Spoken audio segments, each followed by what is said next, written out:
This is Twisted Cravings, the Camorra Chronicles, Book 6.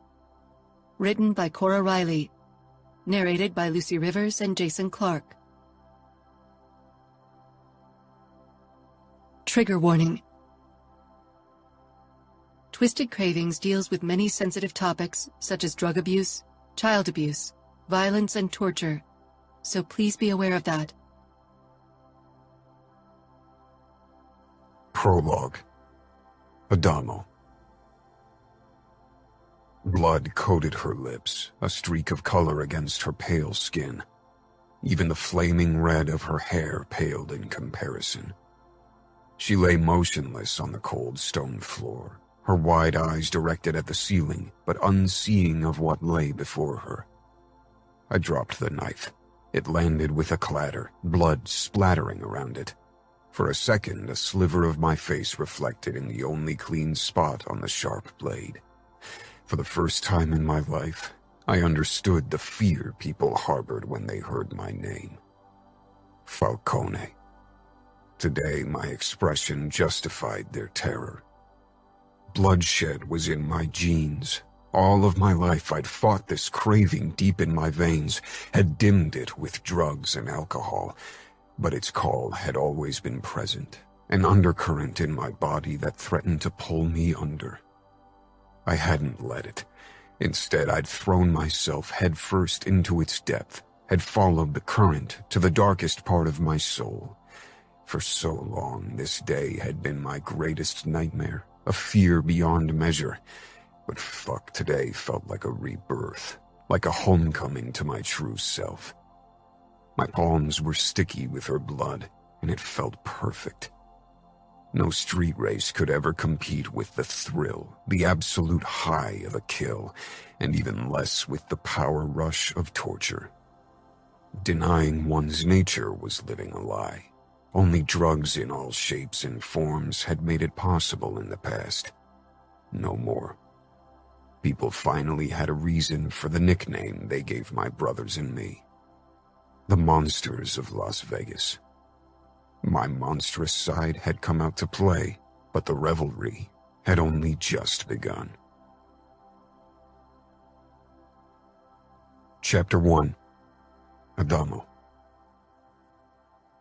The sun burned down on the dry earth, making the air flicker, distorting the shapes of almost 24 race cars lined up at the abandoned road stop. It was only the end of April, but not far from Death Valley. The temperatures already reached unbearable heights in the afternoon.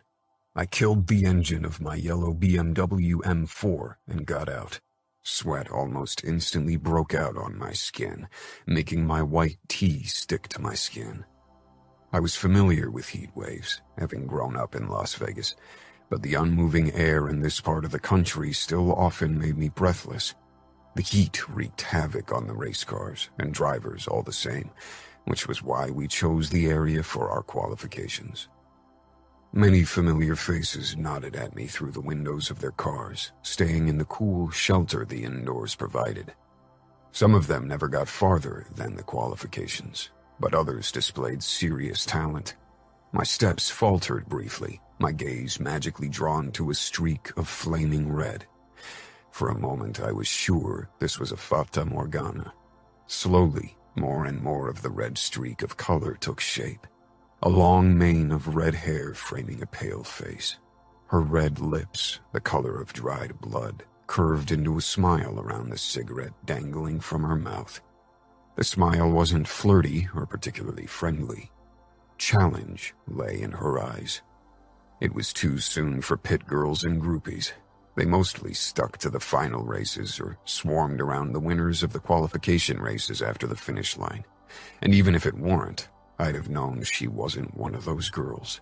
The way she perched on the hood of a neon green Toyota Supra told me it was her car, and she'd be racing today. Women rarely made the cut into the finals. My brother, Ramo, thought they lacked ruthlessness and ambition, but they were probably only more sensible than us men. With this girl, I had a feeling she might surprise us. I dragged my eyes away from the redhead and moved toward the gas station. A generator spluttered beside the rundown shop, powering a small AC unit inside the decrepit building. I entered our makeshift headquarters, where Crank was already going over the registration sheets piling up on the desk. The heat was marginally more bearable inside, but the small AC unit didn't stand a chance against the almost 100 degrees blasting down on us. The broken gas station window certainly wasn't helping either. "Any new arrivals?" I asked, shaking Crank's outstretched hand. I knew about at least one, and I was awfully curious about her. "3," Crank said. "A girl and her brother, plus another guy with a big ego." He can't be worse than our favorite egomaniac. Racing was a magnet for a certain type of person, but some displayed an overboarding amount of self-centeredness. "Not sure yet, but he's close." I held out my hand for the info sheets Crank had dug up about the newbies. I narrowed my eyes as I read what Crank had found on the girl and the guy with her, her supposed brother. Nothing. No arrests. Squeaky clean with generic names. "This stinks," I muttered. "Mary, really? This girl wasn't a Mary. The only way any Mary probably got close to her was in a glass as a Bloody Mary." Crank nodded. "Fake names, definitely. That guy, he's got the hint of an accent, Eastern European or something like that." Eastern European? The only time I ever dealt with Eastern Europeans, they were Bratva guys trying to mess with business or kill me. The races weren't their main target, though. Drugs and prostitution were their most successful business areas after all. I went in search of John and Mary. The qualification race would start in an hour. If this girl and her companion proved trouble, I wanted to know in advance and make sure they stayed the fuck away. Unless it was the fun kind of trouble. The redhead still leaned against the hood of her car, smoking. By now, her cigarette had burned down to a small stub. She flicked it away with her fingers. Given the red of her lips, I would have expected her nails to have the same color, but hers were short and painted in a dark, almost black color. The guy beside her with the buzz cut stomped out her cigarette as it landed before his boot-clad feet. I had a feeling that was their usual dynamic.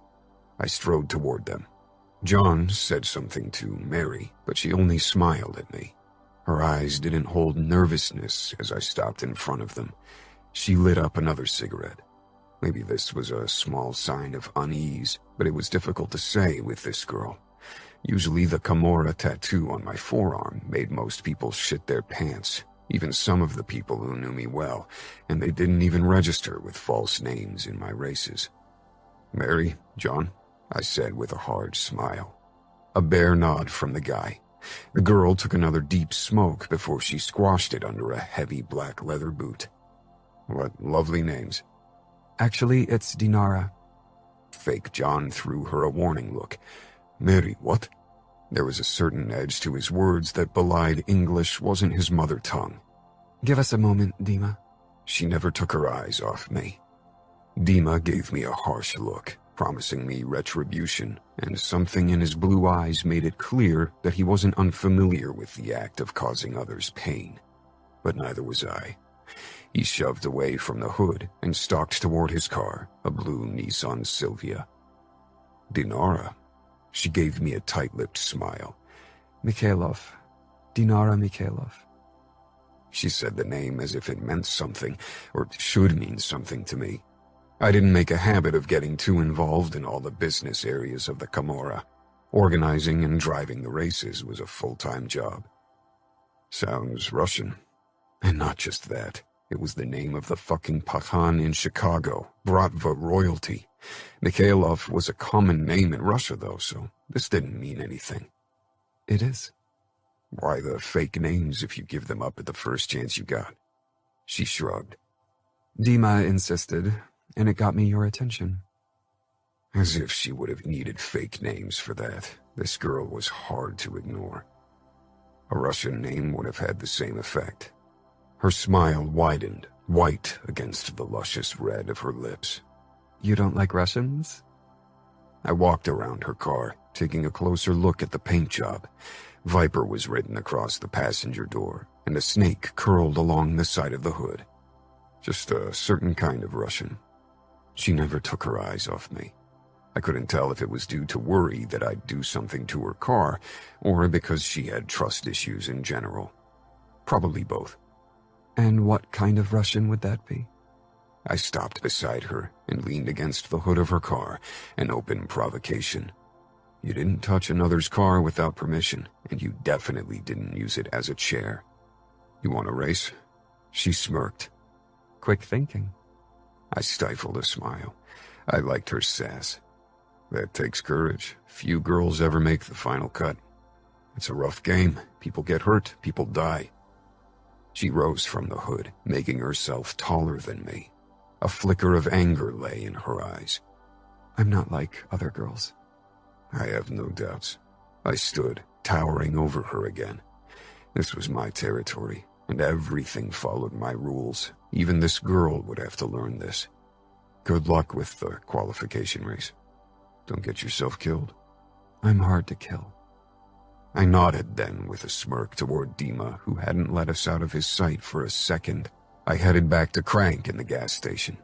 He'd gotten rid of his t-shirt, revealing his scarred, naked back. Since a car accident last year, the burn wounds marred his back and left arm. And, he asked, looking up from one of the laptops. Wi-Fi could be spotty, but we tried to keep track of incoming bets. Nino and a couple of accountants handled most of the betting, but if things went too slow, it sometimes required us to make the races a bit more challenging to drive up the excitement. As we suspected, not their real names. Crank grimaced and picked up their registrations. So, what do you want to do? Kick them out with a warning, or I'll have to give Ramo a call. Maybe he knows what's going on. Only 45 minutes until the race. It won't take long. Ramo hates chit-chats. I threw a glance out of the window. Dinara observed me too. If she was involved with the Bratva, she was playing a dangerous game. The days of our truce had elapsed. If she was a spy or wanted to manipulate the races, I'd have to deal with Dima and her. The thought didn't sit well with me, but a time when qualms held me back from doing the necessary were long over. Dinara. I'd done my research on Adamo Falcone. Anything else would have been foolish, but he still surprised me. The photos I'd found of him in the darknet had made him look younger, more sunny boy-like with his unruly, slightly curled hair and the trimmed beard. Like the surfer boys I'd watched during a vacation in Portugal. I'd expected a spoiled brat who threw around his last name like a grenade, trying to impress. And with a name like Falcone, he would have been certain to succeed. I'd met more than enough men of that type before, but I could already tell he wasn't one of them. I'd seen a couple of videos of him in the cage. There hadn't been many, but I'd had trouble linking those brutal fights to the sunny boy smile photos in the darknet. Now I got it. Something dark lurked behind those brown eyes. I had a feeling he could switch from easygoing to ruthless brutality in a heartbeat. The Falcone, after all. Their reputation carried far beyond their borders. Fear wasn't my strong suit, so I'd never understood the reverence in the voices of so many people when they talked about the monsters from Vegas. I didn't doubt he carried the name Falcone like a weapon if required, but he seemed confident enough to control the racers with his own charisma. I watched him return to the shabby gas station. A couple of pit girls who'd gathered in the shadow of the roof followed him with their hungry eyes. A powerful name, money, and the aura of a bad boy with the indisputable fact that Adamo had a body few girls would dismiss, drew them in like a moth to the flame. His sweaty shirt clung to his chest, revealing the lines of muscle and an impressive six-pack, and his ass in the dark blue jeans wasn't shabby either. I knew he'd be calling Vegas now, asking for further instructions. Adamo may be the organizer of the races, but his oldest brother and capo, Ramo Falcone, was a control freak and would keep a watchful eye over everything. 2 Russians showing up in their territory definitely required a family chat. My pulse picked up, thinking of Ramo, but I squashed my anxiety. This wasn't a sprint. It was a marathon. Dima stalked toward me. This is bad. You know that, right? He whispered in Russian. We'll see. I replied, not bothering to lower my voice. Soon everyone would realize we were Russians. Why try to hide it? We should call your father, in case things go badly. I can't protect you alone. No, I clipped. Remember your promise, Dima. I do. And the first oath I ever made was to protect you.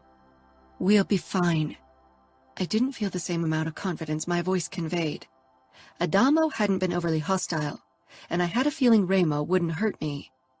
I wasn't completely sure about Dima's safety, but every attempt to make him leave my side had been futile. Torture or death weren't my main concern, though. I didn't want to be sent away.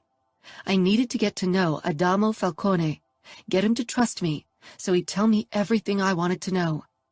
But for that to happen, I had to become part of the race circuit. Chapter 2. Adamo. Remo wasn't answering his phone, so I called Nino. "What's the matter? You never call so shortly before a race unless it's urgent." Of course, Nino was already ahead. "It is urgent. We might have a problem here. 2 new racers, fake ID, Russian origin. Dima Antonov and Dinara Mikhailov." I was used to Nino knowing everything, so I wasn't overly surprised. "You know her?" Nino was silent for almost a minute, which meant this was really bad. "Talk to Remo. He can tell you more. If he knows, you know. What's the big secrecy about?" "Dinara and Remo have history." "History? What the fuck is that supposed to mean?" "Dinara was younger than me, my age, tops, so history couldn't mean he'd fucked her, but that had been pretty much his only interest in the female species before he found his wife, Serafina." "Talk to Remo. Isn't he around? Why don't you hand him the phone?" "Give me a sec, he's in the cage with Nevio." My nephew was only 6, almost 7, but Remo and he often trained in the cage, mainly to control Nevio's outbursts and his hyperactivity. Rustling sounded, then the line went quiet. I waited impatiently. It used to bother me a lot that my older brothers kept secrets from me, but now it mostly just annoyed me. Remo and Nino had gone through a lot together. They shared many secrets I'd never been privy on. Another rustling in the line, then Remo's deep, out-of-breath voice. "Adamo, you want to talk?" I doubted Nino hadn't filled him in on what I wanted to talk about, but by now I knew Remo's games. I leaned against the wall, my eyes following the redhead through the broken window. 2 Russian racers joined the circuit today, Dima Antonov and Dinara Mikhailov.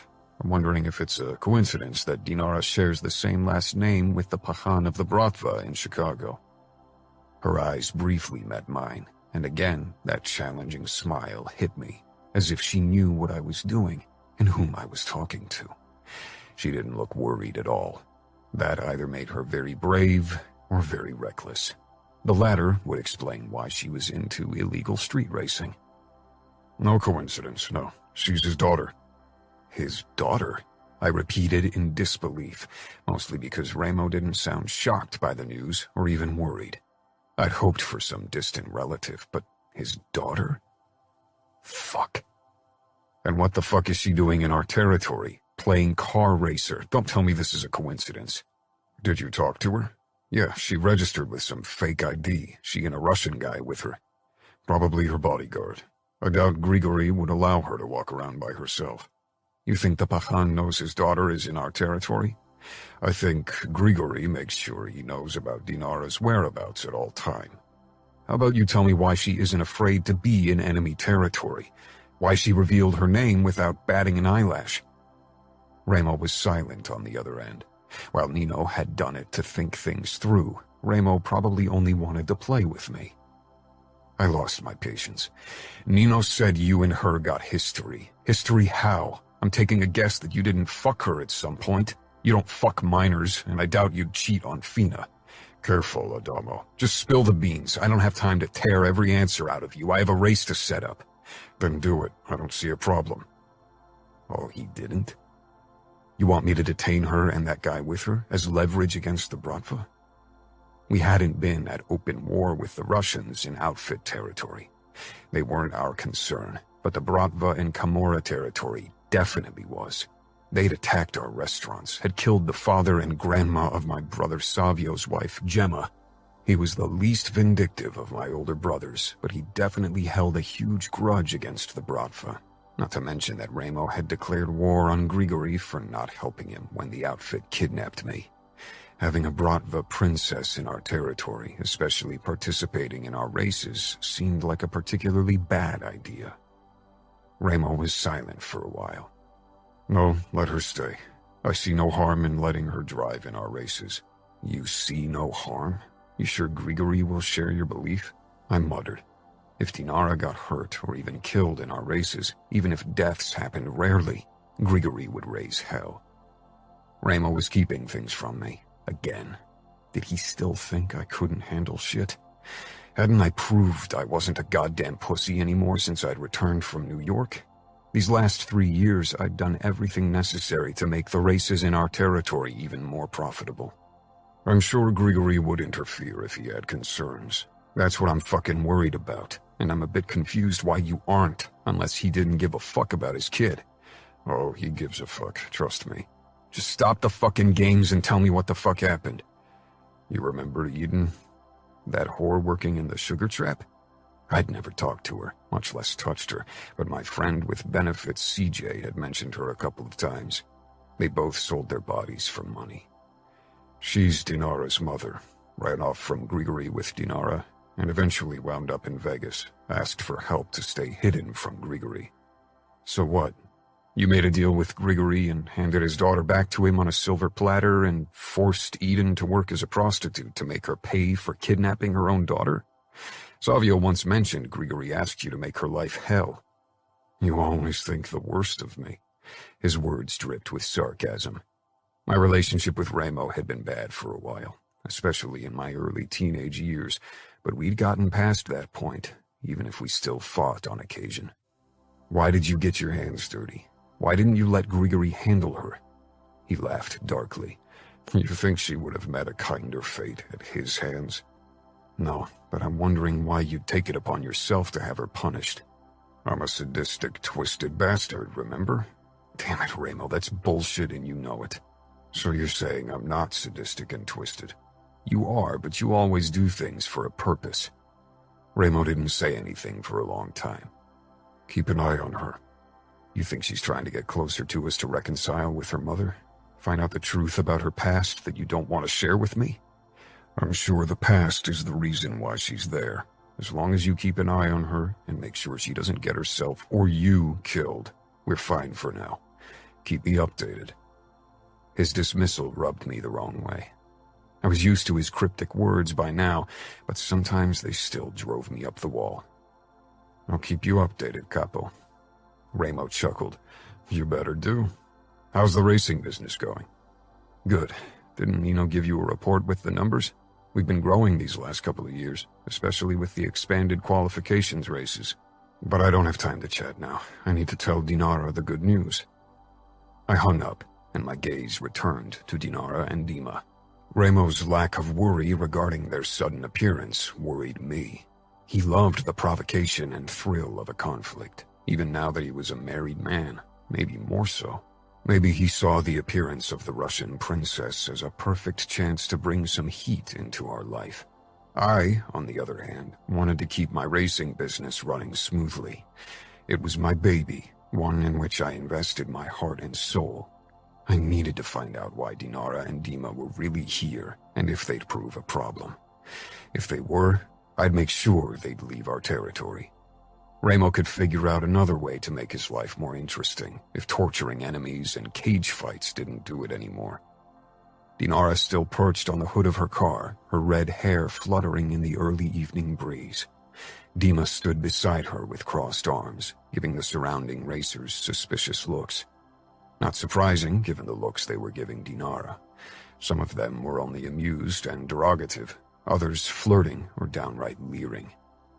They thought she was a nice piece of ass who had no chance in the race and would be impressed by their racing skills. Some of these guys probably even thought they'd have a chance with her afterward. Dinara pushed away from the car and stalked toward me, tossing her cigarette stub in her path and stomping it out. I smoked occasionally, but this girl was a chimney in comparison to me. I waited for her, pushing my phone back into my pocket. She was stunning with her high cheekbones, plump lips, and long legs. The fire in her eyes and that confident smile curling her lips made her look like a fierce goddess, especially with that red hair flaming up in the sinking sun. She stopped right in front of me. And? Did we pass the inspection? Are we allowed to participate in your race circus? I smirked. You're allowed to participate in the qualification race today. If you make it into our racing camp, that's up to you and your driving skills. Dinara tilted her head. I'm not worried about my driving skills, Falcone. What about yours? When was the last time you did a qualification race? You're set in the main races, aren't you? She had quite a mouth on her, and bravado. I had to give it to her. Most people, even in the racing camp, either kissed the ground I walked on or tried to stay clear of my path from fear. I'm a part of the camp because I'm one of the best drivers, Dinara. If I'd joined the qualification race, that would only mean that fewer new drivers would get a chance to qualify. The racers who participated in all the main races in the season were part of our racing camp, which was what the name promised, a camp where we all lived in the months of the races. She leaned closer, giving me the chance to really admire the blue-green of her eyes, a shade I'd never seen. Then why don't you join the race today? Show off your amazing driving skills. Let's see what you got, Falcone. I usually wasn't easily baited, but Dinara had me on her hook. I wanted to impress her, and I wanted to know why she was here, what her endgame was. All right, I said, grinning. I'll race today, but don't come crying to me afterward because your brother didn't make the cut. Dima's a big boy. He can handle himself. Don't underestimate him. I don't underestimate either of you, but you better not underestimate me either. I'm a Falcone. Winning runs in my blood. Arrogance, too? I smiled. I think you and I both don't lack confidence when it comes to racing. Now let's stop the chit-chat and prove we aren't just words. Dinara stood on her tiptoes, leaning even closer and bringing her lips close to my ear. Yes, let's do that, Adamo. She stepped back and turned around, walking away, giving me a perfect look at her ass in her tight pants. I ran a hand through my hair. She was a hot piece of ass, but I preferred less trouble in my sex life. Hooking up with grid girls or the rare racer girl had proven a hassle in the past, so I'd stopped reacting to advances. Business and pleasure better stayed separated. I hadn't participated in a qualification race in forever. 25 drivers were set in the racing camp, and 5 more could qualify to be part of it through a qualification race. But only the racers with the best positions throughout the year stayed in the camp for the next season. I was always among the best racers, had been for years, so qualifications hadn't been necessary. Yet, I had to admit, I felt a giddy kind of excitement about being part of a qualification again. The atmosphere was different, less dominated by money and bets, more free-spirited. I grinned. This would be fun. Dinara. Dima's face flashed with disapproval, his go-to mood lately. We're good to go, I said. So, we got the official blessing of the Falcone clan. He scoffed in Russian. Don't know about their blessing, but they don't mind us racing. Or rather, Remo Falcone doesn't mind because he's the one pulling the strings. He'll have his little brother keep tabs on us. They have to suspect there's more behind this than playing racers. Of course they do. I'm sure Adamo will do his best to extract information from me. Dima regarded me, gray eyes slanting to slits. Don't let his charm lower your guards. I burst out laughing. What charm? Only because you have the sunny boy persona of frozen bread doesn't mean any guy capable of smiling is a Casanova on the hunt. Dima didn't crack a smile. I bumped my shoulder against his. Don't worry. I can handle myself. I know you can, but don't underestimate the Falcones, not even the youngest.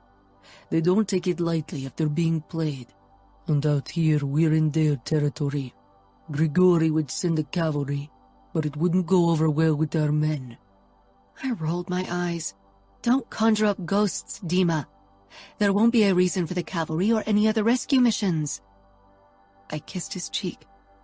And I got you, don't I? He sighed. Just be careful.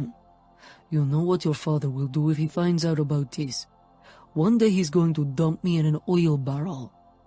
He likes you too much for that.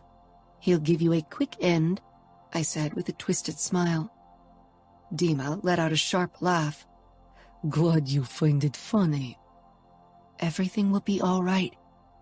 Eventually, you'll have to put the past to rest, Dinara, or it's going to swallow you. It's already chewed me half up. The only way I can put it to rest is to find the full truth. We both know my father was selective when he told me what happened. He wants to protect you. He can't. Nor can you. Nobody can. This is my fight. The roar of engines filled the air. I'd always loved speed. The thrill of it. Dima and I had raced against each other, bikes at first, later cars, but never on a professional level, or with as many competitors. Adamo pulled up in his car beside mine, flashing me a confident smile. Unlike most of the other guys, he didn't look at me as if I was delusional for thinking I could race a car. Most of the girls who were part of the racing camp wore hot pants and lolled about on car hoods. Their only goal was to get in bed with a racer and, better yet, become his official girlfriend. One of these pit girls appeared on a podium off to the left with a start flag. Her hot pants didn't even cover the underside of her ass cheeks. But I had to admit, she could pull it off. Dima came to a stop in his car to my right, sending me a warning look. "Don't do anything stupid," was what his expression said. I rolled my eyes at him. We were here for a reason, and nothing would stop me from reaching my goal. My attention drifted over to my left, where Adamo parked in his yellow BMW M4. His window was down, and his muscled arm rested casually on his door. His eyes met mine, and one corner of his mouth tipped up. My heart sped up, and I narrowed my eyes at him, not liking my body's reaction to the overconfident Falcone baby brother. But fuck, he looked all man, trouble and danger, how he lounged in his seat, as if that was the place he was meant to be. His kingdom. I revved the engine once, a challenge. I wasn't easily intimidated. Adamo was a force to be reckoned with on the racetrack, but he wasn't the only one who had speed in his veins. The sound of 24 engines filled the silence, like a wolf pack growling in unison. Goosebumps rose on my skin, and my fingers around the steering wheel tightened. I'd never been part of a race with more than a couple of drivers. The pit girl raised a flag above her head, smiling daringly. Adamo nodded at me as if to say good luck. I smirked. I didn't need luck. I had skill and the advantage of being underestimated by most of my opponents. The second the pit girl dropped her arm with the flag, I slammed my foot down on the gas.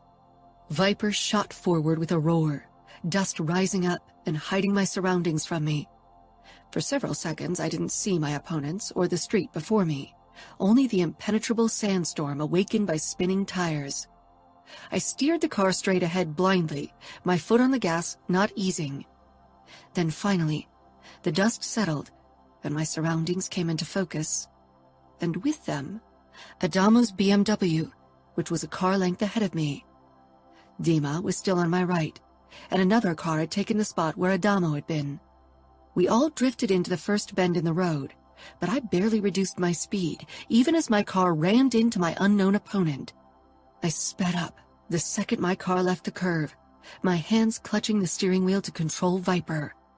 Adamo was still ahead of me, but I thought my risky maneuver had brought me closer. My opponent on the left rammed my side, almost sending me flying off the road. Obviously payback. Fuck you, I raged. My foot on the gas became heavy from the force of the pressure I put down. Dima let himself fall back, then slid over behind me and positioned himself behind my aggressive opponent. Then he drove into his trunk. Grinning, I returned my focus to Adamo ahead of me. Dima would deal with the vengeful idiot. I was slowly catching up to the BMW when Adamo suddenly slowed until we were hood to hood, and I could see his face. He grinned. I cocked an eyebrow.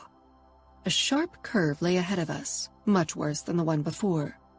Adamo raised his brows before he focused on the street and sped up again. The bastard had slowed to check on me.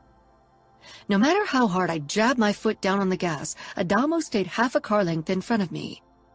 I entered the curve less than a second after him, and my back tires broke out.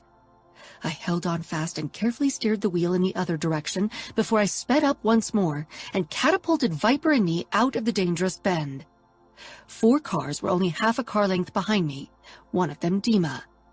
We'd left most of the other racers behind, but only 5 of us would make it to the final race, and I had a feeling Adamo wasn't going to be on the losing side.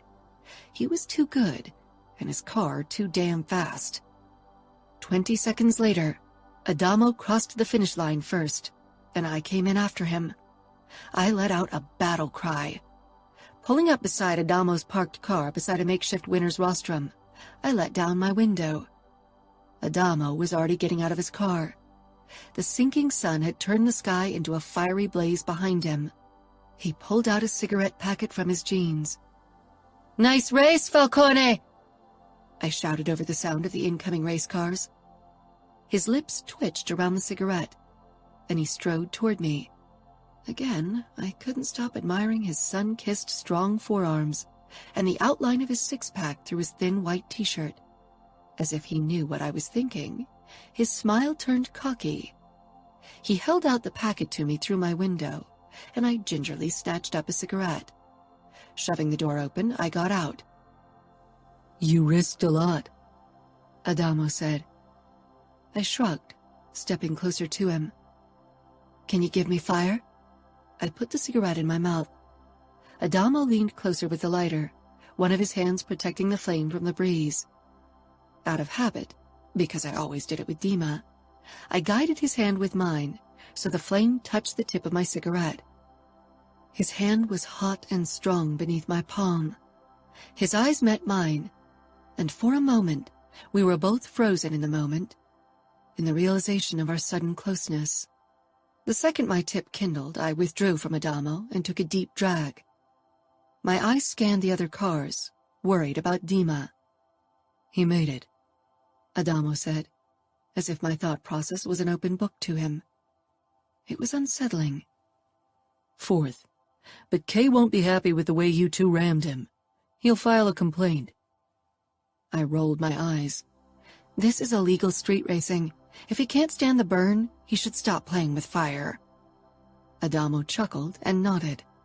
"His complaint will fall on deaf ears, of course." "Because you want me in the final race," I said, smiling challengingly. "Because risky maneuvers raise the bets, and I have a feeling you'll provide more reckless moves like today." "It's all about the money, huh?" I leaned against my car, blowing out a plume of smoke. I was familiar with the business Adamo and his brothers dealt in. Money and power were all that mattered. But Adamo gave the impression that this was about more than that. "The prize money for winning a main race is $25K. Winning the season, it's $250K on top. Except for a few speed junkies with rich parents who never win anyway. Every racer wants that prize money. But that's not why you were here, Dinara, right?" Considering that he and I both came from money, his derogatory words seemed hypocritical, but I got what he meant. He searched my eyes, trying to dig deeper. I wondered what Ramo had told him. Maybe half-truths like my father. If he knew everything, he wouldn't look at me like this. I smiled. No, money isn't what this is about. That's what connects us. Dima advanced on us, expression hardening when he spotted Adamo beside me. "You risked too much," he said in Russian. "Some things are worth risking everything for," I said in English, my eyes boring into Adamo's. Adamo inclined his head with a tight smile. "Congrats to you both for making the finals. Crank will send you the details of our camp so you can join us for the next race. If you don't show up without a good excuse, you'll be disqualified for the rest of the year. I nodded. We'll be there. Without another word, he turned around, heading toward the guy, Crank, who'd registered us. He's suspicious. Dima murmured. This could be a trap. I bit out a laugh. You're paranoid, Dima. There won't be a trap for us, and I would have been disappointed if you weren't suspicious. This makes for a more interesting game. Dima shook his head. Don't forget what's at stake. I glowered. Nobody knows what's really at stake, except for me. Chapter 3. Adamo. The first race of the season was scheduled almost 2 weeks after the qualification race where I'd met Dinara. We had 40 races in total spread out over the year. Stepping out of my tent, I sucked in a deep breath of the still fresh desert air. Dozens of tents were set up around me, all of them circling a bonfire and barbecue area where the racers and pit girls gathered at night. Our camp always traveled from one starting point to the next.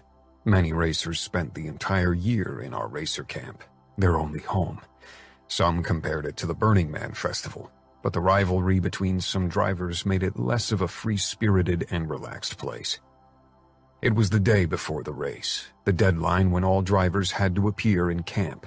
My eyes registered a neon green Viper at the very edge of the camp. I stifled a sigh. Dinara was the last to show up, and last night I'd worried she wouldn't. I wasn't even sure why I cared.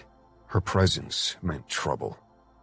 Our camp cook was flipping pancakes on a mobile gas stove, and I grabbed a plate with a stack of steaming pancakes before I headed toward Dinara's car.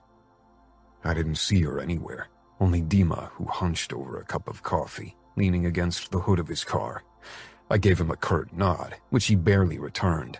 Stuffing a pancake into my mouth, I walked back to my tent.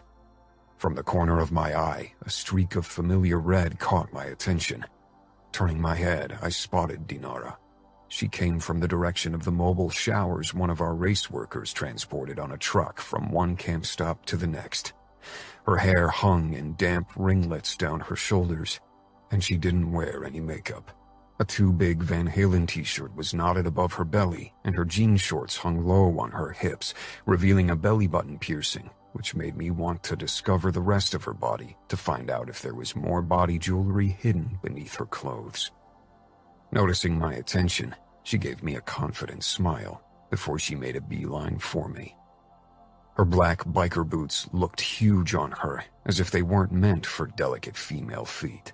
And no matter how much Dinara acted like a tough guy, she looked delicate by the simple fact of her body's measurements. Are those your brothers? Don't you think sharing clothes takes sibling love a bit too far? Of course, I knew by now that Dima wasn't Dinara's brother, but she had never really retracted on the original lie. Dinara stalked toward me and perched on the hood of my car without asking. It was expected to ask another driver before you even touched his car, but she obviously didn't care about the rules as she'd displayed before. Good thing I didn't either. I held out the plate with the stack of pancakes to her, but she shook her head. Dima? She pulled out a cigarette and lit it. Yep, the tall, lanky guy giving us the stink eye. Dinara didn't look his way. You still think he's my brother?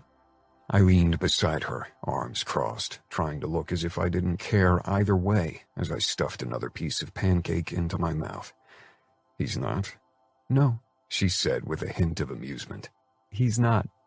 She held out her cigarette pack to me. Usually I didn't smoke this early in the morning, but I took one anyway and slid it into my mouth. Got fire? A grin flitted across her face, but just as quickly it vanished. She held up the lighter, the flame fluttering in the soft breeze.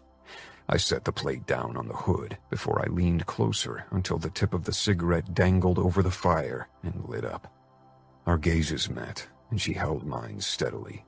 Many girls tried to be coy or batted their lashes. Some even looked away because the name Falcone had that effect on people. But Dinara looked at me. I got the feeling that she was trying to see beyond what I wanted other people to see, and yet she kept up her own guards. Whatever she had to hide, I'd figure it out. I guess it makes sense you don't travel around without a bodyguard, I said. I'm actually surprised your father allows you to have only one. I don't need bodyguards, and my father knows I'd never let anyone cage me in. I chose Dima, and he's the only one I accept. Something familiar and protective was in the way she spoke about the guy, but I had never seen them exchange any physical intimacies, so that gave me hope there wasn't actually something going on between them. Dima was still watching us. Something about the way he looked at Dinara raised my suspicion. I wanted to have Dinara deny it. He's your boyfriend? She blew out smoke, staring up at the sky. No, but he used to be. A while ago. Looks like he wished he still was. Dinara gave me a wry smile. You're awfully curious about my relationship status. I prefer to know everything about the people who drive my races. Even their bed stories? Even those. Especially if they involve the Bratva princess. Intel on you is a high commodity. I bet, she said. Did Ramo ask about me? The way she said his name made me pause. My brother spread fear in the hearts of even the bravest man. Dinara's voice wasn't scared. She sounded as if she were talking about an old acquaintance, someone she wouldn't mind seeing again. They had unfinished business of some sort. Maybe I was her way of getting closer to my brother, even if it really wasn't hard to find him and he wasn't really prone to avoiding people who meant trouble. I wasn't sure how I felt knowing that she might only be seeking my closeness to get revenge on my family, or whatever else her pretty head had in mind. You've read up on my family, I guess, I said. She laughed. As if that's necessary. Your family's reputation isn't really a secret, even in other parts of the country. I narrowed my eyes, trying not to look at her belly again. Even in Russia? She dropped the cigarette and squashed it. In the according circles, of course, but I spent most of my life in the States. I shrugged. We work hard to keep up our reputation. It wasn't long ago when I'd wanted nothing to do with my brother's business and the Camorra. I'd even considered refusing the tattoo. Of course, Ramo didn't allow it. Now I was glad. This life was really all I knew, and allowed me to follow my passion, racing. And it's a spectacular reputation, she said. Most of it is thanks to Ramo. One of the most fascinating tales about your family came to be thanks to you, if I'm not mistaken. You are the mother murderer, she said. Her teal eyes snapped to mine, arresting me. Coming from her mouth, she made it sound like I deserved accolades. I didn't kill my mother, my brothers did. You stabbed her. You wanted to kill her, and you would have if your brothers hadn't been quicker. She made it sound like a race, too. It hadn't been. It had all happened as if in slow motion. I didn't like to think of that day, but it occasionally visited my dreams. You would have killed her, right? I searched Dinara's eyes, wondering why she wanted to know. Most people felt uncomfortable with that particular topic. Killing your mother just wasn't a good small-talk topic. I nodded. It hadn't been a conscious decision to stab my mother. I'd acted on pure instinct and the fierce determination to protect my brothers and their families. What about your mother? I asked. A shadow passed Dinara's face. Dead. She was killed. I nodded, wondering if she was lying or if she didn't know the truth. Eden's life could hardly be considered living, but she definitely wasn't dead. She leaned in closer. Do you still think of that day? Do you regret it? My mother's brutal death is what fascinates you most about me? I asked, my voice harder than before. It is fascinating. Children are supposed to forgive and forget the wrongdoings of their mother. They are supposed to love and cherish them despite their faults. But you Falcones aren't about forgiveness, huh? Challenge rang in her voice. I put the cigarette out in my palm, a spot that wasn't sensitive to pain anymore after I'd made a habit out of killing my cigarettes like that as a teen. Dinara's eyebrows rose a fraction. No, we aren't in the business of forgiveness, Dinara. I stood, towering over her. She didn't move from her spot on the hood, only threw her head back to look at my face. That's something you should always remember. She hopped off my hood and pushed past me. Throwing me a dark smile over her shoulder as she strode away, she called, "Oh, I know, Adamo, and I won't forget." I shook my head. She was something else. My eyes followed her to die for body until she arrived at her own car. I had a strict no sex with other racers policy, but I had a feeling Dinara wouldn't stay in the camp for long, only until she realized she couldn't get what she wanted, or I kicked her out. It had been a long time since a woman had caught my attention like this, that I'd felt such a strong urge to conquer someone. But if I wanted to play Dinara's game, I needed to find out more about her and the reason for her appearance. CJ might know more about Eden. They'd worked together for a while, even if they'd never been close. I had been wrapped up in my own problems back then, so I'd never paid much attention to the friendships between the prostitutes. If I wanted to understand Dinara, I needed to find out more about her mother first, and it was clear that neither Dinara nor Remo would be helpful in that endeavor. I was on the road with the race camp most of the year, but we had several family occasions that required me to return to the Falcone mansion in Las Vegas. In the first few months of me living the nomad life, I'd resented coming home where I was still the youngest brother, and would always be, where everyone remembered me as the unstable fuck-up, and would probably always do. I'd enjoyed the freedom of a new life racing had offered me, but eventually, I'd realized I missed my family and our crazy gatherings, even if Remo knew how to push all my buttons. Maybe it was payback for my teenage years. I pulled up in front of the ginormous white mansion, and for the first time in a long time, I almost turned back around and returned to camp. For some reason, I didn't want to be away from Dinara, as if she might vanish into thin air if I left her out of sight.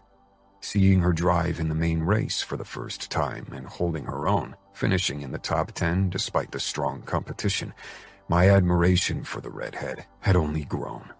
I wasn't sure what she'd done to wedge herself into my brain like that, and it needed to stop. Maybe a couple of days with my family would give me the chance to stifle my fascination for the redhead, and at the same time gather more information about her, if Remo was in a generous mood. I got out of my car. The front door flew open, and my nephew, Nevio, stormed outside. "Adamo!" he screamed. He barreled toward me and collided with my middle not 5 seconds later. The air rushed out of me from the impact. "Happy birthday," I said, tousling his black hair. He pulled back to look up at me with his dark eyes. Every time I saw him, he looked a little more like my oldest brother, Remo, his spitting image inside and out. I dreaded to think what kind of trouble he'd cause once he got a little older. "Where's the rest of the circus?" I asked. Nevio stepped back. "In the garden. Will you fight with me for my birthday?" I laughed as we headed toward the front door. "I doubt your mom will appreciate it if I kick your scrawny ass on your special day. Let's do it another day." "That's what you said last time," Nevio complained, and he was right. I usually didn't stay long enough to make time for cage fights with my nephews. Camp always called too loudly to me. Like Nevio had said, the rest of the family was in the garden. Nevio rushed away toward his cousins, Alessio and Massimo, who were doing some kind of sword fight with sticks. Shaking my head, I joined my family at the big table. Before greeting anyone else, I went over to Greta, Nevio's twin sister. She perched on Remo's lap, eating a piece of the spectacular cake throning in the center of the table. "Happy birthday, Greta." I kissed her cheek and she beamed up at me. "Thank you." She was the complete opposite of Nevio, shy, careful, and peace-loving. "Long time no see, little brother," Remo said, his dark eyes boring into mine as if he wanted to extract answers to unasked questions from me. I had a feeling his curiosity was linked to Dinara. Chiara motioned at the cake that she'd undoubtedly baked. "Chocolate cream. Want a piece?" "I wouldn't miss it," I said, giving her a warm smile. Savio got up and hugged me briefly. Our once tense relationship had improved considerably with distance. "Still in a monogamous relationship with a whore?" Savio asked as his way of greeting, keeping his voice low so Greta and Aurora, who sat on Fabiano's lap, didn't hear. Fabiano narrowed his eyes. Savio obviously hadn't succeeded. His wife, Gemma, punched his belly, but he only grinned and shrugged.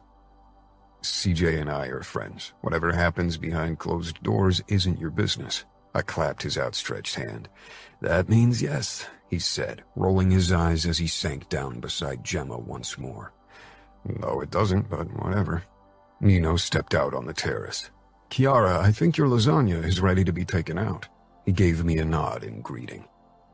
Chiara quickly rushed back inside, followed by Gemma, who often helped her with cooking for bigger family gatherings. They were the best cooks in the family. Serafina and Fabiano's wife, Leona, were usually responsible for keeping the kids in check. Cake before lunch? What kind of anarchy is this? I asked, sinking down on one of the empty chairs between Fabiano and Savio. Nevio's wish. Anarchy is his middle name, Fina said, rolling her eyes.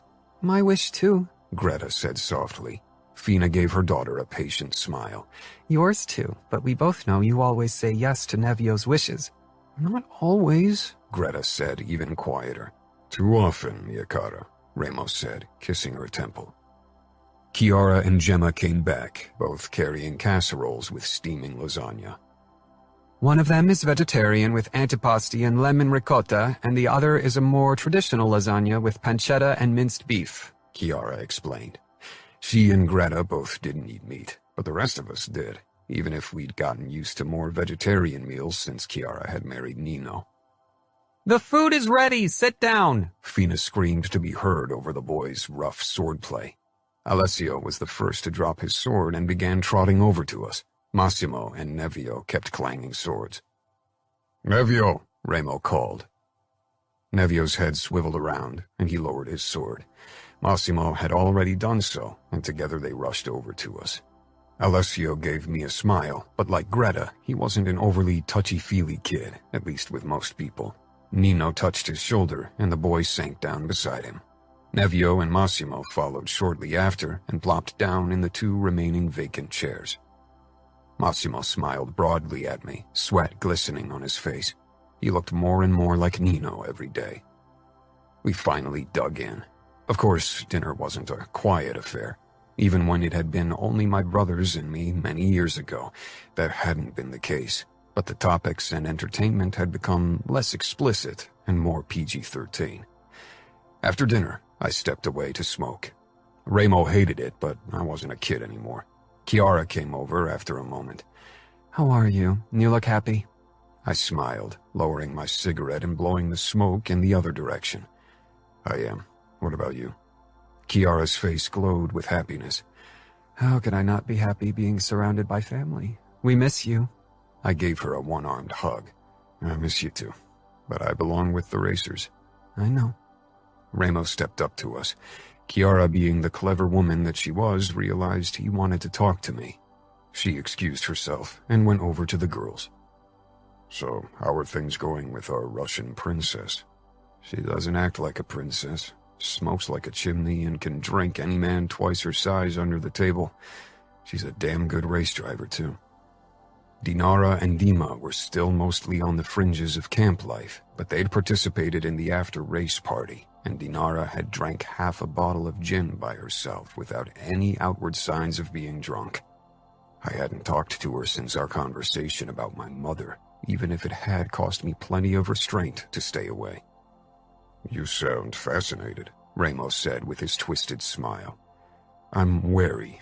I don't need trouble in my races. Trouble can bring us money. Depends on the kind of trouble. Maybe I should talk to Eden. She might be able to give me important information on Dinara. Ramos' face hardened. Stay away from Eden. She won't be able to tell you anything of worth about Dinara. Because you forbade her to talk? What's your endgame, Remo? Why are we keeping a Pajan's ex in our brothels? And why does Dinara think her mother is dead? Something flickered in Remo's eyes, a hint of realization maybe. I wished he'd share that insight with me. She talked to you about her mother? She questioned me about the day we killed our mother is more like it. Will her mommy issues come back to bite us in the ass? Ramo's expression had shut off even more at the mentioning of our mother. He'd hated her with a fiery passion before we'd killed her, and his feelings hadn't improved since then, especially now that he was surrounded by good mothers like Fina, Leona, and Chiara. If she wants to discuss her mommy issues, send her to me. That was the last thing I wanted to do before I knew what was going on. If Dinara wanted to save her mother, and worse, avenge her, she'd be in more danger than she could ever anticipate. Maybe a reasonable capo would hesitate to hurt a Pajan's daughter, but Ramo had never shied back from insane maneuvers. After all, he'd kidnapped the niece of the outfit's capo and even made her fall in love with him. Even if Dinara had ulterior motives for joining the races and for seeking my closeness, I didn't want her to get hurt. I loved Ramo, but I didn't agree with everything he did, and many of his actions had me worried, especially in the past. Chapter 4. Adamo. CJ smiled brightly when she opened the door and embraced me. I missed you. She lived a 30-minute drive from the mansion, and after the festivities were over, I headed over to her. We hadn't seen each other in 4 weeks, which was a long time. I usually tried to return to Vegas every other week for at least a night or two. I missed you too, I said, and kissed her lips. She was dressed in a sexy purple negligee that left little to my imagination, and her brown hair hung in smooth curls down her shoulders. We both knew what our companionship was about, after all. Why try to be coy about it? Despite what Savio thought, I wasn't in love with CJ, but I enjoyed her company and the sex even more, and it was the same for her. How are things at work? Rough, she said. The last few days were a real shit show. Only asshole customers. At least I used the time while I got them off to think about my own bar. She took my hand and led me into the small living room of her apartment. It was a comfy but tiny place, because CJ saved most of her money to open her own business one day. I'd suggested to help her, but she didn't want to accept money from anyone else. She was close to having enough money soon, and I was glad when she'd finally stopped sucking off assholes for cash. CJ's beginning in the business was one of the topics Ramo and I had the most fights about. CJ was 10 years older than me. She and the other girls I'd fucked on occasion had all been older than me. Dinara was the first girl around my age that caught my interest in a long time, another point that made her all the more fascinating. I followed CJ toward her small kitchenette and accepted the glass of red wine she held out to me. But I was distracted by my thoughts about Dinara, and judging by CJ's erect nipples, she was distracted by the very thing I was here for. She stepped closer, taking another sip of her wine before she peered up at me with a seductive smile. I set down my glass and kissed her, waiting for my lust to banish any thought of Dinara. I put even more passion into our kiss, answering to CJ's need. She rubbed herself against me, and I slipped my hand under her gown, finding her sopping wet. It's been a really shitty week. All I could think about was this, CJ admitted in a whisper. I knew she hadn't been with any guys except for the Johns for work in the time since we'd started fucking. She'd always assured me it was because her job didn't allow for other relationships with men, but sometimes I worried it was more than that. I fingered CJ until she exploded after only a minute. CJ sank down on her knees and began sucking me deeply into her mouth until my balls hit her chin. I groaned, my eyes fluttering shut. Over the years, I'd been with several girls, still far less than my brothers, but enough to know that CJ's skills were out of this world. An image of Dinara's challenging smile popped up invited. I shoved it away. That wasn't fair towards CJ. I still remembered my first time with CJ vividly. I'd been attracted to her from the start, but after the thing with my first girlfriend, Harper, who'd cheated on me and made fun of my lacking sexual skills, I had been worried about being with anyone again. Of course, I couldn't really talk to anyone about my issues. My brothers wouldn't have understood. They'd all lost their virginity at a younger age and fucked their way through enough women to practice when they were my age. I didn't really want to fuck random girls, but I also didn't want to risk another relationship, so I was at an impasse. CJ had noticed how I'd constantly checked her out. Eventually, I'd asked her if we could spend some time together. At first, we'd only talked, but eventually I just wanted more.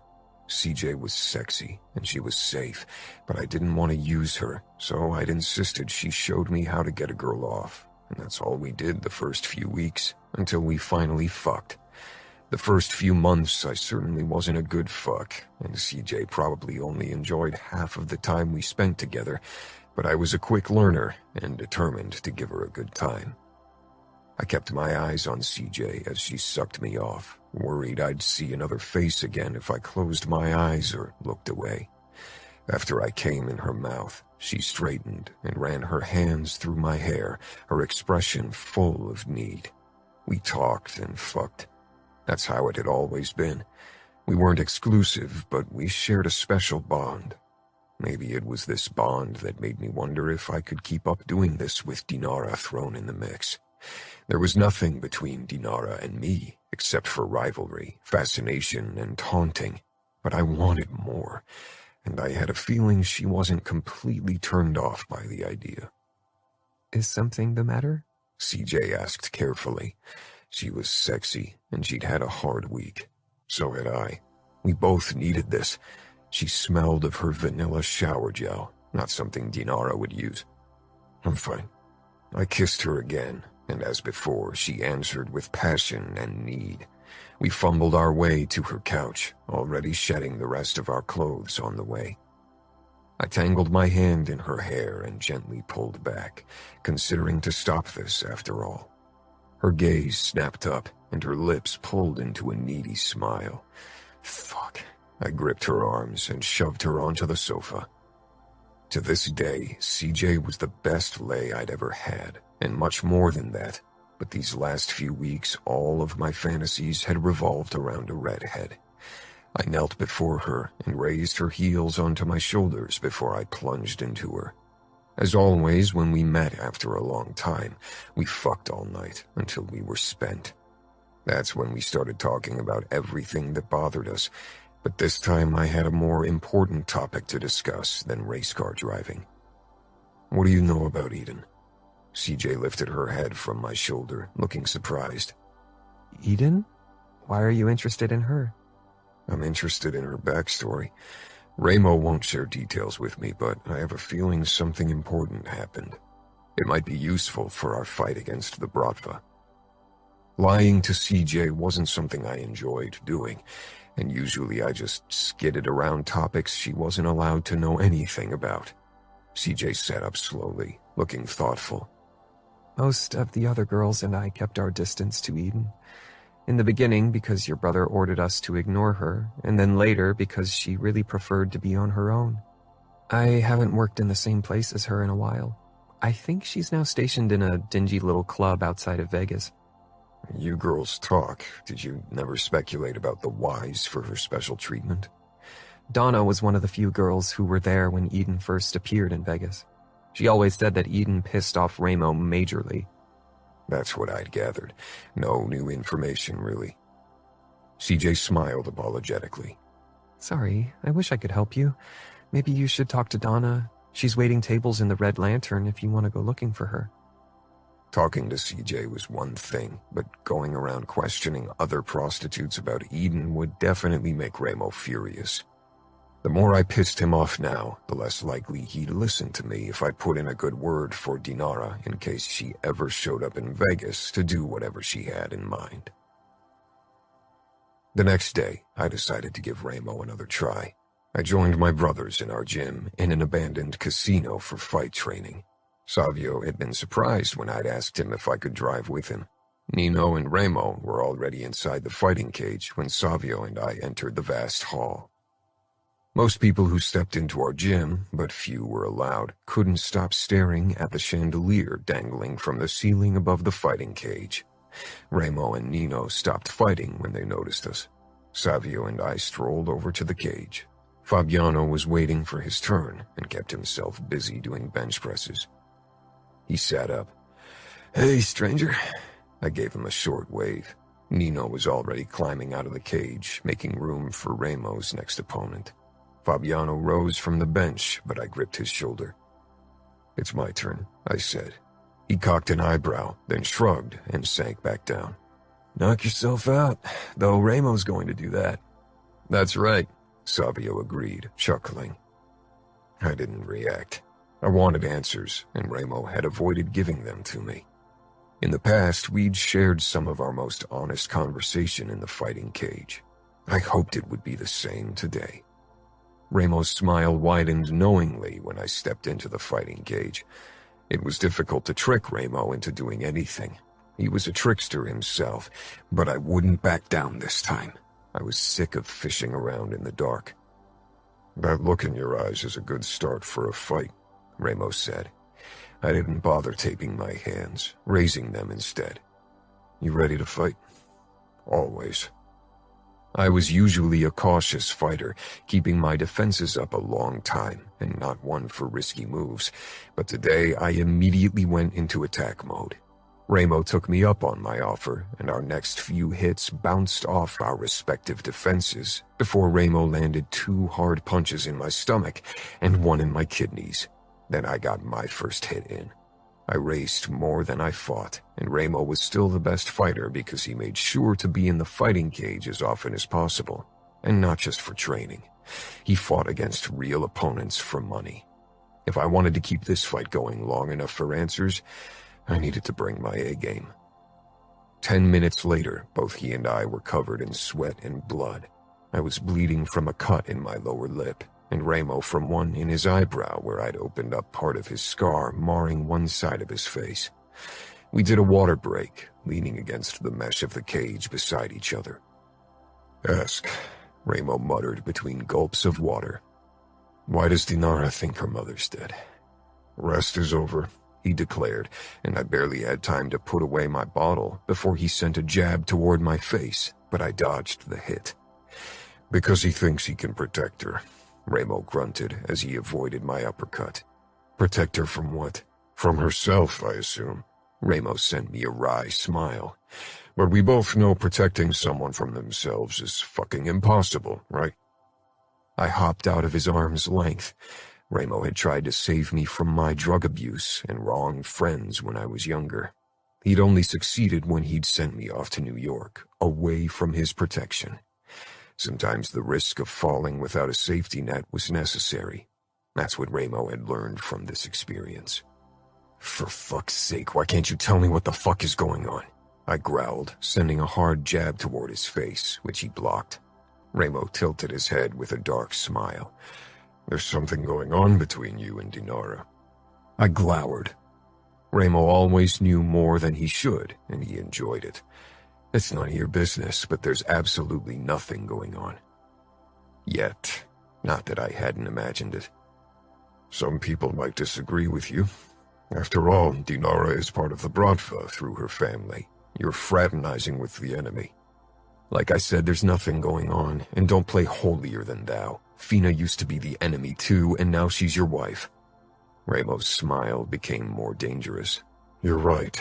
But I was the one who was pulling the strings when I met her. Make sure you are too. It would help if you could tell me what I'm up against. Is Dinara out for revenge?" "Once she finds out the truth, definitely." I grimaced. "What the fuck did you and Grigori do? I should tell Dinara that her mother is alive." "Yes, you should." I paused, narrowing my eyes. "What's your endgame, Ramo? I don't want Dinara to get hurt." Ramo shook his head. "You have a complicated taste in women." "That's something we have in common." Ramo chuckled. "Go tell her and see how she reacts." "I don't like this. I don't want Dinara to become a pawn in your war with Grigori." Ramo didn't say anything. I considered punching his face, but he probably anticipated the move. Instead, I gave him a smile in return. "This fight is over. Let Fabiano have a go at you. I need to return to camp." Ramo leaned against the corner of the cage, his eyes never leaving me. "I'm not the villain here, Adamo." My intentions are pure for not telling you." I couldn't help but laugh as I climbed out, and Fabiano took my place in the cage instead. The word pure and you are at odds. Nino came toward me before I could leave the gym. "You should join us at the pool in the afternoon. We'll have a barbecue and enjoy the good weather." I shook my head. "No thanks, I've had enough of Ramo's mind games. He's not the only one at fault. Whenever you're here, you're looking for a topic to fight over. I don't have to look. Ramo and I disagree on many things. You and I do too, but you only focus on your disagreements and try to ignore the good. Ramo loves you and always does what he thinks is best for you. I really need to return to camp now. The next race is in only a week. I have plenty of things to set up." Nino nodded and allowed me to pass. I felt a pang when I left. But it wasn't only because of Ramo. The next race was the start of a number of races in short succession, all of them without a day for rest between them. I had plenty to organize and make sure my car was in top condition. And I was eager to see Dinara again. Chapter 5. Adamo. The first trailers and tents came into view in the distance, and I couldn't help but smile. Living the nomad life wasn't very comfortable, especially the sanitary options sometimes left a lot to be desired. But we preferred to be among ourselves instead of staying in motels. Of course, some racers opted for the comfort of nearby hotels and only joined us the night before a race, especially those who were sponsored by their rich parents and didn't do this for the money. Luckily, there weren't many of them. With the upcoming 7 races in only 1 week, everyone would have to camp or sleep in their car. I parked my car at the edge of camp and got out. Crank's rustic trailer was in the center with everyone else's makeshift homes set up around it. He was the go-to guy when I wasn't there, and his trailer was often our business home base. It was late in the afternoon, and tomorrow was the last day to get everything in order before our 7-day race, especially drill the rules into the participants. I already knew a few people I'd have additional chats with to make sure they really got the message. A fire burned in the center in preparation for nightfall, and the scent of meat smokers and barbecues filled the air. I set up my tent, a small 2-person thing that I attached to my car. I preferred to keep a close eye on my BMW. Sometimes strange accidents occurred. How was Vegas? Dinara asked close behind me, just when I'd zipped the tent up. I turned around to find her standing very close with her arms crossed over a cut-off AC/DC t-shirt, revealing that tantalizing piercing again. It was a tiny red and golden egg. For once, Dinara wasn't in boots but flip-flops, revealing dark red painted nails. And what happened to your face? My lip was slightly swollen from Ramo's punch. A friendly grapple with my brother. And Vegas is the same it always is. Loud, flashy, and dirty, I said, tearing my eyes away from her body and meeting her knowing gaze. Dinara seemed perceptive, but even if she weren't, she would have noticed me checking her out by now. It was really difficult not to do so. Her confidence alone drew me in. Dinara's brows rose as she leaned against my car and took a sip from a styrofoam cup. Someone's holding a grudge against his hometown. I glared off into the distance. She held out the cup to me. You look like you need it more than I do. Why did you fight with your brother? I took it without asking what it was and swallowed a big gulp. The bitter burn of vodka bloomed in my mouth and traveled down my throat. I hated this stuff. I'd never understood the reason for drinking it pure. Dinara's lips twitched as if she knew what I was thinking. Dima brewed it himself. I handed the cup back to her, ignoring her previous question. You sure it's safe to consume? My eyes scanned the circuit for her buzz-headed shadow, and of course, I found him beside his car, watching us. You don't seem like someone who shies back from taking risks. I'm not. I'd just rather not die from consuming homemade vodka. There are far more interesting ways to leave this planet. She took a sip before her lips pulled into a teasing smile. Like dying in a car race or being killed by an enemy bullet? Something like that, yes. I reached into the open passenger window and pulled out a clean t-shirt. I'd been wearing this one on the drive from Vegas, and while setting up a tent in the burning afternoon sun. I dragged my sweaty shirt over my head and tossed it on the hood beside Dinara. She eyed it briefly, but then her gaze moved on to me, definitely checking me out. Her eyes lingered on my abs before she scanned the scars on my body, ending at my marred Camorra tattoo. Seems like you aren't a stranger to dancing with death. I shrugged. I didn't want to talk about the time when most of these scars came to be. I put on a clean white shirt and leaned beside Dinara. Some of the pit girls who shared tents with their respective racer boyfriends or affairs gave us curious looks. A few of them had tried to get it on with me, but I hadn't taken them up on their advances. Dinara followed my gaze. Got your eye on one of them?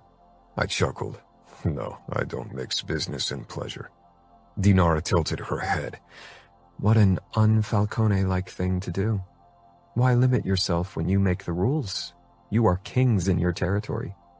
Remo is king. The rest of us are his vassals. I could have kicked myself at the note of bitterness in my voice, making me sound like a fucking sulking teenager. But I was royally pissed at Remo for keeping Dinara's past a secret from me.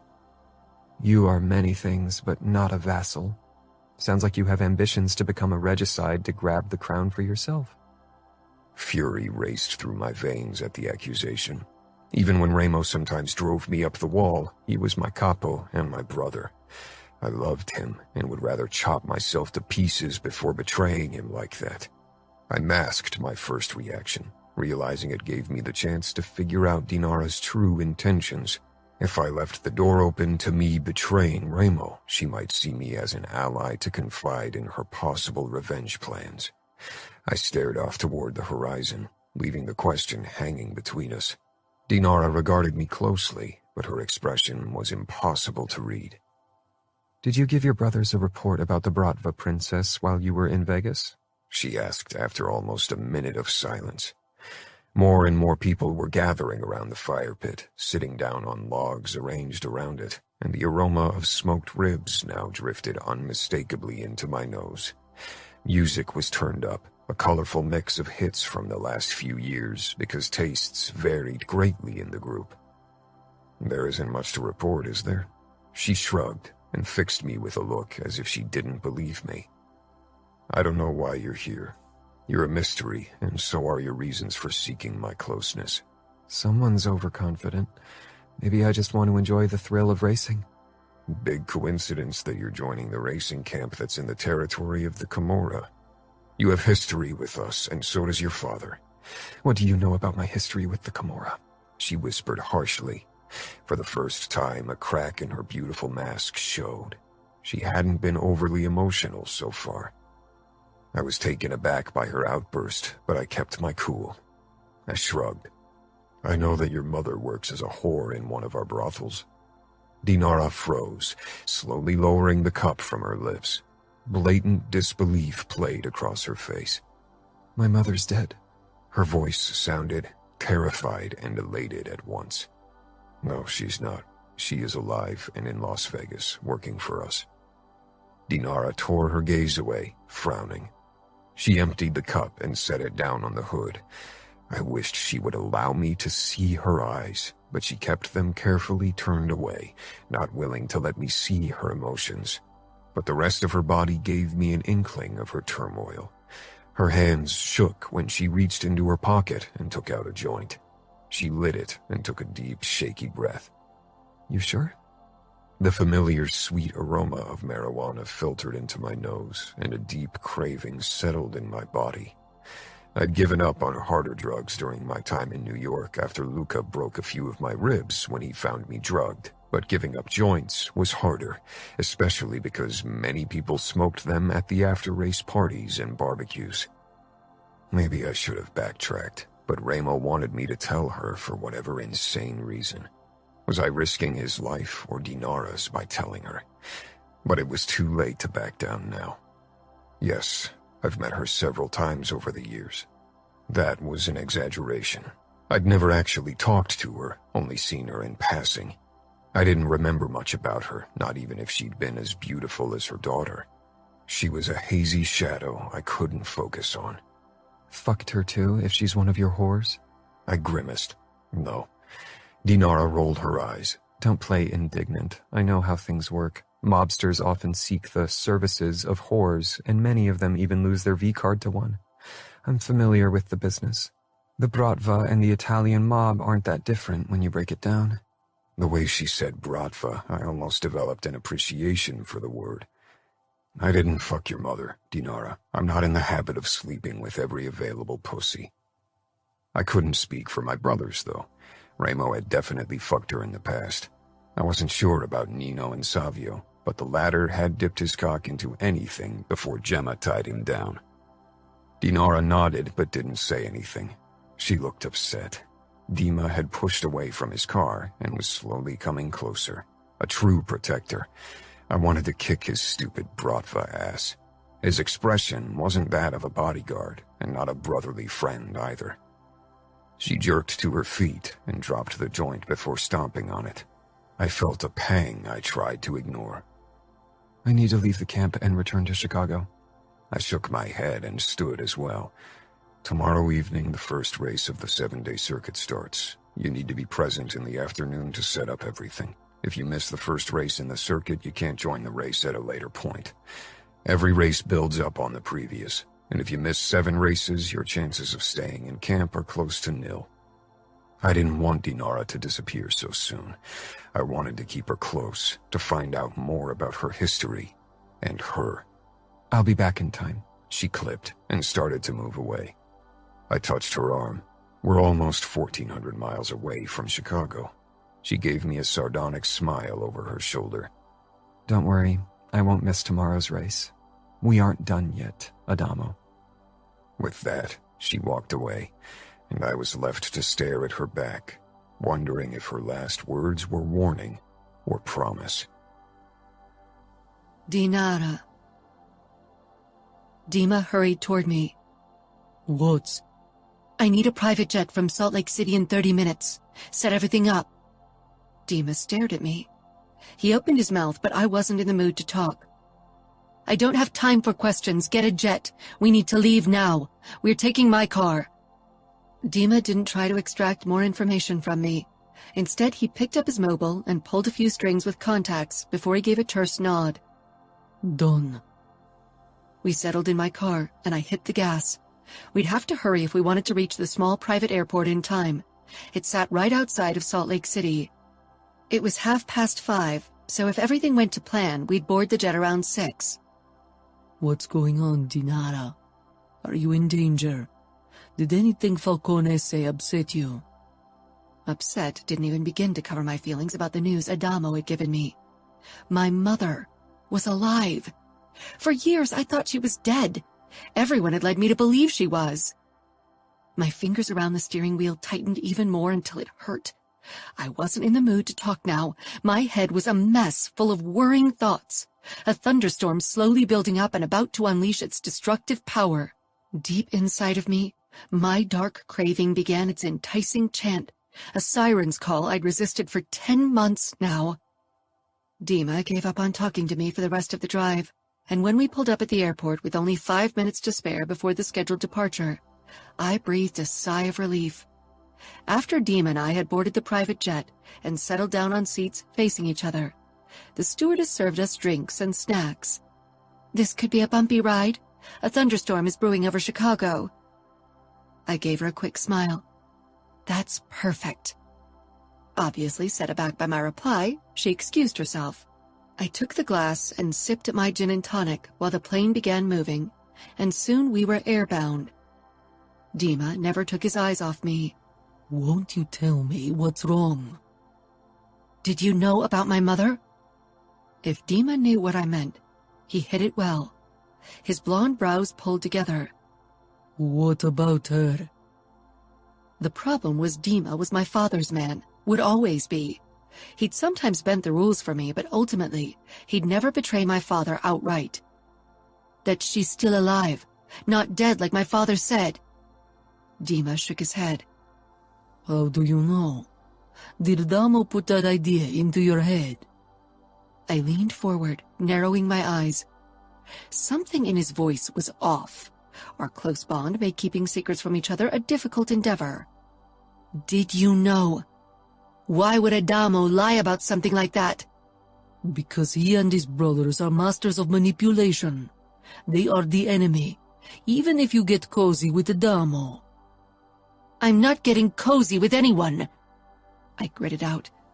But I couldn't deny the mutual attraction between Adamo and me. I'd noticed the way he checked me out, and I'd ogled him more than once too. What could they gain from making me believe my mother's alive, Dima leaned back in his chair, his gaze moving to the window. Was he buying time? A subtle tension had entered his body, but I wasn't sure if it was because he knew more about my mother, or because he was jealous of Adamo. Maybe they hope you'll come to Vegas to find her. It could be a trap to get you in their hands. It wouldn't be the first time that Remo Falcone kidnapped a high-ranking woman. If he wanted to kidnap me, he could ask Adamo to do it, and I doubt Adamo's the only racer with close ties to the Camorra. He wouldn't have to lure me to Vegas to get his hands on me. Dima's mouth tightened, and he avoided looking my way. I rose from my chair and sank down beside him. His gaze met mine. Dima, I said softly, imploringly, and put my hand over his that was resting on the armrest. If you know, you have to tell me. I need to know. You know I do. Dima's face, which was usually all hard lines like a piece of cubism art, softened. Dinara. The way he said my name reminded me of our past. He turned his hand and closed his fingers around my hand. I swallowed.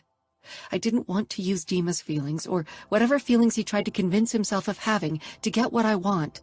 But this truth could change everything. I needed to know.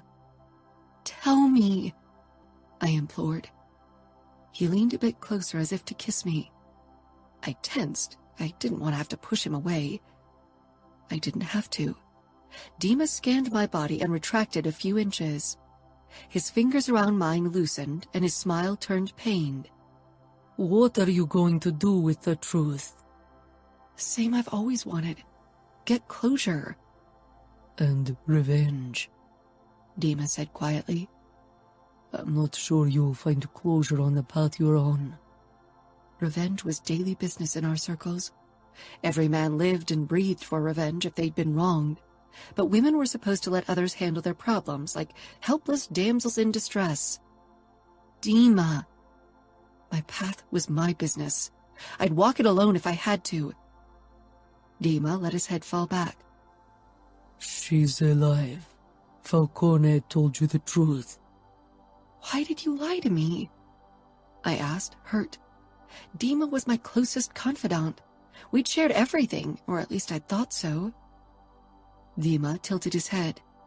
Because your father ordered me to lie to you, and because I wanted to protect you. I snatched my hand away. I don't need protection from the truth. I got up, unable to sit still. I began pacing the aisle, my pulse pounding.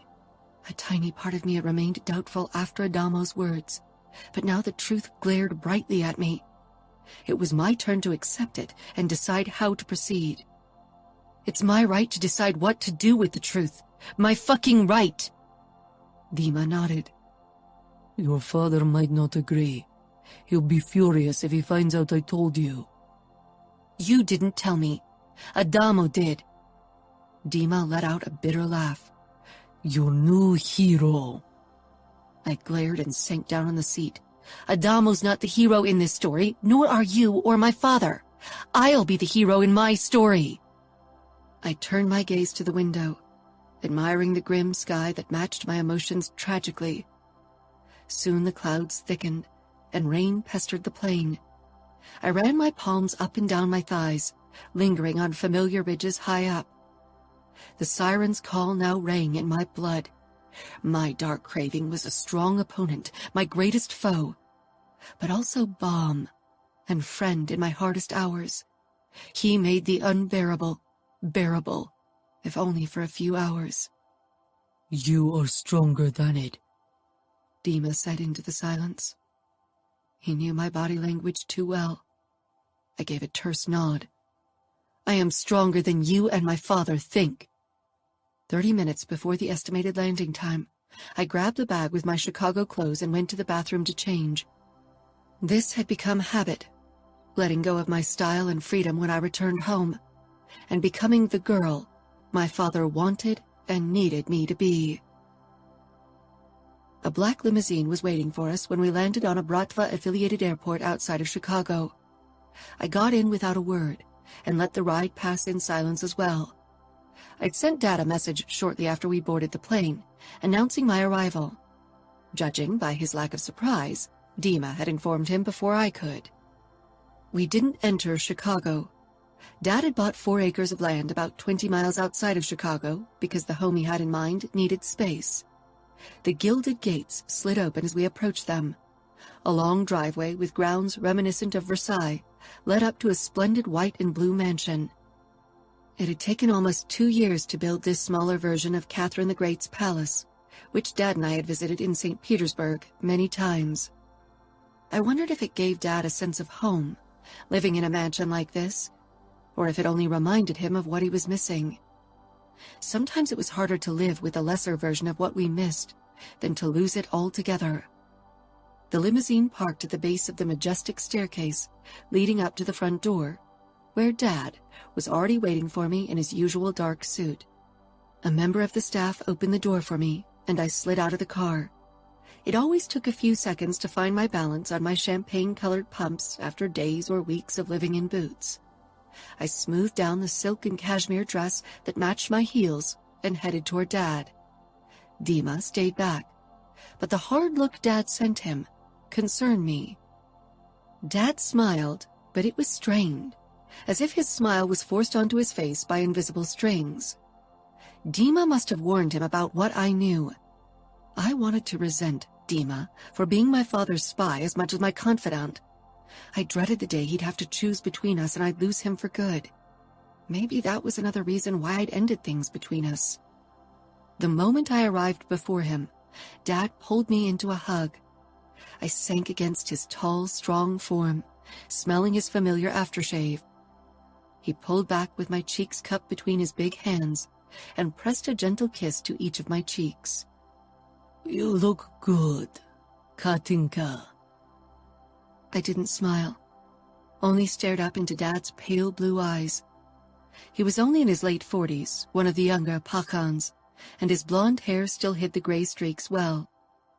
Dinara, I corrected, even though I knew he wouldn't use my second name. When I'd stopped using my first name, Yekaterina, named after Yekaterina the Great, another reason why Dad had chosen to build her palace, he had been heartbroken and continued to call me by the nickname Katinka. I rarely corrected him anymore, nor did I wear the clothes I preferred when I was around him. I always chose dresses or skirts in light colors because he loved seeing me like that. Yekaterina meant pure after all, and he wanted to see me in the light, not stumbling into the darkness that lingered deep inside of me. He wrapped an arm around my shoulders and led me inside the splendid mirror-walled foyers with its white and gold decor. Where are Yuri and Artur? They are already asleep, and so is Galina. Dad always tried to keep his young wife and my half-brothers out of sight, as if he worried his new family would upset me. I gave him an exasperated look. He needed to stop thinking I needed to be put on a pedestal. I'd been happy when he'd married, and Galina had given him heirs. That meant he wouldn't hover as much anymore, and I'd have more freedoms. Are you hungry? He asked. I nodded. Except for vodka and gin, I hadn't consumed anything yet, and it was starting to show in the fuzziness in my brain. Dad snapped his fingers, and at once a member of the staff who'd been lurking in the background rushed off toward the kitchen. Let's go to my office. Calling the vast room where he worked an office was a mockery. Its sheer size awed most people, and some families of 4 or 5 lived in apartments that were much smaller. The gold and white decor carried on, but the furniture was darker. A reddish wood dominated everything, and Dad's desk was the size of a small queen-size bed. We settled on the plush gold and blue sofa that he'd bought from a collector and which originated from the 18th century, Catherine the Great's time. Dad was a man with one foot firmly set in the past and one in the future. Maybe that made him so well respected among his men. A knock sounded, and our cook entered with a tray of fresh hachapuri, baked bread in the shape of an almond with cheese and egg filling. She carried it over to us and carefully set it down on the table in front of us, before she disappeared again. I reached for a hachapuri, wincing as it burned my fingertips, but too greedy for the delicacy of Dad's childhood. The runny egg yolks spread on my tongue, mingling with the saltiness of the cheese and comforting denseness of the dough. Dad had spent the first few years of his life in the Caucasus. I swallowed the first bite, then put the bread back down on the plate. I was done postponing the inevitable, so I met Dad's gaze. "Why did you lie?" A muscle in Dad's cheek twitched, a sign of his displeasure. Many people would have had reason to cower at the sign of danger, but I wasn't one of them. Dima wasn't supposed to tell you. He didn't. Adamo Falcone did. And then I didn't leave Dima a choice but to admit he knew the truth. You know I can be convincing if I put my mind to it. Dad chuckled. Oh, I know. You have the stubbornness and cunning of a great empress. I sighed. Why did you lie? You made me believe she was dead all these years. It was for the best. I wanted to protect you. That's bullshit. Dad's eyes flashed dangerously. Not that tone around me. He hated when I cursed, and maybe even more when I spoke in English. I took a deep breath. Sorry. The truth doesn't matter, because what I said is as good as true. She's dead to us, erased from our lives, and out of our reach in Camorra territory. Nothing is out of your reach, Dad, if you really want it. He dragged his wife, Galina, out of the furthest corner of the Caucasus, a small village where her parents had hidden her away from my father, despite it being under the control of the enemy. He shook his head with a rough laugh. I'm a businessman, and I've survived many attacks to my life, only because I'm cautious. Going to war with Remo Falcone isn't wise. Breaching his territory for a dead woman is insanity. She's not dead, I whispered harshly. He cut my hands. She is to me, and she should be to you too. Forget she exists. She's the past, and we've left it behind us. Haven't we, Katinka? Maybe he had. Maybe he could. But I saw her in my dreams almost every night. A ghost from the past. I had to see her again. Face to face, even if it meant offending Remo Falcone and risking war with the Camorra. Chapter 6. Dinara. We were cutting it closer than I liked, but Dad had insisted I stayed until the morning to grab a few hours of sleep before I took the private jet back to Salt Lake City. He tried to convince me to stay altogether. He knew I was taking part in the races and maybe even why, but he had trouble caging me in. Not because he didn't have the means to do so, but because he worried what I'd do without my freedom and a purpose. He trusted I'd eventually return home, not able to go through with my goal. It was almost 1 p.m. when Dima and I raced back toward camp. Dima hung in his seat. The right side of his face was swollen and blue, and those were only the marks I could see. Dad had him beaten for admitting to the truth about my mother. Guilt burned a fiery path through my insides.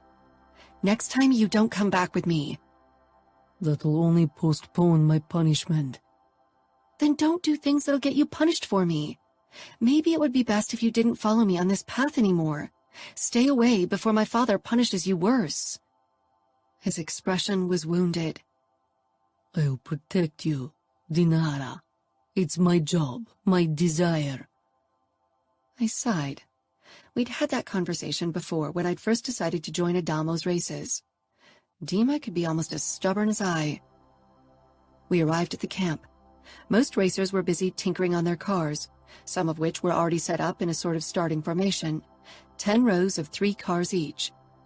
Last time, Dima and I had to start in the last row because we were newbies, but due to our good results in the last race, the first race of this circuit, we were bumped up into one of the middle rows.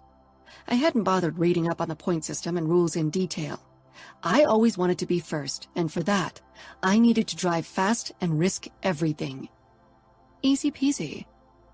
Adalmo's car was in the first row, naturally, together with a completely black car I'd butted heads with in the last race.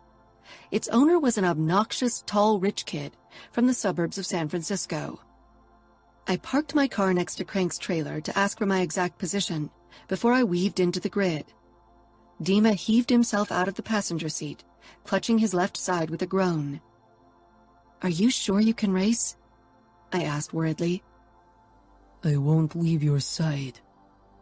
Looking like you do, I doubt you can keep up with the top drivers today. Seeing as tonight's rest stop and tomorrow's starting point is different for every car, depending on the distance they put behind them in the 10 hours of driving, you probably won't get the chance to stay near Dinara. Adamo explained as he stepped down the stairs from the trailer. His dark eyes scanned Dima from head to toe, assessing every injury. Judging by the scars on his body, he could probably evaluate Dima's injuries better than I did. I'm fine, Dima gritted out, straightening fully. He and Adamo were the same height, too fucking tall for me. Even my biker boots with their thick soles didn't change the fact that I had to crane my head back. That was the only reason why I missed my high heels. Adamo shrugged as if he didn't care either way. Even if you are miles away from Dinara when the race ends, you won't move your car another fucking inch. You hit the brakes at exactly 4 a.m. like all of us do, got it? And don't try to cheat. We track everyone. Dima showed his teeth in a dangerous smile. You're too keen to get Dinara on her own, Falcone. Why is that, I wonder? For no reason that requires your bodyguard services, Adamo said with a hard smile.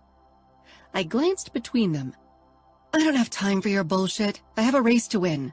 What's my position in the grid? Adamo motioned inside the trailer.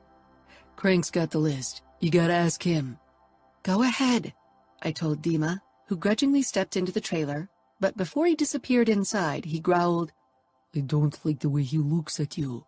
One day I'm going to burn his fucking eyes out. I gave him a hard look, and finally he disappeared. What did he say? It didn't sound very nice, Adamo said with a hint of amusement. He crossed his arms, accentuating the muscles in them. What maddened me even more than my body's reaction to his assets was the fact that I wasn't sure if Adamo was trying to tease them out of me on purpose. Maybe you should consider learning Russian. It's always a good idea to know the tongue of your enemy. Adamo regarded me in a way that turned my body temperature up by several degrees, an experience I wasn't sure I liked. Are you an enemy, Dinara? I smiled. That depends on the situation, I suppose. Adamo chuckled, then he shrugged. We have many enemies. I can't learn all of their languages. Or do you speak French and Italian? My smile widened. Of course. I had tutors who taught me French, English, and Italian, and at home I spoke Russian. Impressive, Adamo admitted. I only speak Italian and English, but my brother Nino is a walking dictionary. I distantly remembered the guy with the cold gray eyes, a hazy image from the past, but hard to forget, like so many other images from that time. My French teacher was never really happy with my pronunciation, but I speak and understand it fluently, even if I don't sound like a Parisienne lady. You don't look like one either. I raised an eyebrow. Got a problem with my looks? Adamo's eyes trailed the length of me, again lingering on my belly piercing. I'd noticed it before. Maybe he wondered if I had more of them hidden beneath my clothes. I had. Absolutely not. Your looks are more than okay in my book. Thanks. That's the kind of approval I needed to feel valued, I said sarcastically. But I had to admit I got a sick kick every time Adamo checked me out. I didn't consider myself as ordinarily beautiful. My appearance, with my red hair, freckles, and high cheekbones, was too edgy for that. Dima chose that moment to return. His eyes narrowed to slits as he stepped between Adamo and me. I got our positions. We should start to prepare everything. Mechanics will check if your cars abide by the rules and attach a tracker to your cockpit to make sure you can be punished or disqualified if you drive longer than allowed, Adamo said, giving Dima a meaningful look before he stalked away. Dima glared at his back. We're next to each other in the starting formation. We should make sure to stay close together, even if one of us is faster than the other. I snorted. No way, Dima. I'm sorry, but I need to be among the first so I can stay close to Adamo. I need more opportunities to extract information from him. Dima leaned closer, searching my eyes. Is this really only about extracting information? I'm not blind. Tend to your wounds, or ask someone from the medical team for help. I need to prepare my car. I walked away. I had never been confronted with Dima's jealousy. He hadn't made a big deal when I'd ended our relationship, nor had he ever tried to win me back. Maybe he'd hoped I'd eventually return to him, and now he saw his chances dwindling. I wasn't sure, but I hoped he'd get a grip soon. I needed to focus on my plan. I didn't have time to deal with a crazy ex-boyfriend. Weaving my Toyota through the parked cars and the mechanics, racers and pit girls scattering around them, took almost 15 minutes. I slammed my palm down on my horn so often that my hand hurt, but eventually I found the marked position. My car was in prime condition, so I didn't need to look it over again. And other than some racers, I didn't have a team of mechanics. Dima could repair almost anything, and I was pretty capable as well. Instead of wasting time on preparations, I leaned against my car and watched the busy crowd, soaking in their excitement and nervous energy. I'd only seen another female driver, but she'd been in the last row. What a shame. More girls needed to trust themselves to play with the big boys. This wasn't a sport that required muscles, only daring and cleverness. And that's something women didn't lack in comparison to men. Beside me, a guy who looked Mexican leaned against his car. His body was covered with tattoos, and he wore a black wife-beater to show them and his muscles off. Like Dima, his hair was in a buzz cut, but his was dark. He flashed me a grin when he caught me looking. I didn't return the gesture, only nodded. I wondered if the Falcones tolerated gang members or members of a cartel to race as well. They seemed pretty certain in their power over the West. I wasn't here to make friends, and even less to flirt with random guys. Adamo headed for me and leaned beside me. The guy lost his interest in me at once. You ready? Always, I replied. What I'm wondering is how the whole toilet break business works. 10 hours is a long time. Adamo gave me a meaningful look. I scoffed. Don't tell me there are no official toilet breaks. There aren't. You have to decide if you want to lose valuable minutes to relieve yourself. Unlike you, I can't pee into a bottle. Trust me, even for guys, it's not easy to drive and pee into a bottle. I couldn't help but laugh, trying to imagine it.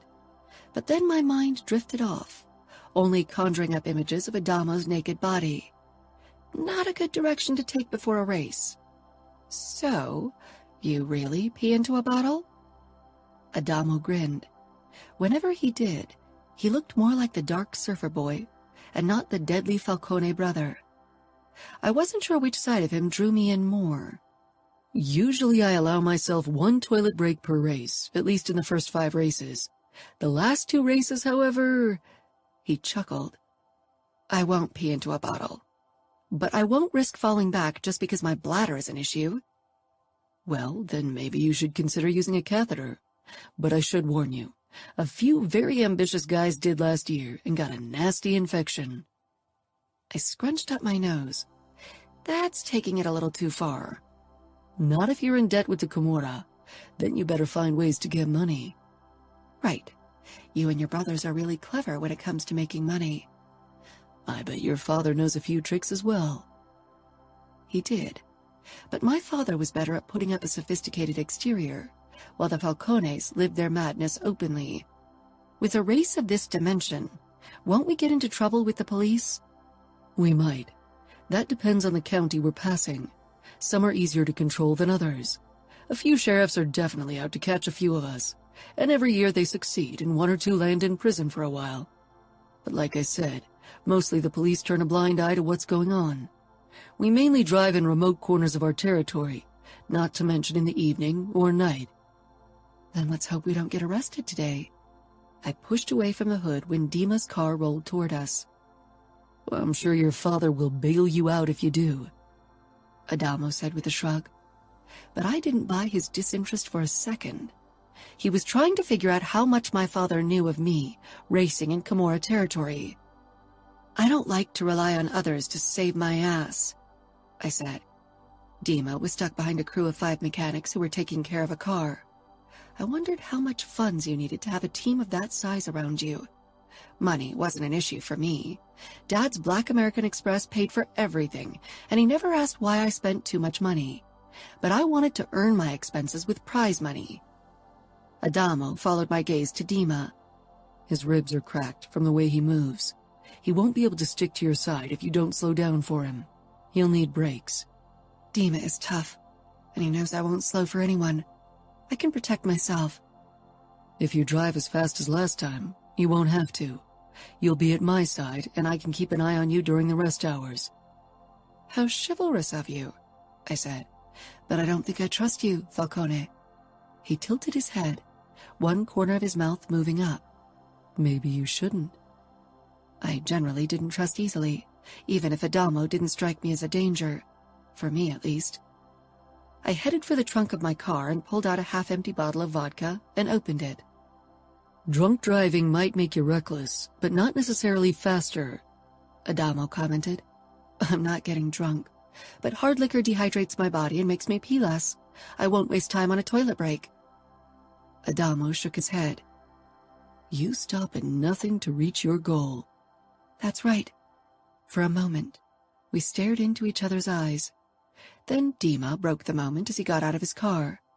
Adamo strode away to the front of the grid, where his car was. My fingers around the steering wheel became sweaty as the minutes until the start trickled by. I'd never driven such a long race. It would be exhausting, and explained why every year drivers crash their cars without outward influences. Even a straight street can become a challenge if you're too tired to keep your eyes open. From my position in the middle of the field, I couldn't see the pit girl with the flag, but as long as the cars in front of me didn't move, I was locked in anyway. It would take a while to reach a better position with more room. Soon the roar of engines rang in my ears, and Viper vibrated under me. Dima gave me a warning look. He was worried, but he had no reason to be. I could handle my car. Dust rose up before me, cloaking the cars ahead as they drove off. My foot hovered over the gas, and the second the brake lights of the car in front of me died, I slammed my boot down. Viper roared like a wild beast, and then we were off. I had to slow almost instantly or risk bumping into the car in front of me. A start surrounded by all these cars was madness, even worse than the last row. Time lost its meaning as I fought my way past car after car. Night fell around us, and soon the crowd dimmed around me. I wasn't sure how many cars were ahead of me, except for the 3 I could see. One of them was Adamo's BMW. The other was the black monster from the rich kid. The third belonged to the Mexican guy who'd started beside me. I hadn't even seen him pass me by. Dima was a few car lengths behind me with 3 other cars. I wondered how long he'd be able to keep up. Maybe he could ignore his injuries after only an hour of racing, but his pain would only get worse as the time passed. My assumption turned to reality after 5 hours on the road. Dima started falling back, and then he stopped. I thought he might need a toilet break, but instead I watched through the rearview mirror as he bent over and threw up. For a moment, my foot on the gas eased, but then my gaze focused ahead again on Adamo and the 2 other drivers in front of me. Dima was tough. He had been a member of the Bratva for almost 10 years. He wouldn't give up easily, and a few cracked ribs were nothing. After 8 hours, even the cup of vodka and my lack of hydration didn't stop my bladder from feeling full. My eyes burned, and the road became blurry on occasion. The deep blackness where the headlights didn't touch my surroundings only added to my body's need for rest. But the distance between me and the 3 cars in the lead had grown, and a break would put me even farther behind. Not to mention that it would allow my two pursuers to catch up, or worse, overtake me. Gritting my teeth, I tried to ignore the pressure in my bladder. To banish my exhaustion, I turned on the radio, blasting my favorite playlist of classic metal from the speakers. Welcome to the Jungle by Guns N' Roses awakened my senses, as usual. Even music wasn't helping anymore, as the last 30 minutes of the race trickled by. My need to pee had turned to a painful throbbing in my lower body, and my back and ass were completely stiff from sitting. I hardly felt my fingers anymore. All I could think about was peeing and sleep. My attention turned to one of the cars in the lead, which was slowly falling back. When the last minute of the racing time counted down, it was only a car length ahead of me. Adamo's car. He'd actually slowed down to spend the night at my side. I wasn't sure if I was flattered or annoyed. The damsel in distress wasn't my favorite role. On the other hand, his company hadn't been unpleasant, but so far we'd never been completely alone. And I realized that's what we'd be tonight, alone, as I stopped the car at exactly 4 a.m. Chapter 7. Adamo. I didn't plan to slow for Dinara to spend the night at her side. It was a spur-of-the-moment thing when I noticed her car not too far behind me. I didn't lose too much time to the other cars in the lead by letting her catch up with me, nothing I couldn't make up for in the races that followed. And even if I didn't finish the 7-day race in number 1, that wasn't a problem. I didn't need the money and would still earn enough points to stay in the race camp. Dinara opened the door of Viper the same time as I turned off my engine of my car, which I'd positioned right beside hers. She barely glanced my way, and instead rushed into the darkness.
Chapter 7.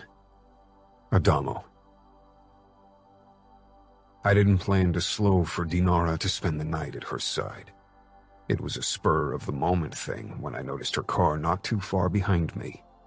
I didn't lose too much time to the other cars in the lead by letting her catch up with me, nothing I couldn't make up for in the races that followed. And even if I didn't finish the 7-day race in number 1, that wasn't a problem. I didn't need the money and would still earn enough points to stay in the race camp.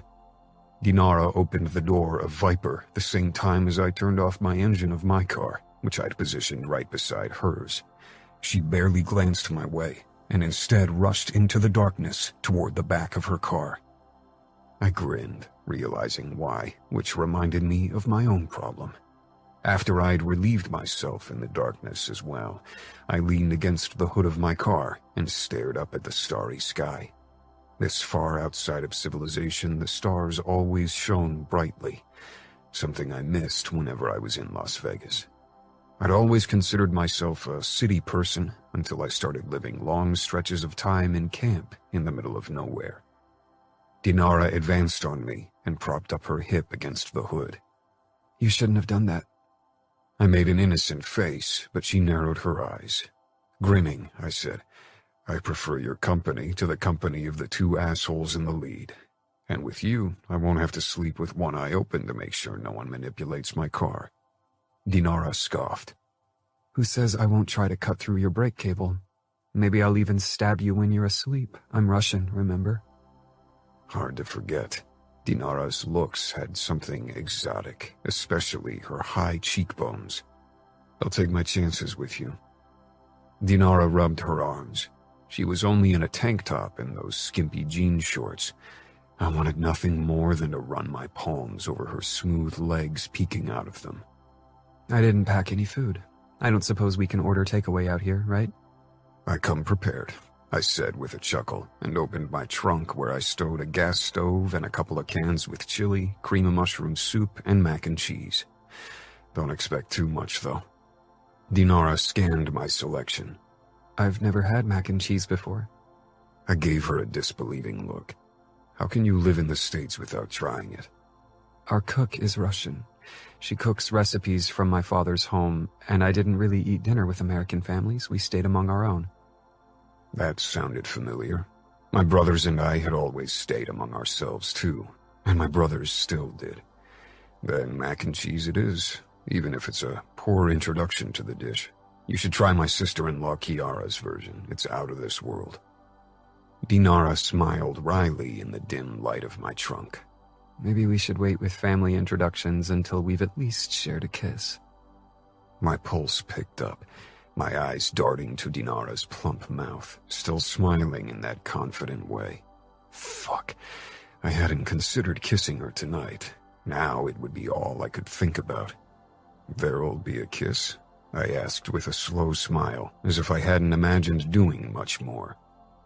Dinara took the gas stove out of the trunk and set it down between our cars so it was protected from the breeze before she grabbed a leather jacket and used it as a blanket to sit on. Do you have a lamp as well? I don't want to keep my door open. I smirked, picking up the can and a gas lamp, and plopped down on the cool ground. Once it cast its eerie light around us and the mac and cheese was bubbling, I said, "You never answered my question." I handed Dinara a fork before I turned down the gas flame and poked my own fork into the searing hot mac and cheese. Dinara did the same and tasted a bite after blowing on it for a while. She chewed a couple of times with a frown. I don't know what the fuss is about. Our cats get better food. I laughed. Sorry, my provisions aren't up to your standards. She laughed too. I'm not even a picky eater, but this is really bad. I don't know if I'll give this another chance.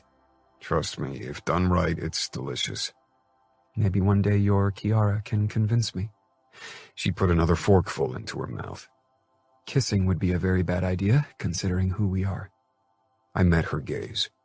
In the dim light from the gas lamp, the luminous teal of her eyes appeared like the dark green of fir sprigs. Opponents? That, among other things. It would be a fateful liaison that's sure to stir up shit in the Bratva and Camorra. I grinned. I like trouble. Dinara shook her head and leaned back on her elbows while I finished the food. Why did you really seek my closeness tonight? And don't say to kiss me. If you hope to extract information from me, I should warn you that I'm very good at keeping secrets. I'm very good at extracting them, I said, leaning back as well so we were at eye level. Dinara tilted her head. Are you the wolf in the sheep's hide, Adamo? Do I look like a sheep to you? I asked, mildly offended. I think you hide your Falcone madness better than your brothers do. I bet those surfer curls and charming smiles trick quite a few people into believing that you're the nice guy. Maybe I am. Dinara shifted her weight to one elbow, resting on her side, bringing us even closer. She peered into my eyes, and for a moment I was certain she saw everything. Maybe you want to be, but we are who we are. I am a Mikhailov, and you are a Falcone. Our paths aren't on the light side. That's the Russian soul being melancholic. That's the realist. Dinara let out a yawn and closed her eyes briefly. What time is it? I didn't have to check my phone to know the time. The sun was rising on the horizon, which meant it had to be around 6 in this part of the country. 6. Sleeping time. Dinara nodded. I'm afraid to ask after the whole toilet break debacle, but do we get the chance to shower during the 7 days? I'm not sure I can go without a proper wash and shave that long. I chuckled. We have 2 sanitary trailers with showers that drive around. Sometime tomorrow it should stop here too. Dinara pushed to her feet, and I did the same, which brought us both very close. With a teasing smile, Dinara turned and opened her car, crawling inside. She kicked her boots off and stretched out on the back seat. The way she lay before me was way too inviting. I wanted nothing more than to crawl inside with her and find out if her belly piercing was the only piece of body art she had. Can you close my door? Dinara's words burst right through my bubble. I did as she asked, and after I'd extinguished the lamp, I made myself comfortable on the back seat of my car. It didn't take long for me to fall asleep. Despite Dinara's words, I didn't worry about her manipulating my car. I woke to the sound of another car and jerked upright, scanning my surroundings blearily. When I spotted the sanitary trailer, I relaxed. A glimpse at my phone revealed it was almost noon, and I'd gotten 10 messages from Remo, Chiara, Fabiano, Savio, and CJ, most of them wondering why I'd fallen back. Of course, one of the drone cameras had filmed the leading trio. I ignored their messages and climbed out of my car. When I glimpsed into Dinara's car, she was still stretched out on the back seat, deep asleep. Her palms rested on her belly, cradling a gun. Dinara definitely had trust issues. I, too, had a gun in my car and had kept it under my pillow on the back seat, but I didn't hang on to it as if it were my lifeline. I wondered if she'd thought she might need it against me, or if it was a more general precaution. I nodded toward the guy riding the sanitary truck. How long do we got? 10 minutes for 2. I nodded, then grabbed a towel and rushed into the bathroom on the trailer of the truck. I didn't wait for the water to get warm, not wanting to waste too much time. Dinara probably needed a bit more time, considering her longer hair. That's something I'd learned living in the Falcone mansion with my brother's wives. I resisted the urge to wank off while imagining Dinara taking a shower. The cold water helped with that, and instead hurried through the shower. I towel-dried myself hurriedly before I slipped on boxers and black jeans. The shirt in my hand, I stepped back outside.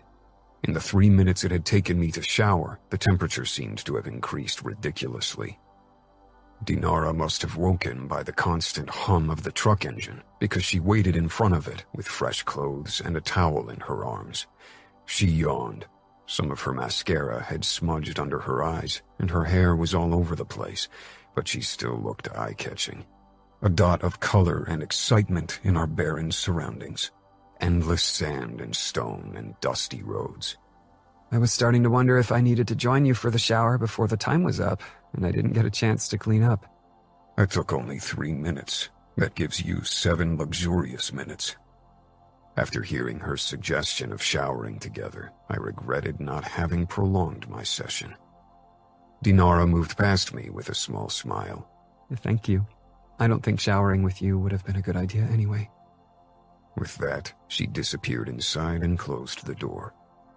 I pressed out air, unsure how to handle Dinara's flirting, because I wasn't sure if she really meant it or was playing with me.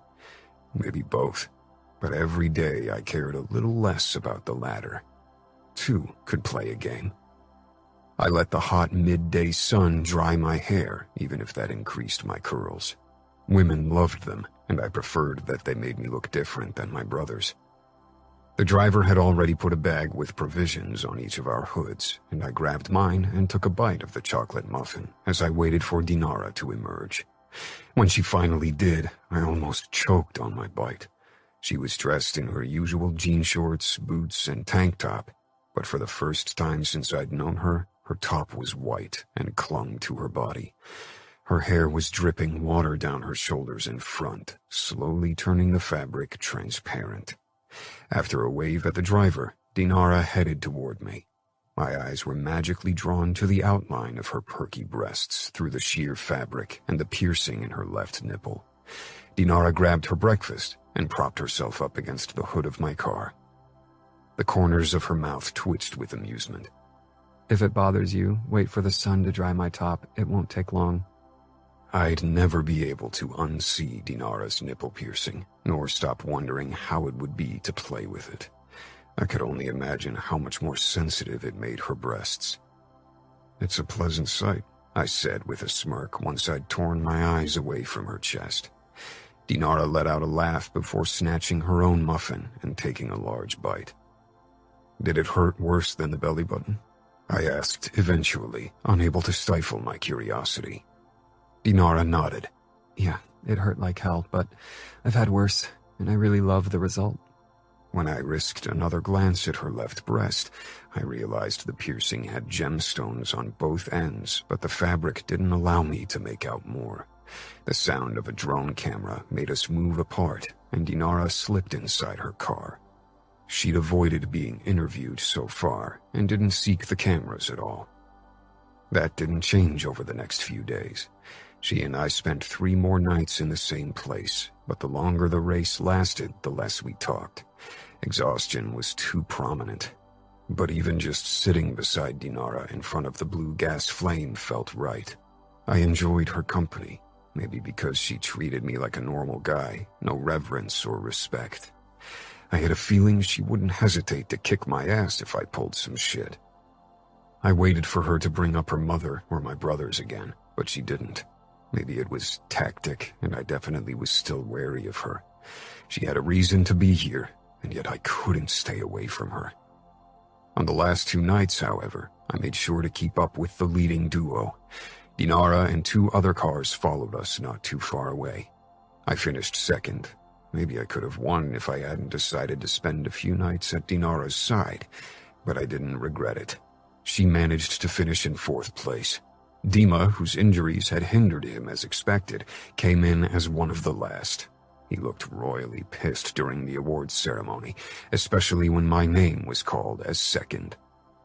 He stepped up beside Dinara, who watched everything with crossed arms. There were 7 days until the next race now. When I stepped down from the winner's rostrum with a bottle of champagne, Dinara headed my way. I shook off a few of the pit girls who came to congratulate me and find out if my stance on fucking them had changed. It hadn't.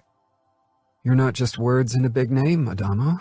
You can race a car. I gotta hand it to you," Dinara said. I grinned. "Thanks. It's not my only talent." Dinara raised one eyebrow. "Maybe one day you'll show me your other talents." I took a swig from the champagne, then held out the bottle to Dinara. "Whenever you want." Dinara took the bottle and drank a few gulps before handing it back to me and leaning close. "Maybe after the next race. Until then, I'll have to head back to Chicago." "Next race," I promised. Her lips brushed my stubbled cheek. I'd cut my beard yesterday because it had become too untamed. Her eyes captured mine, and fuck, I was a goner. I wanted to drag her toward my car, set up a tent, and devour her. I hadn't seen CJ in a couple of weeks, and I would have stayed in camp and not returned home after the 7-day race if I didn't know I had to settle things with her as soon as possible. It didn't feel right to have her in the background when my mind kept revolving around someone else, even if she and I weren't in a relationship. The promise of a kiss and more had lingered between Dinara and me these last few days, and I definitely wanted to make good on that promise. The moment I stepped into CJ's apartment, she made a move as if to kiss me, but I grabbed her shoulders, stopping her. There's someone, she said immediately, smiling knowingly. The hint of hesitation flickered across her expression. She took a step back. As usual, she was only in a negligee, and for a moment I considered taking my words back. I owed Dinara nothing, and CJ and I weren't exclusive. Yet I cared too much about CJ to keep her in the dark. Not really. Not yet. Maybe never. She motioned me inside and closed the door. But your interest is piqued. I think it's so un-Falcone of you to not sleep around, even when you're still unsure about the girl. I sank down on her sofa with a dark laugh. Don't make me sound like a saint. I'm not. CJ covered herself with a bathrobe before she lowered herself beside me. In comparison to your brothers, you are. I'm not the guy you first met, I muttered. This was one of the reasons why I didn't often return to Vegas. People always mistook me for the boy I had been when I'd changed irrevocably over the years. She smiled wistfully. I'll miss the orgasms. Sex with Johns never does anything for me. You should quit and only work in the bar.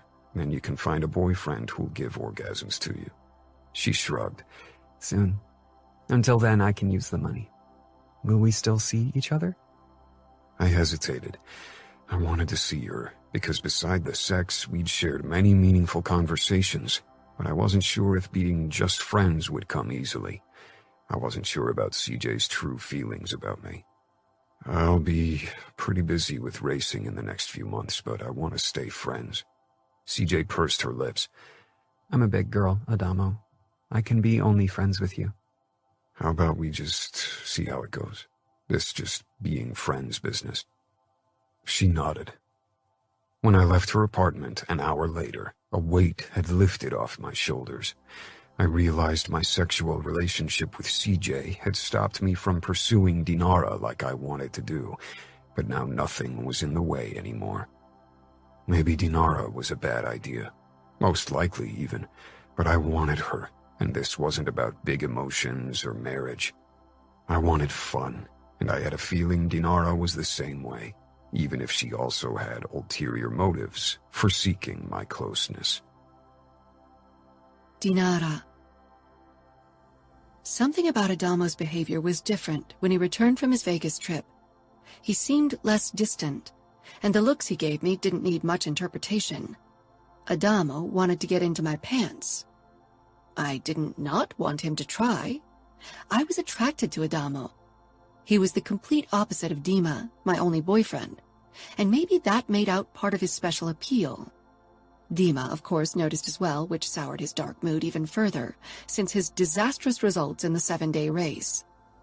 He and I sat on one of the logs arranged around the roaring fire pit in the center of camp after the first race since the 7-day circuit. Many of the other racers were also present, chatting and drinking to celebrate another more or less successful racing day. Dima's injuries had healed, and he'd finished 5th, 1 place behind me today. Adamo had won, which probably made Dima resent him even more. If you keep finishing 5th or 4th until the 5-day circuit later in the year, then you'll still finish with a decent place for the year. Dima huffed. You know I don't care about the results. I'm only here because of you, Dinara. But you make my task of protecting you very hard the way you always run off with Falcone. I didn't run off with him. You drove too slowly to keep up with us. He didn't say anything, only glared into the flames. I accepted a cup with some kind of punch from one of the mechanics. It was too sweet for my taste, but the other racers and especially the pit girls seemed to love it. Half a bottle of vodka might have made it tolerable. My eyes followed a tall form as it approached the scene. Adamo sank down on a log across from me with the fire between us. Our eyes met, and a pleasant shiver raced down my back at the look on his face. His dark eyes appeared black in the firelight as they traced my body. I had never felt like this, as if a simple look could light me on fire. I wasn't sure I appreciated the sensation of my body doing what it wanted. Adamo raised his cup, toasting me. I did the same, and we both took a gulp and grimaced simultaneously.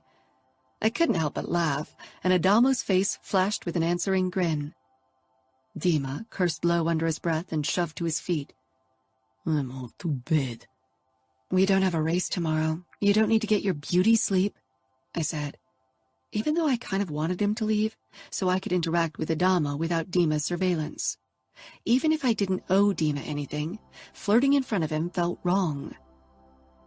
Dima nodded in the general direction of Adamo. I'm sure he'll keep you company. He turned and headed into the darkness. I sighed, but didn't follow him. Soon a shadow fell over me. Is that spot beside you occupied? I peered up into Adamo's handsome face and shook my head. It's yours. He sank down, closer than Dima had been, and our arms brushed. Goosebumps rose all over my body. The drinks aren't much better than the food, I said with a nod toward the punch. Adamo shrugged. This isn't a luxury cruise, he said, and don't tell me vodka is such a gourmet treat. Vodka wins against this sweet atrocity. And what do you know about Russian cuisine? Name one Russian dish. Adamo narrowed his eyes in thought. Borscht? That was a lucky guess. Have you ever had it? No. Beet isn't really my thing. But mushy pasta with fake cheese sauce is? Adamo propped his elbows up on his thighs, his bicep flexing distractingly. My eyes strayed to his marred Camorra tattoo. The handle and tip of the dagger were still intact, but the area of the blade, where the watchful eye had been, was disfigured by burn scars. I knew the general story of how it had come to look like this. The outfit, an opposing Italian mob family in Chicago, had tortured him, but I was curious about more details. Asking for details might prompt Adamo into asking more personal questions, though, and that wasn't something I wanted. He leaned a bit closer. What Russian dish would you have me eat if we ever went on a date? My heart beat a bit faster. I braced myself on my thighs as well, bringing our faces even closer. Pelmeni or piroshki? Nothing better than sinking your teeth into warm dough to discover a tasty, sizzling filling within. My voice was low, seductive, not a tone I usually use to describe food or at any other time. I didn't mention my favorite, khachapuri, because that felt too personal. Adamo nodded, and a slow smile spread on his face. I can't wait to get a taste. My core tightened, catching me by surprise. Our eyes stayed locked together, and if possible, our faces had gotten even closer. The laughter from a pit girl made me pull back. I didn't want people to see us get cozy. This place is too crowded, and I need a decent drink. How about you join me for a vodka at my car? I wasn't sure what I was doing. This had never been part of my plan. Adamo tilted his head. Lead the way. I rose to my feet, feeling an unpleasant sense of nervousness. I didn't wait for him and stalked to my car.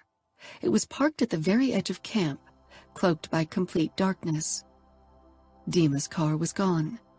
Maybe he'd parked it somewhere else out of anger, or he'd gone in search of a bar where he could drink himself into a stupor for once. He'd be looking for a long time. I grabbed the half-full bottle of vodka from my trunk and sat down on the hood of my car. Adamo leaned beside me. After a swig from the bottle, I handed it to him. Our shoulders brushed, and my body reacted with a flood of sensations, most prominent and surprising. Desire. I swallowed. Adamo held the bottle out to me. I took it and downed an even longer swig. Vodka is starting to grow on me. Maybe I have a thing for Russian delicacies. I tilted my head toward him. They are the best. I need proof. Adamo cupped my neck, startling me, and pressed his lips to mine. My first reaction was to shove him away, even as my body screamed for more. My fingers curled around his strong shoulders for the shove, but instead I dug my nails in and leaned even closer. Adamo's other hand gripped my hip as his tongue parted my lips, tasting me. His kiss was dominance and fire, and it set me aflame in unexpected ways. The way our tongues teased each other, and our lips perfectly molded together, felt as if this was more than a chance meeting. Adamo's hand slid up from my hip, stroking along my ribs, spreading even more fire in its wake. My nipples puckered against my t-shirt. I hadn't bothered wearing a bra because the fabric was loose and my breasts weren't very big. Adamo's fingertips stroked the underside of one breast before his thumb brushed over my nipple, discovering my piercing. Heat and wetness pooled between my legs at the spike in pleasure. I stifled a moan, trying to rein in my body's overwhelming reaction. His thumb flicked my piercing, and a gasp of pleasure burst from my lips.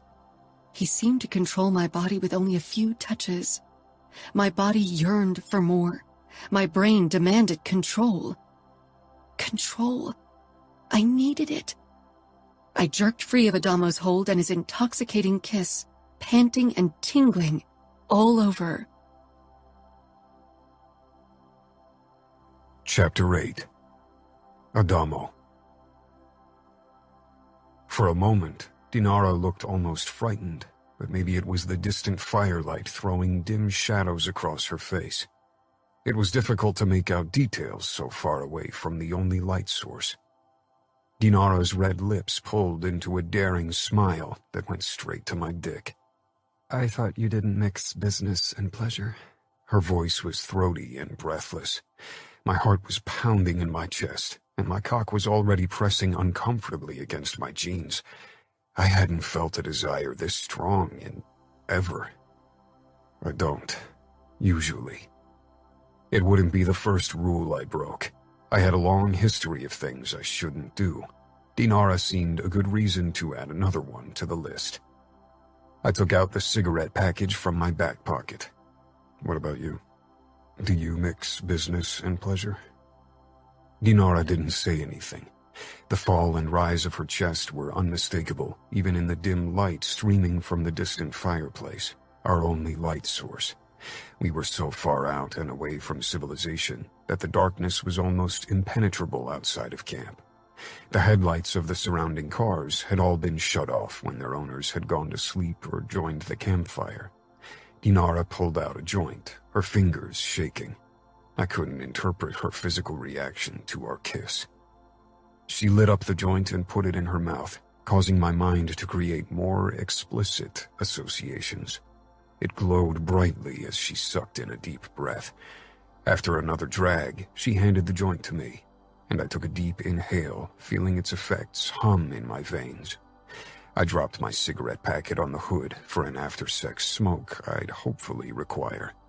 Sex and drugs had been my favorite combination for a while. You didn't answer my question. Or why did you pull back? I had a feeling you enjoyed the kiss more than a little. Her nipples had been rock hard and eager for attention when I'd touched them. Dinara leaned closer and pressed her palm against the bulge in my pants, making me hiss. I think you enjoyed it even more. I resisted the urge to reach into her pants, even if I knew I'd find her sopping wet, ready to be fucked. I did, which is why I don't see why we stopped. Because I like things to go by my rules, Dinara said cryptically and hopped off the hood. I thought she'd leave, but instead she grabbed my hand and dragged me toward my car, which was even further outside of camp and cloaked in darkness. I followed her and let her push me against the hood of my car. Her face hovered right before mine, her breathing fast and sweet. What? She pressed a finger against my lips, shutting me up. Dinara reached down and unbuckled my belt with a soft clang, too loud in the starry night. Nothing stirred around us, but Dinara didn't seem concerned about getting caught anyway as she pulled down my zipper. I removed the joint from my lips and leaned down to kiss her, but she turned her head away. No kissing. I bit back my questions, worried I'd stop her from continuing whatever she had in mind. My cock was already eager for her next move. She snagged the joint from my fingers and took a deep drag before she slid it back between my lips. Her hands trailed down my chest, and she sank down to her knees, taking me completely off guard. She tugged at my boxers and jeans until my cock sprang free. I couldn't stop staring at the crown of her head so close to my leaking tip. Her warm fingers curled around my shaft before she took my tip into her hot, wet mouth. I hissed past the joint, then sucked in a deep gust of the smoke as Dinara took me deeper into her mouth until my tip hit the back of her throat. She gagged but didn't retreat. Fuck, I pressed out. I touched the back of her head, but she swatted my hand away and slowly slid my cock back out of her mouth. No touching. Hands on the hood if you want me to keep blowing you. My rules, not yours. Remember. I put my palms flat on the car and peered down at Dinara's head, moving back and forth as she sucked me. Her tongue circled my tip languidly, licking up my pre-cum. I wished I could see more of her than the scheme of her head. I wanted to see her gorgeous red lips around my tip as she sucked it. This felt like a dream, but even my best drug-induced hallucinations hadn't been anywhere as good as this. Fuck, her lips on my cock felt like paradise. I moaned when Dinara started massaging my balls as she worked only my tip with her lips and tongue. When she started massaging the sensitive area behind my balls, pleasure radiated through my body, and my balls started to tighten. I wouldn't be able to hold out long if she kept it up. I'd been fantasizing about her too long and wasn't prepared for this surprise blowjob. She pulled her head back, smacking her lips. I groaned. I'm close. Dinara gripped my hips and rose to her feet.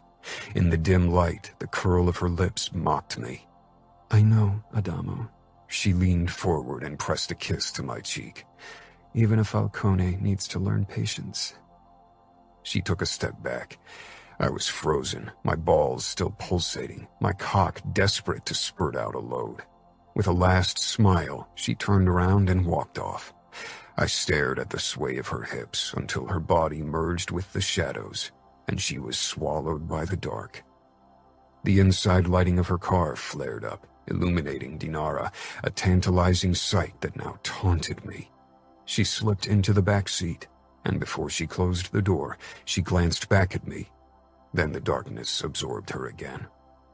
I hadn't been left hanging, or rather standing, since my first sort-off girlfriend, Harper, many years ago.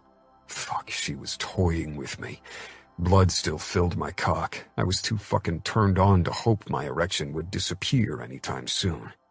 I clutched my cock angrily and rubbed hard, almost painfully. If someone came by, they'd get a show they wouldn't soon forget. It didn't take long for me to shoot out my load all across the dusty ground. I shoved my dick back in and zipped up my pants before I kicked dirt over the spot where I suspected my cum had landed. I reached for the cigarette package on the hood, but touched cold metal. Fuck, I growled. Not only had Dinara left me standing here with a fucking boner, she'd also stolen my cigarettes. I was done handling her with kid gloves. In the next race, she'd get to know the real Adamo Falcone on the racetrack. And next time, she'd be the one with a dripping pussy. Dinara. My spine tingled with animal fear as I turned my back on Adamo, my muscles taut with anticipation, ready to take flight or fight. It wasn't that I expected Adamo to rush after me, grab me, and force me to finish what I'd started, but my body preferred to expect the worst.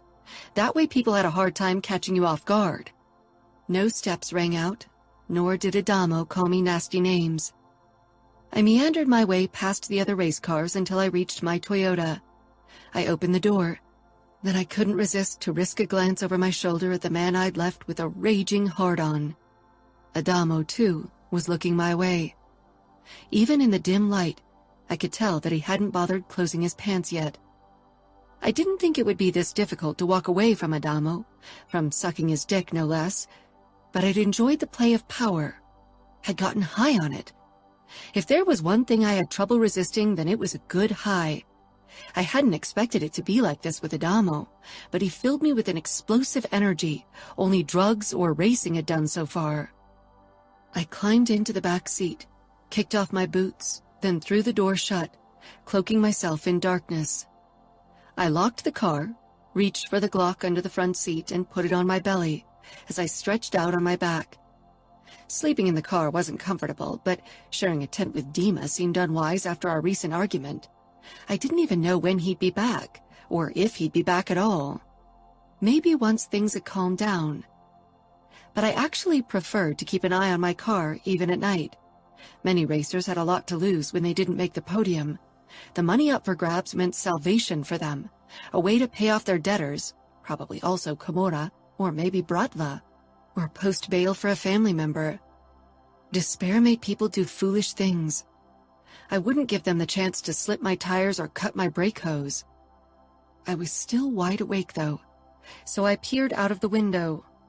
Adamo kicked the ground before he too climbed into his car. He was pissed. I couldn't help but smile. I wondered what a pissed Adamo would look like, how he'd race. My body longed to return to him, to continue what I'd begun. My panties stuck to me with my arousal, something I hadn't expected from giving Adamo pleasure. I wanted to be close to Adamo, but at the same time his closeness shook me up.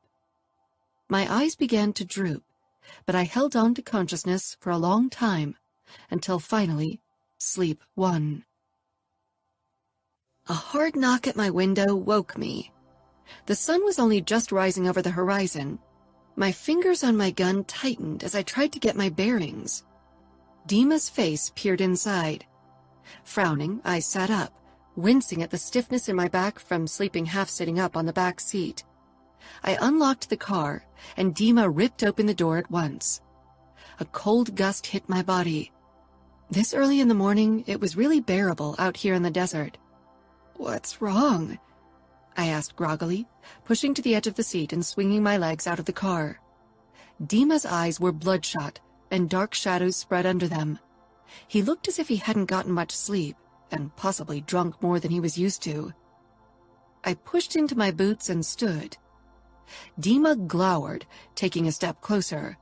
He put one of his hands behind me on the roof of the car, taking up too much room. "I was there." "Where?" I asked, not following his train of thoughts. "Last night." I flushed. I hadn't done anything wrong, and yet a part of me felt guilty. Admitting weakness wasn't my strong suit, so I got angry instead. "You spied on me?" Dima's face twisted with matching anger. "You didn't really try to hide it, did you? How could you do this?" "Because I wanted to." Dima shook his head. "Will you suck every Falcone's cock to get what you want?" My eyes widened. I slapped him hard. "It's none of your business. It hasn't been for a long time. Maybe you should remember your place. You are my bodyguard, Dima. You are working for me. Remember your place or my father will remind you." Dima stepped back, hurt flickering in his eyes, which I only caught because I knew him better than anyone. But his face turned ice cold and hard instantly. "Thank you for reminding me. Don't worry. I won't forget it again." He turned around and guilt slashed into me. Dima had been my bodyguard for 7 years. First one of several, but eventually the only. Before that, we'd been friends, and after we'd become even closer. He'd never only been a bodyguard, and I had never threatened him with my father or put him in his place. I was absolute shit at apologizing and admitting faults, but my feet moved of their own accord. "Dima," I said, my voice still on edge and not at all apologetic. Damn my pride. "Wait." The apology tickled on the tip of my tongue. Dima stopped, but he didn't turn. Tension lingered in his shoulders. "Won't you face me?" "Is that an order?" "Stop this shit. You know I didn't mean it like that, but you have to stop shoving your nose in my personal business. If I hook up with Adamo, it isn't your business." I hadn't been with anyone else since Dima, and I had started dating when I was 16, but he and I would never be a couple again. Even when we'd been together, it had never felt right. Though, that might be something to do with my twisted self and not Dima. He whirled around. You should know better. You're jealous, but you need to get a grip. Jealous? He whispered. Don't I deserve the right to a little jealousy? No, not anymore. Is there a problem? Adamo asked, appearing tall and slightly sleepy behind Dima. He was only in tight boxers, revealing muscled thighs and an impressive upper body. Our argument had gotten loud and woken several people who were now poking their heads out of their tents or cars. At least none of them spoke Russian, from what I knew, so they didn't know what we'd been talking about. Fuck off, Dima snarled, his face turning red. I gripped his arm to calm him down, but he shook me off. Adamo grabbed his shoulder, expression hard. How about you take your anger somewhere else? Calm down before you return. Dinara doesn't need your shit. Dima jerked free of Adamo's hold, his body tightening in a way I knew too well. He was a martial arts fighter, had been for as long as I could remember, and had even killed a couple of men with aimed kicks. There was a reason why my father trusted Dima to keep me safe. Dima? I growled, but he wasn't even listening to me. His furious gaze was focused on Adamo. You have no business getting involved, Falcone pup. This is between Dinara and me, so why don't you return to your bed and stop bothering me? He finally moved as if to turn to me, probably to continue our argument, but Adamo grabbed his arm again. He still looked remarkably calm, at least his face, but in his eyes I could see a dangerous fire I'd never seen on him before, and I couldn't deny it. I was fascinated by it. Dima whirled on him, trying to land a punch in his face, but Adamo must have anticipated the move. He sidestepped the attack and sent a punch into Dima's left side. After that, all hell broke loose. I stumbled back a few steps to avoid becoming a casualty of their testosterone battle. The videos of Adamo's fights I'd watched hadn't nearly done him justice. Seeing him in action right before my eyes, seeing the sweat glittering on his forehead and abs, witnessing the lethal focus in his eyes and the determined precision of his kicks and punches was a completely different matter. It was the difference between seeing a beautiful Fabergé egg on a photo or holding it in your hand, seeing the intricate work put into it up close. Adamo wasn't as breakable as my favorite art piece, but he was a masterpiece all the same, and his art of fighting had taken just as much effort, dedication, and talent.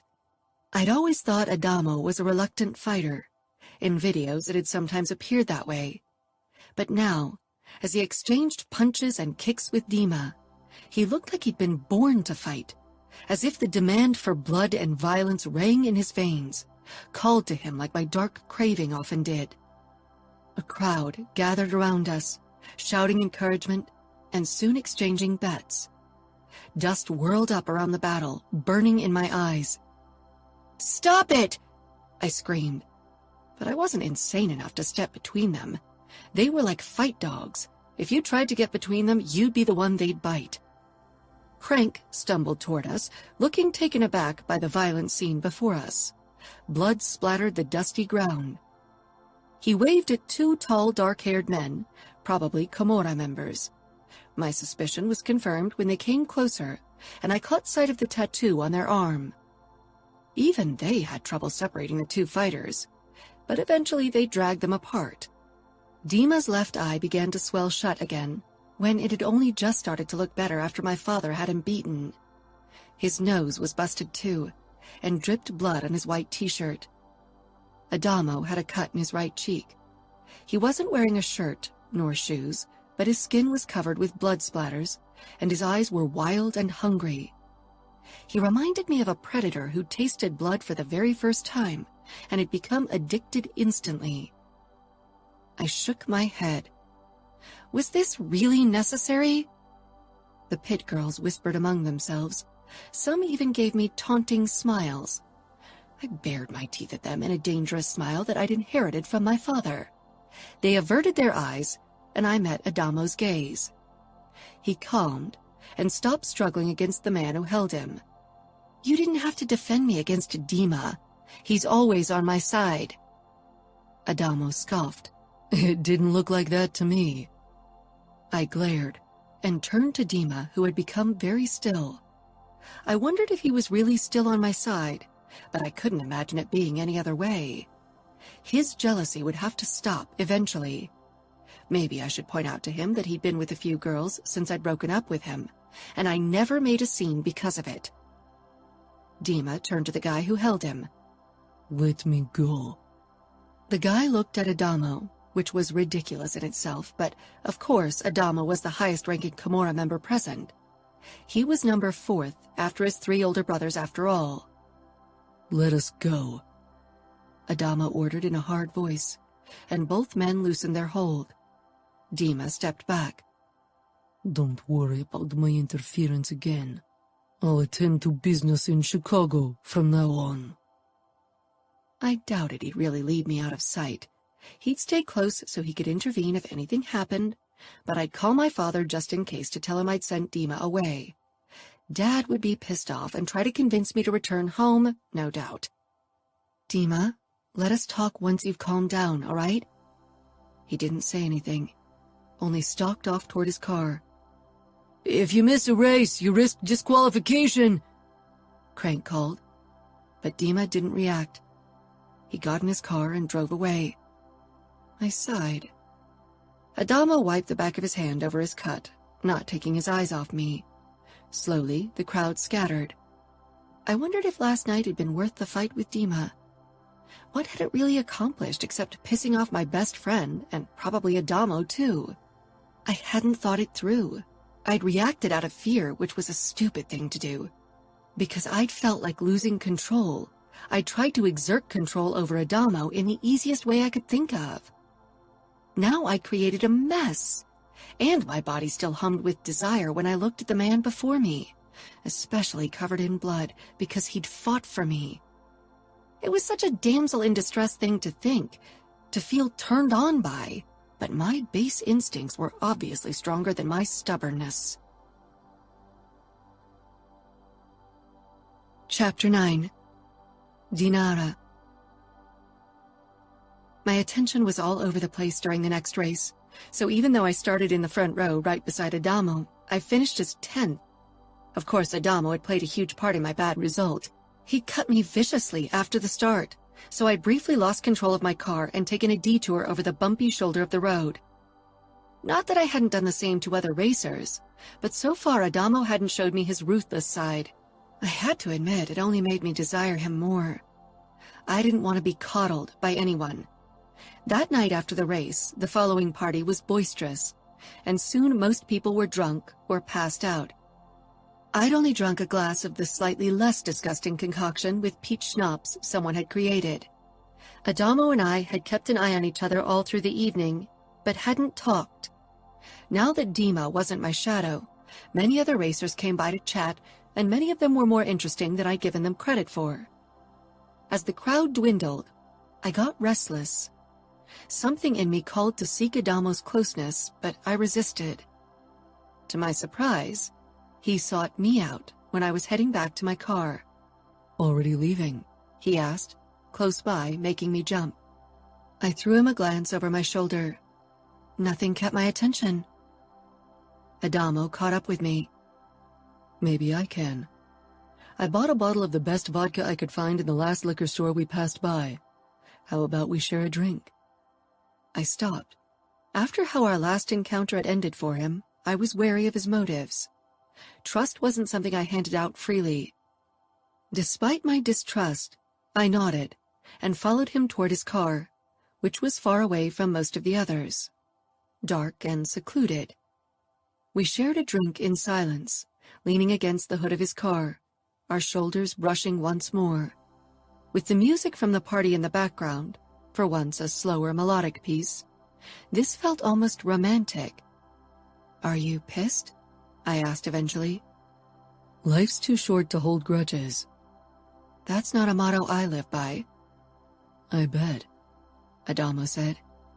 He straightened and moved in front of me, towering over my head. I didn't move, only peered up at him calmly. Slowly, he leaned down. You look as if you want to run. Are you scared of kissing me again? I'm not scared of anything, I muttered.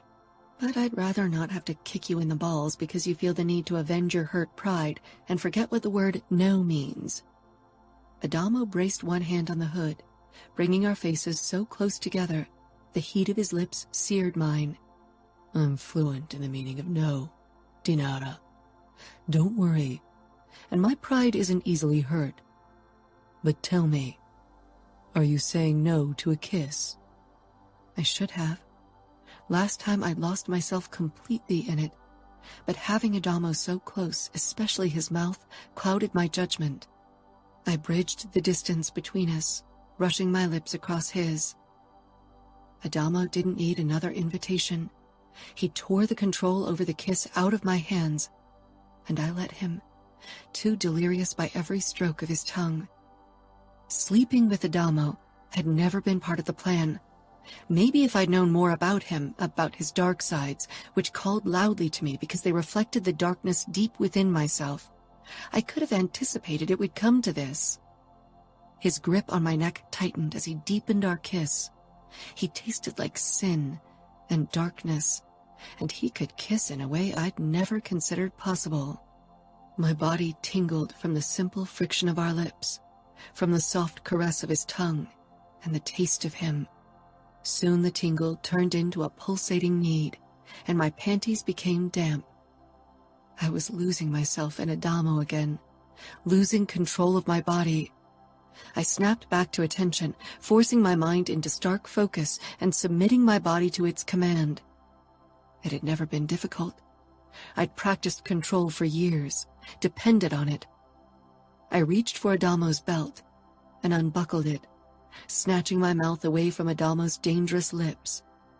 I reached for his cock that was trying to break through the fabric of his boxers, but he grabbed my hand and caught my lips in another kiss. My turn. I have some trust issues when it comes to you and my cock. I couldn't help but laugh against his mouth, but then his hot, skilled tongue traced the seam of my lips before it dipped into my mouth once more. Adamo's hand cupped my breast through my tank. Of course, I wasn't wearing a bra. I was an A-cup, so I rarely saw need to do so. Now I wished I had because, like last time, Adamo began playing with my piercing, sending bolts of pleasure through my body. Adamo's other hand popped open the button of my jean shorts before it slipped in, stroking over my slit. Like a clam snapping shut to protect itself, my mind did the same, removing myself from the touch. Adamo's hand slid beneath my panties, touching skin. But I witnessed everything through a fog, barely registering the touch. I was in control of my mind and body, focusing on the tattoo on Adamo's forearm, following its intricate lines broken by burn scars, the ugly and beautiful becoming one. I did what I always did. I drifted off, went through the motions, moaned occasionally, then arched when I thought it was time for an orgasm because Adamo had stroked me for a while. I never had much patience to draw it out. I didn't care if he thought I came too quickly. Adamo's brows snapped together as he looked into my eyes. Something in his expression shifted from passion to realization, then anger. Adamo slammed his palm down on the hood, snarling, "What the fuck was that?" I jumped and narrowed my eyes, surprised by his outburst. "What are you talking about?" "That was fucking fake. Every fucking moan, and that fucking orgasm too. You didn't come. Weren't even close no matter how loud you moaned. When I first touched your pussy, it was dripping. Then it turned dry like the ground below us. I'm not an idiot, and I recognize a female orgasm." "So now you know if I had an orgasm? You might be a Falcone, but you don't know shit about my body." Heat rose into my cheeks at being caught, but I wasn't going to let Adamo put me in a corner. I didn't owe him an orgasm. Adamo looked livid. "Bullshit, Dinara. Don't lie to me. I recognize a fucking orgasm and that wasn't one," he growled. "Why did you fake it?" I glared, trying to slide off the hood, but he remained between my legs, his arms braced to either side of my thighs. Answer the fucking question. I don't owe you shit. Is it because you think you can't come with a guy? Had Dima talked shit about me? Probably something about me being frigid or something like that. Guilt shot through me. Dima wouldn't badmouth me, and he definitely wouldn't talk about sex with Adamo. Fuck off. Adamo got very close. Or are you scared of losing control, Dinara? I tensed, because he hit the nail on the head. You are, he said quietly, as if this revealed another piece of the puzzle. The big Dinara Mikhailov puzzle he so eagerly wanted to solve. I wondered what he'd think once he fitted the last piece in. I wasn't a masterpiece anyone would show off in a frame. I was a messy thing people kept in the garage or basement. I'm not scared of anything, I seethed. I'd lived too many fears to bow to them. Adamo shook his head, seeing through me like no one ever had. He tilted his head, seeking more of that darkness I tried to bottle up. He wasn't a stranger to horrors, knowing his family history, but some things were beyond what people felt comfortable with. I worried that he'd realize I was one of those things. This wasn't part of the plan. He was a means to an end. Get a grip. I grasped his neck and kissed him harshly, wanting to shut him up and stop him from looking at me like that. It made me want things I couldn't afford at the moment, maybe never. Adamo ripped away from my mouth. He reached between us and slid 2 fingers along my slit. I don't want a fucking fake orgasm. I want the real deal, and I'm going to earn it. And you will fucking lose control, Dinara. I'd never come with Dima, but he'd never mentioned it, even though I was almost sure he'd noticed. He wasn't stupid either, and knew me even better than Adamo. It wasn't that I hadn't enjoyed many of the things Dima and I had done, but I'd never allowed myself to let myself fall completely, to hand control over my body over to another person, never again. I met Adamo's fierce gaze. For some reason, something in him compelled me to throw caution in the wind. You can lose control with me, he murmured. You're safe. I smiled wryly. You're safe was something I'd been told before, but I wasn't that girl anymore. And Adamo wasn't a demon from my past. Adamo hooked his hands in my pants and slid them down my legs with my panties, leaving me bare on the hood of the car. I wasn't shy about my body or a prude who had trouble being naked around others. Naked trips to the sauna with family and friends weren't uncommon in my family. And yet, I felt vulnerable as I sat before Adamo. His eyes slid down my body to my pussy. He was right. I was dry like the air around us. The wetness his kiss had conjured had been banished by my fears. I needed that kiss again, that taste of Adamo. I grabbed his collar and pulled him closer. His hand clamped around my neck, then finally his mouth pressed against mine, his tongue reawakening my body. Soon a familiar pulsating filled my core. My mind screamed to stay in control, and as if Adamo could sense it, he pulled back slightly, his lips still so close they brushed mine when he spoke. Stay with me, he ordered, then softer. Stay. His dark eyes arrested me, held me in the present, no way to escape. He slipped 2 of his fingers into his mouth, wetting them before he pressed them lightly against my clit. They slid over my bundle of nerves easily with the extra wetness, and soon tingles spread through me. He sucked my lower lip into his mouth when his fingers gently slid up and down my slit, scissoring me until every nerve ending in my pussy awakened. My breathing came faster, my body becoming tenser. A knot was being tightened dangerously with every stroke from Adamo's fingers, and he was the only one who could release it.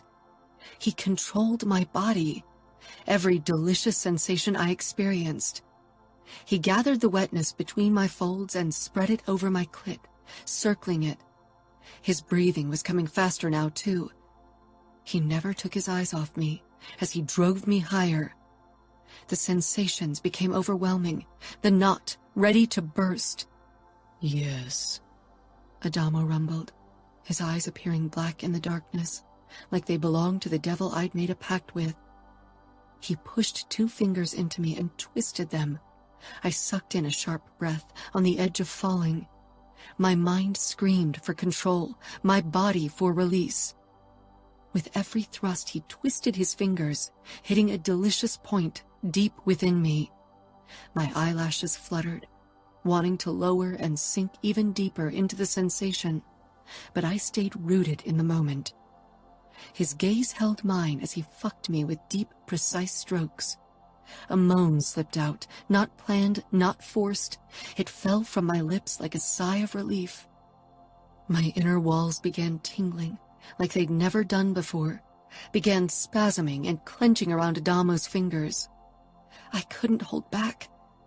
Digging my heels into Adamo's ass, I arched back on the hood as pleasure took hold of me, ripping any shred of control from my body. I cried out, clawing at Adamo almost frantically. Adamo pumped his fingers faster, forcing out more moans and cries. I couldn't stop shaking, until finally, Adamo's fingers stopped. They remained inside of me, like Adamo had wedged himself into my mind, my body, every part of me. Afterward, my body humming, my breathing raspy, I peered up at the night sky. None of the orgasms I'd given myself over the years had been anywhere as intense. Slowly, my senses returned. Adamo hovered over me. This was an orgasm, Dinara. I'd lost control. My chest constricted. I shoved him hard and he yielded, taking a step back. A bulge tinted his pants. He brought his fingers, coated in my juices, to his mouth and licked them clean with a wicked smile. My core clenched, wanting more, completely mesmerized by the sensations slowly dimming in my body. I hopped off the hood, pulled up my jean shorts and panties before I ran off toward my car. Inside of it, with the door closed, my heart began to slow. Adamo still stood in front of the hood of his car. I'd left him with a hard cock once again. Only this time I didn't feel like the winner of our game. I touched my panties, which were completely drenched, then wrenched my hand away and reclined in the seat. Fuck you, Adamo. Whatever was happening between us could become dangerous. But I knew I wouldn't be able to stay away or rebuild old barriers. I wanted more of what Adamo had given me, even if it scared me. I wasn't a coward, hadn't been raised to be one, and wouldn't allow myself to become one, so I didn't avoid Adamo like part of me wanted to do after my flight. Instead, I sank down beside him on the log the next evening and held out an unopened cigarette pack to him. It was my peace offering. He accepted it. It took even more courage to hold his gaze, because he gave me the feeling as if he could see even more in my eyes than the day before. Every day he unraveled another piece of me, and I was still chipping away uselessly at his barriers. We didn't talk, only listened to the makeshift band a few racers had thrown together. One of the pit girls had an amazing voice, which filled the night with more warmth than the fire. It was long after midnight, when most people had gone to sleep. "You have more of that vodka from yesterday in your car?" I heard myself say. I drank some of it out of frustration yesterday, but there's still enough left, Adamo said in a low voice. We straightened and strode over to his car. People had started talking about us. Rumors made the rounds. We were a small circle, and gossip was impossible to suppress. I didn't care. My reputation was my least concern. This wasn't my home, and those weren't friends or family. Before Adamo could reach for the bottle, I sunk my fingers into his shirt and tugged him closer. He didn't resist, but he didn't lower his head either. Instead, he peered down at me. "Not done playing?" "I'm not playing. At least not the game he might suspect." "Last time you left me standing there with a boner." "I did, but I won't do it again." He leaned closer. You sure about that? My palms are getting callous from jerking off. I laughed, but without warning, Adamo's kiss slammed me against the car. Passion exploded between us, wiping away any sense of caution. We tore at each other's clothes. Adamo ripped the door open, already pulling down my jean shorts and with it, my panties. I shook them off, a moment before I pushed Adamo onto the back seat. I needed to be in control. Adamo's cock stood to attention as he rolled down a condom over it impatiently. I sank down on it and sucked in a sharp breath at the feeling of fullness. It had been more than a year since I'd been with Dima, and that had been very different. Adamo's fingers dug into my hips, and I started moving my hips. My lips crashed down on his as I rode him. He thrust upward, driving himself even deeper, trying to make me relent control. My nails dug deeper into his chest, a warning. Adamo gripped my ass cheeks, then flipped us over. Falcones never relinquished control. He pushed me into the back seat with his much stronger body and slammed into me. Every thrust of him ripped away another sliver of control. With him on top of me like that, I had no way to win it back. Losing control. Out of control. My throat tightened immediately. I clenched, and pleasure turned to pain. Adamo touched my cheek, and my eyes cut to his. Concern swam in his dark eyes. He saw deeper than he was supposed to, saw things no one should. He wasn't supposed to. "Don't stop," I bit out, not wanting to appear weak. I wasn't breakable or vulnerable. I didn't want him to treat me as such. My lungs constricted. My body was stronger than my iron will. Adamo rolled back over, taking me with him, so I was once again on top of him. After a moment to get a grip, I dug my nails into his chest and twisted my hip, driving his cock deeply into me. I bent down, kissing him fiercely, my eyes clenching shut against his inquisitive gaze. His palms cupped my breasts, and his fingers tugged at my piercing. I gasped, my eyes flying open. I love that piercing. My lips fell open when he flicked it again, and my pussy clenched tightly around him. I was getting closer and closer with no way to stop, and for once I didn't try to grapple for control over my body. I let it loose, even if it scared me. Adamo's hips drove upwards as I twisted my hips. I clutched his shoulders, my eyes ripping open as a wave of pleasure tore through me. I couldn't stop it, could only submit to its force. I cried out, my belly constricting, my nipples hardening even more. I almost blacked out when Adamo's cock expanded under his own orgasm. Overwhelmed, I fell forward. My face pressed against his chest as I drew in sharp breath after sharp breath. Adamo's hand slid over my back, gently. The caress felt good, gave my tumultuous insides an anchor. I allowed myself to enjoy his touch and our still intimate connection. I could have stayed like this forever, listening to his racing heartbeat, but eventually I sat up. Adamo was still buried in me, but he was slowly growing soft. I lifted off him and scrambled backwards and out of the car.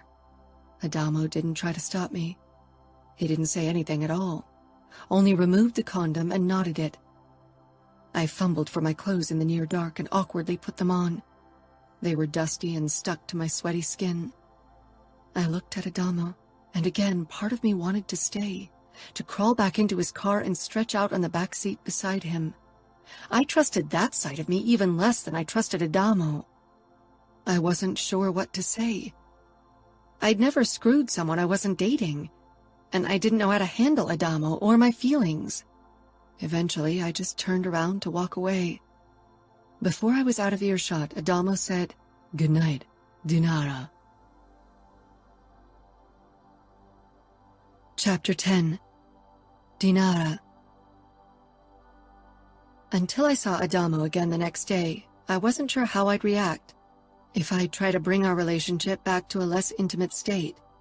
Yet the moment he joined me in the morning with his own bowl as I ate my oatmeal and quietly ate beside me, I knew I didn't want to take a step back. I wanted more. Are you okay? Adamo asked eventually. I narrowed my eyes. Why shouldn't I be? Adamo shrugged. I thought you might avoid me now, but it seems I was wrong. Would you prefer if I ignored you? I'd prefer if you'd join me at my car tonight again. I stifled a smile.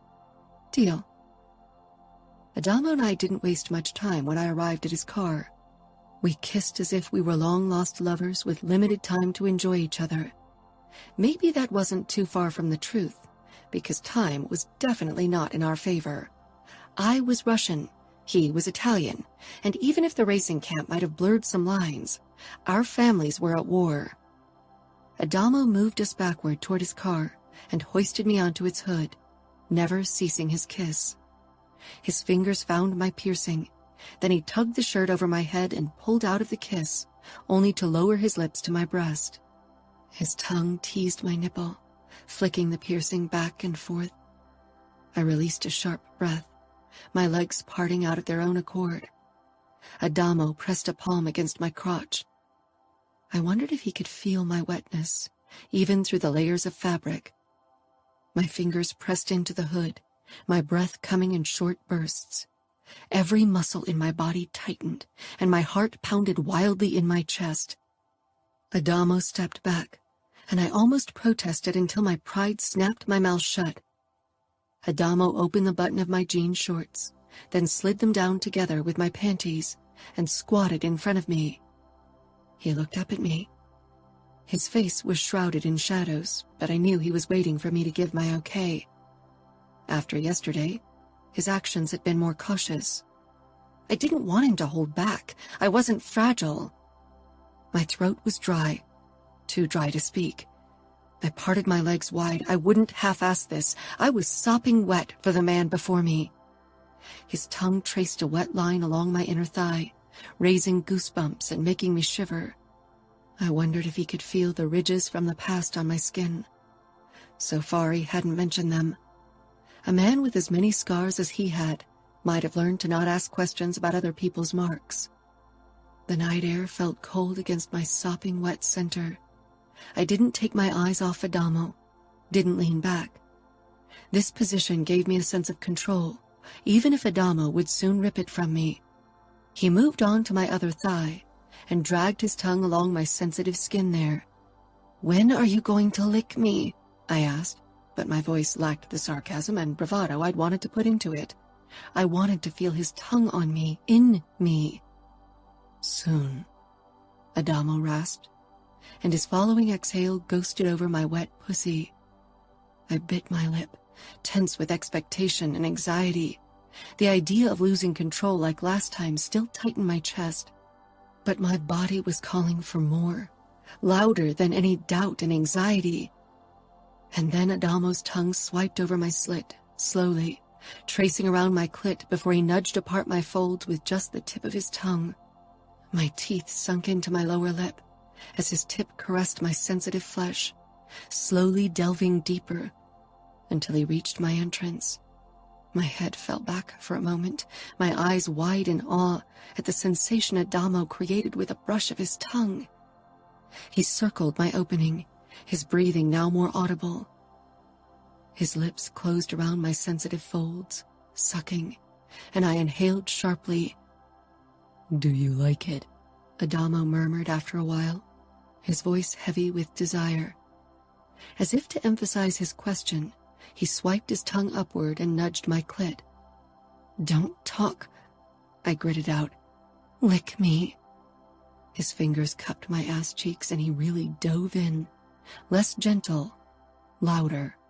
His tongue parted my folds, seeking my entrance, diving in. He flicked up and down, awakening every nerve ending. My lust trickled out, and Adamo lapped it up, making me moan. "Do that again," I whispered, almost delirious from the sensations. Adamo parted me wider, and slowly ran his tongue along my opening. My fingers tugged at his hair, as I watched him draw out more of my juices and feasting on them. My hips shifted restlessly. Adamo looked up, meeting my gaze as he kept eating me out, his lips shiny with my lust, and his eyes hungry for more. My grip on his hair tightened further as my core began to spasm. Adamo closed his lips around my clit as he pushed 2 fingers into me, and a tremor barreled through my body, taking any semblance of control with it. I cried out, shoving my pussy harder against Adamo's face, who accepted the invitation with a growl, sucking harder and plunging his fingers even deeper into me. I rode his fingers and face, almost weeping from pleasure. I didn't care who heard, didn't care about anything but this sense of freedom I felt. I fell back, completely exhausted. I ran my fingers through Adamo's tousled hair, gentler now as he peppered my pussy with kisses. I blinked up at the sky, wondering what this was. Adamo appeared in my line of vision. I swiped my palm across his beard, which was wet with my juices. His expression brimmed with lust, and the bulge in his pants was impressive. "Turn around," Adamo said. I didn't protest. Instead, I rolled over until my stomach rested on the warm hood of the car, and my ass propped up for Adamo. He stroked my ass cheeks before he rubbed his tip over my opening. I arched against him. "Fuck me, Adamo. Fuck me like you mean it." Adamo leaned forward, tracing the bumps of my spine with his tongue. His fat tip dipped into me. I tried to move back, but Adamo's grip on my hips kept me in place as he thrust into me slowly with only his tip. "Deeper?" I gasped. "Patience. I make the rules." I reached back, cupping his balls and squeezing. He hissed low in his throat. "That's how you want to play it?" He growled. "Yes," I rasped as he kept teasing me with his tip. Adamo retreated, and then without warning he slammed all the way into me, filling me to the very brim. I cried out at the stretchy feeling, on the verge of being painful. Adamo was incredibly thick and long. His tip nudged the sweet spot deep within me. "Is that what you want?" Adamo asked in a raspy voice. I twisted my head around to look at his face. "I want you to fuck me until my legs give out and I come all over your car." His eyes flashed with raw lust, and then he slammed even harder into me. His car shook under our fucking, and for once I lost all sense of control, and it didn't scare me. Adamo. On occasion, I thought I'd figured Dinara out, but then something happened that threw me off completely, like her panic attack when I'd been on top of her when we fucked the first time. We hadn't talked about it, and it hadn't happened again in the 2 weeks that followed, even though we fucked every night. I was never on top, though, or the fine scars on her upper thighs I first felt with my fingertips, then my tongue. When her shorts rode up and the sun hit her skin right, I now saw them too. Dinara was an enigma I was desperate to understand. I hadn't asked Remo for more information again. For some reason, now that Dinara and I got closer, it would have felt wrong to prod around in her past without her permission. She obviously didn't want to share things with me. Maybe she would, eventually. The heat in the tent was almost unbearable. The sun had been relentless during the day, and even the night hadn't delivered much reprieve. Dinara rolled off me and stretched out on her back, breathing harshly. Our bodies were covered in sweat from sex and the heat. "Will you ever tell me why you're really here?" Dinara rolled over on her side, bringing us closer once more. I twisted around to face her. Strands of her red hair stuck to her cheeks and forehead. "I'm surprised Remo didn't tell you everything." "Remo has a strange set of rules, and he likes to play with me," I said, then shrugged. "But I haven't really been trying to extract information from him since this began with us." "This?" Dinara asked, tracing my disfigured Camorra tattoo. She did so every time after sex, obviously fascinated by its looks, or maybe just the story behind it. She cast her eyes up. What is this between us? You tell me. I think only you know what you really want. What do you want, Adamo? I pushed up on my elbow and traced her cheekbone. She let me, for once not pulling away, not seeking the safety of her own car after we slept together. I want to get to know you better. Not just your body, but your mind, your past, your darkness. Dinara smiled bitterly. No, you don't. Not if you like the version of me you've met so far. Let me decide that for myself.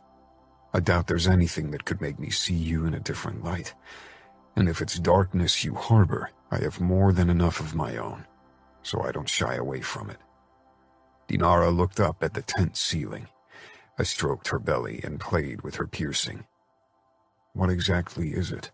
She gave me an appalled look. Don't tell me you don't know what a Fabergé egg is. It's a Russian egg. She shook her head in exasperation. It's art and history, intricate design.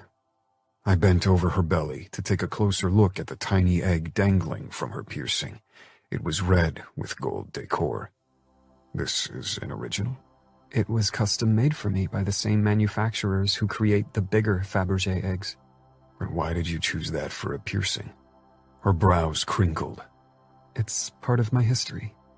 My father gifted a Fabergé egg to me every year since my birth, and I keep them in a glass cabinet in my room. I'd never pegged you for an art enthusiast, especially this kind of traditional art. You seem more like the Andy Warhol or Jackson Pollock kind of girl. You're wrong. Because you don't tell me enough about yourself. You aren't exactly an open book either. I inclined my head. What do you want to know? There are so many things, it's difficult to pick only one. She said, but then her gaze darted to my forearm. Your burn scar. Why didn't you have it lasered and your Camorra tattoo redone? Dark shadows from my past took shape. I held out my arm so she could see my tattoo, the knife with the eye and the Camorra motto in Italian.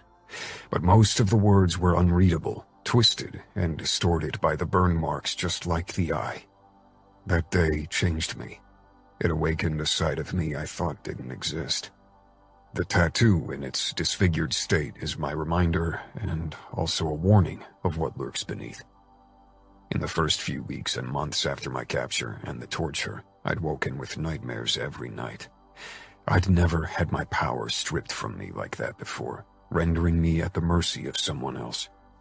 Before that day, I'd thought I was at Ramo's mercy and subject to his moods, but afterward, I realized how wrong I'd been.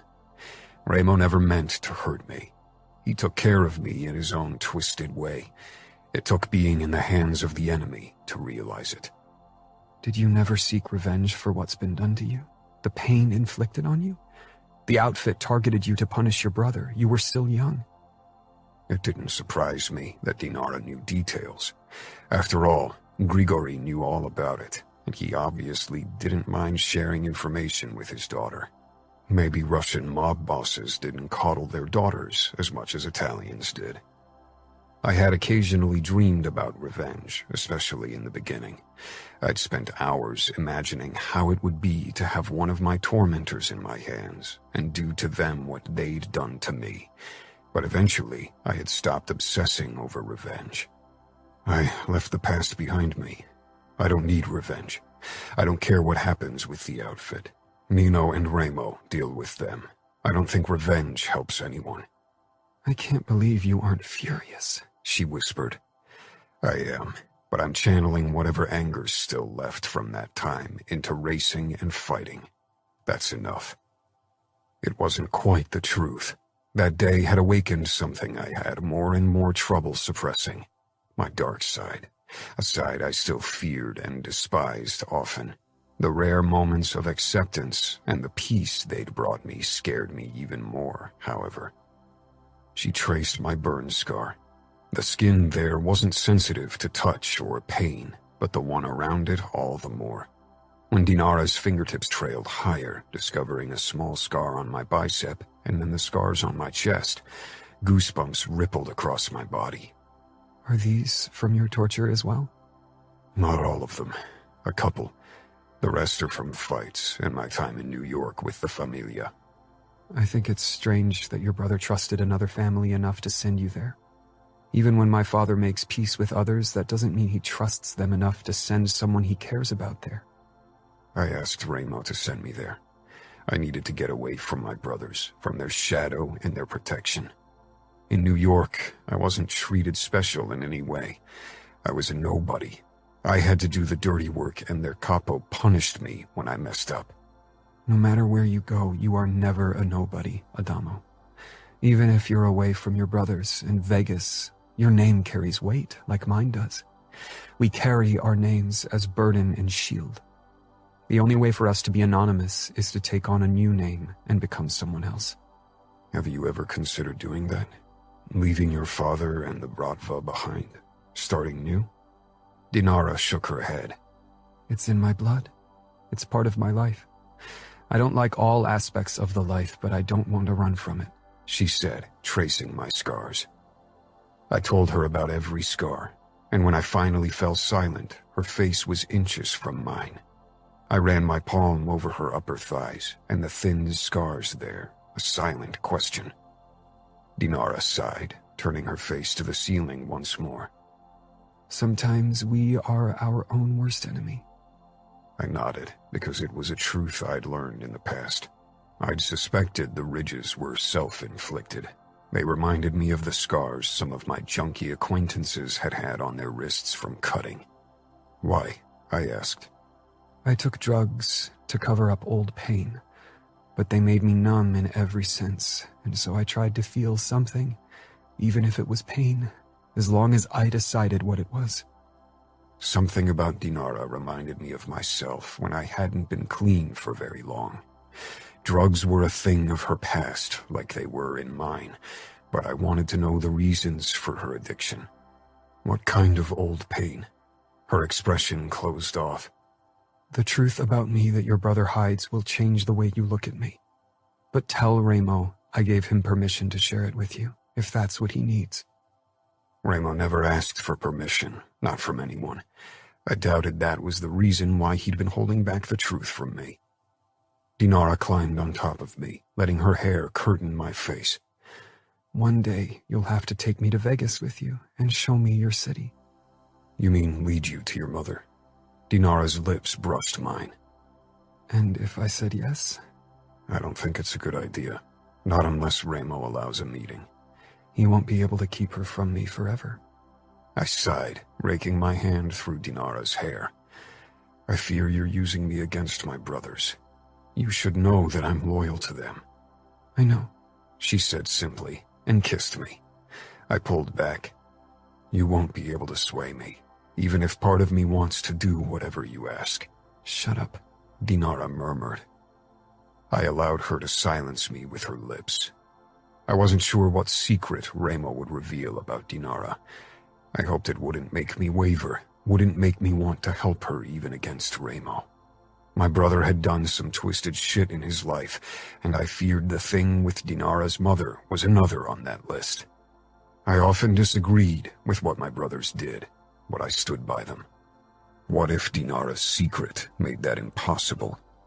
Maybe that was why Ramo had kept the secret to himself, and maybe now that I was closer to Dinara, he'd reveal it for the very same reason, to test my loyalty. Chapter 11. Dinara. My father hated my mother. Every time I brought up her name, loathing edged itself into every hard line of his face. He wanted her dead. No, he wanted her to suffer and die. A simple death wasn't enough for him.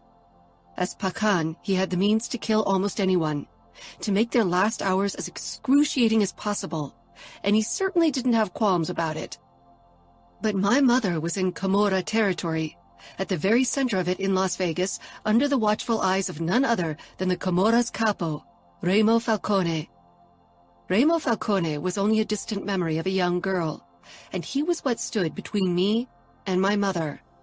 Impossible to bypass without help. My father wouldn't help me, not unless Ramo handed him my mother so he could kill her himself. And Adamo? Maybe Adamo could help, but would he? Using him to get information had been easy, but what I needed from him beyond that, I wasn't sure if I should even consider asking. But did I have a choice? This was too important to let emotions get in the way, especially when I wasn't sure about their extent. Could anything between us even last? But unlike Adamo, I couldn't let the past rest. It didn't let me. And not pursuing revenge? Impossible. The past was my burden. Sometimes at night, the memories were fresh, and I woke with the scent of my mother's sweet perfume in my nose, my skin covered in sweat. I hated those nights, those dreams that made me feel small and weak, destroying everything I'd worked so hard for. The past. "Come on, Mandy," my mother said, as she dragged me out of the car and toward a brick building. I didn't like that name, but maybe it wouldn't last. My last 5 names hadn't. I missed my real name, Yekaterina, or Katinka, how Dad always called me, but it was bad. "Mandy, hurry!" Her voice was tight with fear. Men had taken us with them, away from the house we'd lived in for weeks now. They had put us into a car and driven us to a place with a big neon sign above its entrance. A woman's legs flashed in bright colors, and between them the words "Sugar Trap" blinked. I didn't fight her hold, only trudged after her. I lowered my gaze to the floor, how I had been taught when we walked through a bar. It smelled of alcohol and smoke, but above all, of a heavy perfume, even stronger than the one Mom wore. I almost stumbled when we headed down steep steps, but a man with gray eyes caught my arm.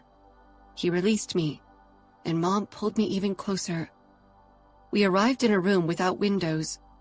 Another man waited inside. He was very tall, with dark hair, and stood with his arms crossed. His expression terrified me. It promised trouble. But I knew that even a smile didn't mean anything. Pain often followed sweet words and kind smiles. His eyes were almost black, and so was his hair. He only briefly looked at me. Then he narrowed his eyes at Mom and her boyfriend Cody. Cody had a bloody nose. I didn't know why, but I wasn't sad. He was a bad man, a different kind of bad than Dad, worse, even if Mom didn't see it. Mom hated Dad. She said I needed to hate him too. "You know who I am?" the tall man asked. His voice was deep and confident. Mom tightened her hold on my hand. I glanced around. The gray-eyed man leaned against the desk, watching me. He didn't smile or glower. He didn't do anything, only looked as if he could see below my skin to the dark parts of me. I stared down at my dirty feet in my flip-flops. "Of course," Cody said. His voice trembled. My head shot up and I looked at him. I'd never heard that tone from him. He sounded terrified. Sweat glistened on his forehead and he looked about to cry. "Who am I?" the man asked. He wasn't very old. His voice was low and calm, but Cody's face scrunched up. "You are Remo Falcone, and capo of the Camorra." He swallowed audibly. "I've been dealing for you, sir, for almost 6 months, but I'm nobody you would know." Cody sounded so demure. When he ordered me around, he was always confident and angry. Why was Cody so scared of Remo Falcone? If a man like Cody felt that way, I should be terrified. "You were supposed to sell crack and weed, but I hear you built a little lucrative side business with the help of the lady over there. Maybe you thought I wouldn't notice because I was too busy establishing power." Mom's hand around mine was painful. I'd never heard anyone say the word lady with more disgust. "What's your name, woman?" My mother twitched. "Eden." "I'm sure that's your real name." Mom didn't say anything. Like me, she'd had many names in the last few months. "How long have you been doing your side business in my city?" Mom looked at Cody. "I didn't know what she was doing," he croaked, Today was the first time I found out. What a coincidence that you happened to find out about it the same day we catch you. Ramo nodded toward the gray-eyed guy, who had set up a laptop in front on the desk and was staring at it.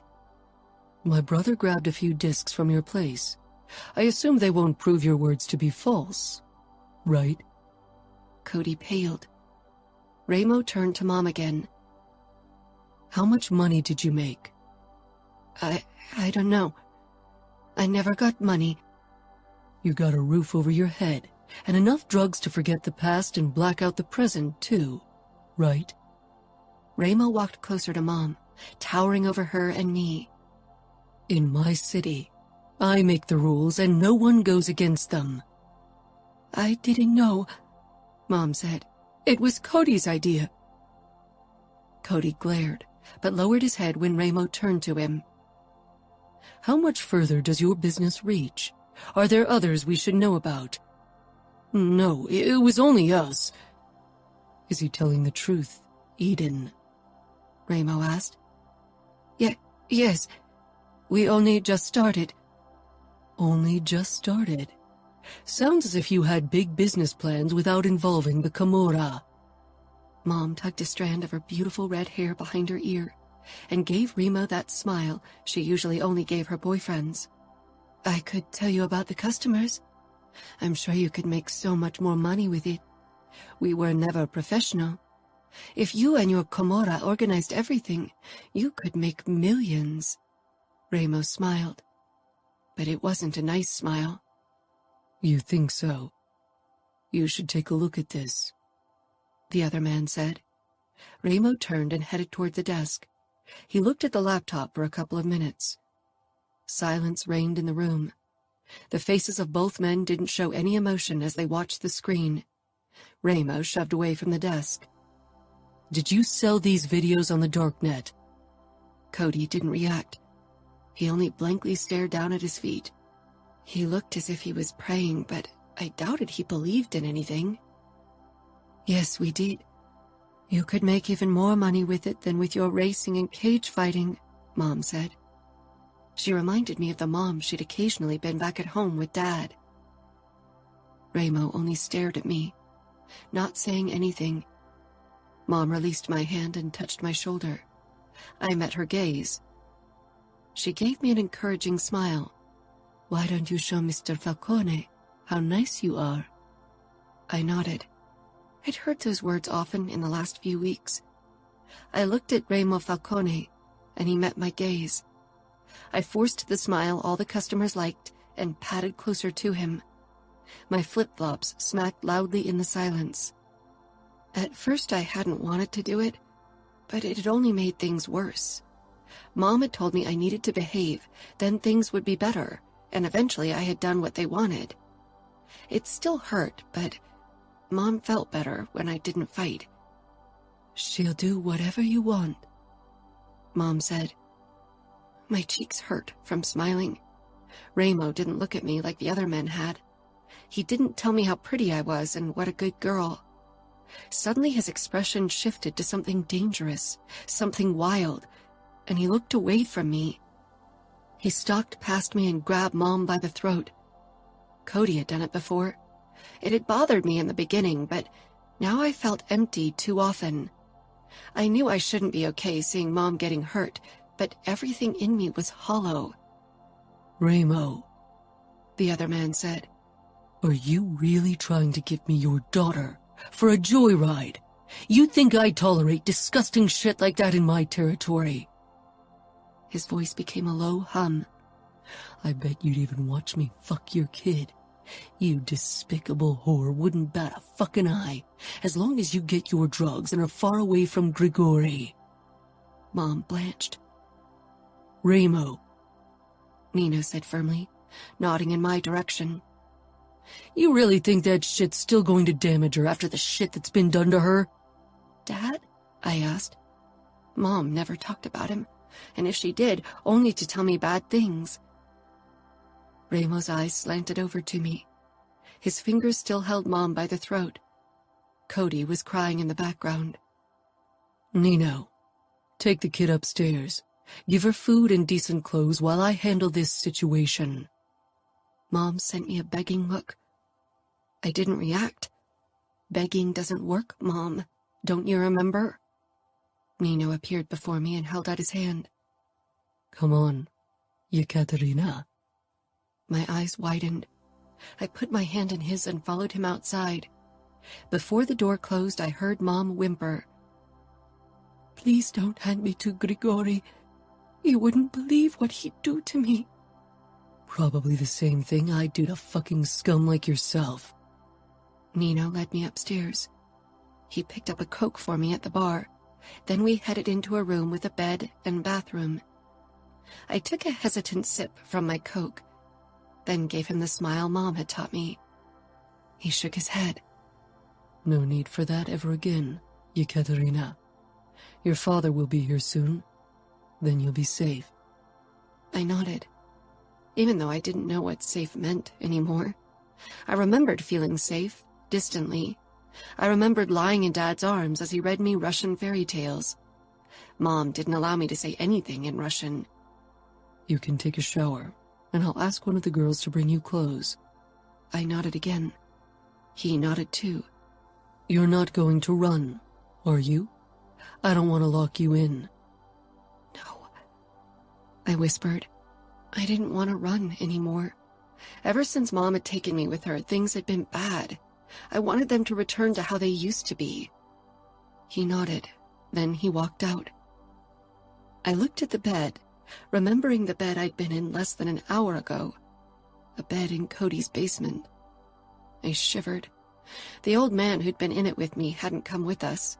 Nino had stayed with him for a while before he joined us in the car.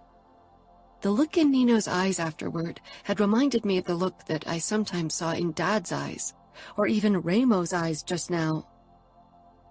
I sank down on the bed and tugged at my white, frilly nightgown. They all loved frills and white. Wrapping my arms around my chest, I waited.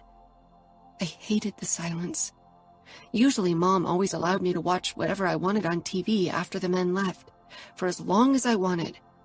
Falling asleep before the TV was better than listening to my thoughts, to the voices of the men my memory kept repeating. Now nothing drowned out the words the old man had said. They replayed over and over again in my head.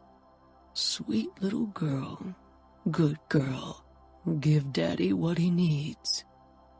I pressed my palms over my ears, but the voices didn't stop. The door opened and a woman came in. I kept my hands over my ears. She looked at me, her eyes big and sad, and put down a heap of clothes. "They'll be too big on you, but better than what you're wearing now, right?" I blinked at her. She left again, and the voice became even louder. I hummed, but they were deep in my head, louder than my voice.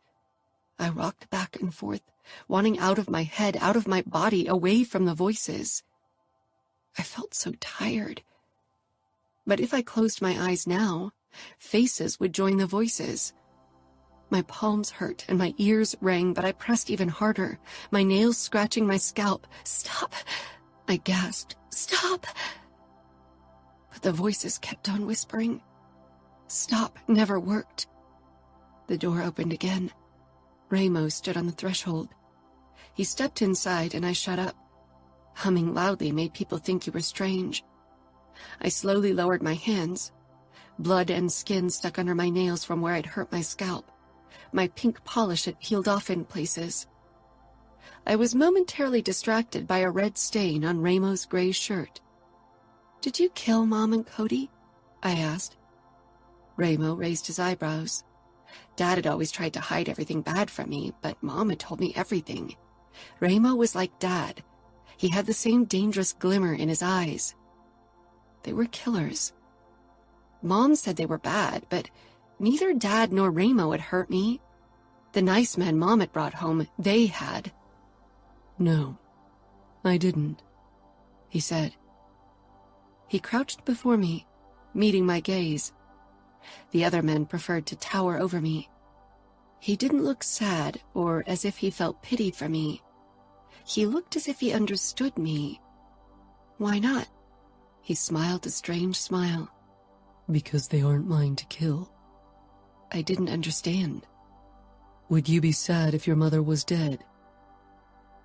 I looked down at my hands. I loved Mom, but I wasn't sad. Sometimes I even hated her. I'm a bad girl. You're trying to be a good girl, so people hurt you less. I frowned, then nodded. Don't, he said firmly. I looked up. Don't ever try to be good to people who hurt you. They don't deserve it. I nodded, because that's what I thought was expected. Your father will be here in a couple of hours, Yekaterina. He's going to take you home. Home, I repeated, testing the word. I remembered warmth and happiness. It seemed so far away, like the fairy tales Dad loved to tell me. He straightened and looked at me. Nothing can break you, unless you allow it. If you ever return to Vegas, you'll get your chance to end it. I didn't understand anything. My body was screaming for sleep, but I fought it. We ordered pizza. You can have some. I nodded. Then my eyes darted to the TV attached to the wall across from the bed. Ramo headed toward the nightstand and took the remote before handing it to me. I immediately turned it on and raised the volume. It was late, so all movies were for adults. I stopped when I saw a familiar scene from the movie Alien. A woman came in with a pizza carton and put it down beside me on the bed. "You're going to have nightmares if you watch something like that," she said to me. "I like those nightmares," I whispered. Become the nightmare even your worst nightmare fears, Yekaterina, Ramo said before he and the woman left. I turned the volume even higher and took a slice of pizza. I wasn't really hungry, but I stuffed it into my mouth. My eyes burned with exhaustion, but I forced them open, focused on the TV. A knock sounded. I didn't look away from the second Alien movie. They were doing an Alien movie marathon, and I felt like only if I kept my eyes on the screen would the voices and images stay away. Katinka, Dad said softly. I tore my eyes from the screen, my heart beating faster as I spotted Dad in the doorway, dressed in a black suit and light blue tie. His face was edged with sorrow. Behind him stood Ramo and Nino. Katinka. The name he always used for me sounded wrong. He said it different. It felt different. I didn't know the girl it belonged to anymore. I wasn't her. Dad came closer. He looked at me different too, as if he thought I was scared of him. Mom had said Dad was a bad man, that he hurt people, killed them, that he'd eventually do the same to her and me. But Dad had never hurt me. Not like the men that Mom had brought home so I'd be nice to them. I dropped the remote on the floor and stormed toward him. The air whooshed out of my lungs as I flung myself against him. He still wore the same cologne I remembered, and his clothes smelled faintly of cigars. He stiffened and didn't hug me back. "I was bad," I gasped out, hoping admitting it would make Dad forgive me. Katinka, no, he murmured. And then his arms wrapped tightly around me, and he lifted me off the ground, clutching me against him. I buried my face against his throat. I felt like crying, but I'd stopped crying a while ago. Now I couldn't do it anymore, no matter how sad I was. He cut the back of my head and rocked me like he'd done when I was really little. He didn't know what I'd done. If he knew, he'd be mad. Mom had told me over and over again that Dad would be mad at me, not just at her. He would think I was dirty and bad for what I had to do. He turned with me in his arms and carried me out of the bar. A black car with Dad's men waited in front of it. Before he walked toward them, he turned to Ramo, who had accompanied us. You better keep your promise, Dad said in a voice that held violence. Ramo smiled. Men never smiled when Dad used that voice. It's not a promise I made to you, Grigori. That promise is for Yekaterina. I peered at him, wondering what he was talking about. Dad shook his head. My daughter won't ever set foot on Vegas ground again. I'll make sure of it. Eventually, you'll have to let me dish out my revenge. Dish out revenge on that scum in your trunk. The rest will have to wait for her. She won't ever be touched by violence or darkness again, Falcone. I'll protect her from it until my last breath. You can't protect her from something that's festering inside of her. Tell her what's waiting for her. Let it be her choice. Dad didn't say anything, only held me tighter. He turned and headed toward the car. Dad's men didn't look at me. They'd always tried to make me laugh in the past. I hunched on the back seat and Dad took the seat beside me, helping me buckle up before he wrapped an arm around me.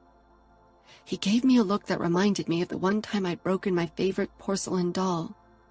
Our housekeeper had fixed her, but after that she was too fragile to take her out of the shelf ever again. Eventually I couldn't look at her anymore because when I did, I was only reminded that I couldn't play with her. She made me sad. What happened to Mom? She's dead, and so are the men who hurt you. I ducked my head. He knew. I'm sorry. Don't apologize, Katinka. I'll never let you out of my sight again. Nothing will ever touch you again. He kissed my head. Soon we'll be home, and then everything will be how it used to be. You'll forget what happened. I never forgot. And things didn't return to how they used to be. I'd become the fragile porcelain doll. Now, back at home in Chicago for a brief visit between races, I felt that way all the more. I ran my fingertips over the edge of the shelf that held my Fabergé eggs. There were 21 of them. Dad had bought one for my birthday every year, even when Mom had taken me with her. He'd given me that egg the day I returned home with him, and I'd put it in my shelf next to all the others. Everything had been how I remembered it. Only I had changed. Surrounded by the prettiness of my past, I felt out of place, like an intruder in a life I didn't belong anymore. Katinka. I tested the word. It still felt as if I were talking about someone else. Tolstoy, our cat, a gorgeous Russian blue, rushed up to my calf, maybe sensing my distress. I patted his head, causing him to purr. Dad had tried to make me forget. Had moved back to Russia with me for a little while, thinking we could leave the horrors behind. But they followed me. Eventually, he too realized that I wouldn't become the Katinka I'd once been. Every time he looked at me, with pity or sadness in his eyes, I'd been reminded too. Now he didn't give me that look anymore. I was stronger than I used to be. I didn't need anyone's pity. I wondered if Adamo would look at me differently too, once he found out what had happened. Chapter 12. Adamo. My ride back to Vegas was accompanied by a sense of foreboding. Dinara's past obviously held horrors, possibly created by my brothers. She was worried I'd see her in a different light once I found out, but I worried that old resentments for my brothers, especially Ramo, would rip open. Ramo had done too much for me to lose my loyalty, but maybe the truth would destroy our relationship, or at the very least set it back to the grudging tolerance I'd felt toward him in my teenage years. I'd sent Ramo and Nino a message that I would be visiting again this weekend before I'd set off from camp, but not the reason why. Maybe Ramo had an inkling. His messages over the last couple of weeks had revealed his suspicion about Dinara's and my relationship. My brother had always had a sort of sixth sense when it came to sniffing out people's secrets. I drove toward the Sugar Trap because Ramo had asked me to meet him and Nino there. Usually I avoided that place because it reeked of too much despair for my taste. That Ramo considered it the best place to discuss whatever he suspected to be my visit about didn't bode well. Stepping into the gloomy light of the whorehouse corridor always gave me a sense of entering a sort of limbo. The corridor opened up to a bar area of red velvet and black lacquer, which only intensified the hellish vibe of the place. There were poles and booths with velvet curtains, and several doors that branched off the main room where the whores took their customers for privacy. Another long corridor, also held in red and black, led to Ramo's office. When I entered the long room without windows, Ramo's eyes said he knew why I was there.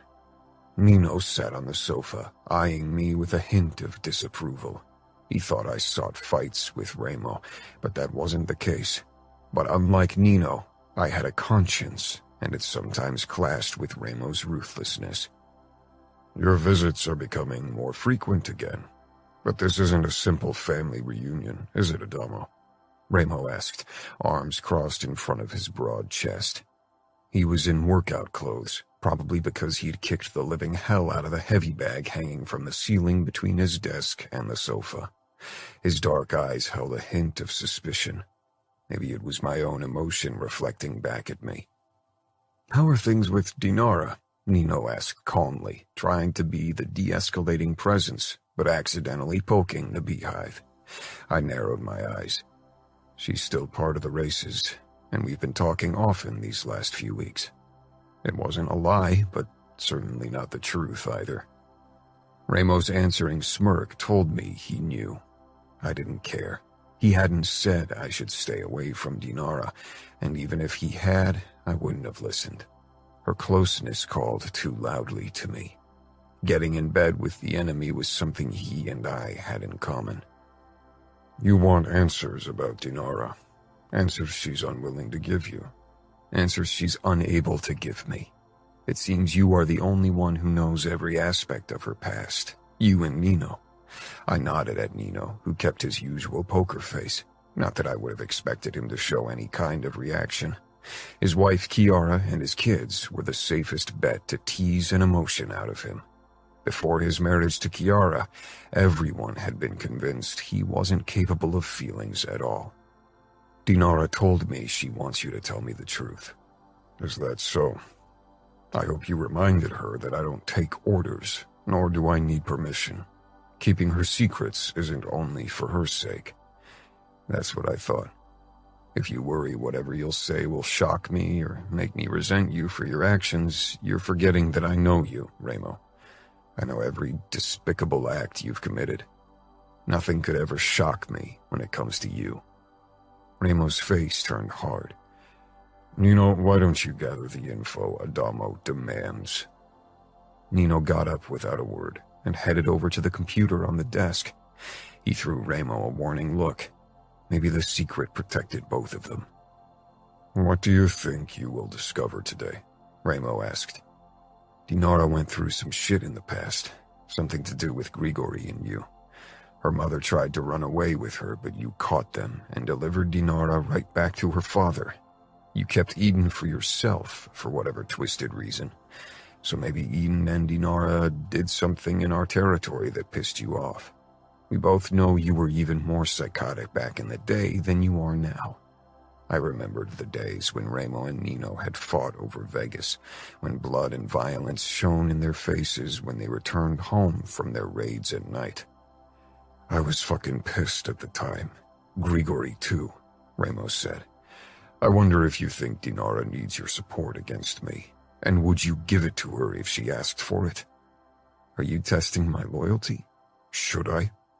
Nino made a small, impatient sound. No loyalties need to be tested. He's right. I'm loyal to our family and the Camorra. I held up my arm with the marred Camorra tattoo. But that doesn't mean that'll stop me from butting heads with you if you're causing Dinara harm. I see she got you, Ramo said with a dark chuckle. Done, Nino said, looking up from the computer screen. Ramo gave a jerky nod before he turned back to me again. Maybe one day you'll stop suspecting the worst when it comes to me. Ramo gave me a harsh smile. I'm not a good man, but whatever you think about Eden and Dinara, you're wrong. He nodded at Nino, then he turned and left. I frowned at the closed door. I'd have thought Ramo would stay to see my reaction, to gauge my loyalty, even if he said it wasn't a test. Nino raised a USB stick and motioned toward the laptop on the table in front of the couch. Might be better if you sit down. I can handle it. I'd seen enough death and torture in my life to be hardened for whatever waited on this USB stick. I snatched the device from his hand and shoved it into the laptop, wanting to get this over with. Nino didn't leave. He leaned against the wall behind me. At first, I didn't know what was happening on the screen. The camera was directed at a bed in an otherwise empty room. Was this a video of how Eden started working for the Camorra? Or worse, the video of Ramo's first encounter with the woman? I really wasn't keen on seeing him getting it on with Dinara's mother, but it would explain why he left the room. Then a girl in a white nightgown came into view, definitely not a grown woman. One look at her face and her red hair, and I knew it was a young Dinara, maybe 8 or 9 years old. A fat guy in only underwear with a mask covering most of his face followed her, and my stomach turned, fearing what would come next. The girl shook her head frantically. I couldn't even think of her as Dinara. Then a woman came into view, the same red hair and distantly familiar features. Eden. She talked to Dinara, then disappeared from view again. I wasn't sure what exactly I'd expected, not what I got. My heart beat frantically, my chest tightening as I kept watching. Bile traveled up my throat. I wasn't sure how long I managed to watch the horror before me. Soon, nausea battled with absolute rage in my body. I grabbed the laptop and threw it against the wall, smashing it. The screen finally turned black, and the horrible sounds died. My breathing was harsh, as if I'd run or fought a battle, and the spike in adrenaline indicated the same. But I was still sitting in the same spot on the couch. My fingers dug into my thighs, shaking with the need to rage and destroy. Ramo and I had found out that the Bratva was looking for Grigory's wife. We got a tip that she was in town, so we went looking for her, hoping to blackmail them. What we found wasn't what we expected. Eden and her boyfriend produced these kinds of videos with her daughter, and they sold them on the darknet. We informed Grigory and handed his daughter back to him. I stared blankly at the destroyed screen. It wasn't enough. The need to destroy more, to rage and hurt, was almost impossible to suppress. It was a familiar craving, one I'd felt on occasion over the years. Never this potent, this all-consuming, though, and had always ignored. I had barely watched 3 minutes of the video, had to shut it off before it really began, unable to see the horrors that Dinara had lived. She hadn't been able to stop them. I'd imagined so many horrors, but nothing came close to what I'd watched. I always wondered if I'd ever see that look in your eyes. I dragged my gaze toward Nino, my blood rushing in my ears and pulse throbbing in my temples. What look? I barely recognized my voice. It was laced with venom, not directed at my brother. Nino briefly glanced toward Ramo, who must have entered while I'd been absorbed in the horrors on the screen, before he said, "A look I usually only see in Ramo's eyes. The hunger for blood and violence. The need for death and destruction. As a baby and younger child, you looked exactly like Ramo. And on occasion, a similar temper would shine through." I'd seen photos of my younger self, and Nino was right. The older I got, the more I'd tried to be different from my brothers, especially Ramo. In our time in boarding school in England, I'd gotten the first glimpse of normal people, of their values and their family dynamics, and soon those became goals I wanted to achieve. I thirsted for normalcy, even as my own nature often called for another direction. I wanted to be better, wanted to forgive instead of avenge, to sympathize instead of condemn. I could feel compassion, unlike Nino and even Ramo. That made my desire to torment others, even if they deserved it, so much worse. "I guess it's the Falcone blood, right?" I said quietly. "It can be curse or blessing, depending on your viewpoint," Ramo said with a twisted smile. He raised a stack of CDs and held them out to me. "We confiscated these when we found Eden and her daughter. I pushed to my feet, and for a moment I worried my legs would give in. Then I walked over to him and took them. I met my brother's gaze. "You put a stop to it." "Of course," Ramos said. "Nino killed the disgusting asshole we found in front of the camera with Dinara, and I gave Eden's boyfriend to Grigori so he could take the revenge he desperately thirsted after." I nodded numbly. "Why didn't you give him Eden? She deserved death after what she did to her daughter." Ramos' mouth twisted cruelly. "She deserves worse than that. But whatever that is, isn't for you or I or Grigori to decide." Slowly, I began to understand. Ramos' messed up logic played out, influenced by our own mother issues. I regarded the stack of CDs in my hand with dread, knowing every one of them stood for a painful moment in Dinara's past, horrors that explained so much, but not everything. Not how that girl on the screen could grow up to become the strong woman I loved to spend time with. "So they all show Dinara with different abusers?" "Yes," Nino said. "Some of them are on more than one recording. There are 10 guys in total, and 1 woman." My lips twisted with disgust. It was difficult to rein in my emotions. In the past, the yearning for a reprieve in the form of drugs would have overwhelmed me in a situation like this. But now the only thing my body called for was blood. Plenty of it, and as brutally withdrawn as possible. I wasn't sure if I could quell it this time, if I even wanted to try. "Her abusers, did you kill them as well?" 6 men, and the woman are still alive," Nino said. "We only made sure they would keep their hands to themselves." "Why didn't you kill them?"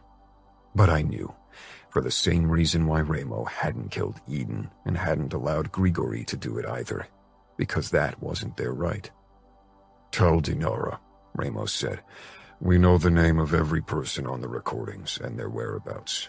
If she wants them, we can give them to her." "Not to me, though," I said wryly. And fuck, I got it. For the first time, Ramos' twisted psychologic made sense to me in all its brutal enormity.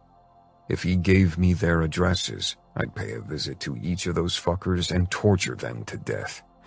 Wanting to be better than my brothers, than my nature. Impossible. "What if Dinara wants to talk to you?" "Then she can talk to me in person, no phone calls."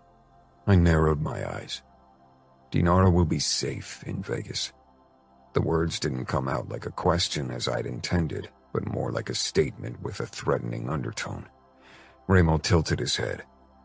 "If I wanted to harm her, I would have done so in the months since she started racing in our territory. I'll blame your disrespect on your emotions for the girl." "What are you going to do now?" Nino asked. I swallowed down my first impulse to vow revenge and go on a rampage right away. "Whatever Dinara needs me to do." Ramo met my gaze and nodded. "What she needs will take you on a path you swore to never wade on. It's a path all of us Falcones are well acquainted with. It's paved with blood and death, and once you've walked it, no other path will ever suffice." I didn't deny it, because the call of my inner demons demanding blood and pain was stronger than my drug cravings had ever been. They promised to be even more rewarding, and I was eager to believe them. I'd avoided torture and killings for a reason. I enjoyed them too much. Guilt settled in later, when I mourned the person I should have been. No matter how much I wanted to be different from Ramo, I sometimes thought I was more like him than any of my brothers. Nino tortured because it was effective deterrence and punishment as well as a scientific challenge to prolong a victim's death while causing maximum damage. Savio tortured because it was necessary evil in our business. Ramo tortured because he enjoyed it, because for him it was linked with pure emotion. And for me, it was the same. "Why don't you spend the night at the mansion? We can all have dinner together, and you'll have time to let things settle, to calm down," Nino said in his calm drawl. I nodded. Dinara wouldn't yet be back in camp either, but even if she were, I needed another day to see her as the woman I'd met, and not the scared girl. Maybe one night wouldn't be enough for it. I need to talk to Chiara anyway. Nino nodded. Chiara had been abused by her uncle when she was a kid, a few years older than Dinara though, and maybe she could shed some light into Dinara's feelings. Back in the solitude of my car, the brief glimpses from Dinara's past flared up. I'd seen Eden as a victim of Grigory's and Ramo's cruelty. One man scorned by his woman, and another with a hatred toward most women.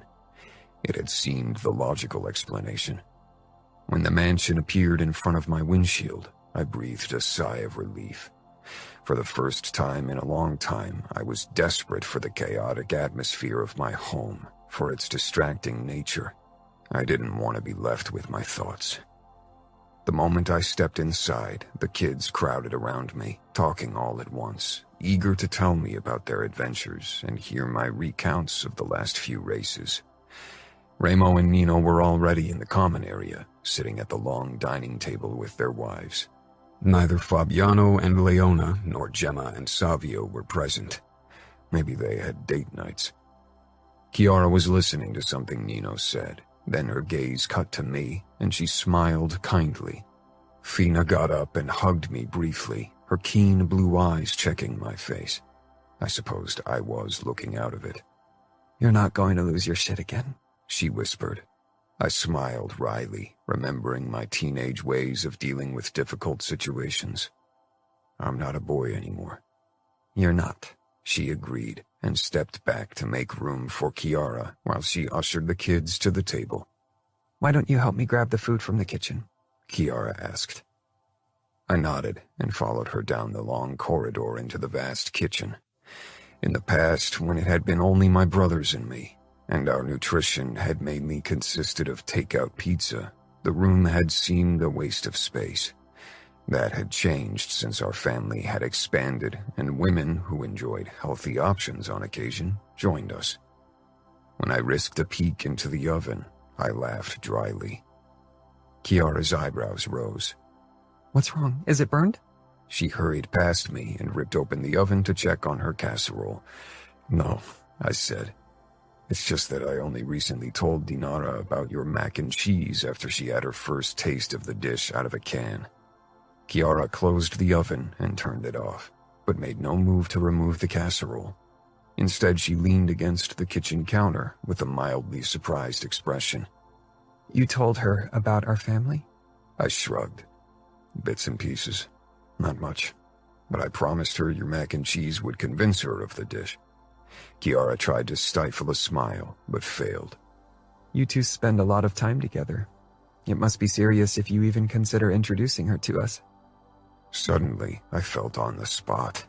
I leaned against the counter beside Chiara, but didn't look at her directly. We're not serious. We haven't defined what we have. It's more of a friends with benefits situation. Like it was with CJ? Or are you still seeing her as well? Chiara asked without a hint of judgment in her voice. That was what I appreciated about her. She didn't judge people. She listened and tried to understand. No, I ended it with her before I started something with Dinara. I paused, considering my time with CJ in comparison to what I had with Dinara now. It felt different. I wanted it to be different. With CJ, I'd never considered a future together, never wanted to spend every waking moment with her. But with Dinara, Chiara touched my arm. The look on your face tells me it's more than just friends with benefits. I chuckled. Considering the reason why Dinara sought me in the first place and what I know now, I'm not sure she would agree with your assessment. You think she's being with you to find out the truth about her past and get in contact with her mother? The hint of protectiveness in her tone teased a smile out of me. Chiara tried to protect every member of the family. She didn't know her mother was alive when she joined the races, but she definitely hoped to gain information through me, I said. But I don't think that's why she spends every night with me. She and I both share a drug history. It's like we're connected on a deep, inexplainable level. I shook my head with a grimace. Fuck. I sound like a goddamn horoscope. You're in love, Kiara said, her eyes alight with amusement. My alarm bells rang. Falling in love was something I'd tried to avoid since Harper broke my stupid, naive teenage heart. Hurting my feelings wasn't as easy now. No one had been close enough to even try. I don't know. But even if that were the case, Dinara is a Bratva princess. Her father is our enemy. I doubt Grigori or Remo are keen on making peace. And after the thing with Gemma's family, it would cause a shitstorm in the Camorra if Remo as much as tried to establish a truce. Kiara nodded slowly, her expression sympathetic. She touched my arm. It's not like Remo cares about other people's opinions. If he thinks peace with the Bratva is a tactical advantage, he'll do it, shitstorm or not. She flushed. It was always funny to watch Kiara say curse words. It was obvious she felt uncomfortable using them. And he'd do almost anything for you, Adamo. I sighed. Yeah, I know. Remo was a family man. He'd lay his life down for any of us. But I was getting ahead of myself. Dinara and I weren't really dating yet. I wasn't sure what she wanted, now less than ever. Did Nino tell you about Dinara's past? I asked carefully. I was worried about bridging the subject of sexual abuse with Kiara, reluctant to open up old wounds for her. I still remembered how submissive and fearful she'd been when she'd first joined our family, and it made me furious to think about the horrors both she and Dinara had been submitted to. He mentioned it, yes, and he told me you found out today. I saw a few minutes from one of the recordings those disgusting perverts did of her. I swallowed, my pulse beginning to pound savagely again. Talking to Kiara had calmed me, but now the fury from before showed its ugly head again. Remo gave me the CDs with the recordings. He told me he has the names of everyone involved. He wants me to give both to Dinara. Kiara didn't look surprised. In the past, this conversation would have caused her tremendous anxiety, but now her only reaction was a subtle tension in her body and her fingers kneading the dish towel. Remo has his own way of thinking. I think he wants Dinara to get revenge. For him, it's only natural that she'll want to see her abusers dead, even her mother. I wasn't entirely sure what I felt about this. On the one hand, the prospect of payback excited me, but on the other, I was worried about the consequences for Dinara. And what does Dinara want? I have no clue. She didn't tell me. She wanted to know the truth. Once she has it, I don't know what she'll do with it. Maybe she'll ask her father to exert revenge. It sounds as if you want her to ask you instead, Kiara said curiously. She was right. There was no denying it. If Dinara's wish was to get revenge on the people who hurt her, then I wanted her to ask me and not her father or Dima. The worst thing was, it wasn't only because I wanted to help Dinara. A small part of me was also eager for a reason to shed blood. What do you think is it she wants? You're probably the only one from all of us who understands her. Kiara didn't say anything at first, her eyes distant as if my words had taken her back many years. Instead of answering, she opened the oven and took out the casserole, obviously weighing her words from the tense look on her face. Not everyone's way of coping with trauma is revenge on their abusers. It seems like the logical, maybe even only choice from your brothers and maybe even your standpoint, but some people seek reconciliation and a clarifying conversation over violence. What Dinara needs and desires is impossible to say without knowing her. I knew Dinara, or at least I knew as much as she'd allowed me to see so far, but I wasn't sure of her motives. She was a tough girl, so revenge didn't seem completely out of the question. What about you, Kiara? Nino killed your uncle in the cruelest way possible. He exerted revenge on your behalf. Did you want to be avenged? Or would you have preferred to make peace with your abuser? Kiara's face flickered with pain, and her smile became a bit shakier. These small signs showed me that even after all these years, the events still haunted her. Maybe it was impossible to overcome something as horrible for good. It depressed me to think that Dinara would carry the weight of her past on her shoulders forever. I could have never forgiven him. I needed him gone, but I could have never done it.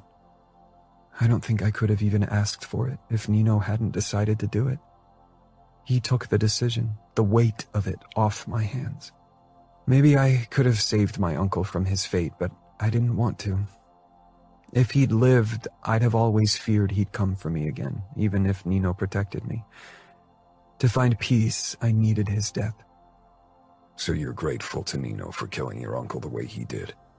I am. To both Nino and Remo. When I found out he was gone, I felt relief. I never felt guilty over it. It was a necessary step for me to heal. Do you think Dinara wanted me to find out the truth so I'd exert revenge for her? I don't know. She isn't helpless like I was back then. She's got her father and his men as support. From what Nino said, her father knows what happened, so Dinara isn't burdened to keep it a secret. She could ask her father to kill her abusers, and he'd do it, right? He'd do it, no doubt, but he'd risk Remo's wrath and retaliation if he shed blood on Camorra territory. Remo wants revenge to happen. He wants it to happen the way he wants it. And I think for him there's only one person who should shed blood, and that's Dinara. If I'd killed everyone for Dinara, Remo wouldn't do anything to me. I'm his brother. He'd be pissed, but that would be all. Maybe Dinara suspects it, or maybe she'd rather risk my life than that of her father or Dima. You think she'd use you like that? To do what she and her father can't do? It would explain why he allows her to race in our territory. Kiara regarded me with worry in her brown eyes. She let out a small sigh. I guess there's only one way to find out. Talk to her. Deceit isn't a good start for a relationship. That's something I'd learned the hard way with my first girlfriend, Harper. I'd overcome the deep sense of betrayal, and I wasn't the unstable teenager from back then. What if exacting revenge through my hands had been Dinara's plan from the very start? It would definitely leave its traces. Still, for some reason, I couldn't imagine Dinara to be deceitful like that. She had been honestly shocked that her mother was alive, and she didn't know about the existence of the recordings, or that my brothers had gathered the names and addresses of her abusers. Even if revenge had been on her mind, it could only have been an abstract concept. Kiara smiled. Talk to her. Tell her what you know and see how she reacts. Then you can still decide if you want to cease contact with her. I nodded. Dinara was worried that I'd treat her differently after I knew. Now I think, how can I not, knowing what I know now? She went through some horrible shit that must have left deep scars. Definitely. But when you met her, those scars were already part of her. She didn't change. She's still the same girl you met. I motioned at the steaming casserole of mac and cheese. If we don't take the food to the table soon, I fear the hungry bunch is going to devour us.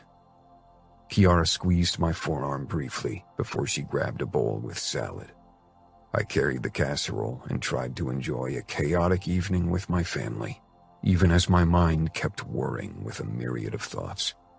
I wanted nothing more than to hold Dinara in my arms again, even if part of me dreaded the encounter. Chapter 13. Adamo. The drive from Las Vegas back to camp seemed to last forever. It was difficult to focus on the street, on anything really, except for the horrible images I'd seen. They'd haunted my night. I couldn't help but wonder how much worse it must be for Dinara. We'd on occasion shared a tent, and her sleep had often been interrupted by unintelligible mumblings. Whenever I'd asked what she'd been dreaming about, she'd evaded a reply. It was impossibly difficult to link that helpless, cowering girl with the fierce and confident woman I'd been spending so much time with. I'd expected a sad story, but not this. Even a night's sleep hadn't managed to calm the raging flood of emotions in my body. When we'd last seen each other 2 days ago before she'd left for Chicago and I had driven to Las Vegas, she'd been worried I'd view her in a different light once I knew about her past. I thought she was exaggerating. I had been confident nothing could change my opinion of her. Now I wasn't sure. Dinara's reaction in the car when I'd laid on top of her, her need to stay in control of her body at all times. It all made sense now. Even before I'd found out the truth, I'd considered her strong.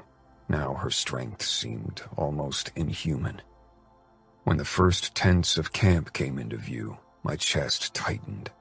I was fucking nervous about seeing her again, about doing what I'd promised not to do, about seeing her in a new light. And not just that, a small trickle of doubt about her motives remained. Maybe she would be disappointed if I returned without having killed her mother and everyone else. A quick scan revealed Dinara's Toyota at the very edge on the west side of camp. I steered my car in that direction. The moment she spotted me, Dinara headed my way from where she was talking to one of the pit girls. This was the moment of truth. Dinara. I'd been anxiously awaiting Adamo's return from Vegas, wondering if Remo had revealed my past to him. Part of me wanted him to know, because it would make things easier. Adamo might be more willing to help if he knew why I was doing what I did. On the other hand, I'd enjoyed our time together, the sex and conversations, the way he treated me like his equal. He didn't consider me breakable. I'd proven my strength to him. But once he knew about my past, none of that would matter. People only saw that one aspect of myself once they found out, as if it was all that defined me. The molested child, the rape girl. It was a big part of me, no doubt, and haunted me to this day. But I didn't want special treatment because of it. I wanted to be treated like anyone else, not someone breakable or vulnerable or damaged. I was neither of those things. The moment Adamo's car pulled into camp, I excused myself from Kate, the pit girl with the angel voice, who was a kick-ass cook as well, and headed toward him. My pulse picked up when Adamo got out. One look from him, and I knew Remo had told him enough. As expected, it had changed the way Adamo regarded me. I wasn't only Dinara, Bratva princess and race driver. I was the poor girl from before. I did a U-turn and stalked back to my car, not in the mood for that kind of confrontation. I was angry, but beneath that, I was scared. Scared of losing the connection Adamo and I had developed, our easygoing interactions. It was one of the reasons why I loved being part of the race camp. Nobody knew who I'd been before, what had happened. Back in Chicago, everyone did. And despite the years that had passed, it still often showed in the way they looked at me and treated me. How was I supposed to leave the past behind if even bystanders couldn't do it? I was so fucking scared of having people here look at me the same way, of Adamo looking at me that way. It was one of the reasons why Dima and I hadn't worked out, why our relationship had been doomed from the very start. What had made him appear a safe choice for a relationship in the beginning had ultimately been the nail in our coffin. Soon steps followed me, and my heart beat only faster. I hated feeling scared.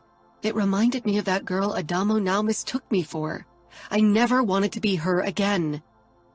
Dinara! Adamo called, and finally caught up with me at my car.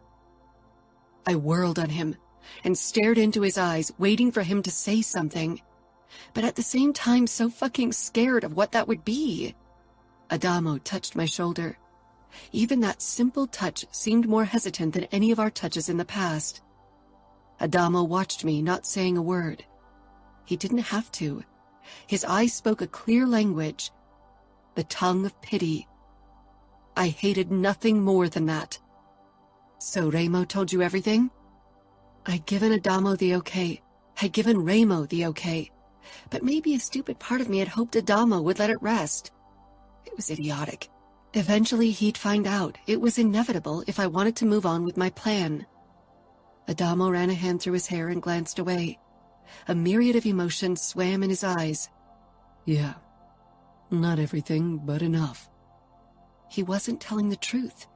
There had been a moment of hesitation before he'd answered. I shoved away from the car. Don't lie to me to protect me. I was so tired of people doing it. I deserved the harsh truth, even if it crushed my heart.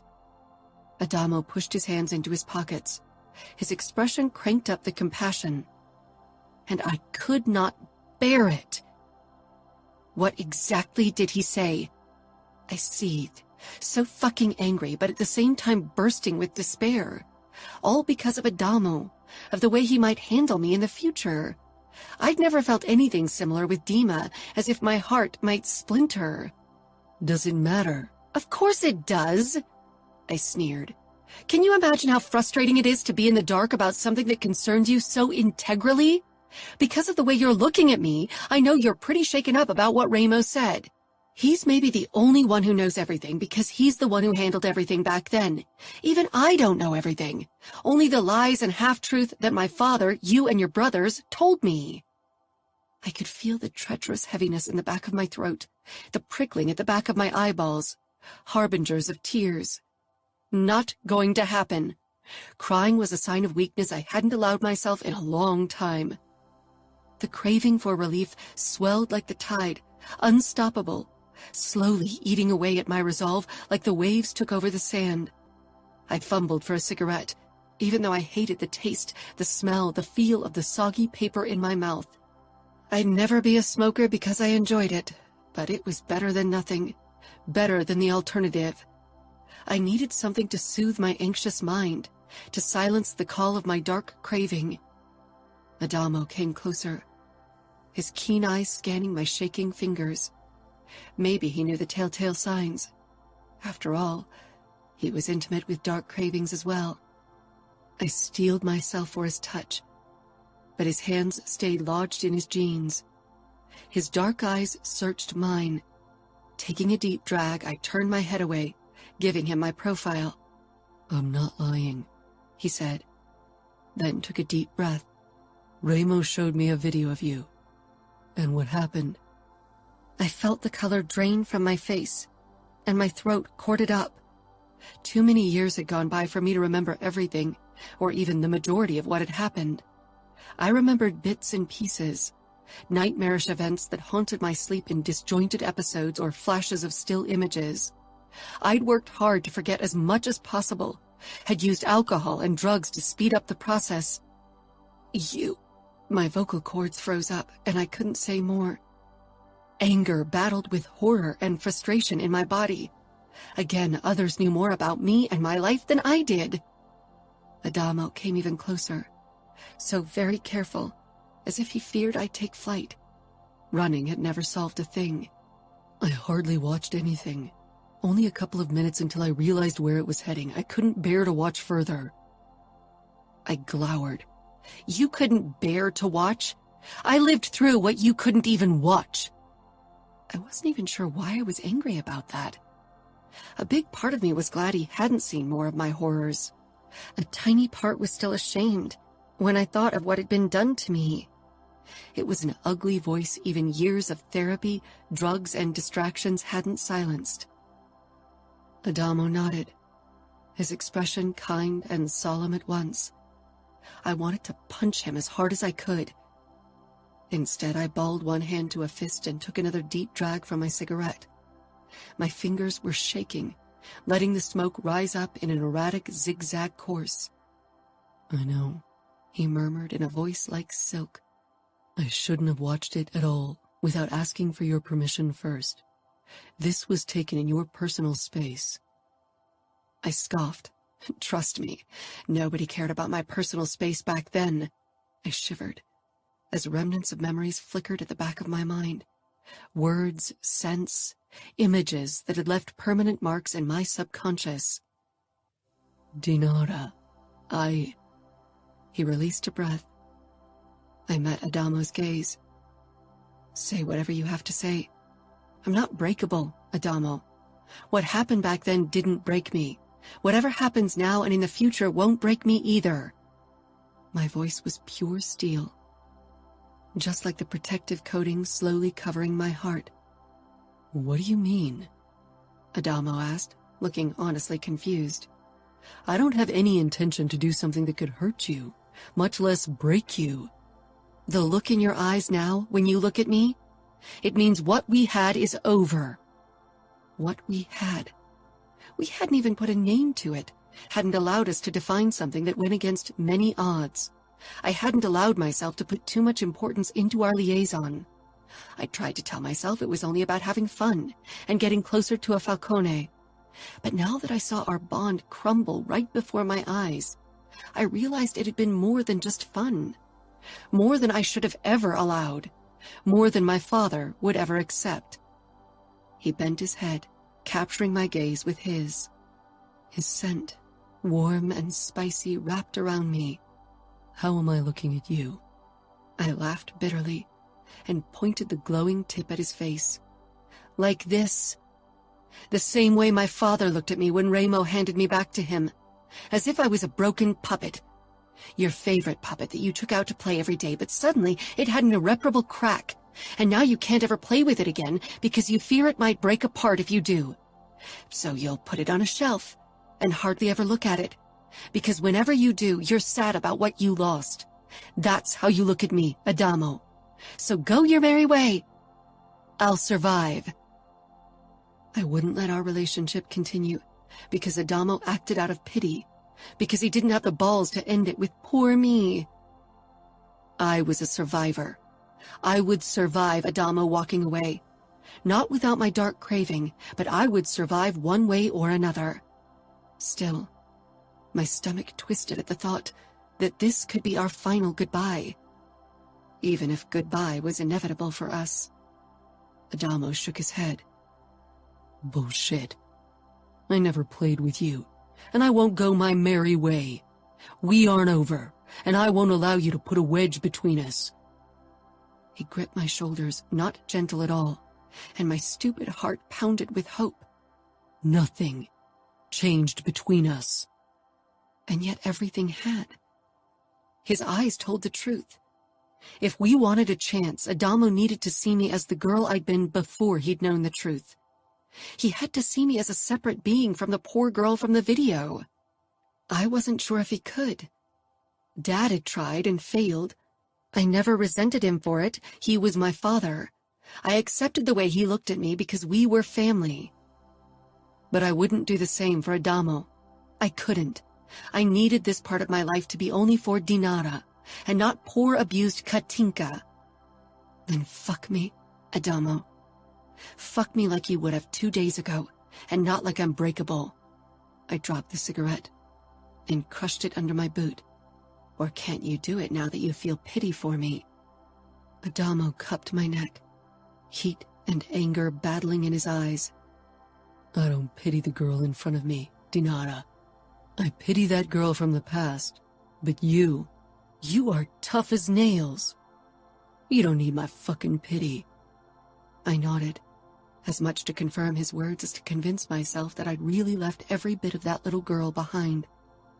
Deep down, I knew she still cowered in a dark part of my brain, small and frightened, threatening to burst forth.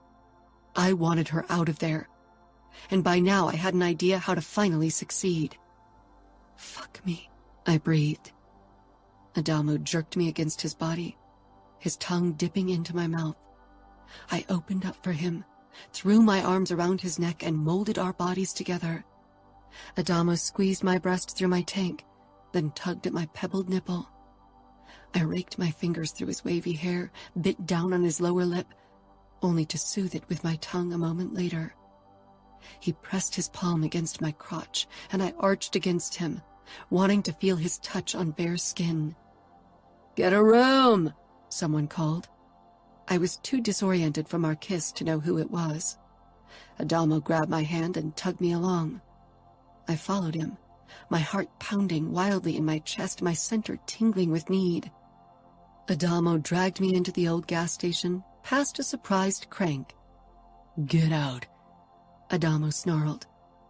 And Crank did with a muttered curse. Then we stumbled into the back room with its old freezer and scattered boxes. The stench of moldy cardboard and something rotten clogged my nose. Adamo threw the door shut and pressed me against the edge of the freezer, his hands making quick work of my zipper. He didn't bother pulling my shorts down, only shoved his hand into my panties and thrust his middle finger into me. The heel of his palm rubbed my clit as he fingered me hard and fast. Our eyes stayed locked. My lips parted as Adamo drew moan after moan from my mouth. My arousal soaked my panties, making Adamo's fingers slide in and out easily. He added a second finger and slammed even harder into me. The desire in his eyes seared every inch of my skin. No sign of pity, only lust. I screamed out my release, but Adamo hardly gave me time to recover before he shoved down my shorts and hoisted me on the freezer. He pushed my legs apart and took a few deep licks, making me shudder and cling to his hair. Then he straightened and pulled out his cock. He gripped my ankles and propped them up on his shoulders before he dove into me in one hard thrust. He didn't give me time to adapt. Instead, he slammed into me. He leaned forward, bringing my legs closer to my body and changing the angle so he went even deeper. I sucked in breath after shaky breath, my toes curled tightly under the force of the sensations. Fury and desire had replaced pity, and I became Dinara again, as I lost myself in Adamo's gaze. I dug my nails into his shoulders, my hips meeting him thrust for thrust, and then my lips tore open for a cry as I came again. Adamo slammed even harder into me, before he released into me with a low groan. I closed my eyes, panting. I didn't want this to end. Not today, not tomorrow. Maybe never. Adamo made me want to lose control to him. He made me feel as if I could lose control to him without fear. When Adamo and I had both calmed down from our release, he met my gaze. His face was covered in sweat, and his shirt clung to his upper body. "We're not over," he rasped. I nodded, breathing harshly. "We're not." In that moment, Adamo looked at me the same way he had before he'd found out the ugly truth, as if I were still tough racer Dinara to him. I knew there would be moments when this new, poignant expression would return, but as long as he could make me feel so alive, I could live with the small reminders. Chapter 14. Dinara. We spent the night in Adamo's tent together. Sleep evaded me. My thoughts revolved around the events of the previous day, the knowledge that there were still videos of me out there. Now that I knew, I remembered the camera always pointed at me. It had faded into the darkness of my memories over the years. Other images had been more prominent. Adamo's warm scent engulfed me, one of his arms thrown over my waist. His closeness provided the solace I'd never admit I needed. I peered up at the tent ceiling, even if it was mostly shrouded in darkness. Only the hint of light drifted over to us, maybe from the fire or one of the cars. The low murmur of voices told me others couldn't sleep either. Can't sleep? Adamo's drowsy voice rang out, making me jump. Too many thoughts, I admitted. Adamo nodded, his nose brushing my cheek. Whatever you need. I'm here. I know there's a reason why you joined the races, why you sought my closeness, and once you're ready to divulge your reasons, I'm here to listen. I swallowed, hearing the hint of suspicion in his voice. If I were in his stead, I would be wary of my motives as well, and they hadn't been completely innocent. Sleeping with you, spending so much time with you, that's not about a plan. I never meant for this to happen. I just wanted to get to know a member of the notorious Falcone clan, to cast some light on my past, at least into the corners that my father kept purposely dark. I thought you'd be the best option. Your brother's reputations are even less inviting. I never lied to you about my identity. From the start, you knew I was looking for something only a Falcone could give me. Adamo chuckled. I'm the least dangerous option, you mean? I let out a small laugh. Walking into Vegas seemed like a bad idea, even in my head, and you fascinated me from the moment I began to research your family. What fascinated you? The racing, definitely. But more than that, it was the conflict I sometimes saw in your eyes during cage fights. as if a bloodthirsty part battled with your conscience. You reminded me of myself. My father thinks I belong in the light, but I don't fit in there. Adamo propped himself up, so his face hovered over mine, but it was too dark to make out more than the general outline. The blood you thirst for, is it in Vegas? I didn't say anything. Over the last couple of months, my goal had shifted. I'd wanted to find out more about my past, and I knew only Ramo could tell me what my father wouldn't. I didn't have much hope that he would divulge any information. Maybe if my father and he would still cooperate, but now that their relationship has turned hostile, I knew the chances were slim. But I had to take my chances. Part of me hoped you'd know what I wanted to know. What do you want now? My heart sped up whenever I tried to determine what exactly I wanted. Deep down, only one option sounded satisfying. I need to do what I'd originally planned. Find out everything before I can really decide what I'm going to do next. I have the CDs in my car. Do you want them? I quickly shook my head. Not yet, I whispered. One day I'd try to watch them, but not now. Even if they'd show me the cold, hard truth in every disgusting detail, I wasn't ready for that confrontation. Adamo cupped my cheek. You want me to take you to Vegas? To meet Ramo, right? I'd imagined meeting the man who'd saved me from possibly years of abuse, countless times over the years. My father had never talked in very favorable words about the capo. Now I guessed the reason for it was that Ramo had kept my mother and not allowed my father to kill her. I wasn't sure why. It seemed unlikely that Ramo Falcone had qualms about ending the life of a woman. Yes. Adamo's silence filled the darkness between us. I know you're loyal to the Camorra, and I'm not asking you to betray them. I want to officially meet Ramo, if he allows it. We can drive to Vegas after the next race. Won't you have to ask Ramo first? Even if Adamo was the capo's brother, there were some rules to be followed. Unless the Camorra operated completely different from my father's organization, which I seriously doubted. All crime organizations were based on a strict hierarchical structure. During my last trip to Vegas, I mentioned that you might want to see him to talk. He agreed. I pushed up. How did you know? Maybe I'm supposed to assassinate your brother for keeping my mother all these years. You can't know my true motives. I could be lying. You haven't revealed your true motives yet. Maybe even you don't know them in their full scope at this point. But Ramo can protect himself, and he's the master of games and cunning. Tricking him is difficult, far more difficult than tricking me. I huffed. I think you're putting yourself down.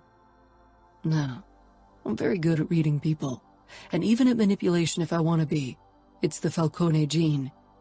But Ramo is the fucking master at it. He might as well have invented it. So Ramo wants to see me to determine my motives? He's going to find out if I pose a risk to him, you, or the Camorra. Adamo stroked along my arm. No, I doubt that's why he wants to meet you. Ramo kept your mother and the videos for a reason, but he didn't divulge everything to me. You and he both hide part of the truth, and by bringing the two of you together, I hope to uncover everything. But you have your suspicions why your brother did what he did. I know, Ramo. His values haven't changed over the years. They are as twisted and morally doubtful as they used to be. It's not like your morals are socially acceptable. Adamo laughed. I'm a Falcone. Twisted morals are in my gene pool. I wonder when you'll decide I'm not worth the trouble. Oh, I have a feeling you're worth every trouble you might put me through. I bit my lip, unsure how to respond to that. Every day I spent with Adamo, he grew more on me. I missed him when he wasn't around, and I kept thinking about him and how it felt to be with him. I wasn't sure where my path was taking me, but I hoped Adamo would join me on it, at least for a little while longer. I didn't dare look too far into the future. Dima can't come with us to Vegas. That wouldn't go over well with Ramo, Adamo said. Dima and I didn't talk much, but he'd returned to camp with me after my last trip to Chicago. I wasn't sure if it was on my father's orders, or if his own protective streak had come through. Then we'll have to sneak away. I doubt he'll listen to me if I tell him to stay behind. If my father gave him orders to guard me, he won't let anything stop him. Then we'll sneak away after the next race. He rarely stays long for the after-party. And maybe you can slip a couple of sleeping pills into his drink. I can give you something strong. I shook my head. While I trusted Adamo with myself, I wasn't sure if I should trust him with Dima's life. He was a Bratva soldier after all, and definitely the first one Adamo would kill. I'll handle it. Adamo chuckled. All right. But you don't have to worry. If I wanted to get rid of Dima, I wouldn't do it the cowardly way. I'd beat him in a fight to the death. That's a consolation, I said dryly. Adamo brought our faces even closer and kissed me. The kiss was sweet, with a hint of possessiveness. He nipped at my lip before he pulled away. Why Dima? You mean why I dated him? Yeah, he said. You and him were together for a few years, right? 3 years. So why him? At first I thought he was jealous of us, but now I'm not so sure anymore. He definitely disapproves, but I'm not sure it's because he wants you for himself, or if there's another reason. But you definitely look at him as if he might just as well be your brother, and not your ex. Are you jealous? I haven't been with him in over a year, and not with anyone else either. Just curious. I still think he acts more like a protective brother than a former lover. It's odd. More odd than a Falcone and a Mikhailov getting it on? I asked, trailing my fingers down Adamo's muscled chest and abs. Adamo chuckled. Nice try. I sighed. I'd known Dima almost all my life. He'd been friends even before my mother had taken me away, and afterward, he'd been the one whose company I sought as well. Unlike the adults, he didn't look at me with pity and horror. He didn't really know what had happened. That would change later, and so would the way he treated me, but he'd always been by my side. I reached for the cigarette package on the ground beside me and lit a smoke up, then took a deep drag from it. Usually this was a topic that felt too personal, but Adamo and I had reached a point in our relationship where I wanted to share more of myself. It was a surprising and terrifying realization. I let out a plume of smoke before I twisted my head around to Adamo. I wanted to be in control, wanted to experience sexuality on my own terms. In the past, my voice died. I squinted at the glowing tip of my cigarette for a couple of breaths before I could speak again. The things that were done to me, everything was out of my control. I had to endure the pain, the fear, and humiliation. But with Dima, even when it was painful, that was my choice. He'd let it be my choice. Dima was a safe option. As my bodyguard, he was meant to protect me. Father would have killed him if he'd hurt me. He is my father's man through and through. I knew he'd never do anything I didn't want. With him, I could do what I wanted, get the power back that was taken from me as a child. Sex with Dima had been freeing in a way, because it had been on my terms. It hadn't been forced upon me. Everything was my choice. But it had never felt right. I'd never really let go of my control so fully until Adamo. Dima and I had been a bond of convenience. Dima had probably hoped it would give him an advantage in the long term, because as an orphan raised by the Bratva, his options would have been limited. But he'd also wanted to help me. And for me, it had meant breaking through part of my shackles, while also getting my father off my back. Seeing me in a relationship with Dima had given Dad hope that I'd overcome the past and could live a normal life. If I hadn't lived through what I had, I doubt he would have been as thrilled about me dating one of his men. Adamo nodded, and even though I couldn't see his expression, I warned, "No pity." The timbre of my voice was almost feral. No pity. We Falcones don't do pity, he said firmly, snatching the smoke out of my hand and taking a drag himself. I almost forgot, I said sarcastically. Adamo kissed me again, his hand sliding over my bare belly, leaving goosebumps in his way. He began to play distractingly with my nipple piercing again. The glow of the cigarette threw shadows onto his face, reflecting in his dark eyes. What you said makes sense. I hope I'm not another safe option. I swallowed a moan as Adamo tugged a bit harder. Sex with you has nothing to do with a safe option. It's a wild ride that completely rips any semblance of control from me. Adamo kissed the corner of my lip and squashed the cigarette. So this is only about sex and dirty orgasms. It wasn't. Not anymore. Even if my body constantly yearned for his touch.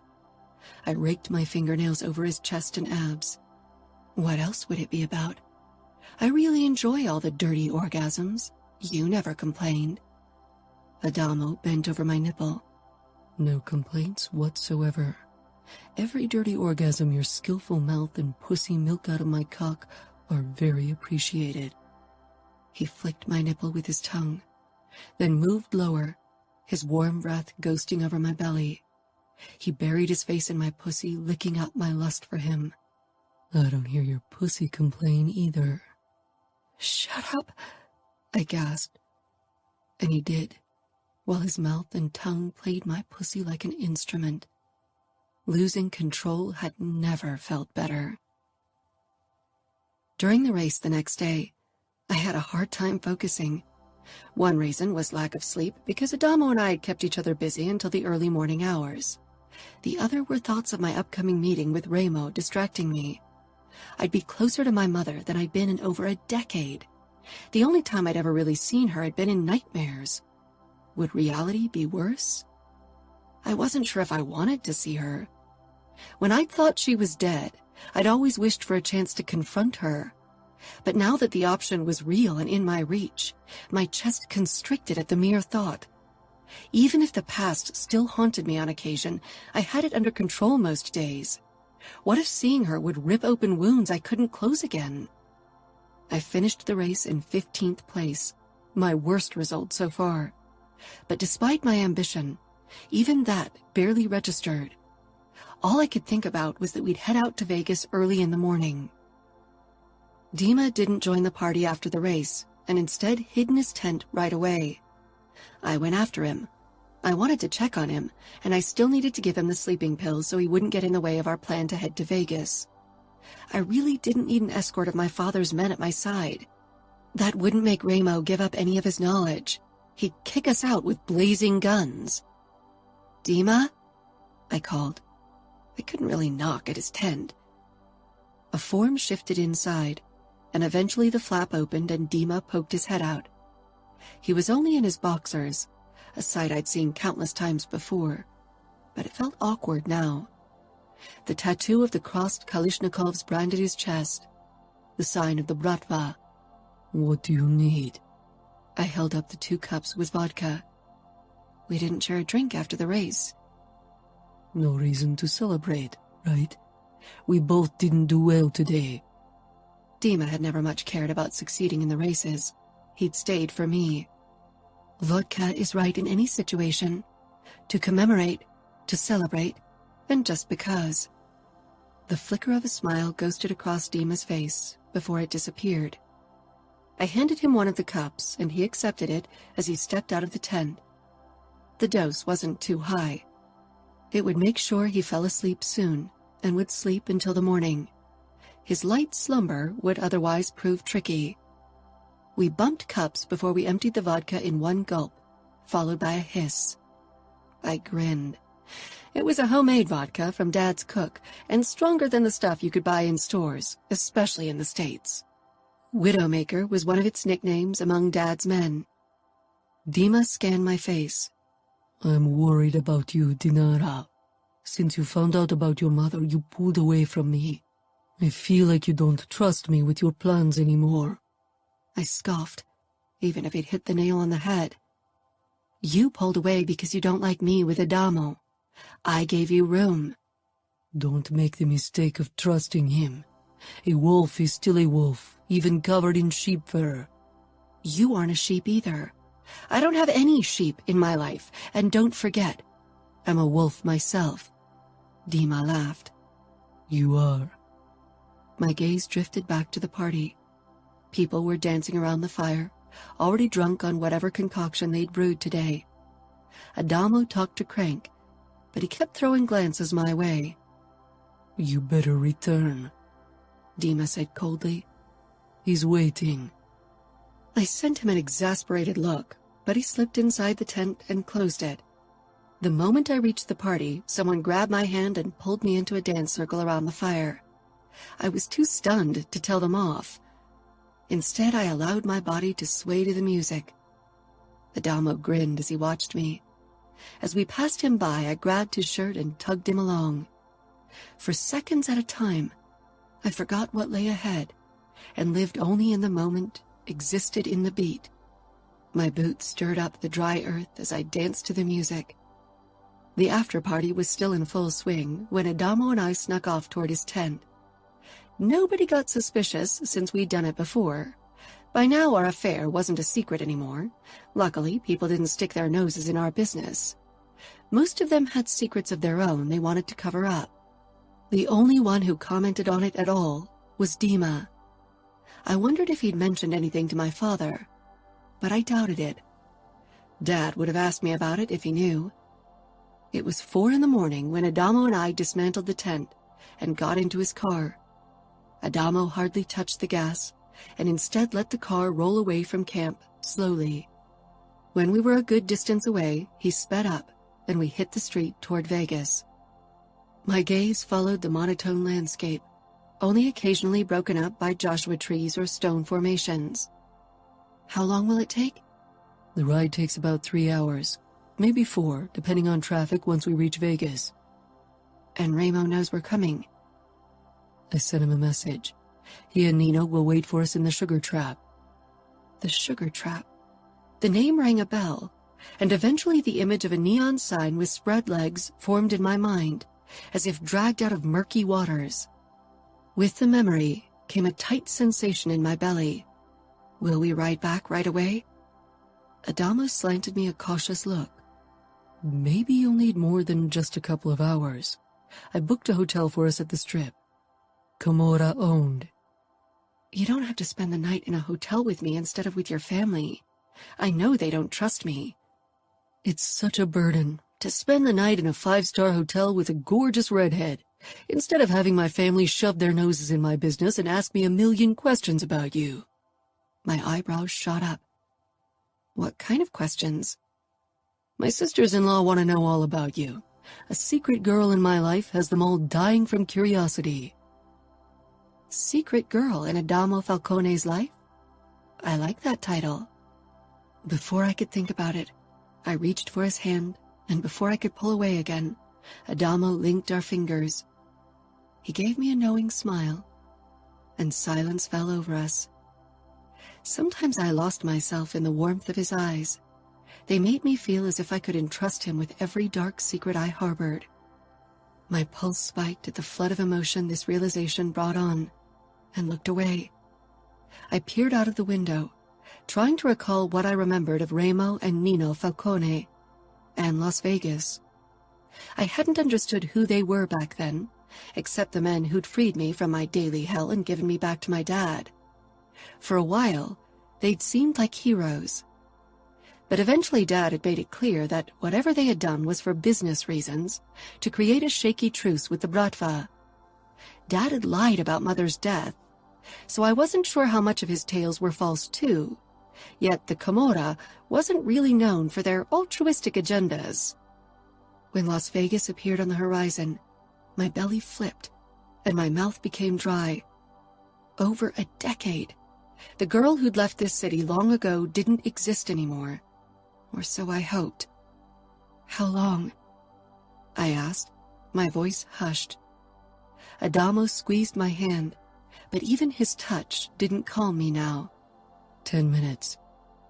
Not enough time to brace myself for what lay ahead. Now that I got closer to my goal, inner calm seemed impossible to reach. 10 minutes later, we pulled up in front of the sugar trap. I pushed open the door, tearing away from Adamo's grip. I drew in a deep breath, fighting against the tightness in my chest. The mere sight of the neon sign brought back memories from the past, from the days and weeks prior to Ramo giving me back to my father. Las Vegas was filled with horrible memories for me. It wasn't the only city, though.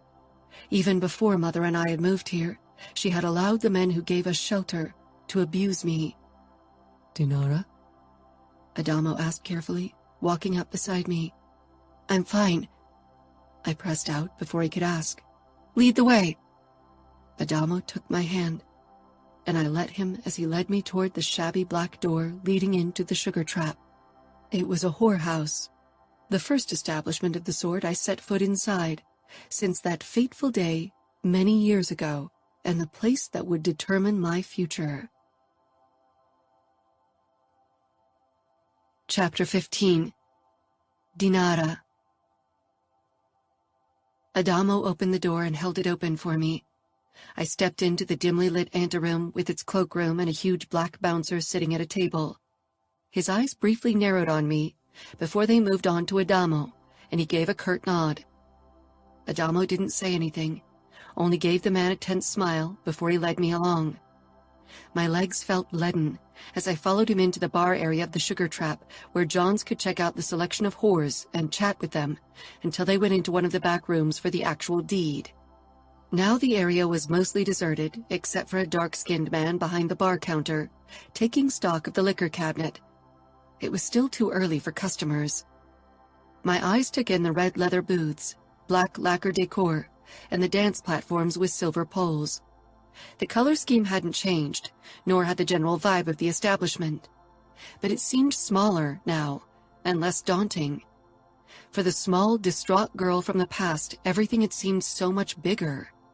Now it was a dingy bar like any other, not so different from the ones Dad had in Chicago. I wasn't allowed to set foot in them, but I'd seen photos. I handled all the online presences of the clubs and bars on the internet, as well as the darknet for Dad's section of the Bratva. I had a penchant for computer sciences, so it was a way to feel useful and justify the endless amount of money at my disposal. My pulse didn't slow as we crossed the bar, even if I didn't catch a hint of danger. Adamo threw me another worried look because I'd slowed even more. We don't have to meet my brothers. We can return to camp. No, I said sharply. I have to talk to Ramo. Some parts of my life, of my past, had remained out of my control, and I needed to yank control back. I needed to talk to someone who'd been there. Adamo nodded, but I could tell he wasn't convinced. He couldn't understand. I wasn't sure if anyone really could. He'd gone through some messed up shit, especially with his mother, but what he'd done, attacking her, had been a spur-of-the-moment thing when it was his brother's lives or hers. My deepest desires went so much further. Let me talk to my brothers before I take you to them, all right? He said. Why don't you grab something to drink? I'm sure Jerry will gladly give you whatever you want. Jerry looked up behind the bar and gave me a quick smile, all white teeth in his dark complexion. I released Adamo's hand and he disappeared through the back door. I headed for the bar, but didn't sit down. Do you have vodka? Jerry grinned. Of course, and a good one if I might say so. He poured me a generous glass of Moskovskaya, definitely not the worst vodka. I took a sip, my eyes returning to the door where Adamo had disappeared through. By now, Dima would have noticed my disappearance and would have alerted my father. That was why I'd left my cell phone in my car in camp. I didn't want Dad to track me to this place and send his soldiers to save me when I didn't want or need saving. At least not the kind of saving he had in mind. The door swung open and Adamo stepped through, followed by two tall men. In my memory, both Ramo and Nino Falcone had been giants, but now I realized that Adamo was their height. They had seemed so much taller for a little girl. I emptied the glass in one quick gulp, enjoying the burn and the resulting warmth. Ramo's mouth twitched when he followed my actions. His eyes held recognition and the hint of dark amusement. No sign of pity. His brother Nino's face was completely void of emotions, just like I remembered it. I didn't wait for them to approach me. Instead, I walked in their direction, my head held high. I was aware of their reputation, and Adamo's protection would only go so far.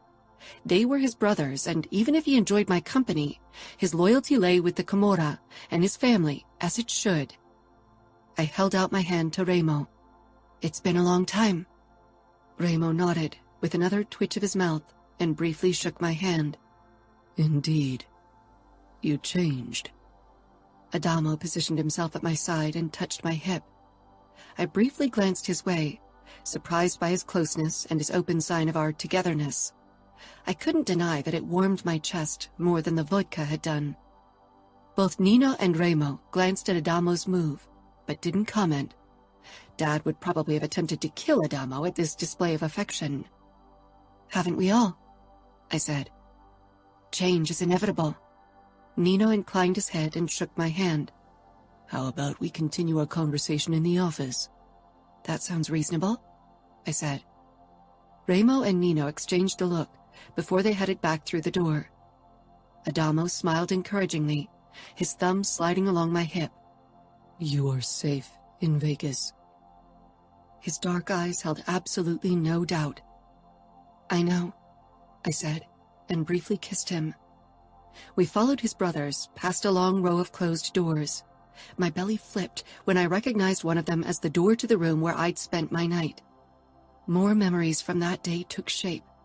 Cody's face, which had been shrouded in darkness up until this point, manifested before my inner eye, and with it came a wave of revulsion. Remo threw a look over his shoulder before he opened the door to what I assumed was his office.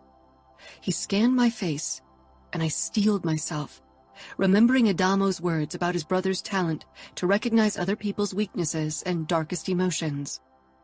When I entered the office with the boxing sack, desk, and sofa, my breath briefly caught in my throat as the events from a decade ago appeared in my head. Cody's horrified expression, Mother's attempts to bargain with the capo, and his fury over it. Adamo closed the door with a soft click, but I jumped anyway. I could have kicked myself for this sign of distress because it didn't go unnoticed. All three men registered my jumpiness. If I didn't get a grip, they'd see me as the sheep among the pack, not another wolf. Adamo rubbed my waist again, and while I appreciated his support and would eventually tell him so, I needed to show strength. I hadn't come this far to cower like the girl I had been in the past. I'd moved beyond her. I had changed. I gave him a strained smile before I stepped out of his reach and approached Remo, who leaned against his desk, watching us with keen eyes. I wondered what Adamo had told him about our relationship and what the capo thought of it. "Over the years, I made sure to stay up to date on your life," Remo said cryptically. I didn't show a reaction. As the daughter of the Pakan, who loved to live a flashy life, I was in public more often than I preferred. I'd never hidden, and Dad wouldn't have allowed it either. He wanted me in the spotlight, dressed in pretty dresses for the world to see. Few people dared to speak of the past, even if rumors had spread after my return. So did I. You and your brothers have kept things interesting over the years. Remo's eyes flashed with amusement. Why would the capo of the Camorra have any interest in the daughter of his enemy? My life didn't provide the same excitement as yours. Adamo and Nino watched our conversation, but didn't intervene. "I wanted to see if I was right in my assessment of you." I narrowed my eyes. What assessment? "If you'd prove as strong as I considered you to be." I scoffed.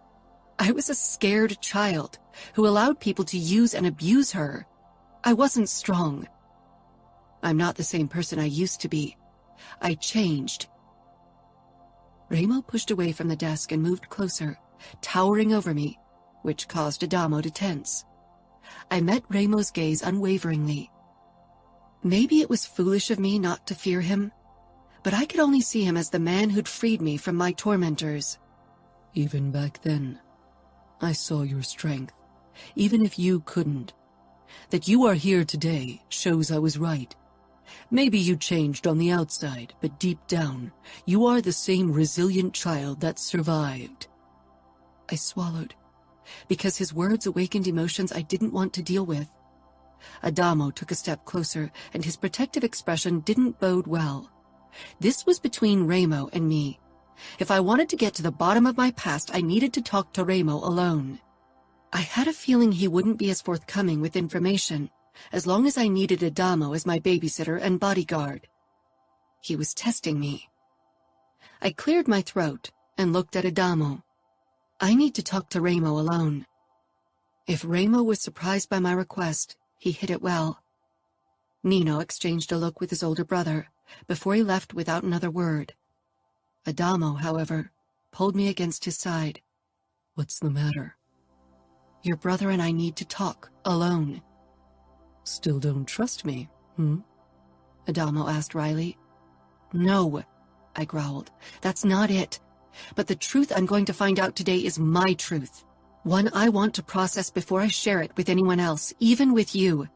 It's my past. Adamo sighed. He leaned in and kissed me. All right, but remember, I'm here if you need me. He sent his brother a warning look that made me want to ask him to stay after all. When Remo and I were finally alone, silence fell over us for a while. Remo watched me closely, and whatever he saw seemed to please him. Few of my men feel comfortable in my presence. Most women would rather be locked inside a cage with a fight dog than me. But you ask for a tete-a-tete, and don't seem frightened at all. Do I have a reason to be scared of you? I asked. Again, the twitch of his mouth. I think you already answered that question for yourself before you set foot on Vegas ground. I shrugged. I had my assumptions, but of course I couldn't be sure. My father is your enemy. You and him would kill the other if you ever met. Your father isn't in the top 10 of my enemy list, Dinara. He'll probably live. My lips thinned. My father is a strong man, with an army of loyal followers. Remo chuckled. Ah, a Bratva princess after all. One could think you don't care for your father's business, considering how recklessly you walk into Camorra territory and become part of our racing camp. I'm loyal to my father, just like Adamo is loyal to you and the Camorra. Something shifted in Remo's eyes, and I realized I was treading dangerous ground. Have you tested his loyalty? I didn't, and I won't. Adamo has his place, and I have mine. But the lines have become blurry, haven't they? You and Adamo have gotten close over the last few weeks, Remo said, and the hint of suspicion and threat swung in his deep voice. I knew it would be futile to deny it. I wasn't sure how much Adamo had told his brother, and I had a feeling Remo would have smelled the lie. We have. We share a passion for racing. But that's not where your paths crossed, Dinara. Am I right? You joined our race camp for a reason. I did, I said firmly, not looking away. If I'd lowered my gaze or tried to avoid the topic, Remo would have seen it as an admission of guilt. I was definitely guilty of seeking Adamo's closeness initially to find out about the Falcones and to use him to get in contact with Remo. But sleeping with him or spending so much time with him had never served that purpose. My body and soul had yearned for it. When I was with Adamo, I rarely longed for the rush of drugs that had haunted me for so many years. He was my drug of choice. My father was always careful to divulge as little information as possible to me about my past. I knew you were the only one who could reveal the parts he left in the dark. So you think I'll do that? Why would I reveal information without asking for something in return? And unlike your father, you don't have anything of value to offer. For a moment, I was thrown off. My father had always insisted Remo wouldn't help me with my past. I'd be lucky if I wasn't killed by the crazy capo. Again, I noticed the flicker of challenge in Remo's eyes. Remembering Adamo's words about his brother's manipulation skills, I straightened my shoulders. My father must have offered you a lot for my mother. There's nothing he'd rather do than kill her with his own hands. But whatever he offered was never enough for you, which means he's got nothing you want. Maybe you are as twisted as everyone says and just want to hold her fate over his head to taunt him. But then the peace which lasted many years doesn't make sense. Ramo's smile widened. Go on. I'm starting to enjoy your analysis. Maybe you waited for me to show up. Maybe my father isn't the one you want to hand information to. And why would I choose you, Dinara? Because it's my past. It's my right to know the truth, no one else's. Ramo inclined his head. Well said. So will you tell me everything? I will. But first I want to talk about Adamo. Adamo's a grown man. He can protect himself. Oh, I know. But I have a feeling you might be in need of his help again soon for a path you can't walk alone. He'll do what you ask of him because he cares for you, and because it's a path he can't resist. You should be sure that what you want from Adamo doesn't end the day you reach the end of that path, because if it does, you better end it now. Adamo and I aren't in a serious relationship. We have fun together, that's all. Ramo leaned closer, and I shied back involuntarily. Whatever's between the two of you extends beyond fucking. You two share the same vices. Adamo and I need to figure it out by ourselves. Ramo gave me a look that sent a shiver down my back. I didn't resent him for his protectiveness of his younger brother. If Adamo ever met my father, things wouldn't be any different. Dad would try to scare him away, or at least scare him into treating me right. If he wasn't Ramo Falcone's brother, he'd probably even kill him. Maybe he'd do it anyway, if he considered it the only option to protect me. Maybe we should talk about the reason why you're here now. Ask whatever you want to know. Did my father know all these years that my mother was alive? Ramo nodded. I never told him otherwise. I had no reason to kill her. You didn't, but my father had. So why didn't you allow my father to kill her himself? I can see it in his eyes that he wants to do it. You are the only thing standing in his way, I said. Because, Ramo growled. That's your privilege. I told your father I'd keep her in my territory until you were old enough to decide over her fate. I'd have thought you'd come along sooner to kill her. I froze, realizing the gift laid out before me, the gift Ramo was offering. Dad had never mentioned that tidbit of information. Of course he hadn't. He wanted me in the light, and what Ramo was offering led into the depth of hell. You've kept her from me so I could kill her? Kill my mother. I had lost count of the times I'd considered it in abstract fantasies, but I had never been this close. My heart sped up. In the last few days, the idea had taken shape, but the Camorra had always seemed in my way, a barrier I'd have to pass to get what I wanted. Now I realized the only thing stopping me was me. If I wanted to do it, I could find her now and end her life. Kill her, or do whatever else you see fit for someone like her after everything she's done. Broken me? I clipped, even if it was a tone not fit for a capo. I don't see someone broken when I look at you. And if you think you are, then you should try to fix yourself, because no one else can. I nodded. Dad had tried. Dima had tried. Even Adamo was trying. But deep down I knew there was only one way for me to get past what had happened. What if I want her to be free? What if I want to make my peace with her? Not everyone needs to kill their mother to move on. It was a risky thing to say, but Ramo had caught me on the wrong foot. His expression became dangerous. That's true. Some people can make peace with their abusers, but our kind isn't able to do it. Our kind. My father had always tried to keep me away from the darkness, but its call had always been loud and clear in my heart. I never considered killing her. Ramo gave me a look that made it clear he didn't believe me. In detail, I amended. I thought she was dead, so I never really considered it a valid option. It was the impossible fantasy of a desperate mind. It's not an impossible fantasy anymore, Dinara. It's your revenge. It's in your reach. You only have to take it. I swallowed, I can't kill her now.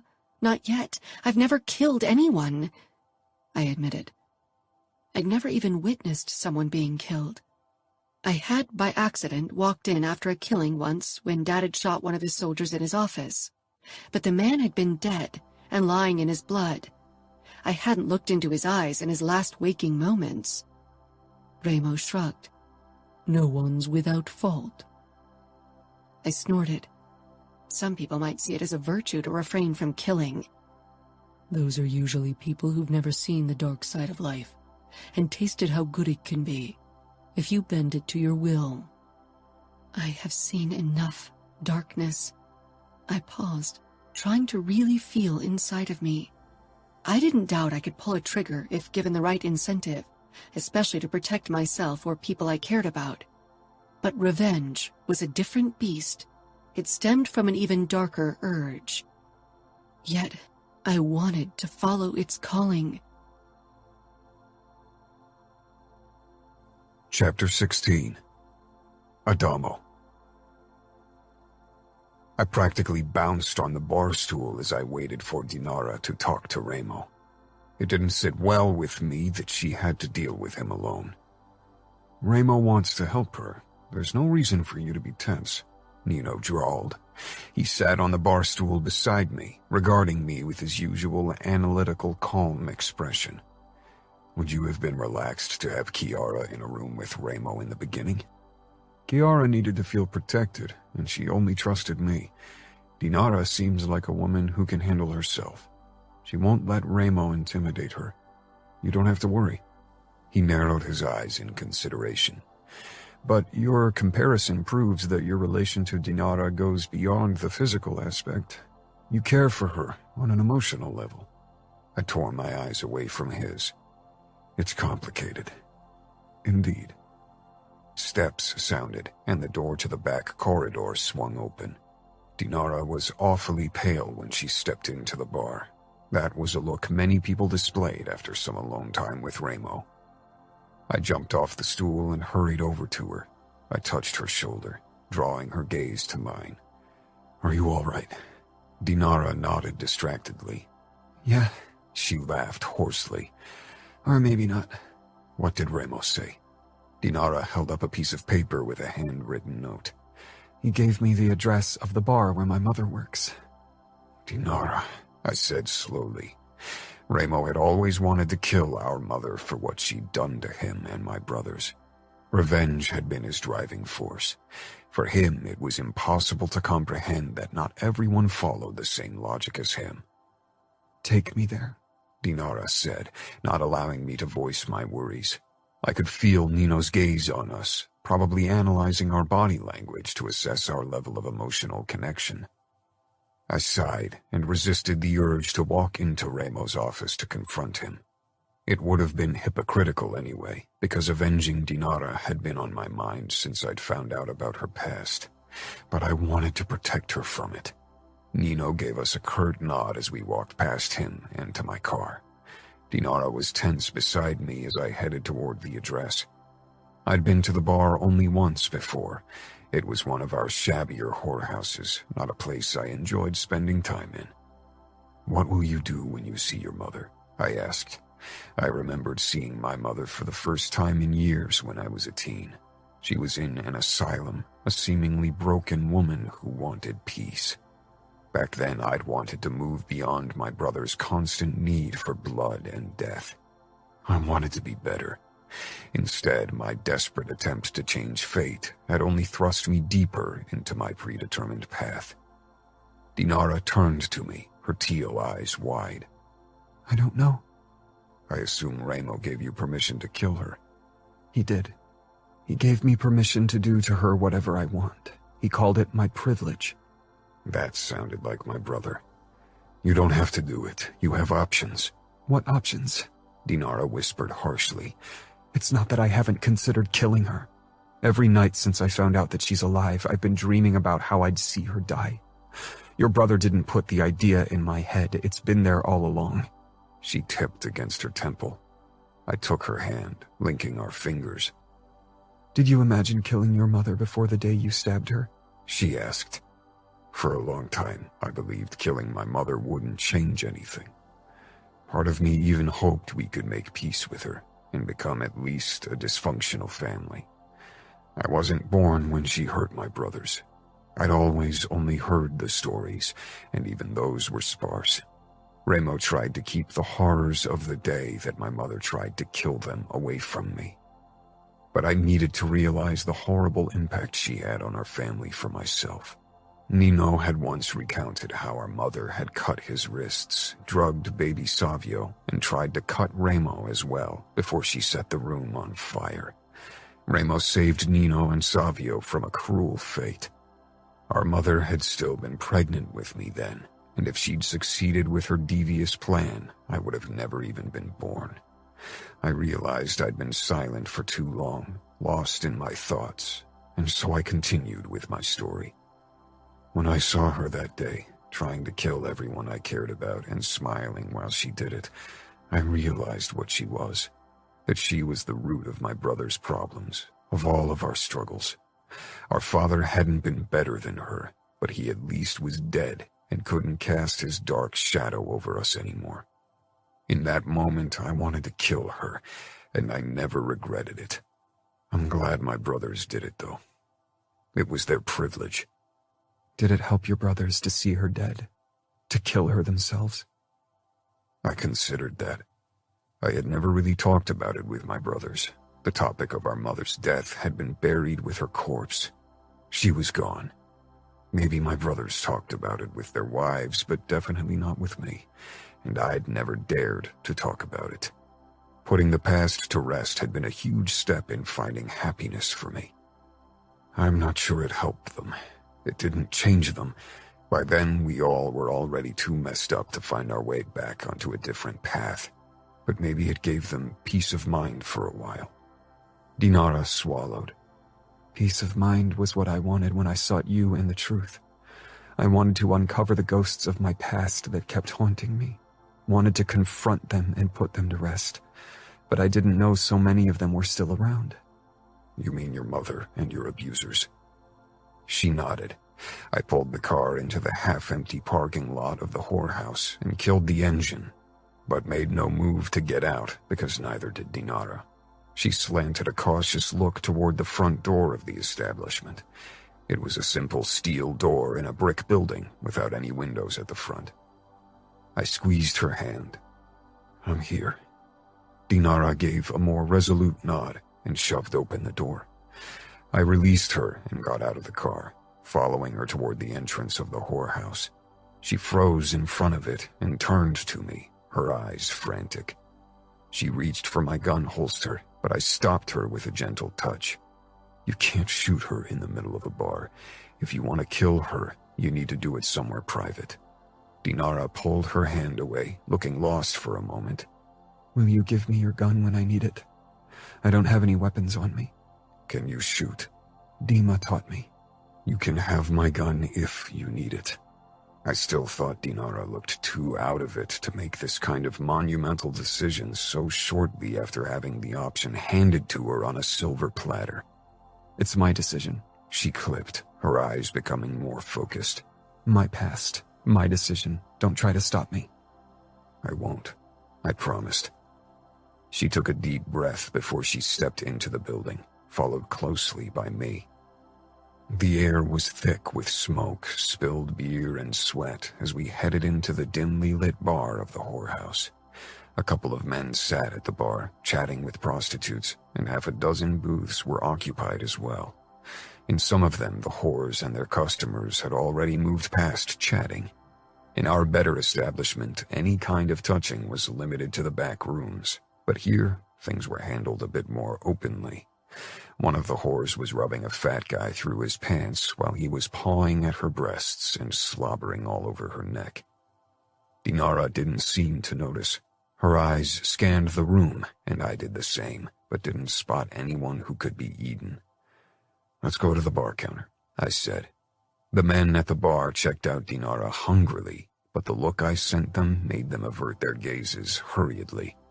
The barkeeper, a lanky blonde guy in his 20s, came over to us. Mr. Falcone, he said with a reverent nod, What can I do for you? 2 vodka, and you can tell me where Eden is. She's in a back room with a customer. Do you want me to get her for you? No, Dinara said quickly. The barkeeper gave me a questioning look, and I nodded. We'll wait for her. Let her finish her business. But get us those drinks. We'll be over in a booth waiting. With a hand on Dinara's back, I led her toward a booth in the corner. We made ourselves comfortable, and a moment later a waitress delivered our drinks. Dinara looked around, her face hard. This place is disgusting. Are your father's whorehouses better? Most of them aren't, no. But he's got a few more luxurious establishments as well. Dinara nipped at her vodka, then set it down again. I slid closer to her, seeking her gaze. Thank you for being at my side, she murmured. You have every reason to mistrust me or to mind your own business, but instead you chose to help me, even when I'm being a bitch. You aren't a bitch.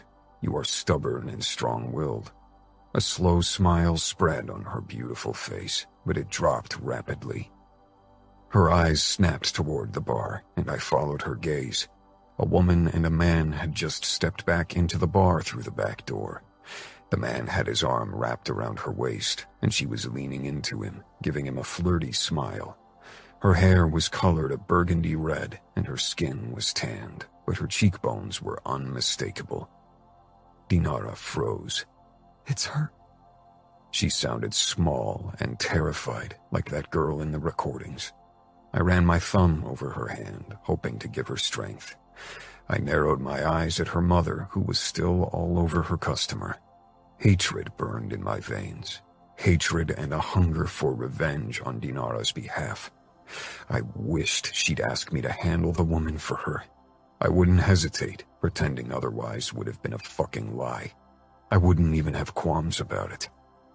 Eden kissed her customer one last time before he walked off. Then her pleasant smile fell, and she scowled at his back before she turned to the men at the bar with a seductive smile. She hadn't noticed us. I need to go. Dinara pressed out. Now. She jerked to her feet, her eyes haunted. I stood, grabbed her hand, and led her outside as fast as I could. I wasn't sure if Eden saw us, and even if she did, would she even recognize Dinara? Dinara was hyperventilating when I pushed her down into the passenger seat and squatted before her. I touched her thighs. Hey, look at me. I'm here. I can protect you. I know, she said between gasps, and slowly her breathing calmed and her eyes really focused on my face. But I need to protect myself. Instead, I lose it as if I were still the little girl from back then. I should be strong, but I'm not. The despair in her voice and eyes cut me deeply. You are, I said firmly, but you have to give yourself time. You went from thinking your mother was dead to seeing her in flesh and blood. You need time to work things out. Take me back to camp, Dinara whispered. I need to get out of Vegas. She shook her head. Just take me away. I leaned in and kissed her before I closed the door and got in behind the steering wheel. For the first time since I'd known Dinara, she looked like the frightened child she didn't want to be perceived as. I could see her struggle to be strong, but the girl from the videos, a shadow from the past, lingered in her eyes. Dinara was awfully quiet on our drive back to camp. I couldn't forget the haunted look in her eyes when she'd seen her mother. By now, her expression was controlled and her eyes closed off. This was almost worse than before because I didn't know what was really going on inside of her. After I parked the car at the edge of camp, neither of us moved. You're not thinking about running back to Chicago for good, are you? I realized how much the idea of losing her upset me. I couldn't let her go. Dinara didn't look at me, her gaze directed ahead. No, I'm not. I won't find what I need there. Dima stalked in our direction, as if he was on his way to execute me. My hunger for blood still called loudly to me, so part of me wanted him to try. Great, I growled. Let me handle him. Stay back, please. Dinara got out, and I followed quickly despite her words. Even if I let her deal with him, I'd have her back. Dima said something in Russian, but Dinara ignored him. She walked past him without a word and headed toward her car. That was her way of handling him. I was about to follow her, not wanting her to be alone in the state she was in, but Dima barred my way. "Where the fuck did you take her?" "That's none of your business." He grabbed my shoulder, and I shoved him away, narrowing my eyes. He was starting to seriously piss me off with his disrespect. If it weren't for Dinara, I might have given him a taste of my knife. Maybe that would have stilled the call for blood in my veins. I had to get a fucking grip. "You took her to Vegas, didn't you? I told my Pajan. He's pissed at your brother." "I'm sure my brother will be heartbroken to hear it," I said sarcastically. Dima glowered and leaned closer. "The last time she looked this freaked out, she had a relapse and almost died. If something happens to her, I'll kill you." I got into his face. "She's mine, and I'll make sure she's safe, so fuck off." "You really think she can ever be yours?" Dima gave me a hard look before he headed after Dinara. I hated that he knew more about Dinara's past than I did. I needed to find out more about her drug history. From my own experience, I knew the call for drugs was still loud in certain moments, and Dinara was pretty shaken right now. I followed Dima with my eyes and stifled a sigh of relief when Dinara didn't open the car where she had retreated into. Dima stormed off toward his own car, probably to contact Grigori again. Maybe I should ask Ramo to send more guards for the races in case the Bratva decided to attack. Before I could decide to approach Dinara, her car drove off. "Fuck," I muttered. It cost me a lot of restraint not to follow her. She would be pissed if I acted like a stalker. I had to trust that she just needed some time to herself. There weren't any places in our immediate surroundings where she could buy drugs, so she'd have to settle for cheap liquor if she wanted to blank out what happened. She returned an hour later, and not a moment too soon, because I'd been close to going on a search. I went over to her right away. She leaned against her car, but she avoided my eyes and focused on her lighter as she lit the tip of her cigarette. I didn't smell alcohol or marijuana on her. "I need to be alone right now, Adamo. I know you want to talk, but the voices in my head are enough to deal with right now. Just give me time." For a moment, her eyes met mine, asking me to respect her wish. I nodded reluctantly. "Okay, you know where to find me. Don't do anything stupid without me." The flicker of a smile crossed her face. "Don't worry." After a quick kiss, I turned and left her alone, even if it was the last thing I wanted to do. Our next race was scheduled in 3 days, so it wasn't as if I didn't have enough to do. My car needed another checkup, and Crank and I needed to go over the statistics of the races. That night was the first time that Dinara and I didn't see each other since we'd started having sex. It was strange lying in my tent, knowing she was only across camp from me and wondering what she was doing, how she was feeling. 4 days later was a big party because we'd reached the halfway point of our season. After the events of the last couple of days, I wasn't sure if I was in the mood to dance. Getting drunk was another matter. That seemed like an enticing option at this point. I didn't see Dinara in the morning and resisted the urge to seek her out despite the growing desire to do so. Instead, I helped Crank and a few other guys to set up a large fire pit in the center for tonight and bought meat for barbecuing for the entire crowd. The Camorra always sponsored the big celebrations to keep the racers entertained. We earned a lot of money with them, after all. When Crank and I unloaded my trunk, I spotted Dinara for the first time that day. She sat on her hood with her arms propped up behind her and her eyes closed. Dima stood beside her and was talking to her, but she didn't give any indication that she was listening to him. She seemed miles away. I could only imagine where her mind was taking her. Eventually, Dima stalked off. I jogged after him and reached him before he could get into his car. "How's she?" Dima scoffed. "You ask me? I don't even know what the fuck happened these last few days. You took her away and now she's messed up. Did you let her see her mother?" "Dinara has a right to discover every aspect of her past, even if you and Grigori don't like it." Dima leaned in, his eyes flashing in warning. "You should be careful, Falcone. Your brothers aren't here to protect you, and when it comes to Dinara, Grigori won't care about consequences. He'll rip your heart out and feed it to the dogs if something happens to her." I smiled darkly. He can try. I turned, presenting my back to Dima. Did he really think he could scare me? I'd lost count of the number of enemies who wanted to see me and my brothers dead. Grigori would just have to wait at the end of the queue for his fucking turn. Across camp, Dinara caught my gaze. She must have watched my confrontation with Dima. She didn't look away, and so I approached her, taking it as an invitation. She put on her sunglasses casually, but this was a bigger admittance of her emotional turmoil than she probably realized. Instead of asking what I really wanted to know, how she was coping with everything, I said, "Are you going to join the party tonight? It's going to be a blast." "A blast," she said with a strange smile. "Sounds like something I don't want to miss." "It starts right before sunset."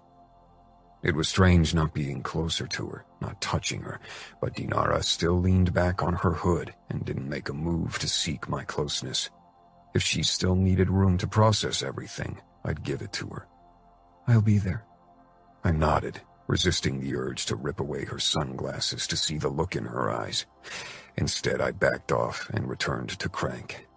"Trouble in paradise?" he asked when I helped him fire up one of the barbecues he'd built out of an old steel wine barrel. "Dinara and I enjoy space apart on occasion. We aren't attached by the hip." "If you say so," Crank said. That was the problem living in camp. Shortly before sunset, every member of the camp, including pit girls and other women the racers had found in nearby bars, had gathered for the party. Flames from the fire pit in the center snaked up into the sky and illuminated the night and filled our bodies with warmth. The scent of barbecued meat and marijuana hung heavily in the air, a spicy concoction that made you feel high without a single taste or drag. I stood at one of the barbecues, turning ribs to keep me busy as I scanned the crowd. Thanks to the barbecues and fire pit, the air was still hot, and many party guests danced half naked. None of the girls wore more than a bikini top and hot pants, and even most guys had discarded their shirts by now. I was one of them, but so close to the barbecue, a fine sheen of sweat covered my chest, despite my lack of clothes. I froze when I finally discovered Dinara. I've been looking for her since the start of the party, but either she'd hidden in the crowd so far, or she joined the party only now. The sun was starting to disappear behind the horizon. I shoved the barbecue tongs at Crank and left my spot at the barbecue to get a closer look at Dinara. The sight was too beautiful to miss. She danced barefoot under the sinking sun, her red hair aflame in the dimming glow. She was beautifully imperfect. Imperfectly beautiful. She was laughter and lightness and happiness. Our eyes met, and for a second she seemed to still, a slight hitch in her charade. Then she threw her head back and laughed. She started spinning around herself until she lost her balance and stumbled toward me. She collided with my chest hard, still giggling. Her eyes glowed with forced happiness. No one saw the darkness lingering just beneath. "Fake it till you make it," she breathed, then crashed her lips against mine. Kissing, we tumbled to the ground under the cheers of the crowd. I rolled onto my back, taking her with me. She straddled my hips and let out a battle cry. I smiled. Fake it till you make it. I could do that for her, if this was what she needed to get past her demons, past her despair. Her breath smelled of alcohol and marijuana, but she wasn't drunk or high enough to explain her sudden cheer. She wanted to forget, to be happy, and she was determined to force it. The crowd began to dance in a circle around us, and Dinara leaned down again for a lingering kiss. She was usually less open with public displays of affection, but I took her up without hesitation and kissed her back, wanting everyone to see that she was mine, now and for however long she let me. "Dance with me. Help me forget tonight," she rasped, her eyes almost feverish with despair. Let's just be us tonight, not anyone's daughter or brother. Let's be in the moment, no past, no future. I clapped her ass in response, causing the crowd to roar with delight. Dinara's eyes flashed with indignation, then eagerness. I grabbed her hips and sat up. Just us. I kissed her harshly before I nodded at one of the female dancers. She grabbed Dinara and pulled her into the dancing circle. I jumped to my feet and joined them. We danced until our feet hurt, until our surroundings became blurry from alcohol and the joints that were passed along. Dinara never strayed from my side, our bodies molded together as we danced to the beat. Feeling her body pressed up against mine and seeing the fire in her eyes, desire for her flamed up in me, and soon my cock dug against her belly. Her eyes lit up with lust. I leaned down, kissing her ear. "I need to fuck you now, Dinara." "Then fuck me," she said. I lifted her off the ground, and her legs wrapped around my hips as I carried her away from the party. Hiding wasn't an option anymore. Everyone knew about us by now, and I wanted them to know. I wanted the whole fucking world to know about Dinara and me. Even the Bratva and her murderous father. The next afternoon, Crank approached me as I was on my way to take a shower.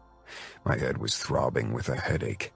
Dinara and I had kept each other awake until the early morning, and even returned to the party in between our alone times. I couldn't even remember the last time I'd been this shit-faced. The last thing I wanted was to talk to anyone, especially because Crank's expression told me I wouldn't like what he'd have to say. "Trouble?" I asked, waiting on the first step to the washroom trailer for him. He grimaced. "I heard that Dinara asked around for drugs, Adamo." My eyes darted across the camp toward my car and the tent where Dinara and I had spent the night. I didn't see her anywhere, so she was probably still asleep. "What kind of drugs?" "She wasn't picky, but cocaine or heroin were her preferred choices." I nodded slowly.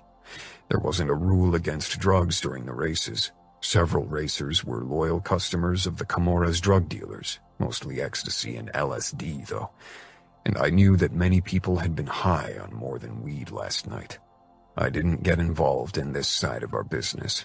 It was too risky for me to be around harder drugs, even if I'd been clean for many years. I'd learned not to trust easily, least of all myself. "I thought you might want to know," Crank said. "Did anyone sell her shit?" I growled. Crank gave me a crooked smile. "Nobody dared to do it before asking you for permission, seeing as she's your girl." I didn't contradict him, even if Dinara probably hated being branded as mine. Or anyone's, for that matter. Good. I'll go talk to them to make sure they keep their drugs under wraps. After a quick shower, I went to one of the racers who also worked as our drug distributor and told him to make sure no one in Camorra territory dared to sell anything to Dinara.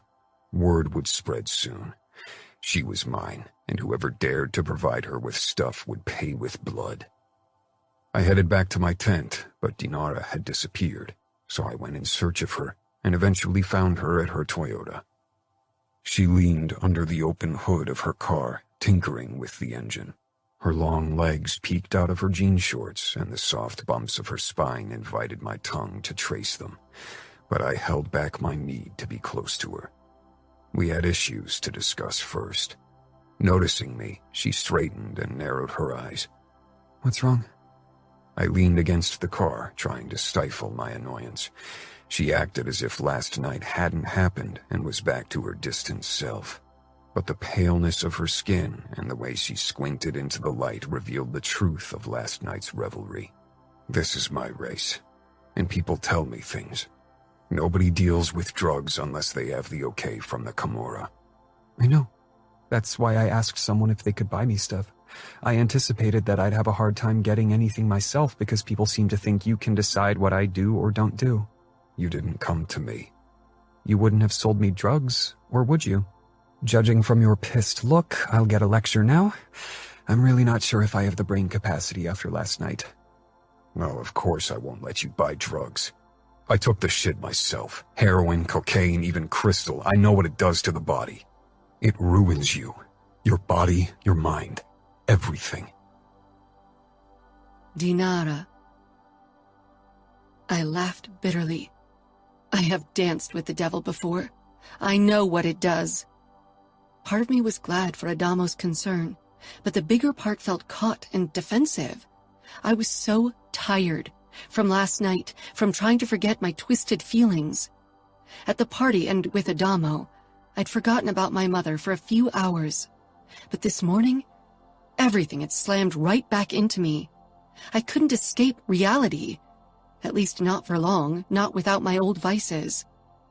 How long have you been clean? I closed the hood and sighed. Almost a year now? Worry and frustration battled in Adamo's eyes. And now you want to throw it out of the window? For what? I thought the exact same thing the first night after our return from Vegas, alone in my tent after everyone had refused to sell me stuff. For a moment, I considered driving to the next big city, a place where nobody recognized me, much less knew that I was Adamo's girl. How everyone around here called me. With the last shreds of my resolve, I'd stayed put and spent most of the night staring at the ceiling of my tent, too afraid to fall asleep and be haunted by new memories, awakened by my recent trip to Vegas. Becoming clean and staying clean had been a struggle. This was the longest I'd succeeded to stay away from drugs since I was 14, and I'd almost thrown it all away because of my mother. She'd ruined my life once, and I'd almost given her the power to do it again. I was furious at myself, but as usual, too proud to admit it. I glared. You can't even imagine what kind of images my mind's been replaying since I saw my mother. So much buried shit has come up. It's eating away at me. And I know the only way to stop it is to knock myself out with drugs. Adamo moved closer. I could tell that he wanted to touch me, maybe even hug me. And I wanted him to, but still I didn't move. Last night our bodies had joined, fueled by passion and exhilaration. Now every touch would be filled with emotions I didn't want to deal with. The memories come back twice as bad once the effect wanes off, Dinara. You can't escape them. I tried too. Fuck, it took every ounce of restraint not to fly into his arms. I wanted to be held by him, but I didn't want to look weak, though it was probably a little too late for that. In Vegas, I'd completely lost it. Seeing my mother had twisted my insides, had made me feel like a little girl. She'd changed so much over the years since Dad didn't pay for her beauty treatments anymore, and she worked as a cheap whore. But my mind had pulled up past images. What am I supposed to do? I asked quietly, moving a bit closer to him. Whatever it is, I'm there for you. But you don't need drugs, Dinara. You don't know what I need. You can't. Not until you've lived what I have. The only thing that makes the pain go away for a while are the drugs. It doesn't have to be that way. He was right. I'd fought too hard to get where I was now. Adamo touched my cheek and I leaned into him. We'll figure out a way for you to move past this shit. Together. I nodded. Together. Chapter 17. Adamo. Dinara joined me in my tent that night, but she was restless. Can we go somewhere else? Somewhere away from everyone where we can sleep outside without our tent? I feel like everything's closing in on me. Her voice was hesitant. Of course, I murmured. We packed everything and drove my car about a mile away from camp. Tomorrow wasn't a race day, so it wasn't a problem. We set up our sleeping bags and pillows on the ground until we created a spacious bed under the stars. For a while, we sat beside each other, staring off into the darkness. In the distance, lights from camp illuminated the horizon, but soon those would die as well. I'd set up the gas lamp behind us on the smallest possible flame to create just enough light so we could see our faces. I've been thinking about watching the recordings you gave me, but I'm scared.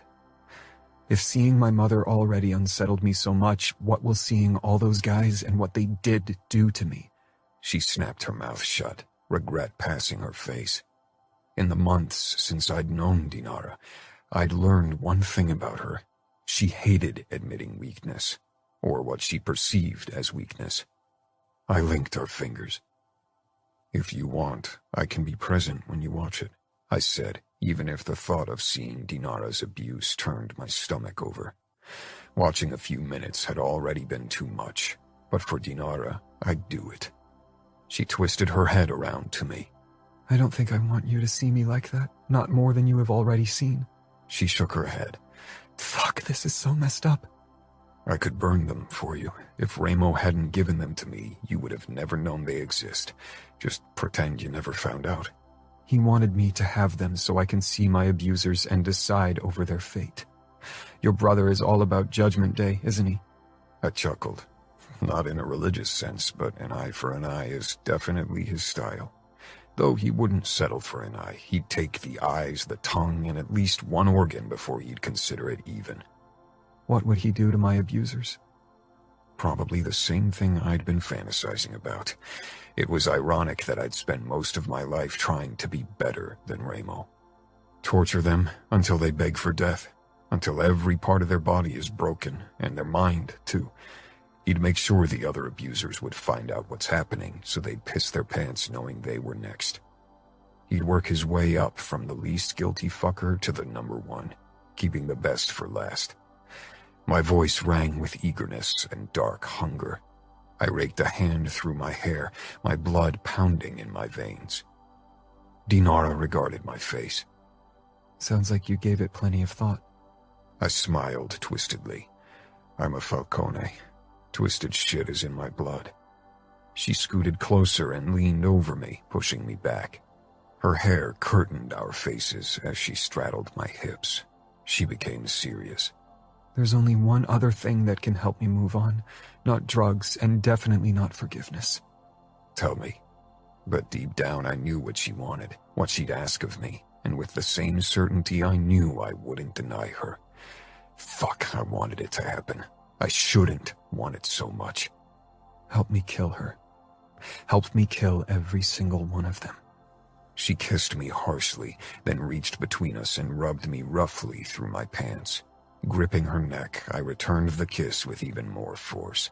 With a growl, I flipped us over and shoved down her shorts before I unzipped my pants. Sliding her panties to the side, I slammed into her in one hard stroke. She arched up with a moan. We locked gazes, and in hers lay trust and an emotion we both couldn't admit to. Only our pants and moans filled the emptiness as our bodies joined. More than the physical aspect, I could feel how this moment brought us closer on an emotional level.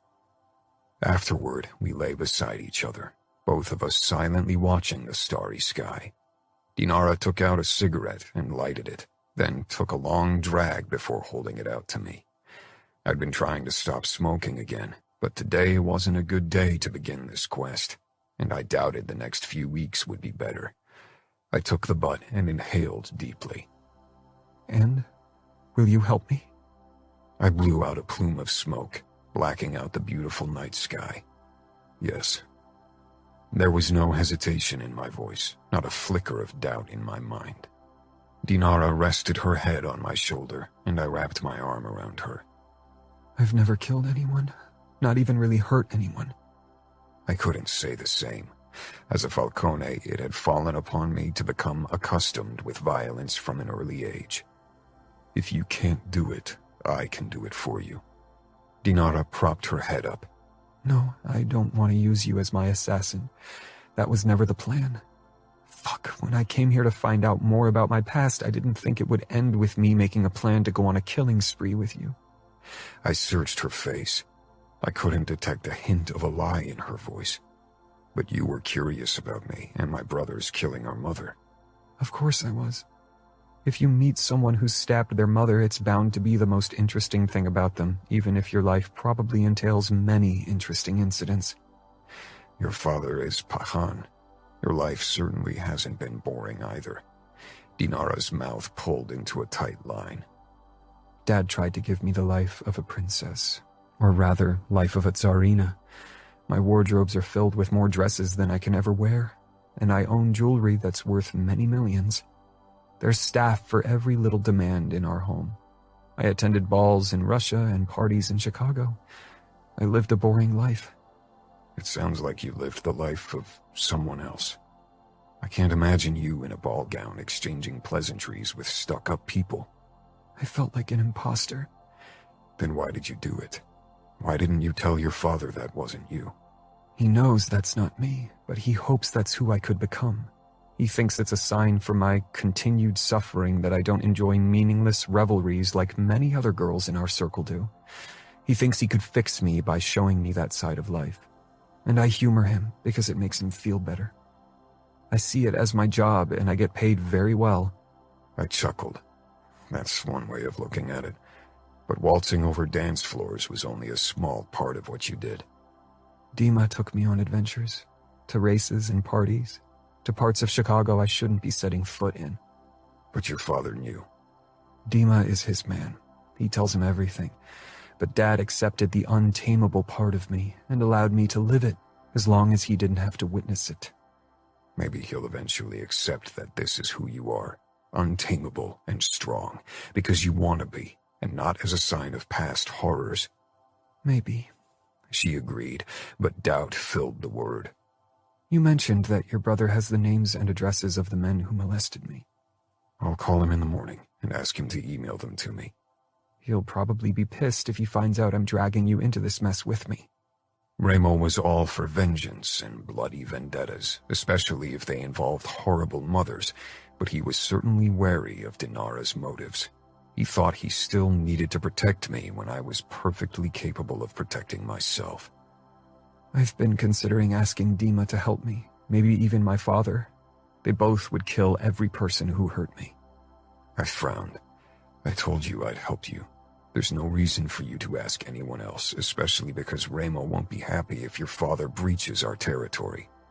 I'd do it to show you that I'm not here because I need your help. I don't want you to think what's between us serves the purpose of making you help me. That's not the case. I wanted information, that was it. Now that I have it, I wouldn't need you anymore, especially now that I know that Ramo is willing to give me all the info I need to get revenge. Ouch, I said dryly. Good to know you don't need me anymore. I gave her a sarcastic smile. She rolled her eyes. You know what I mean. I'm here because I enjoy being with you. The sex, the talking, everything. I'm here because I want to be. I raked my fingers through her hair, enjoying the silky feel of it against my skin. Dinara had the softest hair I could imagine. There's no place I'd rather be than at your side, even if it involves brutal revenge. Dinara sighed. What about after, when the revenge part is over? We are who we are. You've said it before, I murmured. How about we take one day after the other? Deal, she said, before she became silent for a couple of minutes. The tension entering her body told me her thoughts had drifted back to the past.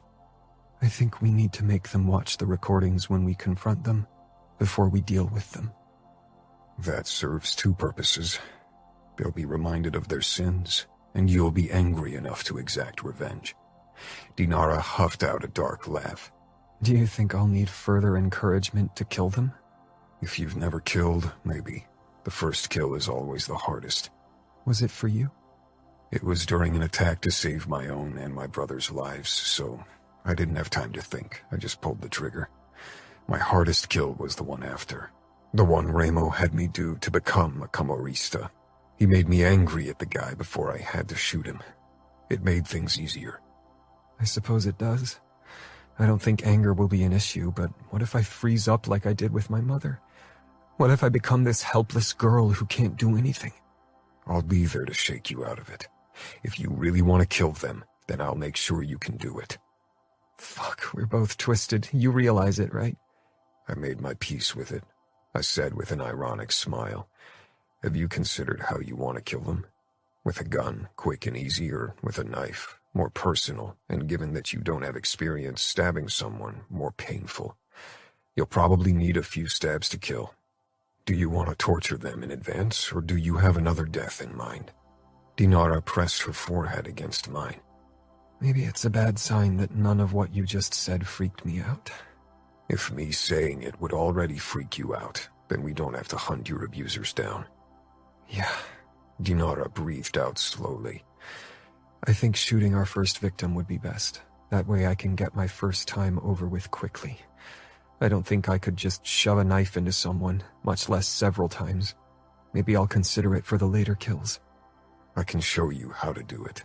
We could practice on the corpse of the first victim. Dinara laughed. Now I'm a bit freaked out. Bad enough to run away from me? I murmured.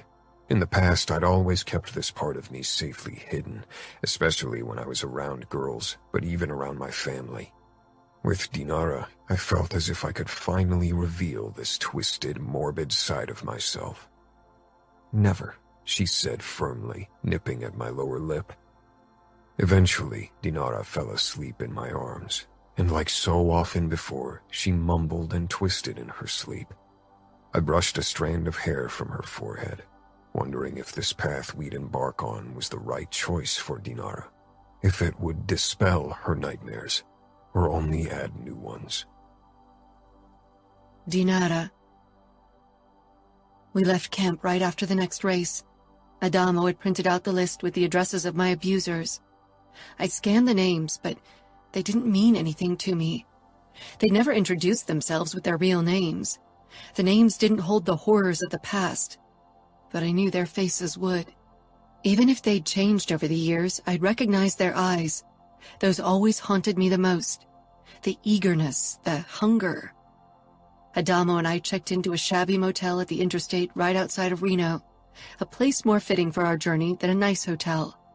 We'd only spend a night here before we'd finally set out to find the first person on our list tomorrow. My very first abuser. I stared up at the grayish-white motel ceiling, listening to Adamo taking a shower. It wouldn't be difficult to find him. He owned a hardware store in Reno where he worked 6 days a week. He was known as a sex offender. Since a conviction shortly after he'd abused me and a few years in prison, he had lived a solitary life. No family living nearby, and if Adamo's contacts were right, no close friends either. Adamo had done plenty of research since he'd received the list. He was determined to help me. His own demons powered him, demons even more bloodthirsty than mine. Adamo emerged from the bathroom in a plume of steam, with only a towel wrapped around his narrow waist. Usually, the sight of his abs and muscled chest always got me in the mood. But today my mind whirled, with too many thoughts of what lay ahead. "You cut your hair," I said quietly. Even to my own ears, my voice sounded strange, as if I was lost in another dimension. Adamo came toward me and perched on the edge of the bed. I touched his short hair. Gone the curls I could sink my fingers into. "It's easier to clean up. Things might get messy soon." He meant bloody. Soon things would get bloody. "Is blood difficult to wash out of hair?" I asked hoarsely. "Maybe I should cut my hair too." "No, keep your hair. I love it." His brows furrowed. "Are you worried about tomorrow? He won't escape, and if I can't restrain him, which I doubt, I can still call reinforcement." "I'm not worried about that. I saw you fight Dima. I know you can handle even a capable fighter. I'm worried about myself." Adamo stretched out beside me, cloaking me in his fresh herbal shower gel scent. The bed creaked under the additional weight. "How you'll handle the situation?" I nodded and pointed at the new gun on my nightstand. Adamo had gotten it for me. I held it in my hand this morning and imagined pulling the trigger while looking into the asshole's eyes. In my imagination, it felt good. It was easy. Just a twitch of my finger, nothing more. Adamo leaned close, his lips brushing my ear. "If you're asking if it'll be as easy in reality, then I have to say probably not. We won't know until the moment. Maybe you'll pull the trigger without a second thought, or maybe you'll realize you can't follow through with our plan." I have to. I didn't want Adamo to be my executioner. I couldn't put that burden on anyone else. It's my revenge. I should do it. With you at my side, I can do it. Adamo's dark eyes met mine. "We can stop at any point. We don't have to finish every name on that list. This is about helping you cope with what happened, not make it worse. And if you need me to do it, I'll handle them all for you. If I'd only needed an executioner, I could have asked Dad to hunt down every single of my abusers. He would have gladly done it. He too yearned for a way to avenge me, and maybe even himself. That men had dared to lay hand on the daughter of a high-ranking Bratva member was like a slap in the face, even if my abusers didn't know who I was. The next morning, before Adamo and I set off to find guy number 1 on our list, we settled in front of his laptop to watch the disc with a recording of me with today's target. The screen lit up with the image of a bed and a young version of myself perching on its edge with her hands in her lap, her eyes cast down. It was like watching someone else, but I knew that would change the moment I started the recording. The girl's horrors would become mine. The video would become reality in my head, would draw up memories of scents and sensations from the dark corners of my mind. I'd be dragged right back into the past. Adamo waited for me to hit play, his eyes kind and his expression patient. I only stared at the screen, my body frozen. Past Dinara had her hair in pigtails, something that many of my abusers favored. We don't have to watch, Adamo said. You know what happened. We know he's guilty. There's no reason to torture yourself with images from the past. I didn't react, only stared at the screen. The problem was that these images had haunted me almost every day since Dad had picked me up in Vegas over a decade ago. Or if you don't want me to watch, I can go for a walk until you're done. Panic rushed through me at his suggestion, so I grabbed his hand, linking our fingers. No, I whispered harshly. I can't watch it alone. It's bad enough that I relive it in my nightmares every night, all alone. He squeezed my hand and my heart clenched with a mix of emotions at his support. Adamo had absolutely no reason to help me, but here he was. He was trying to keep his emotions under control for me, but in his eyes, I could see many of my own emotions. The absolute hatred toward my abusers, and the determination to exert revenge. And beneath all of that, an emotion both Adamo and I couldn't risk given our families, our backgrounds, our futures. I'd been trying to ignore my feelings, but looking at him now, I couldn't deny that I was falling for Adamo. It was absolutely insane, and I was glad that our revenge plan would keep me too busy to consider the insanity of my heart's choice. I focused on the screen and hit play, my body tightening even more. The first guy on our list walked into the room. His smile was overly kind as he approached my past self, but beneath it lingered eagerness and hunger. Soon his face appeared before my inner eye, no longer on the screen. My grip on Adamo's hand tightened as I tried to keep my face neutral, wanting to be strong, even as revulsion and terror battled in my insides.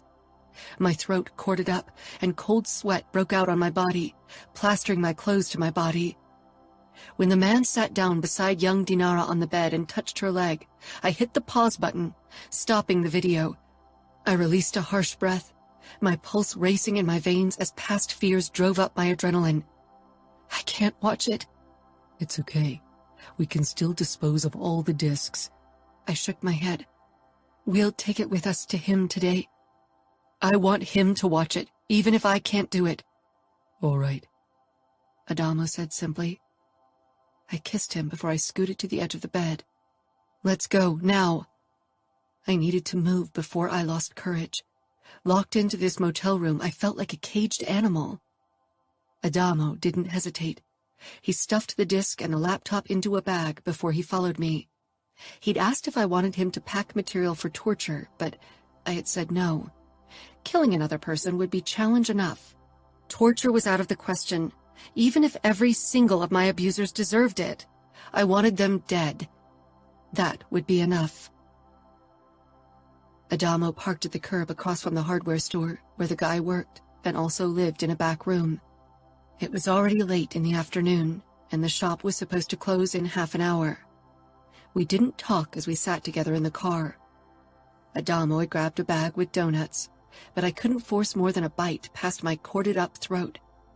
My heart hadn't stopped pounding since we'd watched the first few minutes of the video. I felt as if I were the prey and not the hunter. My hands were clammy, and I was glad for Adamo at my side because he looked remarkably calm.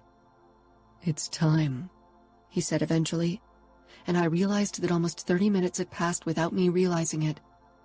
"You'll close the shop any minute now." "Okay," I croaked. Adamo grabbed my chin and forced me to look into his eyes. "We should go now, so we can slip in as last-minute customers. Breaking in poses the risk of alerting the police. This isn't Las Vegas. We don't have every police officer on our payroll." I swallowed and nodded, but I couldn't move. Tears of anger at myself welled up and I blinked them back. "I'll go alone and kill him for you, unless you don't want me to do it." I wanted my abuser dead. I wanted to do it myself, but maybe I was too weak to do it. I gave the tiniest nod, even as I hated myself for it. Adamo gave me a kiss and got out of the car before he grabbed the bag from the trunk. He jogged over to the hardware store, and not a minute too soon, a guy had appeared at the door to turn the sign to closed. Adamo flashed him a charming smile and was allowed inside. Both men disappeared from my view, and soon after Adamo hung up the closed sign before he headed back out of sight again. I glared down at my hands, furious at myself for allowing someone else to dish out my revenge. Chapter 18. Adamo. I'd seen Dinara's inner struggle in her eyes, and wasn't surprised that she couldn't go through with our plan. I'd expected her to lose courage. It was one thing to wish for revenge, to imagine killing someone, but it was a whole different matter to actually go through with it, to see the life drain from someone's eyes. Even if Dinara was a Bratva princess, she'd never been part of the brutal side of business. Her father had protected her from it, the same way I would protect her if she wanted me to. Killing someone got easier with time. In the beginning, it had been harder for me more than it was now. As I closed the door of the hardware store behind me and watched the bastard's unsuspecting smile, eagerness took hold of me. Dishing out revenge on Dinara's behalf wasn't a burden. It would be satisfying in so many ways.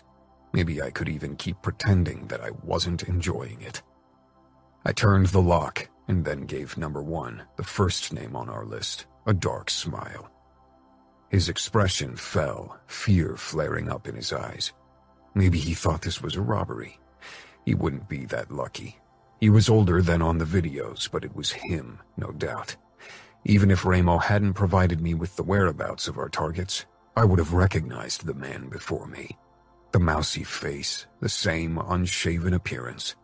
He stumbled backward toward his sales counter, probably to ring an alarm. I chased after him, grabbed his arm, and jerked him to the floor. He lost his balance and fell to the floor with a cry of pain.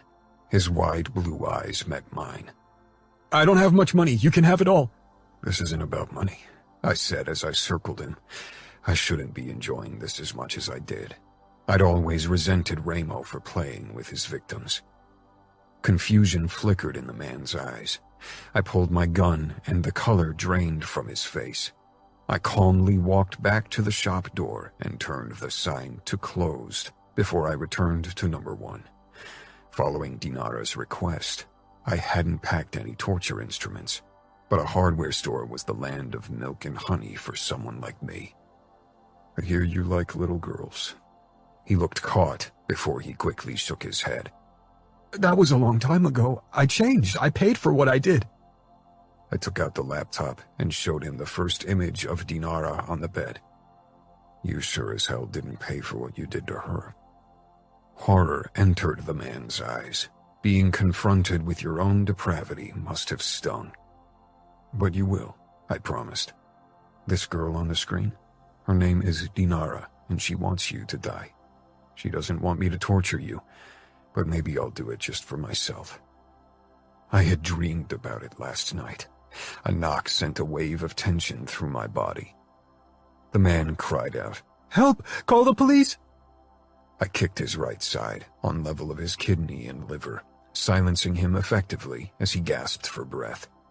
When I spotted Dinara at the door, I relaxed and went over to her. I unlocked the door and let her in. A brief glance down the street told me that nobody had noticed anything yet. She stepped in hesitantly, still a spooked look on her face. I wasn't sure if it was a good idea that she was here. It was fucking selfish, but I was worried she'd change her mind and spare the asshole. Her eyes moved past me to the man on the floor who was holding his side, crying. His teary gaze settled on her. "Please help me." Slowly, Dinara moved toward him and stopped right over him. "Do you remember my face?" she whispered. The man shook his head frantically. "That's funny, because I see your face and every revolting inch of your body every night when I close my eyes," Dinara said, her voice cracking. "I'm sorry, I swear I changed. I was a bad person back then, but I don't do this anymore. I paid for my sins. I was in jail." "For hurting other girls like me," Dinara said. "Girls whose nights will forever be haunted by nightmares." I stepped up beside her, touched her shoulder to show her my support. She trembled under my touch. "Please don't kill me. Don't I deserve a second chance?" I gritted my teeth, wanting nothing more than to smash his face so he'd shut up. I could see the hesitation in Dinara's face. It took all of my control not to try to talk her into killing him. This was her decision. I had no right to force her in a certain direction, only because I was a twisted fuck who wanted to torture and kill the guy before me. Dinara tore her eyes away from the man. "Do you think he says the truth? Do you think he changed?" I doubt it. I said, "Do you want me to search his living quarters? Maybe we can find something." Dinara gave a small nod. I wasn't sure if new proof would really matter. This was an internal battle for Dinara, one between her dark side and her good side. I fought the same battle. I handed her my second gun. "If he makes a move, you shoot him." I wasn't sure if she would, but from the look on his face, the asshole believed she was capable of killing him, and that was all that mattered. I headed to the back rooms of the store that he used as his apartment. I didn't want to find proof of his continued depravity, because it would mean more girls had suffered. But at the same time, I wanted to find something that would convince Dinara to continue with our plan, something that would tip the scale in favor of her dark side. After 20 minutes of searching, I found images on his computer that left no doubt that he still harbored the same disgusting desires from the past, even if he wasn't in the photos. They looked as if he'd downloaded them from the darknet. I went back into the store. Dinara stood a few steps away from the man, the gun trained on him. Her eyes darted to me, and I gave a nod. I found photos. Another almost imperceptible nod. Number one glanced back and forth between Dinara and me. "They're just photos. I never touched a kid since I came out of jail." "The kids in those photos were touched by other perverts like yourself, so you could wank off looking at those photos," I growled. I stepped close to Dinara, and she lowered the gun. We moved a few steps away from the man. "What do you want to do now?" Dinara swallowed audibly, conflict dancing across her tense features. "I want him dead. I want to be the one, but I just don't know if I can. It's like something is still holding me back." "You've never done this before. It's only natural that you hesitate." I didn't remember the moments prior to pulling the trigger on another human for the very first time. It had happened too fast, no time to let my conscience speak up. I sometimes wondered if it would have. In the weeks after my kill, I hadn't so much been bothered by my conscience, but the lack thereof. "Can you show him the video? I want him to remember what he did, and maybe it'll give me the courage to go through with what I want." Number one hadn't moved an inch, as if he hoped we might forget he existed. I removed the laptop and the disc from my bag and set everything up on a shelf so the asshole got a good look at the screen. After a nod from Dinara, I turned the recording on. This time neither Dinara nor I hit pause. Instead, we watched every soul-crushing moment of the video. I wanted nothing more than to turn the screen off, Or better yet, smash the fucking thing like I'd done with Ramo's laptop. But I stayed rooted to the spot. The only movement I allowed myself was the occasional sideways glance to Dinara, who seemed to be lost in the images, her gaze distant and her body taut with tension. How hard must it be for her to relive those moments? I glowered at the asshole on the floor, who had lowered his head as if he couldn't bear to watch. Fury raced through me. I grabbed his head roughly and jerked up his chin, forcing his attention back on the laptop screen. I know what I did. I don't need to see. He whimpered, closing his eyes, and my fury multiplied, turned feral. You will open your fucking eyes or I'll staple your eyelids to your fucking brows. I'm sure I can find a stapler somewhere in your shop. His eyes flew open, and he didn't dare look away from the screen again. I was glad when we neared the end of the recording. The sounds and images had turned my stomach, and I just wanted to help Dinara move past those horrors. Dinara looked like a wax figure of herself, pale and perfectly motionless. This was meant to help her. But what if it didn't? What if this only fulfilled my own twisted hunger for blood? Dinara. The images of the screen became blurry, and my mind took over, replaying my memories so much more vividly than the video. Every sensation washed through my body, every pain and odor, every sound and image. They flooded my body like an unstoppable avalanche, dragging up buried emotions, shame and revulsion, fear and despair, but above all, anger. Anger at the man before me. When the screen turned black and past Dinara's ordeal was over, I lowered my gaze to the cowering man before me.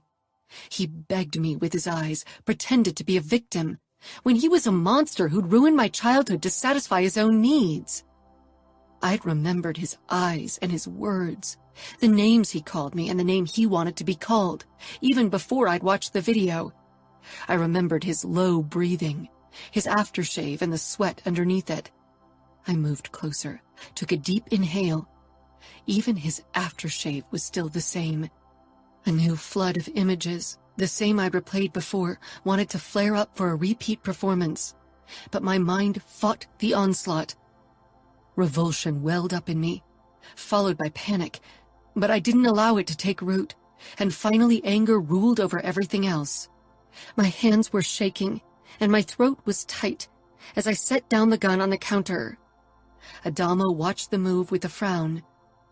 My blood seemed to pulsate with fiery anger as I stepped up close to Adamo, my breathing coming in quick bursts. Our eyes met, and his held a myriad of questions. He thought I couldn't shoot my abuser.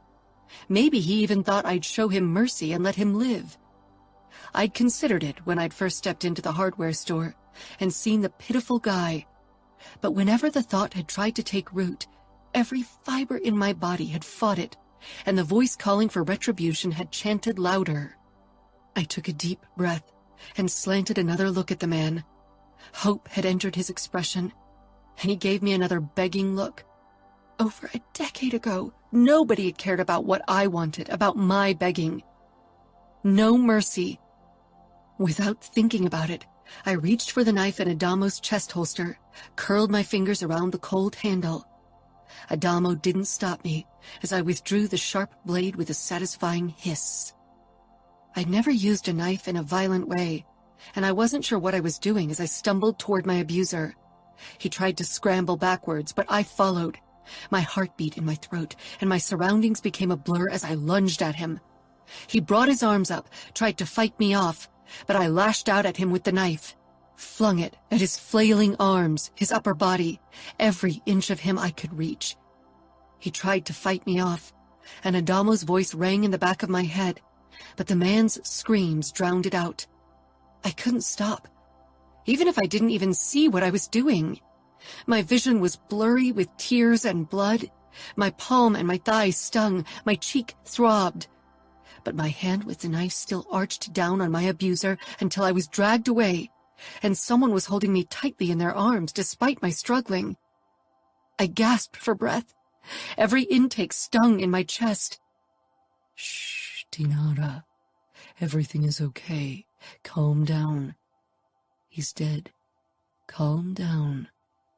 Adamo's soothing voice waded through the fog, clouding my brain, and slowly I came to myself. Adamo ripped a piece off his shirt and wiped my face with it. I closed my eyes, allowing him to clean me. When I opened them again, my surroundings came back into focus. Shock crashed down on me as I saw the sight before me. The man lay in a large puddle of blood, and his corpse was littered with stab wounds.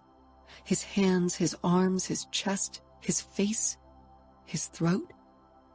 The blade hadn't spared any part of his upper body. I hadn't spared a part of his body. I had done this. I released a shaky breath. Slowly, I looked down at myself. Adamo's arm was still wrapped around my waist, and I sat between his legs, his warm chest pressed against my back. My bare legs were smeared with blood, and my jean shorts were completely soaked with it. I raised my hands, also covered in red. The knife clattered to the floor, and the sound made me flinch. My shirt, my hair, everything was covered in blood.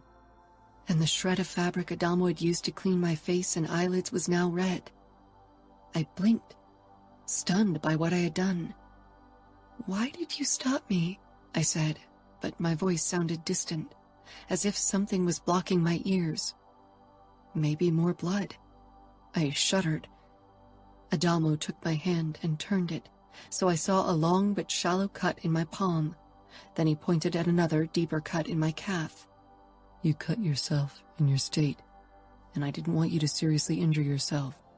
He's been long dead." I nodded. "I don't know what got into me. I just lost it." Adamo pressed his cheek against mine, even though I was a mess. "Maybe this is a start. Maybe this is your way of releasing the pain you have bottled up." There was no pain now. No memories, no fear or anger or hatred, only numbness and a blissful calm. "What do we do now?" "I have to call our local cleaning crew so they can come over and take care of this." I laughed hollowly. I guess it's a good thing this is Camorra land. "It makes things easier. Vegas would be even better, but our men will clean this up and dispose of the body. Nobody will be able to trace anything back to you or me." Adamo got up, then held out his hand. I took it and allowed him to pull me to my feet. My legs felt shaky. Now that the first wave of adrenaline waned off, my palm and calf throbbed where I cut myself.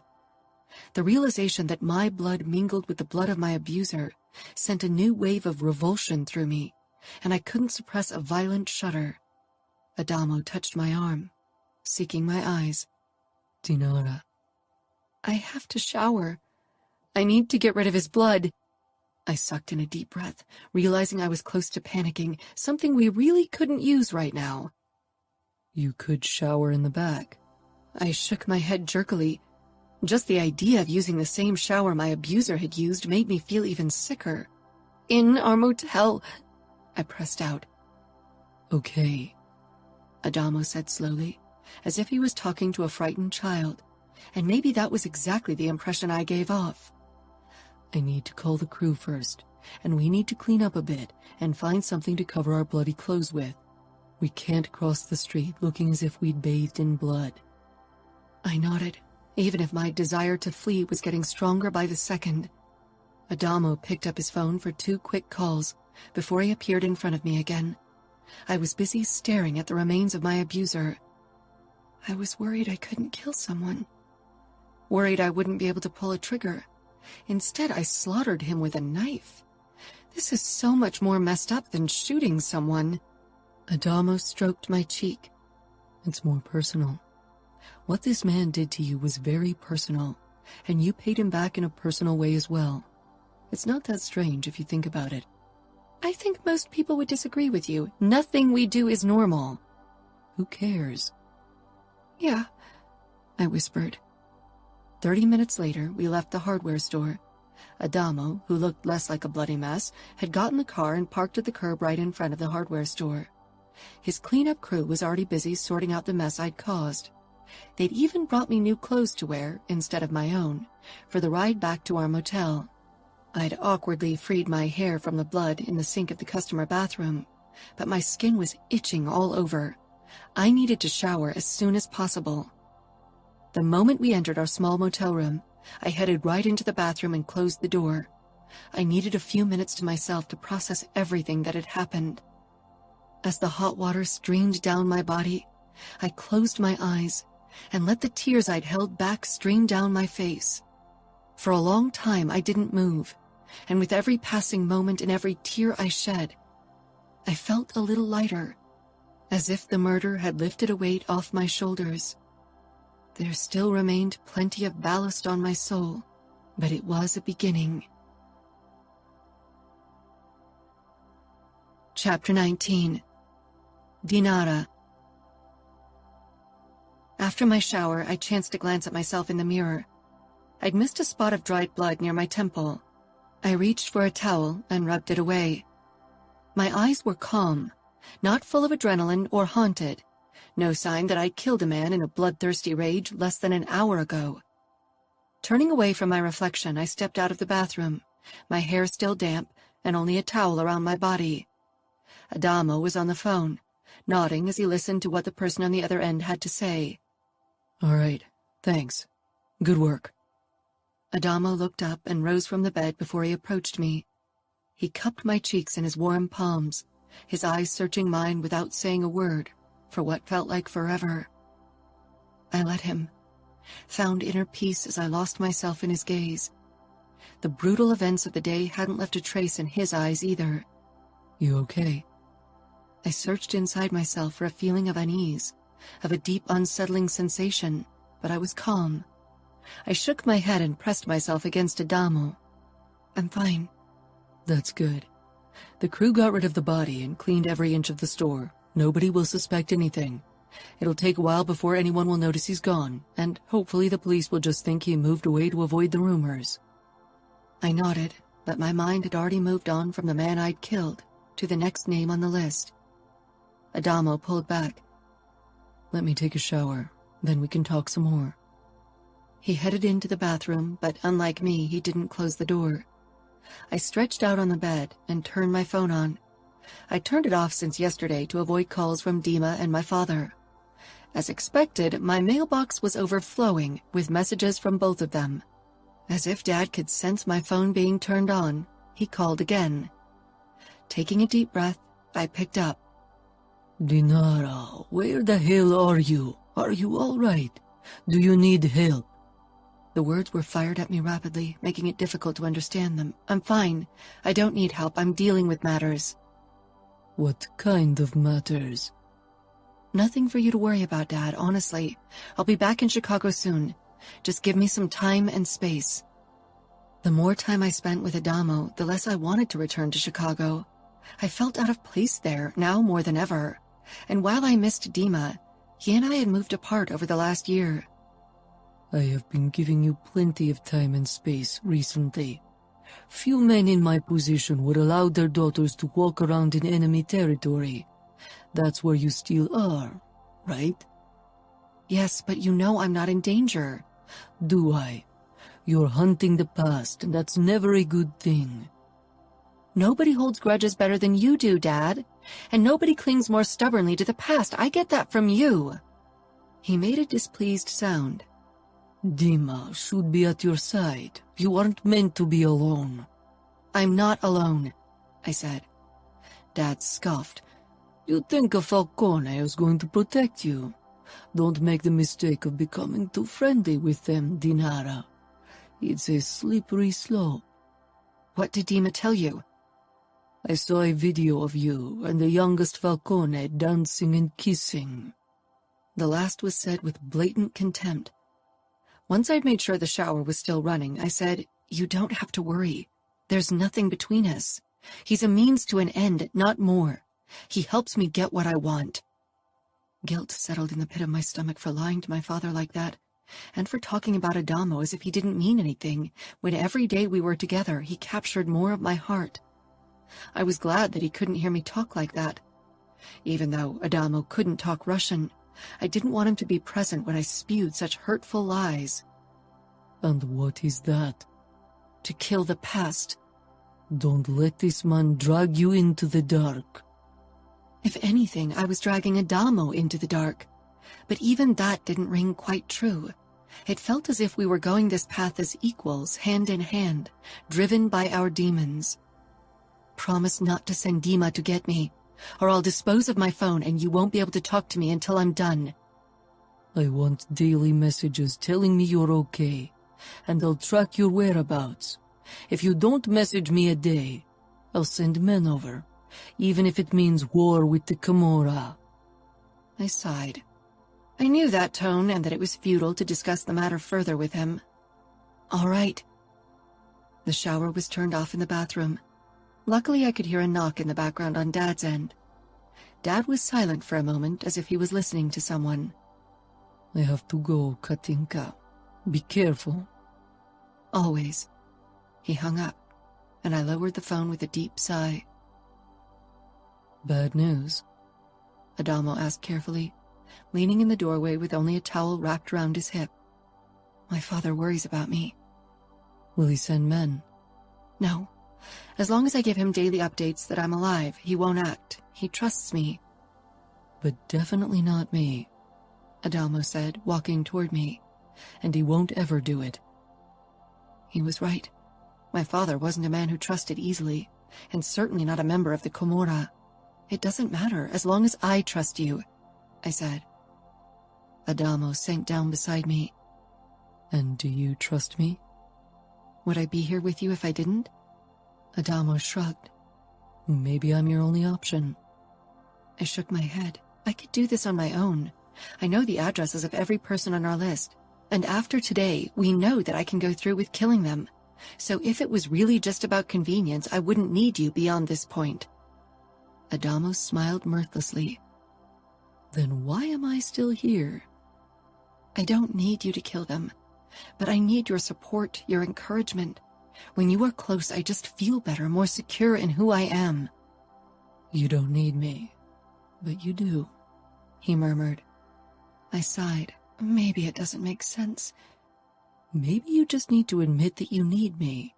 Today you acted out of an impulse and completely lost control. You didn't pay attention to what was happening around you.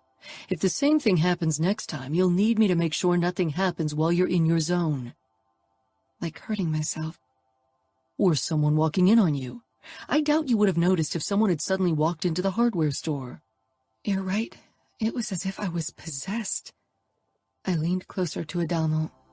Okay, I need you, but I don't want you to think that's why I want to be with you. Then why do you want to be with me? Why do you want to help me? Why do you do this for a girl you have sex with? You're not just a girl I have sex with. And you're not just a guy I have sex with. Adamo smiled crookedly.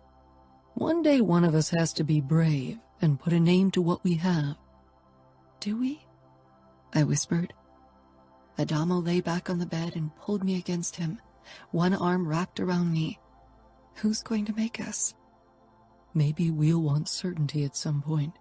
Or maybe eventually our families will want answers, more answers than we have at this point. That's not something I want to think about now. I want to live in the moment. Right now, the only thing I want to focus on is revenge, and how we can make every person on the list pay for what they did to me and other children. Adamo ran his hand lightly over my upper arm. Even if you killed in a rush today, that doesn't mean you won't be haunted by nightmares of the murder. Maybe they'll cease eventually, maybe they won't. I just want you to be sure you can live with them, especially if we continue to hunt down your abusers and more deaths are added to your conscience. I let out a bitter laugh. Will they be worse than the nightmares that have been haunting my dreams since I was a little kid? I doubt it. So if you ask me, these new nightmares will be a damn improvement to the horrors of my nights right now. Adamo's arm around me tightened. Fuck. I really wish I could have tortured the asshole today. I actually considered doing it before you showed up. I propped myself up. The next name on our list, he was one of the worst. I mean, every experience was horrible, but some were nicer about it. Adamo gritted his teeth. Nice isn't a word I'd use to describe the atrocities those perverts did to you. I swallowed, and they'll all pay for what they did. But the next guy on the list, he was bad. Really bad. He liked to hurt, and Killing my abusers was one thing, but torturing them was another matter. Even some of my father's men couldn't watch torture. Could I? And not just watch, could I torture someone myself? Adamo tilted his head to catch my gaze. You want to torture the asshole? My lips parted, but a wave of nerves washed through me.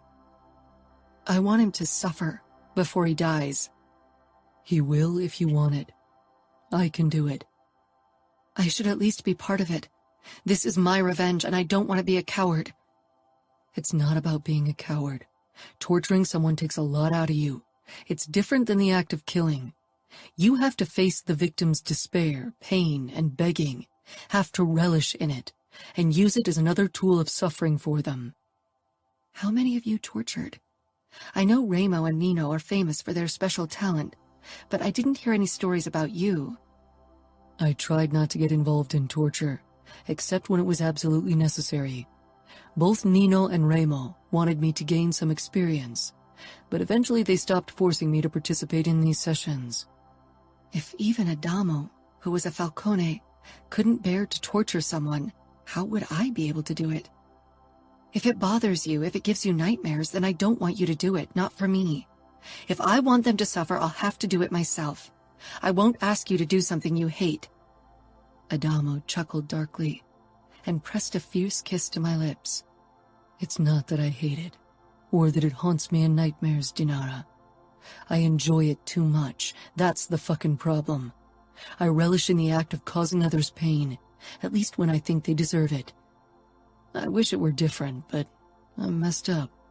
And the people on our list, they all deserve it, so I'll have a fucking great time doing it. So you didn't partake in torture because you liked it too much? He nodded. Yeah. I quickly realized that I had the potential to be as good and creative as Ramo, but I never wanted to be like that. I thought I could be better. His smile became darker. But I'm not. And the next asshole on the list will learn it the hard way. If you let me. I swallowed and gave a jerky nod. Adamo kissed me and wrapped his arms even more tightly around me. I could hardly breathe, but I only hugged him back with the same force.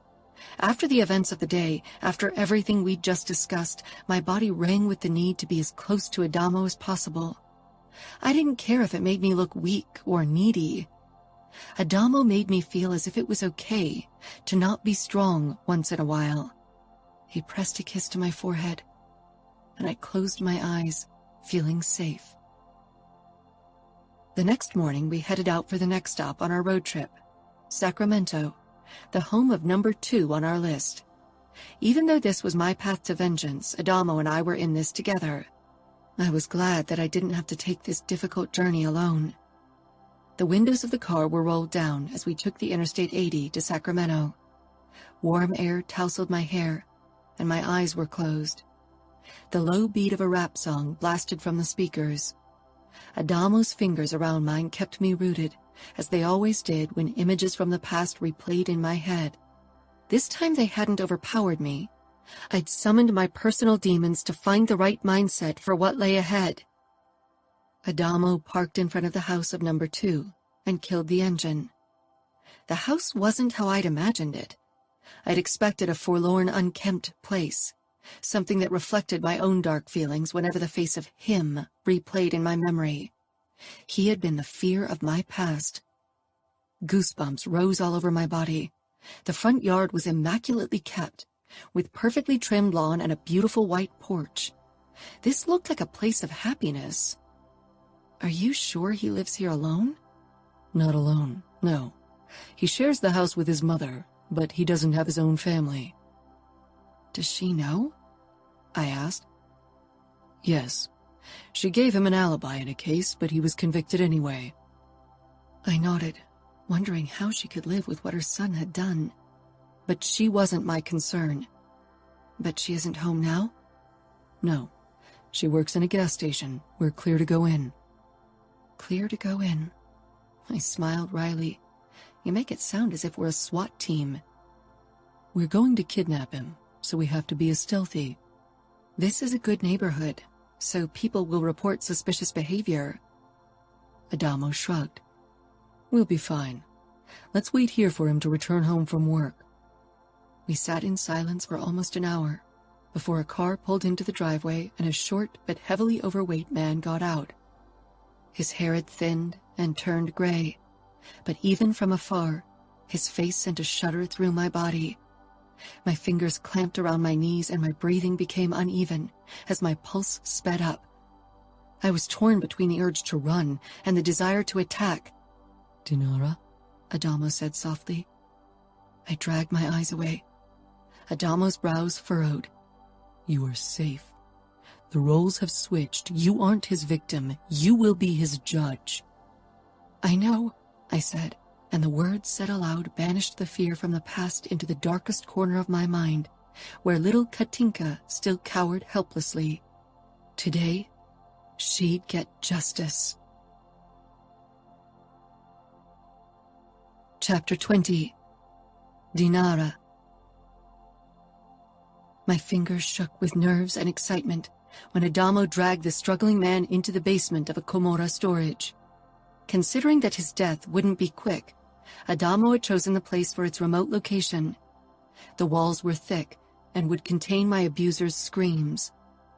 I had never hurt someone on purpose before Adamo and I started our vigilante journey. There had never been a reason to do it. I wasn't someone who enjoyed seeing people in pain. It didn't give me a kick or even fascinated me. Adamo was different. I occasionally caught the flicker of eagerness in his dark eyes when we discussed possible torture methods that we could try on number 2. Adamo had called them by their names in the beginning, but I preferred to give them numbers. It made them appear less human and more like the monsters that haunted my nightmares. The basement was dank, and the stench of something rotten and piss hung in the air.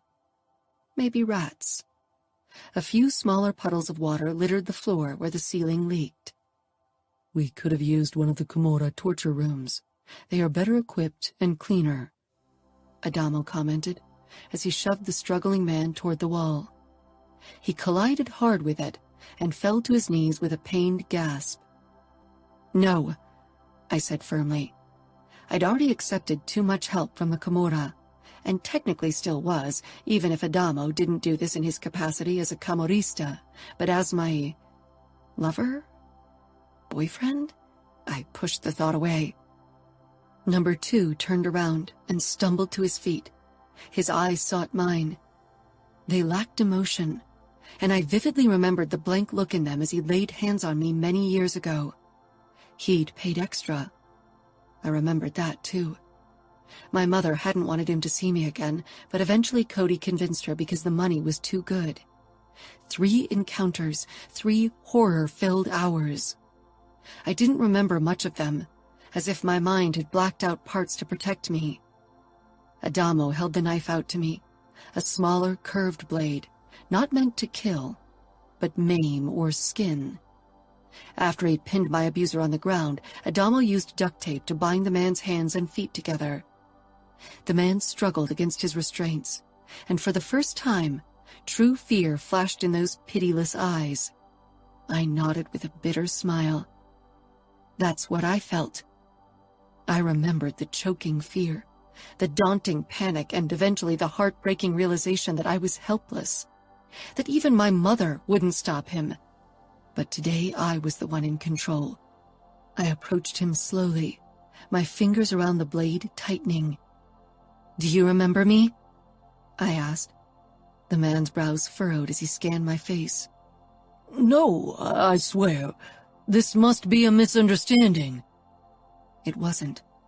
I recognized him, and the Falcones had made sure he was the right person.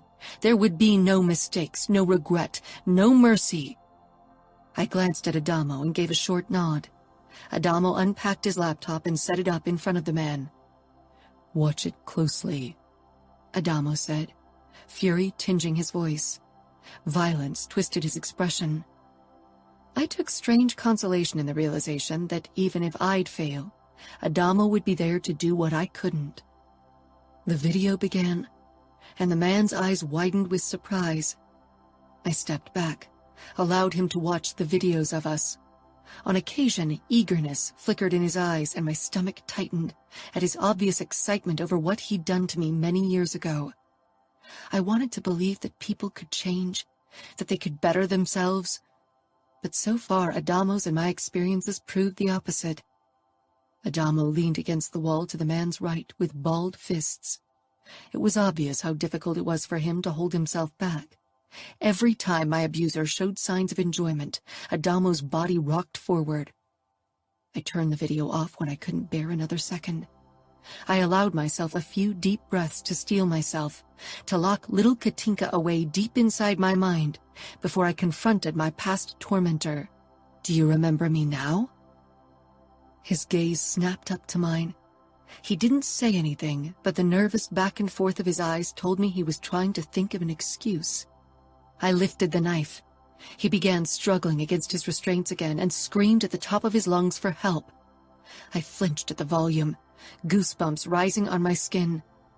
I stepped closer and held the knife right in front of his face. "Stop screaming," I whispered harshly. My voice wasn't as strong and threatening as I wanted it to be. The man didn't stop. He struggled even harder, almost toppling over backwards with the chair Adamo had tied him to. "Shut up," I rasped. The man didn't even seem to hear me. I was air for him. I slanted a look at Adamo. He knew how to handle situations like this. I couldn't ask for help, my tongue too heavy, and luckily I didn't have to. Adamo pushed away from the wall and pulled his second knife. In 2 long steps, he appeared beside me, grabbed the man's hair, and pressed the blade against his throat. "Shut up, or I'll cut off your fucking tongue," he snarled, sounding so terrifying that even my body involuntarily leaned away from him for a moment. Adamo relished in what he did. His eyes held the same euphoric rush I remembered from taking drugs. I wondered if his fall would be as steep once the rush waned off. I remembered the bleak, depressing hours afterward, and the increasing yearning for the next fix. When would Adamo need his next fix?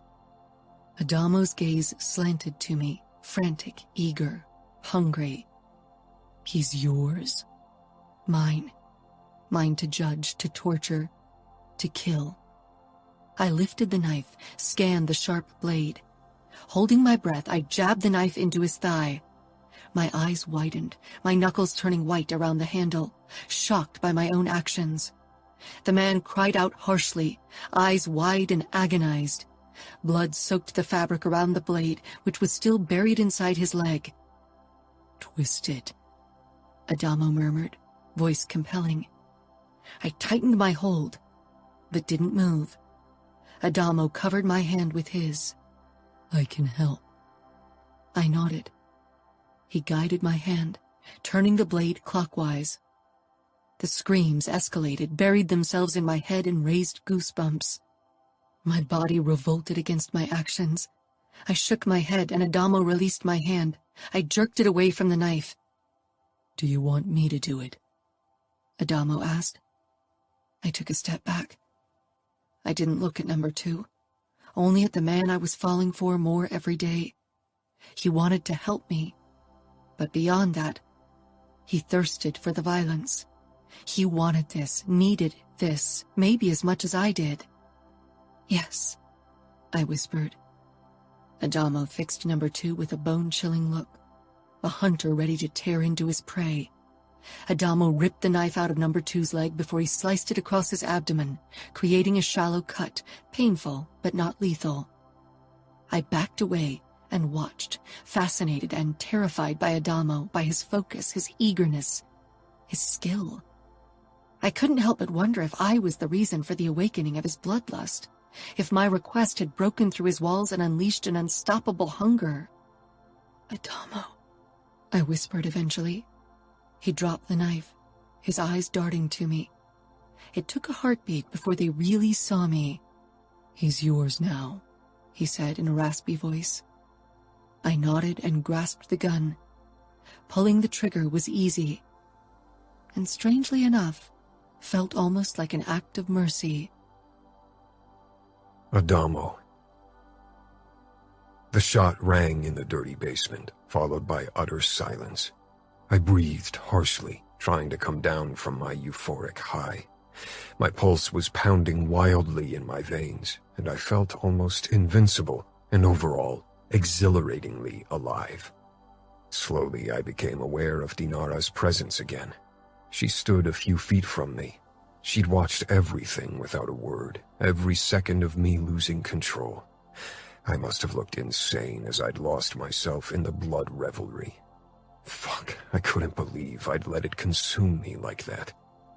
I met Dinara's gaze, expecting the worst, disgust and maybe even fear, but I found only realization and the hint of shock. Dinara lowered the gun and put it back into the bag with weapons. I sat back on my haunches, wondering if I should explain myself, but what could I say to justify my actions? I was a twisted fuck. A bitter smile twisted my lips as I met Dinara's beautiful eyes. One monster killing another. A terrifying sight, Dinara tilted her head. You are not like him. But I'm a monster. If I were you, I'd want to get as far from me as possible. Maybe I finally needed to come to terms that I couldn't be better, that my nature would never allow me to achieve the level of goodness I'd wished for when I was younger. She shook her head as her expression filled with gratefulness. No. You do this for me. That's something I won't ever forget.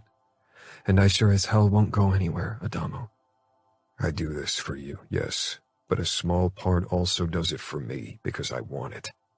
That's okay. I laughed hoarsely. Okay. Yes, because even if you enjoy it, ultimately you do it for me. If that isn't proof for... She trailed off, looking almost embarrassed. It is proof. I agreed. Proving to Dinara how much she meant to me was why I was here.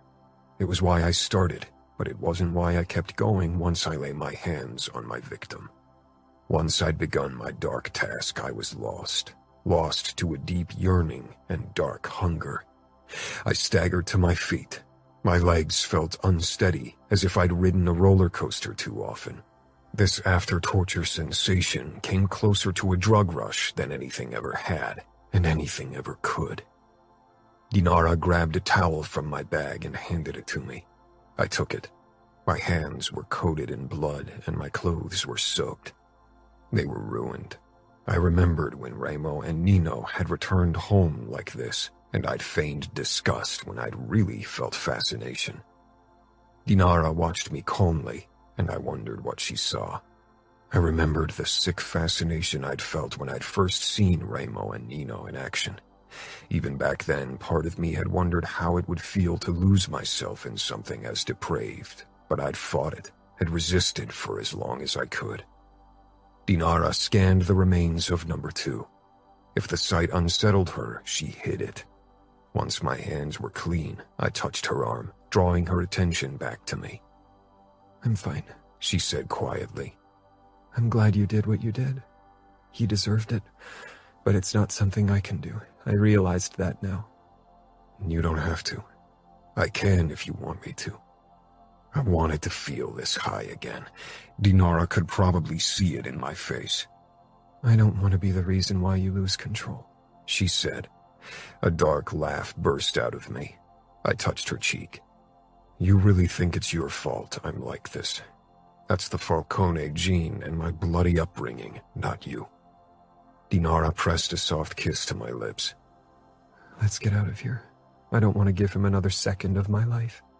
He got what he deserved. He's the past now.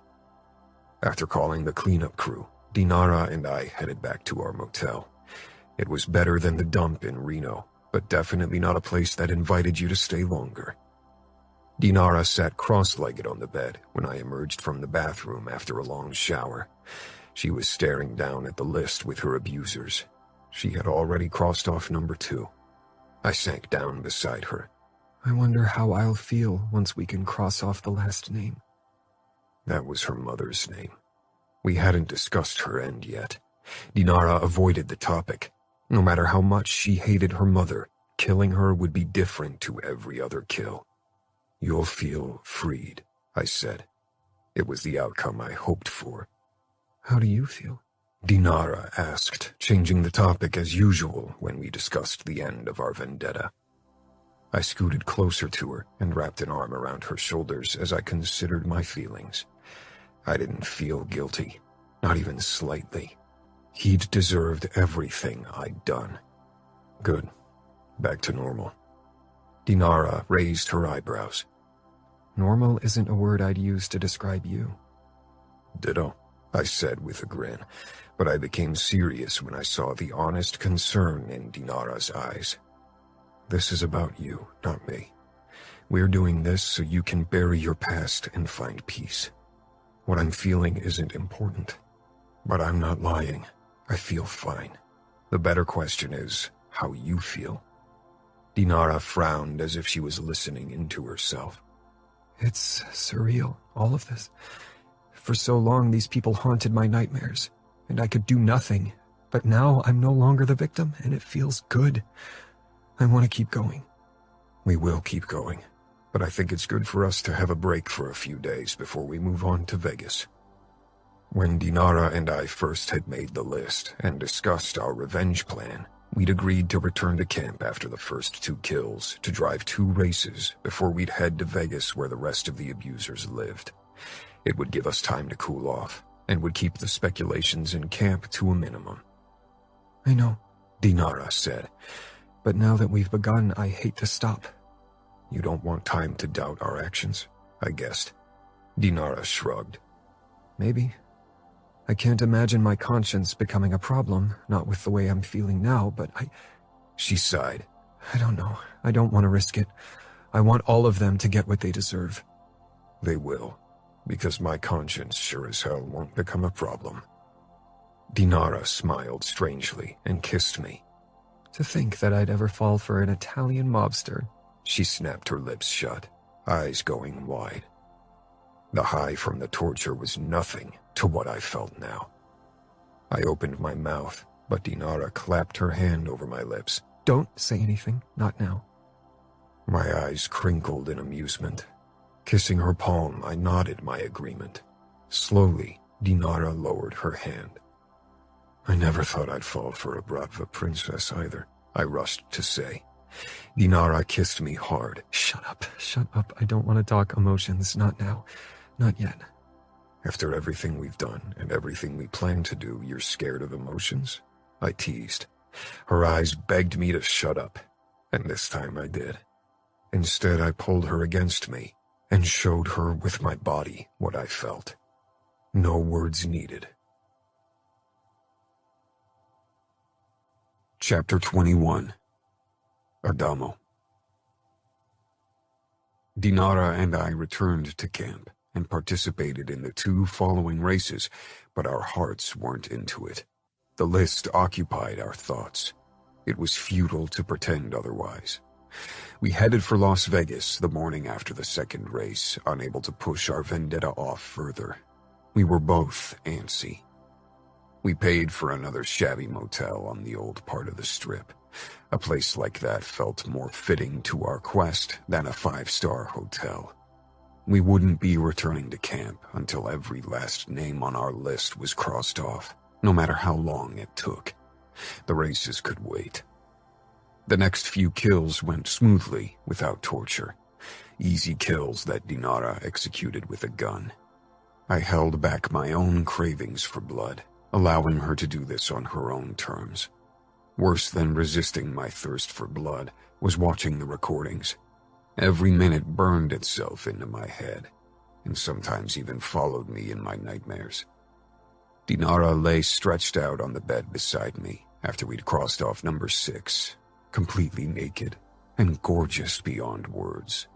Seeing her like this and remembering the recordings I'd seen of her was difficult to put together. Dinara had survived horrors I couldn't even comprehend, and she'd become fierce and determined, but also kind. So many people would have turned jaded after what she'd gone through. We hadn't discussed our emotions again, had skidded around the topic carefully, but watching her now, the desire to express my feelings was almost irresistible. Dinara's eyes told me she knew what I was thinking. Not yet. She whispered. I smiled wryly. When? Not yet. She simply said. Torture made my blood sing. I was still high, euphoric, but no longer lost in a trance. Dinara had captured my full attention. The way she'd unleashed her pain. The last few kills had been almost emotionless. Dinara had shot every abuser with a bullet in the head. Cool and controlled. But today had been different. As with her first kill, Dinara had lost herself in the need for revenge. Maybe it was because we'd faced two abusers, a married couple who'd both abused Dinara. Her anger had mostly been focused on the woman. I had lost count of the time Dinara had stabbed her. She'd fairly attacked once I was done, had killed as if possessed. Now silence had fallen in the cell below the sugar trap. I was frozen as I looked at Dinara. Blood coated her lips, a streak of color against her pale skin. Even the flaming red of her hair paled in comparison. She lay motionless on the cold stone floor, her wide eyes directed at the ceiling, but unseeing of what lay before her. I dropped the knife. It landed with a clatter, blood splattering around it. For a second, a sliver of my face reflected in the only clean spot on the sharp blade. For the first time in my life, I understood the fear people harbored when they heard my name, Falcone. Today, my expression justified their terror. Bloodshed was in my genes. All of my life I'd fought this craving deep in my veins, had dimmed it with drugs and alcohol, but its call had always been present, an undercurrent in my body that threatened to pull me under. I hadn't let it. I'd thrown myself headfirst into its depth, had followed the current to the darkest part of my soul. For so long, this day had been my greatest nightmare, a fear beyond measure. But fuck, today felt like a rebirth, like a homecoming to my true self. My palms were sticky with her blood, and it felt perfect. I had never before killed a woman, much less caused one pain on purpose. But after watching the recording, she'd become faceless to me, a mere target I needed to eradicate. No street race could ever compete with the thrill, the absolute high of a kill, and even less with the power rush of torture. Denying one's nature is living a lie. Only drugs in all shapes and forms had made it possible. No more. People finally had a reason for the nickname they gave my brothers and me. The Monsters of Las Vegas. My monstrous side had come out to play, but the revelry had only just begun. Ramo and I were similar in looks, but that wasn't our most striking similarity.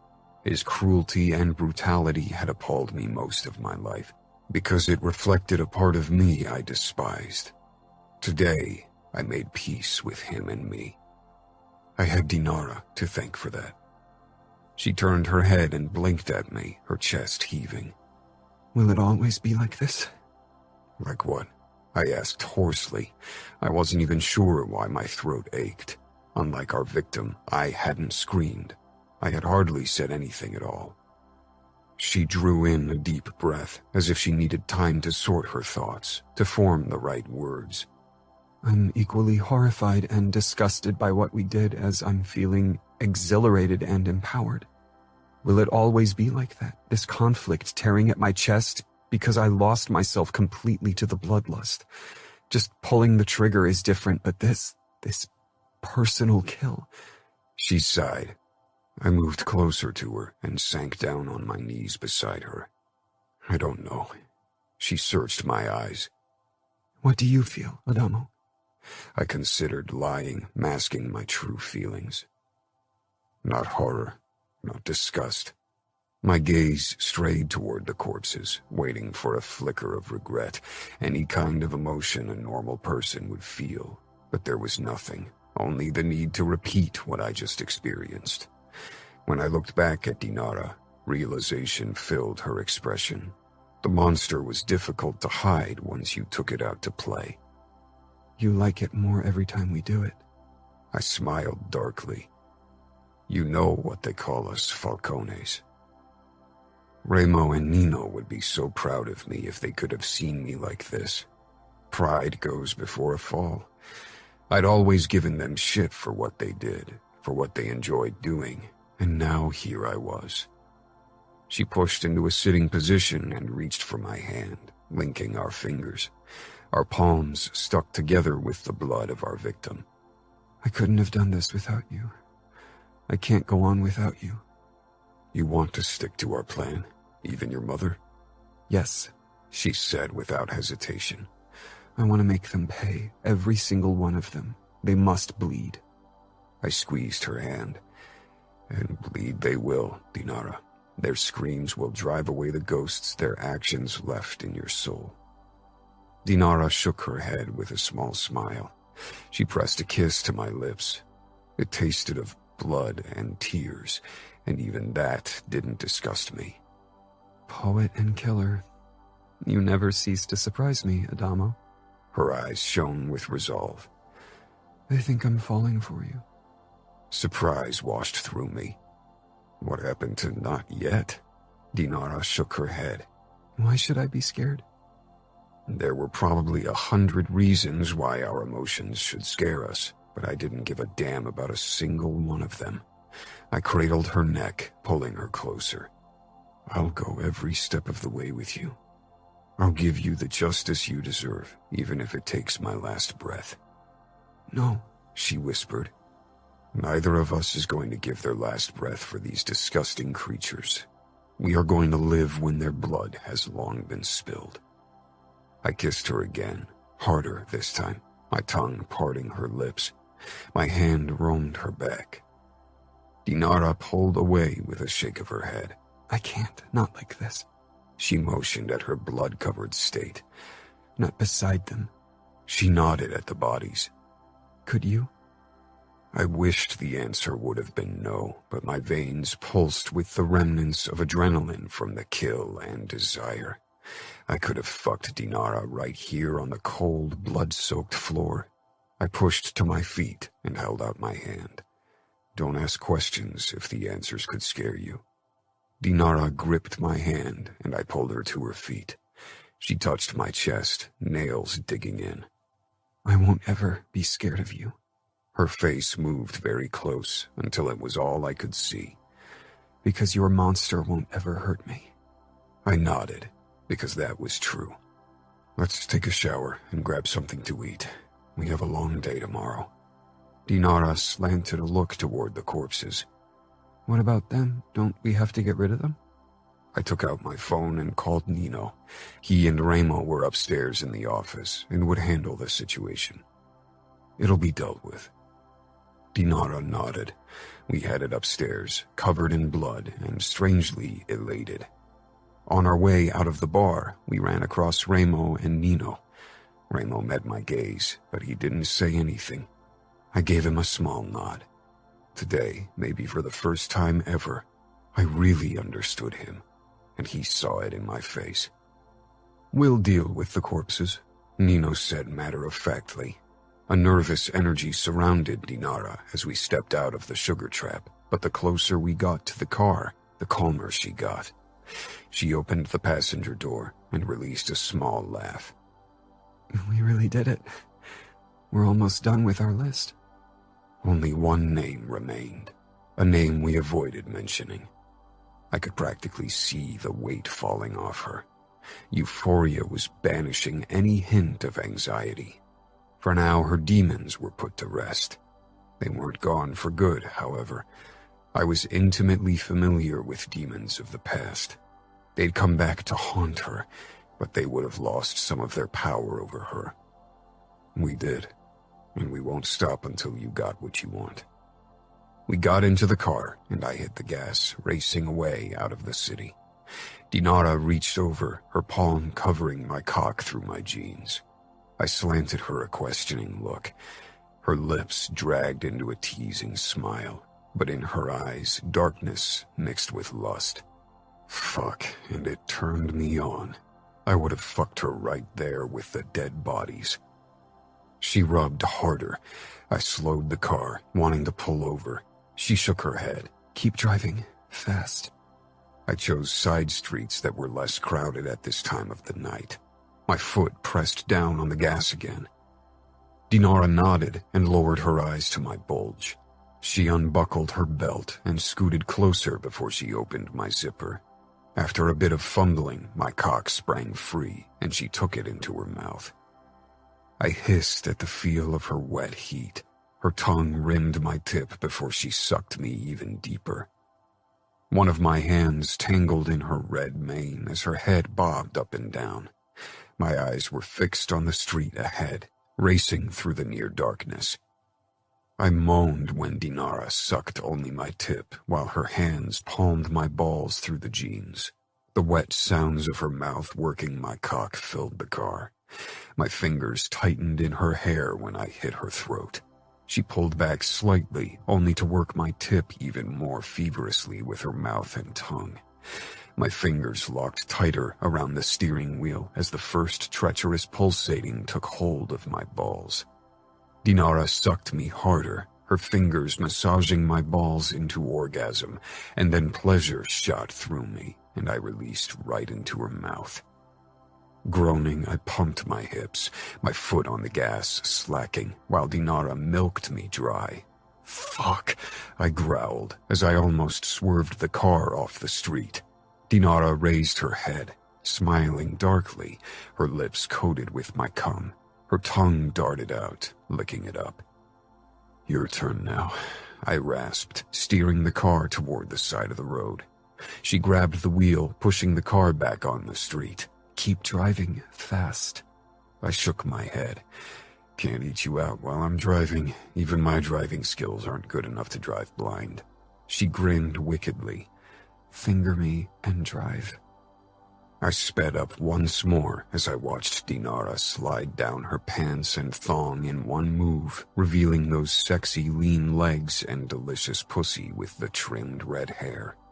She gave me a look that told me she knew the effect her body had on me. She leaned her back against the door and propped up one leg against my thigh, giving me a prime view of that sopping wet pink pussy. Eyes on the street, Falcone, she said with a daring grin. How am I supposed to focus on driving if your pussy's tempting me? You're a big boy. You can deal. Now get me off. I chuckled as I returned my eyes to the street. I reached out and cupped Dinara's knee, then slowly trailed my hand up her inner thigh. Faster. The car or my fingers? Both, she hissed, grabbing my wrist and pressing my fingers against her wet pussy. I groaned at the feel of her welcoming heat, knowing it would feel perfect around my cock. I slid 2 fingers into her. She moaned, her walls clenching around my fingers. Soon Dinara's hips rotated frantically, driving my fingers deeper into her pussy. The lights of Vegas came into view, and soon we passed buildings and crowded sidewalks. I fingered Dinara even faster until she cried out, her inner muscles clamping like a vice around my fingers. I kept fucking her, but slowed. My foot on the gas eased too, and soon the blur of hotels and people became distinguishable. Dinara leaned her cheek against the glass, peering out with parted lips. I curled my fingers, causing her to moan and fog up the glass.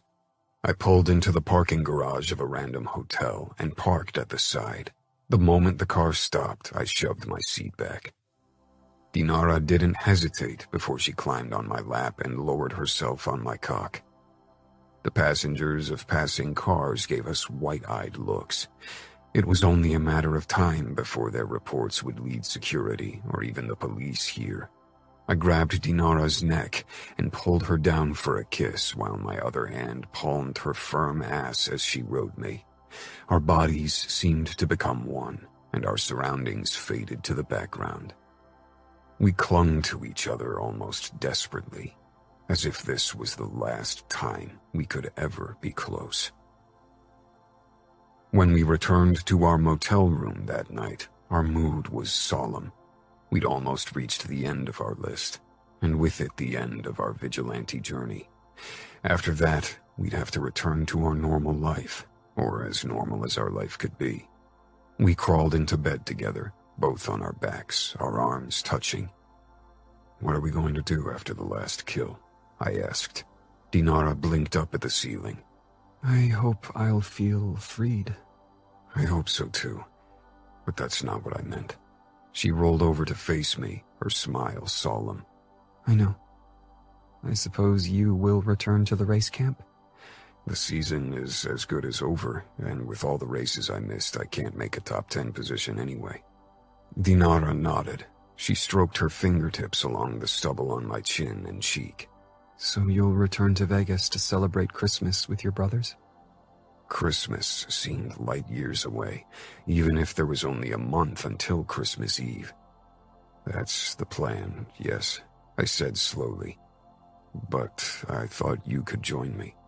Surprise crossed Dinara's face. "You want me to spend the holidays with your family?" "With me and my family," I corrected. "Does it really come as such a shock to you that I want you at my side, even during the holidays? We've spent night and day together over the last few months, and to be fucking honest, despite all the brutal shit our adventure entailed, it was the best time of my life." "Then you should reconsider your life choices," she said with a wry smile, but her eyes held tenderness.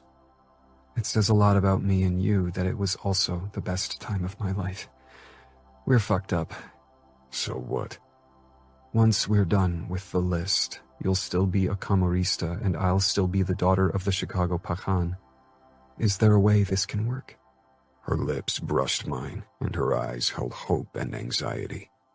"If we wanted to." "My father doesn't want war with the outfit. That would hit too close to home, but if he agreed to a truce with your brothers, that might very well lead to a war declaration from the outfit." "We don't fight over the same territory," I said. "Your father rules over the Great Lakes. We don't have to declare truce to ignore each other's existence." "You think ignoring each other's existence is enough for you and me to be an official couple? Where would we even live? We couldn't live in Chicago together because that would cause trouble." Not to mention that the outfit would have a field day if they got their hands on me again to finish what they started. Dinara stroked the scar on my forearm absent-mindedly as she continued. "And me living in Las Vegas would look just as bad. No matter what we said, people would consider me as part of the Camorra and suspect a truce between your family and mine, which would have the same result. War between the Bratva and the outfit." The outfit had strong ties to the political elite in Chicago and Illinois. Even if the Camorra and Bratva fought together to an attack, it would mean a lot of unwanted attention. That wasn't something we wanted or needed. But I wasn't willing to give Dinara up over mob politics. "I want us to be together. If we both want it, nothing can stop us." Dinara leaned her forehead against mine. "Let's talk about this once we're done." She still couldn't say it. The last name on our list was Dinara's biggest challenge. "It won't be easy. Maybe you can't go through with it, and that's okay too. That doesn't mean you failed or that you're still shackled by the past." "I have to do it," Dinara whispered. "I have to kill her." I kissed her temple. Whatever it took to help Dinara, I'd do it. Dinara. Before I could go through with killing my mother, I needed to return to Chicago. Adamo was reluctant to let me leave, but ultimately he understood and accepted my need to talk to my father. I stepped into the foyer of our mansion. For a moment, I only inhaled the familiar scent. I'd hated living in this golden cage, and yet I always missed it. Or maybe I just missed Russia. Dad waited in his office. Even the Tsar couldn't have had a more magnificent workspace. Dad looked up when I entered. Bloodshed was his profession. I had no illusions regarding the atrocities he was capable of. If you wanted to become anything in the Bratva, you couldn't afford a conscience. But I'd always been his little girl, a precious doll he wanted to keep away from the terrors of his business. Now I'd shown my true colors. I'd tortured and killed. I was a Mikhailov. He didn't get up from his chair, only leaned back, regarding me closely. You worked with the Camorra to dish out the revenge I could have dished out for you. Why would you ask the enemy for help, but not your own father? Disappointment and anger rang in his deep voice. His eyes hit me with the full force of his disappointment. I walked toward him, my high heels clicking on the parquet. The Russian lady costume barely hid what truly lay beneath. A broken, messed-up murderer. Because you would have never allowed me to be part of the killings. My only chance to dish out revenge was to seek other allies. Dad hit the desk with his palm and shoved to his feet, towering over me. Because I didn't want blood on your hands. I wanted to protect you from the evil of this world. And the fucking Falcones throw you right into the abysm of hell. I met his furious gaze.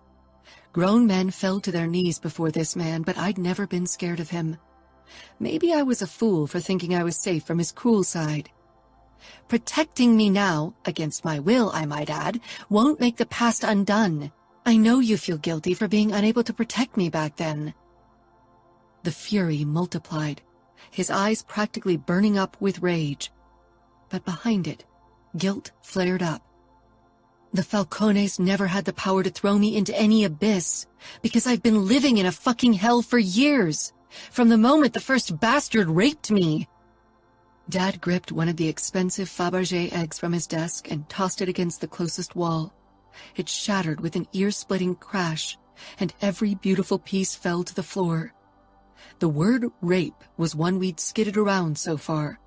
We knew what had happened, but somehow putting a word to it had threatened to make it worse. I took his hand, stepping closer. You can't save me, Dad. No one can. I need to claw myself out of the abyss my mother threw me into. Don't speak that name. Killing those men felt good. So good. Their pain took away some of my own. Dad cupped my cheeks, searching my eyes as if he hoped to find the little daughter that he dressed in princess dresses. But that girl was dead. Died many painful deaths to be reborn as something vile and vengeful. If I could make undone what's been done to you, I'd kill every single of my men, just to get my little Katinka back. My eyes prickled. I know. But she's dead, and now I'm going to make sure every single person who killed her will be too. A father never wants his daughter to become like him. Not if he's a man like myself. I'm glad I'm like you in this regard. I'm glad I could hold the knife that executed the kill. I'm glad I'm not the princess in need of a prince to settle her scores. But you got help from the Falcone prince, didn't you? I nodded. He helped me track them down. But it was me who killed them. They're all dead. Now only my mother is left. I should be the one to kill her, not you. Killing a woman, killing your mother, will leave scars. Scars I don't think you should inflict on yourself. I smiled emotionlessly. She's the worst monster of them all. That woman is the reason why I'll never know what the word mother really means. Killing her will set me free. Dad stroked my cheek. I hope it does. I really hope it does. But if I've learned something over the years, it's that revenge rarely sets us free. It only shackles us to new demons. Sometimes those only join the old ones. I can't lose you, Dinara. I pulled back with a frown. You think I'll run off with Adamo? Join the Camorra? That's not the loss I worry about. His fingers curled around my forearm. I didn't try to kill myself, and I haven't been cutting myself in a while. Despite the many years that had passed since my slip, Dad couldn't get over it, and I felt guilty because of it, but I was trying to live a new, better life. Dad's eyes became distant. When Dima found you in a puddle of blood, with foam around your mouth, I thought I'd lost you. I won't overdose again, Dad. I'm clean. You know no one's going to sell me shit in your territory anyway. What about Camorra territory? Not there either, trust me. Adamo made sure of it. Adamo, Dad repeated, a dangerous gleam in his eyes. what's really between you and this Falcone boy? He's not a boy, Dad. Dad just kept staring into my eyes. Is it serious? What would you do if I said yes? You're going to be torn between two worlds. It's the same world, just different sides. Exactly. You know I can't allow you to date the enemy. Nobody will understand it. They don't have to, as long as you do. Do you realize in what position you put me? Allowing you to keep wandering around in Camorra lands puts the business at risk. Moscow won't be happy about that. I don't know anything about your business, and even if I did, I wouldn't tell anyone. If the Camorra use you as bait, they'd have me in their hands and you know it. I smiled wryly. You know Ramo better than I do, and even I know he'd never use me like that. That man doesn't have a kind bone in his body, Dinara. There's a reason why he controls the West without a hiccup. There's a reason why you're Pakhan, Dad. Still, you live by certain rules. One of them makes sure you're allowing me to do what I do, even though you disapprove. And the same rules have Ramo Falcone see me as off-limits as well. Having men like us in your hand, that's a powerful position to be in. I hope you realize that, he murmured, cupping my head. I'm gifting you with more freedom than I'd ever allow anyone else, and not because of these rules you mention. Because of pity, I guessed. Dad smiled wistfully. Oh, not pity either. The girl before me today doesn't need my pity. He kissed my temple. Love's a fool's game. Don't play it. I need to return to Vegas to finish what I started. Dad's lips thinned. Don't lose yourself. Don't give your mother any power over you. She deserves to die and be forgotten. Chapter 22. Dinara. The last few killings had been easy, easier than they should have been. But maybe killing lay in my blood, like Adamo always claimed it lay in his. Today was different, though, and nothing about it would be easy. I felt even more nervous than before the very first kill. Adamo squeezed my hand, his gaze seeking mine, trying to determine if I was okay. I wasn't sure what I was feeling. My emotions tumbled all over themselves, and I'd thrown up what little I'd had for breakfast. This was the summit I had to climb. Every kill until this point had been mere preparation for this day. When I talked to Dad yesterday, he'd offered to kill her if I couldn't go through with it. Adamo, too, wouldn't hesitate to take this burden off my shoulders. But I couldn't allow either man to kill for me. This was between my mother and me. She was the one who'd sold me to the highest bidder, who'd ripped me away from my home and my father because she wanted freedom. Dad had never revealed the details of their relationship until last night. He'd met her as an escort, but their sexual encounters had ended in my mother becoming pregnant with me, and my father insisting she kept me.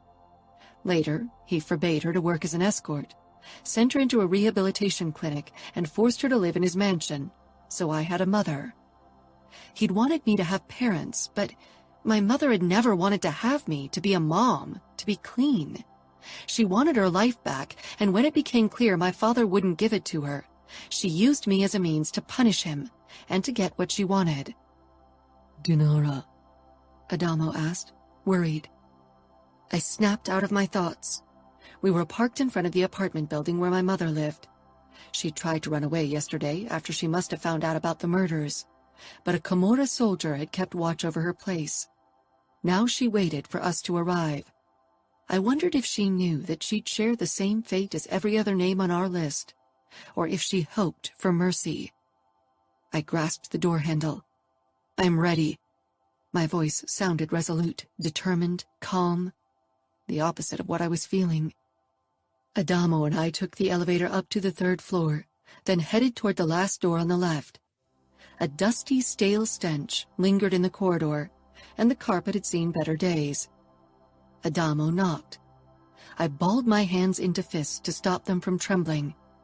I'd waited for this day for a long time, but now I was terrified. A middle-aged man, the Camorra soldier, opened the door and let us in. Adamo went in first, and I followed after a moment of hesitation. The place wasn't what I'd expected. I thought it would be a sad, dirty place, but the apartment was clean and newly furnished with plenty of glass, fake marble, and golden decor. Black and white photos of my mother in lingerie hung at the wall over the white leather couch. I didn't find a sign of myself anywhere in the apartment. My mother had probably forgotten about my existence. When I spotted her, a shiver raced down my spine, and the desire to leave became almost unstoppable. Last time I'd only seen my mother from afar. Now only a few feet separated us. I remembered that Dad had compared my beauty to my mother's when I was very little, before he never spoke of her again. Beauty still lingered under her wrinkles and the frown lines around her mouth and forehead. She was dressed in an expensive-looking dress, with immaculate nails and hair. A cigarette burned in the ashtray on the glass table in front of her. Her eyes darted between Adamo and me, anxiety lining her face. "Katinka," she said softly, as if she was happy to see me, as if she had any right to call me by the name she'd ripped away from me. "Don't," I seethed. "Don't use that name. I'm Dinara now. Or maybe you want to use one of the many names you chose for me while you let one man after the other rape me." She blanched. I could see how she was trying to come up with something to say. She reached for the cigarette and took a shaky drag. I'd never smoke again. Her jittery energy told me that she needed something stronger than tobacco. Drugs. I couldn't believe I'd followed in her footsteps and also fallen trapped to addiction. I swore I'd never touch anything ever again. I'd never become the despicable woman before me. "Dinara," she began hesitantly, "I never meant for you to get hurt. I was in a bad state of mind. I was full of despair." I staggered closer to her, furious tears stinging in my eyes. "Despair?" "Your father." Her familiar, too sweet, too strong perfume penetrated my nose, bringing up vivid memories that almost made my legs buckle. "My father forbade you from taking drugs. He wanted you to take care of me. He provided for you so you could be a mother to me. He gave you money so you didn't have to sell your body anymore." I never asked for any of this. I was happy with what I had. I swallowed hard. She didn't seem guilty at all. "I didn't know what those men did to you. They hurt you, not me." I couldn't believe her audacity. "There are recordings of what happened. You are in many of them, telling me to be nice to those assholes. You recorded what happened. You knew. Don't pretend you didn't." I was drugged. Those men pressured me." "You can blame them or my father, but you are the true monster, Eden.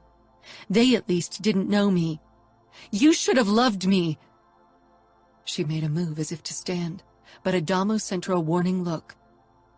"I was too young when I gave birth to you. I didn't even want to have a child," she said, glancing from him to me. The cigarette between her fingers had almost burned down. I pressed my lips together, remembering Dad's words. My mother hadn't wanted me. She'd wanted to get an abortion, but Dad didn't allow it. He wouldn't allow her to get rid of his child. I didn't resent her for not being ready for a child, not even that she'd wanted to abort me. But I hated her for how she'd used me, how she'd let others abuse me, only so she could live the life she wanted. That wasn't something I could ever forgive. A mother is supposed to protect her child from all harm, not throw it in its way. I loved you. I trusted you, and you destroyed everything. You ruined my life." She motioned at me. You are here now, and you look strong. I'm here because of Dad, because he protected me. Don't become like him. Don't kill me, Dinara.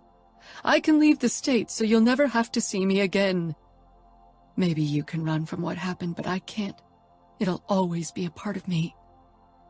Mother slanted an assessing glance at Adamo, as if she wondered if he might be her salvation. She didn't know him. He was the last person to expect mercy from. Did you ever have nightmares because of what you did to me? I asked. Remo Falcone made sure I couldn't forget what happened, she said, but she didn't say it as if this had caused her distress on my behalf. Her voice rang with self-pity. She met Adamo's gaze. He's your brother. You know how he is. Have you told her? Whatever my brother did is nothing in comparison to what you did to your own daughter. Adamo growled, his eyes flashing with violence. My own hunger for blood answered. I wasn't sure why I was still talking to my mother. Maybe deep down I hoped she'd realize what she did, how she broke a young child's trust and ruined my life. But I wouldn't get the satisfaction of an honest apology. My mother was incapable of seeing her mistakes. I took the gun from the holster under my leather jacket. My mother jerked to her feet with raised hands. Please, Dinara. You won't feel better if you kill me. You'll be guilty. Guilty? I rasped. As guilty as you feel for what you did to me? I raised the gun, pointed it straight at her head. Her frantic eyes searched the room for an opportunity to escape, to save herself. My finger on the trigger shook. I only had to pull the trigger to end this, but I was unable to move. I wasn't sure what was holding me back. I didn't love the woman before me. But until this point, a tiny, silly part had hoped everything would turn out to be a big misunderstanding, that there was an explanation that would prove my mother's innocence. I knew that wouldn't happen, but my heart had foolishly clung to hope. I'd wanted to find a mother I could love, a mother I could forgive. The woman before me wasn't that mother. I turned away, unable to look at her. Adamo touched my shoulder, searching my eyes. I can't, I said almost tonelessly, lowering the gun. Do you want me? No, I said quickly. I put the gun down on the side table. From the corner of my eye, I noticed my mother approach us hesitantly. You won't regret it, I swear. Now that you decided to spare me, Remo will let me go, like you said. I'll leave and never come back. But, she licked her lips, your father will hunt me. I'll need some money to reach Europe and create a new life for me over there. Adamo's expression shifted to absolute fury. Are you asking Dinara for money? Eden took a step back. If she wants me to live and not have my death on her conscience, I need some money to escape Grigori. New tears pressed against my eyeballs. Just like you needed money last time?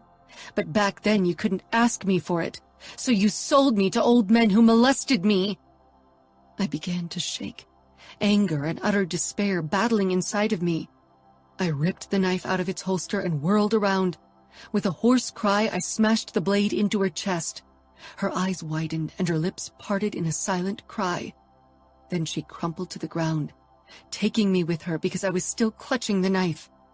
I landed on my knees beside her. I released the knife, gripped her shoulders, and began to shake her. How could you do this to me? How? I screamed. My tears blinded my vision and my throat was raw from screaming. How? Why didn't you love me enough to protect me? Why?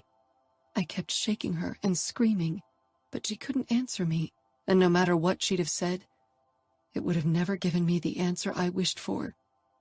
I released her and curled up, my face buried in my hands, which were sticky with her blood. I sobbed and shuddered. Why didn't you love me?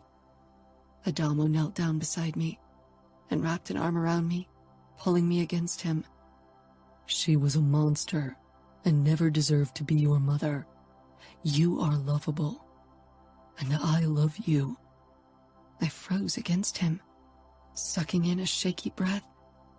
I lifted my face. I must have looked a mess with blood, tears, and snot on my face, but Adamo's expression was full of love. You love me? Yes, even if I'm breaking our keeping it casual pact. I don't care. I won't hide my emotions. I fucking love you, and you better deal with it. I let out a strangled laugh. I love you too. I kissed Adamo, but when I pulled back, his lips were coated with blood. My eyes sought the corpse of my mother right beside us. Her blood was slowly spreading under her body, and her lifeless eyes stared at the ceiling. I sagged against Adamo, adrenaline fading, and leaving a strange sensation of emptiness. I'd done it. We'd done it. Killed every single tormentor on my list, even my mother. I'd expected euphoria and relief, and there was a flicker of relief. But stronger was the uncertainty. What now? All my life, I'd been driven to uncover my past and then to punish those who'd abused me. Now that I'd succeeded, I had to focus on my future, on new goals, and figure out what I really wanted. I reached into my jean shorts and took out the crumpled piece of paper, dotted with blood. I'd kept it in my pocket since we'd started our path of vengeance. We were done with our list.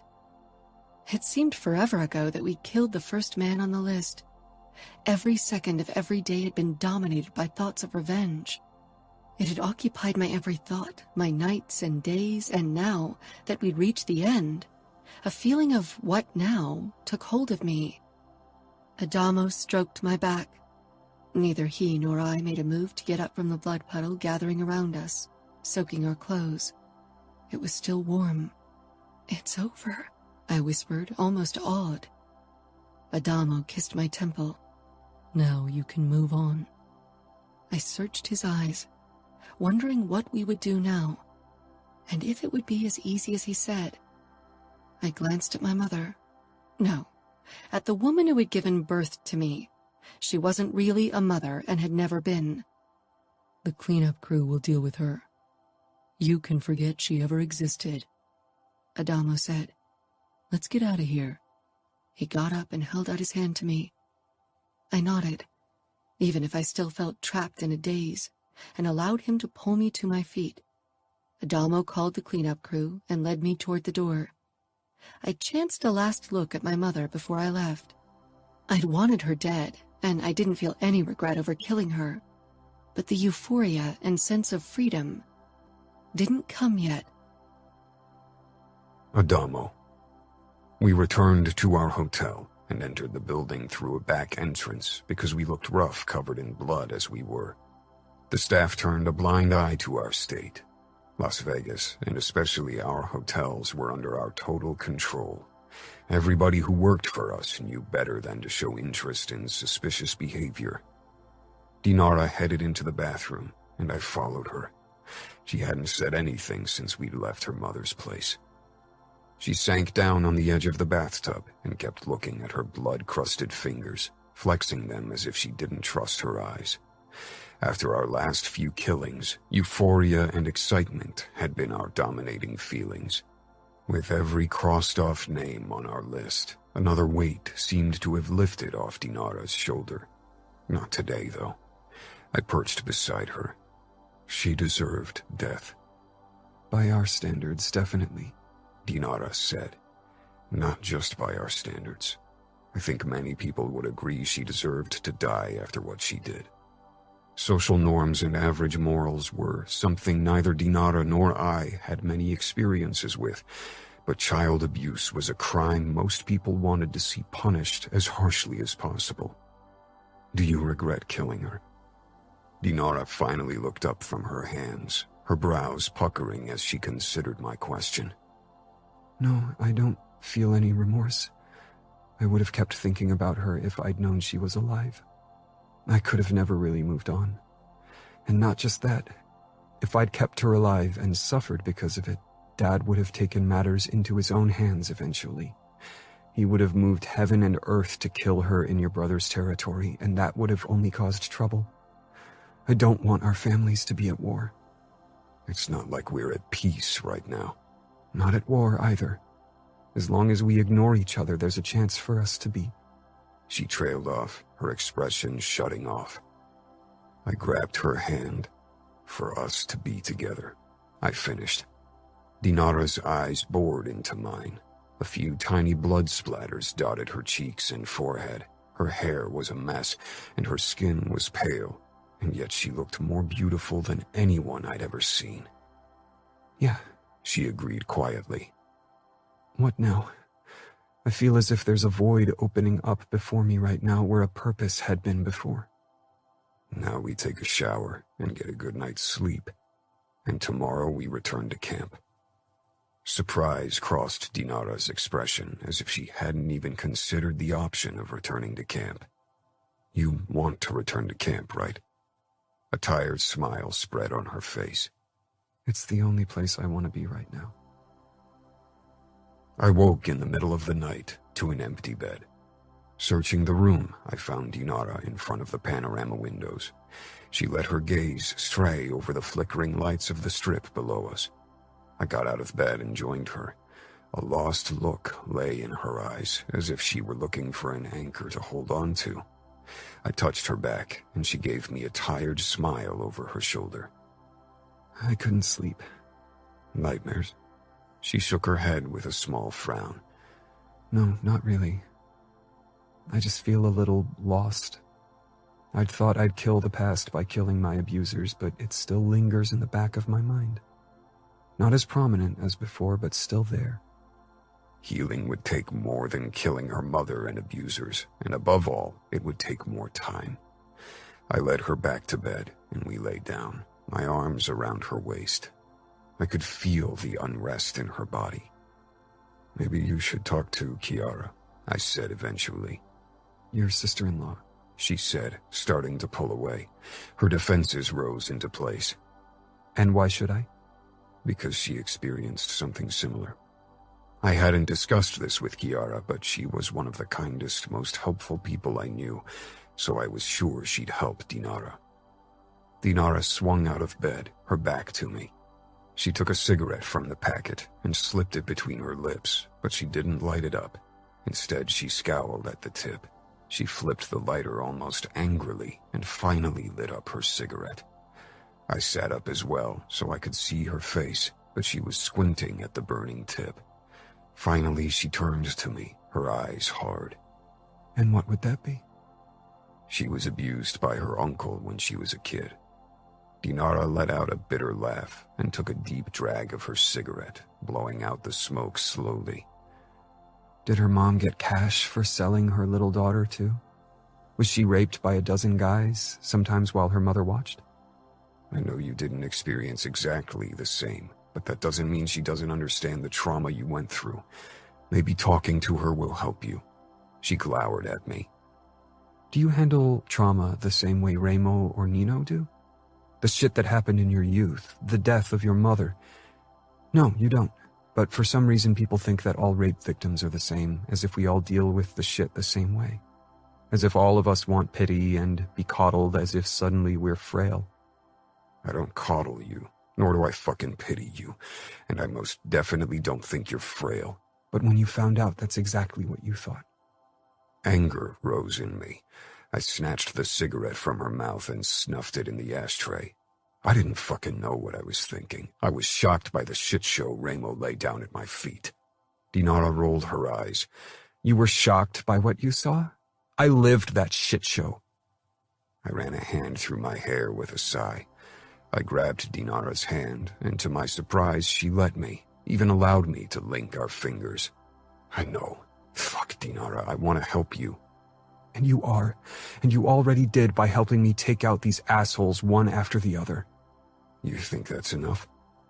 She stared into my eyes, not saying anything for a long time. I don't know, but it made me feel better, at least temporarily. I guess I'll just have to determine what I want now, and how to live with the demons I can't kill as easily. I could see a weight falling off when we left Las Vegas behind. The city would always be associated with painful memories for her. Linking our fingers, I caught her attention. She gave me a distracted smile. Do you feel different? I asked. Different than before we started our vendetta? I nodded. She considered that. Yesterday I would have said no. It felt as if I was falling into a black hole, but I'm starting to realize what we accomplished. The people who hurt me and other girls are gone. My mother is gone, and they can't ever hold power over me again. You'll feel even better after the upcoming race. Her smile became less tense. I really missed racing. I never thought it would grow on me so much. You never thought I'd grow on you so much either, I joked, wanting to lighten the mood further. Dinara rolled her eyes, but then she leaned over and distracted me briefly with a kiss. You caught me by surprise. That won't happen again. I already have your heart. You do? Now you'll just have to keep it, she said teasingly. She sank back against the seat, her shoulders relaxing for the first time since yesterday. Now that I have it, I won't give it back. Dinara's gaze became distant. We'll just have to convince our families. It's our life. They'll have to accept our choice. Dinara gave me a look that made it clear it wouldn't be as easy as that. I knew she was right, but we'd already gone through so much, and I wouldn't let anyone tear us apart. Chapter 23. Dinara. Being back at camp actually felt like returning home. I loved my childhood home in Chicago, but it had always felt like a prison of sort. When I lived there, I had to abide by certain rules. Dad's soldiers and the staff required that I reflected a certain image. Not to mention that Dad preferred to see a version of me that had little resemblance to the real Dinara. Kate, the pit girl with the beautiful voice, greeted me with a hug when I ran across her on my way to the toilet trailer. I could see us becoming friends in the long run, if I stayed in camp and really started seeing it as my home. If she'd heard what had happened, she didn't let it show. I couldn't believe that no one had spread rumors. I never made it to the trailer because Dima headed my way. I hadn't seen him in weeks. I hugged him. I missed you, I admitted. His expression twisted with apprehension when he pulled back. I braced myself for what he had to say. We should return to Chicago now. There's no reason for us to stay. Falcone and the races served their purpose. We don't need either anymore. I allowed my gaze to take in the tents and race cars, soaking up the buzzing excitement of the day before a race. I didn't want to leave. I wanted to become a part of the camp, just because and not for any other reason. I wanted to be with Adamo. Why should I return to Chicago? Because that's where you belong, Dima muttered. This isn't your home. Don't overstay your welcome, Dinara. Remo Falcone might have tolerated your presence so he could play with you. But now that the game is over, he'll want you off his territory as soon as possible. Nobody played with me. He gave me an option and I grabbed it. Only because it was an option Dad and you disapprove of doesn't mean his motives were bad. He gave me what I wanted. Dima made a face. He's good at manipulation. I have to admit it. Remo used you to exact revenge that your father wanted. He might have wanted it, but it was mine to begin with, not his or anyone else's. And yet you shared it with Adamo, instead of me or your father. Because neither of you would have allowed me to get my hands dirty. You would have taken matters into your own hands. Maybe you would have allowed me to watch, but definitely not to partake. Because what you did can destroy you. But it didn't, I said firmly.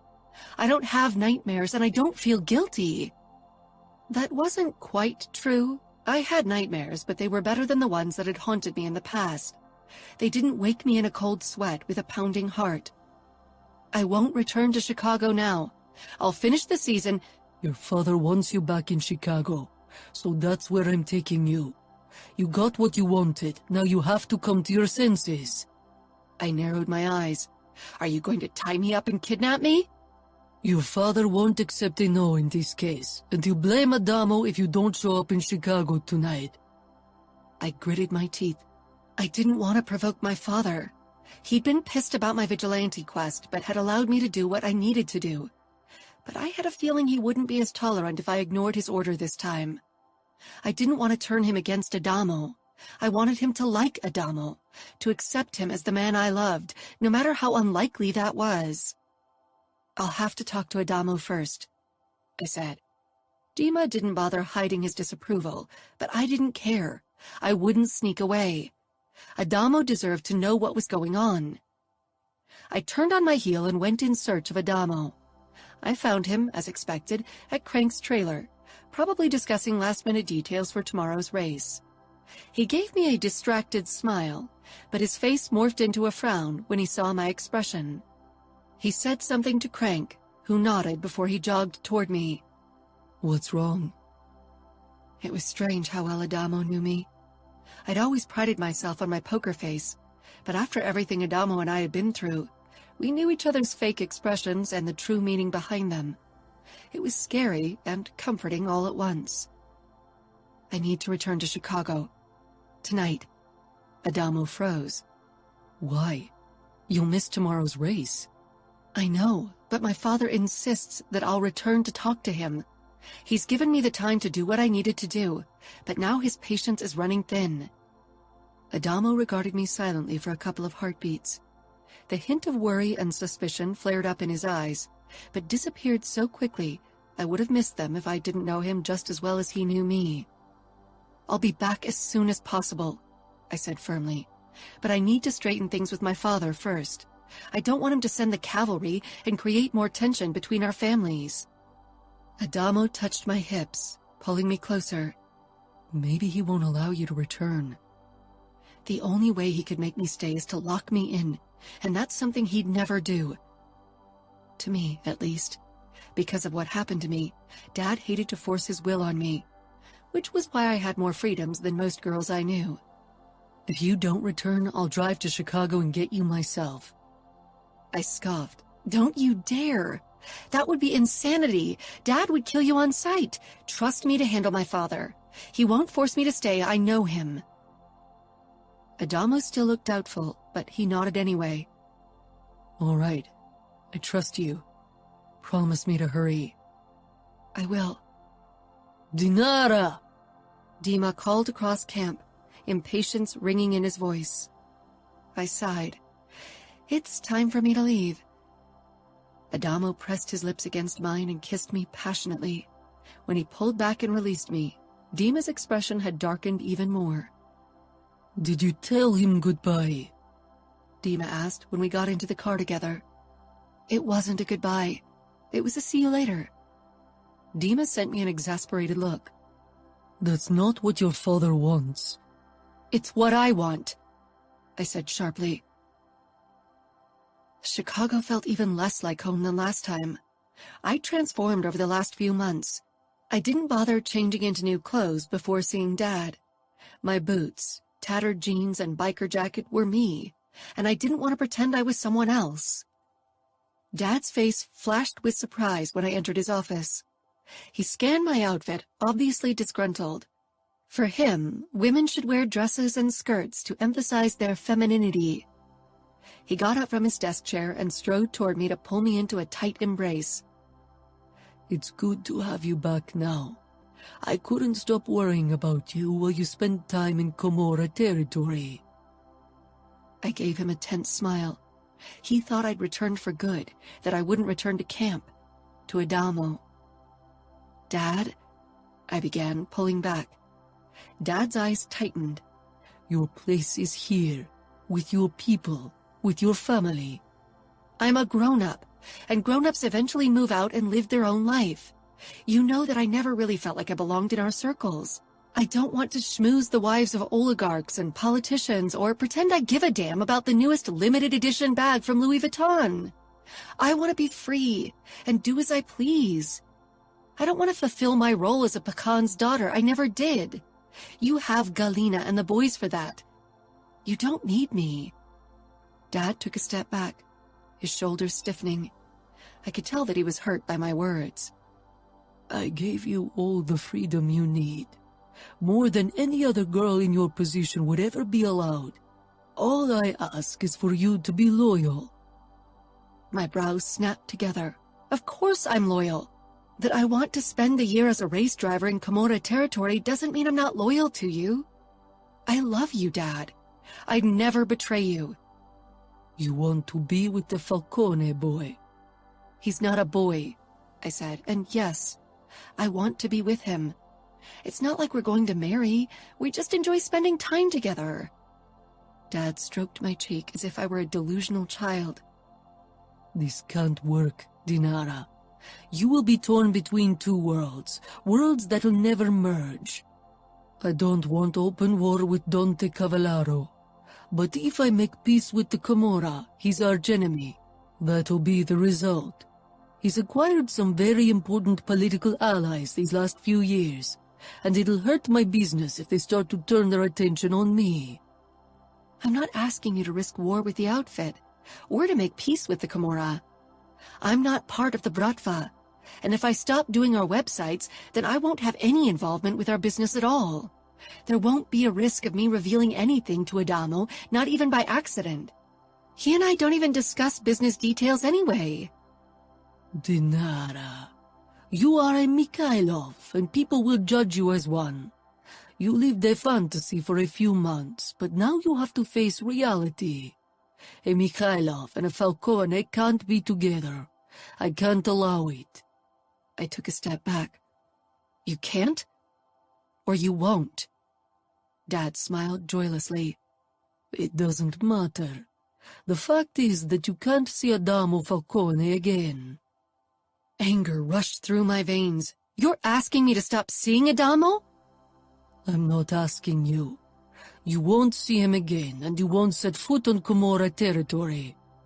You can't order me around like that. It's my life. I always respect you, but you need to respect me as well. Dad's face became hard.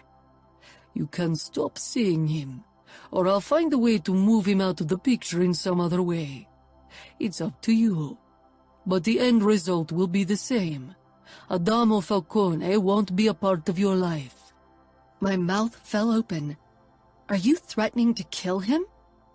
Dad perched on the edge of his desk, his business expression replacing the look he usually gave me. I'll do what's necessary to protect all of us. His voice didn't leave room for an argument. For him, the matter was settled, and my opinion was irrelevant. This side of him wasn't new to me, but usually I wasn't on the receiving end of it. I glared. You aren't protecting me by keeping me away from Adamo. I thought you wanted to see me happy, but you're obviously only concerned about business. If open war breaks out in Chicago, everyone's going to be at risk. You, Galina, the boys, my men. I have responsibility that goes beyond your infatuation with a boy you hardly know. I couldn't believe his nerve. He didn't know the first thing about Adamo and me. He'd never wanted to know, and I'd been careful not to tell him too much. Why poke a beehive? Adamo saved me. He gave me what I needed to forget the past. He brings me happiness in the present, and he makes me excited for the future. Isn't that more than a silly infatuation? For the longest time, I tried to pretend I wasn't in love with Adamo, had feared any kind of commitment. But now that I was past the point of denial, it made me all the more furious to have others question feelings I'd battled for months. I'm not someone who allows emotions easily. You know me, Dad. If I tell you that I want to be with Adamo, then that means something. Do you really think his family will allow him to be with you? Their traditions aren't ours. They'll never fully accept you, never trust you. I wasn't sure. Adamo had assured me his family would accept me. They weren't as traditional as the other Italian mob families.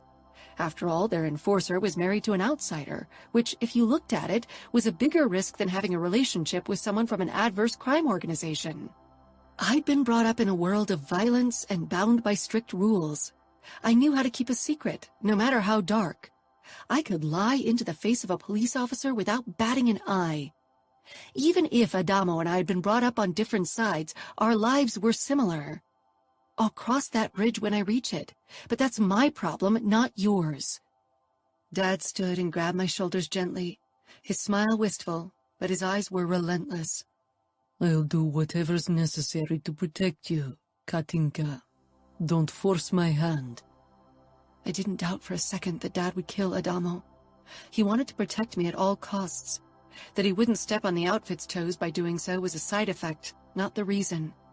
You're trying to make up for the past because you couldn't protect me from my mother and the men who molested me. But you can't undo what's happened, and certainly not by ruining my life now. Dad's fingers tightened around my upper arms. You have Dima. You two were happy together. If you want to protect Adamo, you'll stay. He's young, he'll find a new love, someone he can actually be with. Or do you actually think you can live in Las Vegas with him? Las Vegas was out of the question, would always be. But Adamo didn't want to live there either. Yet, Katinka, be reasonable, Dad said softly. Some things aren't meant to be. If you miss racing, we can try to set something up. I tore away from his grip, unable to bear his closeness. Without another word, I stormed out of his office. My eyes burned, but I didn't cry. I almost bumped into Dima in the lobby. He must have waited for me, and now he'd probably keep an eye on me to make sure I didn't leave the house. Red-hot fury sizzled in my veins. I charged toward the front door, determined to leave. I'd take a car, because Dad had probably given orders to all our pilots not to fly me anywhere. I didn't get far. Dima grabbed my forearm, jerking me to a stop. I whirled on him, furious and desperate. I didn't want to lose Dad or Dima. I didn't want to never see my half-brothers again either. But giving up Adamo? I wasn't sure I could do it. Let me go, I hissed. But Dima didn't loosen his hold. Dinara, he murmured imploringly, the voice that was usually balm on my anger. Think before you act. Do you really want Adamo to die? Do you think he'd want to die for you? I froze. Would you want Adamo to insist on being with you if Remo threatened your life because of it? Would you die for a relationship that might not even last years? I didn't even have to think about it. The answer rang loud and clear in my heart. Yes, I would risk my life to be with Adamo, because I loved him, and because he'd already done so much for me. Dima seemed to see the answer in my face, because his expression fell, but he still didn't release me. Are you sure his answer would be the same? He might have helped you get revenge, but had never really posed a threat to his life. But if your dad puts him on his death list, his days are counted. Few people survive for long if Dad wanted them dead. My mother had because of Remo Falcone's intervention. Adamo had the Camorra at his back, but he was an easy target when he lived in camp. And Dad had made it clear he would risk war with the Camorra this time if necessary. My shoulders sagged. The idea of being separated from Adamo hurt, but the fear of him being killed was even greater. Maybe Dad and Dima had a point. Adamo and I hadn't been together for long, and the majority of the time we'd been too cowardly to even put a name to what we had. I couldn't decide for Adamo to risk his life. No, I definitely didn't want him to risk his life. I need to end it face to face, Dima. I won't do it over the phone. That's a bullshit move after everything he's done for me. Your father won't allow you to return to camp. He suspects you might stay. Talk to him. If I do it now, I'll only make things worse. I'm too angry. Tell him you'll make sure I'll return. I will make sure you return, Dima said firmly. Because if you don't, your father will relieve me of my head. I really don't want to die, so you can traipse about with Falcone. Stay here. Don't you dare run off. I felt empty as I watched Dima set out for my father's office. Last night I'd allowed myself to imagine a future with Adamo. It had been blurry, with many variables, but I had been happy and free. If I stayed in Chicago, I'd never be either. Not without Adamo. Not as the Dinara that Dad wanted me to be. Dima returned 5 minutes later. He agreed, but he made it very clear that he'll send men after Adamo if you aren't back home tomorrow for lunch.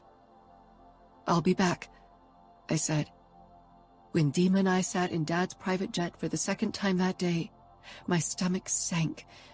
Adamo deserved to be told the reason for breaking things off in person, but the idea of actually telling him, of being close to him for one last time, it split my heart in two. What if I couldn't say goodbye? Adamo. Dinara's message telling me she would be back soon raised my alarm, and the moment Dinara showed up in camp early the next morning with Dima, I knew something was up.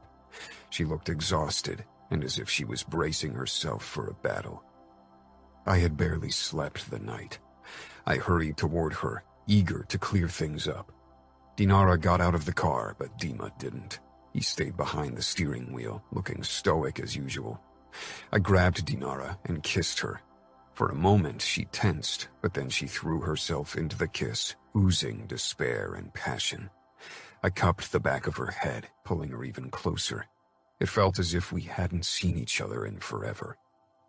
Eventually, Dinara jerked away and staggered a step back. Her cheeks were flushed. The dazed look in her eyes quickly morphed into apprehension, then determination. This wasn't good. "What's wrong?" I murmured. We were a good distance away from Dima, but the windows of the car were down, and I didn't want to risk him overhearing our conversation in case he was part of the reason for Dinara's tension. Nothing. She said quickly, but her voice proved her answer wrong. "I didn't think you'd be back in time for the race tonight. I worried it would take you days to convince your father you were safe here."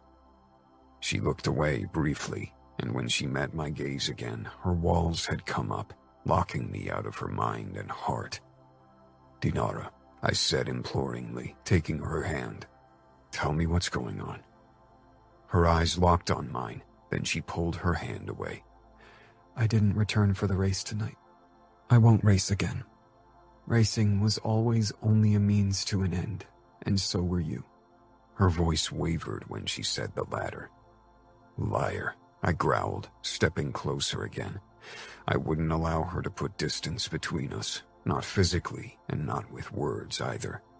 We'd gone through too much. We were both haunted by inner demons, demons only we could understand.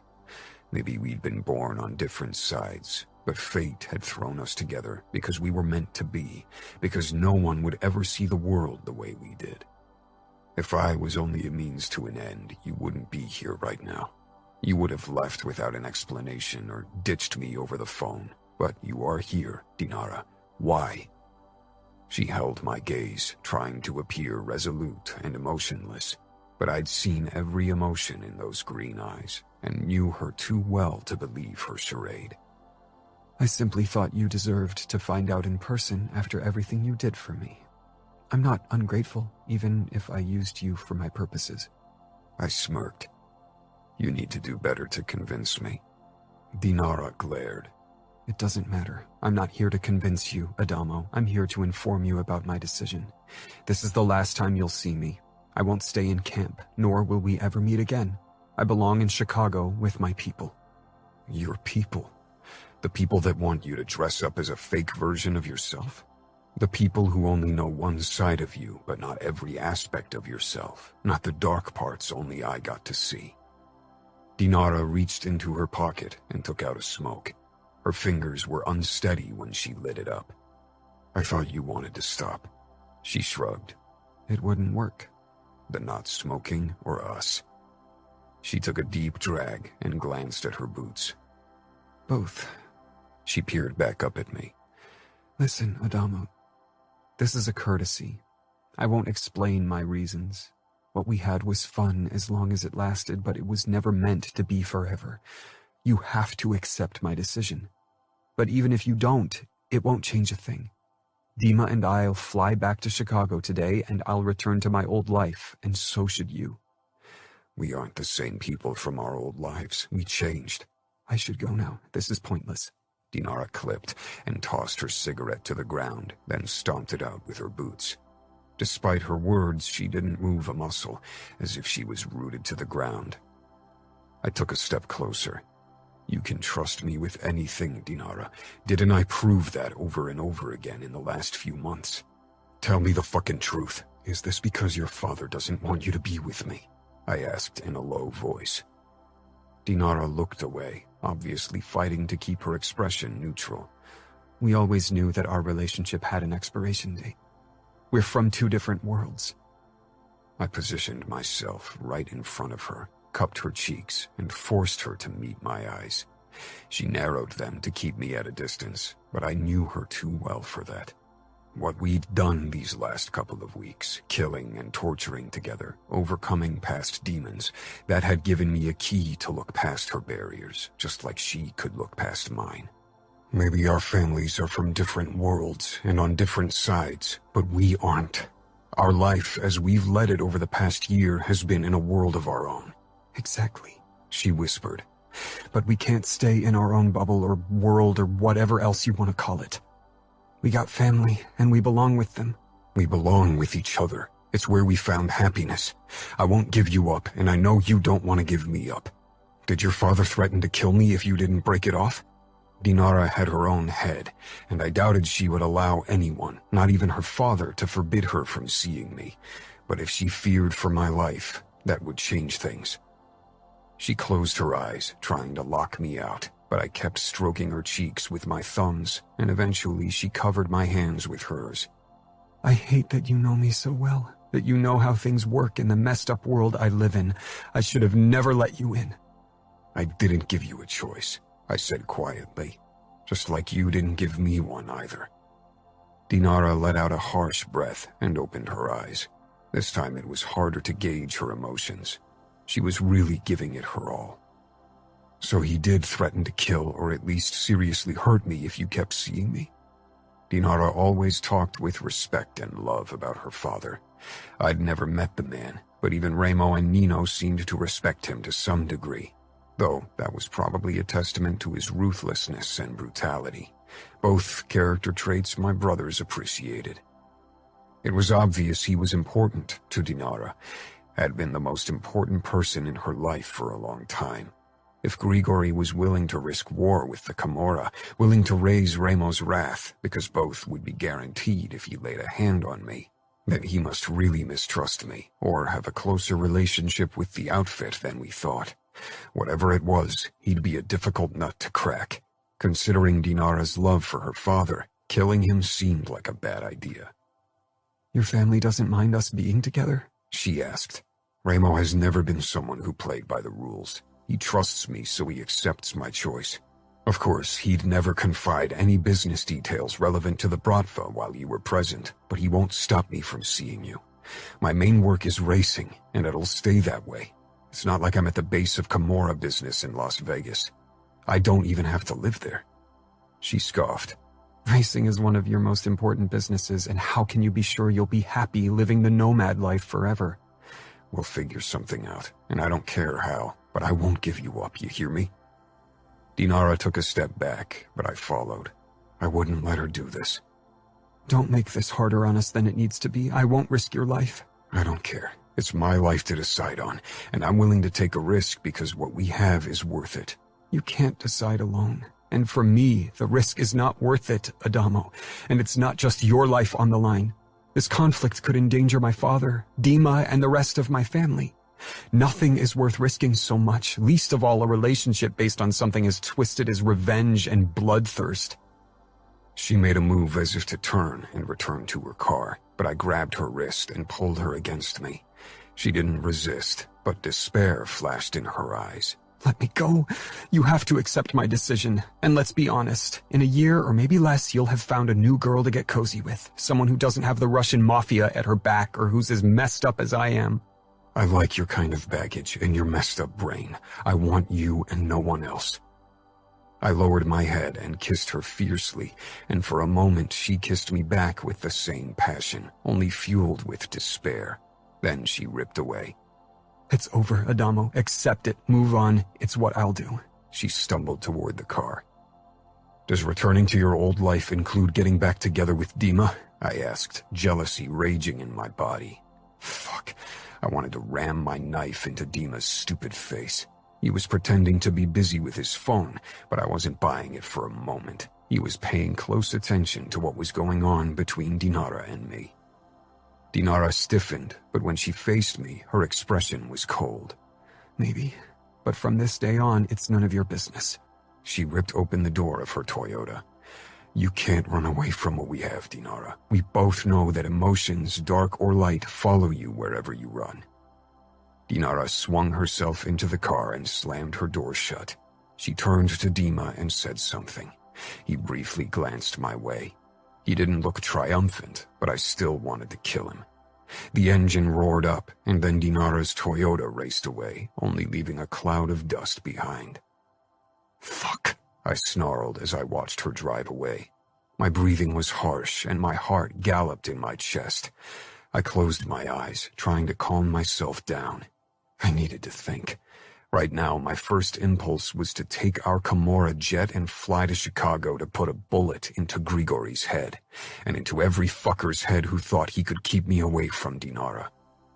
After a few more deep breaths, I pulled out my phone and called Remo. Usually Nino was the person I called to ask for advice. He was the voice of reason, after all. Adamo, I need your advice, I interrupted him. I thought Nino was your advisor of choice. I didn't say anything. Of course, Remo would put his finger into the wound. That you choose me to give you advice tells me you already made up your mind and need encouragement for an irrational and emotionally charged endeavor Nino would disapprove of. I hate that you read people so well, I muttered. He was right, as usual. I assume this is about Dinara. You and her completed your list, so your reasons to be together have to be evaluated anew. That sounds like Nino. No one's been on the receiving end of Nino's logical advice more often than me. I can anticipate his advice without talking to him. And yet you always do whatever the fuck you want. Just what you have in mind, he said with dark amusement. Dinara ended things between us because her father threatened my life. I fell silent. I wasn't a kid anymore, but Remo's protectiveness hadn't really caught up on that yet. Did he now? Remo asked in a voice that rang my alarm bells. I don't want you to handle him. This is my problem, Remo. Your involvement could end things with Dinara for good. I'll deal with Grigori. If Grigori lays a hand on you, he'll pay the consequences, Adamo. You are my brother, and I'll rip his Russian ass apart if he touches you. This was Remo's way of showing he cared for me. I knew that now, but I couldn't allow it. I'll handle things. If I want to win Dinara back, I'll have to show her how serious I am. You plan to go to Chicago? Yes, I have to. If I risk my life, she'll realize I won't give her up no matter what. And you expect me to give you the okay for this suicidal bullshit? Remo growled. You would do the same if our roles were reversed. You never cared about your life when the people you love were involved. You allowed Cavallaro to torture you for me and Serafina. A painful death was as good as certain, but you didn't care. Now it's my turn to follow in your manic footsteps. You are becoming too much like me, Adamo, Remo said. I thought you'd be happy. You were supposed to be the good Falcone. I scoffed. We both know that would have never worked. You might have to kill Grigori, Remo said. If I kill him, Dinara won't ever forgive me. I'll have to convince him or die. That's not the outcome I'm hoping for. It's not an outcome I can allow. You realize that. I want your promise that you won't go on a killing spree if things don't work out. I'm the one who's intruding on Grigori's territory. If he decides to kill me, he's got every right to do so. And as your brother, I have every right to seek revenge. Remo, I gritted out. I don't want you to avenge me. If her father got killed as well, that would break Dinara. If she really loves you, she won't allow her father to kill you, and if she can't stop him, she should be happy if I kill him. For Remo, many things were black and white, especially where loyalty was concerned. Deep down, I hoped Dinara wouldn't allow her father to kill me, but above all, I wanted to convince him of my feelings for his daughter. If Greta fell in love with an enemy, could he stop you from killing him if his love for her was true, and if he tried to prove it to you by risking his life? No, Remo said without hesitation, even if that meant Greta would never forgive you. Greta can't be separated from Nevio, nor should she be separated from her family. We are her safe haven. I'd never allow anyone to take that from her, not even for love. Okay, maybe Greta wasn't the best example, but Dinara doesn't have trouble adapting to new surroundings. She loved living in camp with me. But being with you still means you're taking her away from Grigori. He lost her once before, and he hasn't forgiven himself for it yet. Allowing her to be with you means putting her at risk in enemy territory, away from his power. I'll have to give it a try, I said imploringly. Do what you must. You are an adult. But tell Grigori that I'll destroy everything he holds dear if he touches you. Will do, I said, even if I had absolutely no intention to follow through. After my conversation with Remo, I was determined to go through with my plan. This was insanity, but if that was what it took to convince Dinara and her father that we had to be together, then I'd do it. I rented a private jet instead of taking one of the Camorras. If I showed up with a Camorra jet, Grigori might consider it a threatening gesture, but I wasn't here as a Camorrista. I was here as a Damo. A taxi took me to the Mikhailov Palace. The moment I walked toward the gate and told the guard my name, he rang the alarm. Within a minute, several Bratva guards and Dima rushed down the driveway. Dima shook his head, an incredulous expression twisting his features. The gates swung open, and the guard shoved me toward Dima. I didn't resist. Dima grabbed my arm in a crushing grip, bringing his mouth close to my ear. What the fuck, Falcone? Are you crazy? You must realize that even your name can't protect you in Chicago. This isn't Camorra land. Grigori will be pissed and kill you. That's what you've been waiting for, right? So this'll be a good day for you. Dima shook his head, muttering something in Russian under his breath. You are an idiot. Dinara will be devastated if something happens to you. My heart skipped a beat hearing her name. Dinara and I love each other. Dima nodded. I know, but Grigori won't care. He wants Dinara in Chicago. He wants her safe. Sending her off with a Falcone isn't something he can accept. Dima patted me down and removed my knives and guns and handed them over to the other guards who trained their guns on me. Are you alone? Dima asked. Yes. Usually I'd say you're lying because it's absolutely idiotic to come here without a backup, but I believe you. You've got more guts than I thought. Dima dragged me along the driveway toward a magnificent palace and then inside the building. It was something straight out of Russia, a palace so full of splendor that even I was awed despite having grown up in a huge mansion. The States and even the Camorra seemed light years away in this place. Maybe you can put in a good word for me if you want Dinara to be happy, I joked. Dima gave me an amused look. If Dinara hasn't convinced him yet, then I definitely can't do it. And if you think that Grigori will listen to you, then you're the biggest fool I know. Dima knocked on a massive wood double door with gilded decorations. Business seemed to be going splendidly for the Bratva. Come in, a deep male voice said in Russian. I'd worked my ass off to learn the language whenever I had a moment to spare, but I was still far from being fluent. But I understood enough and could even communicate on a basic level. I'd wanted to surprise Dinara with it. Now I could only hope it would appease Grigori enough to save my life.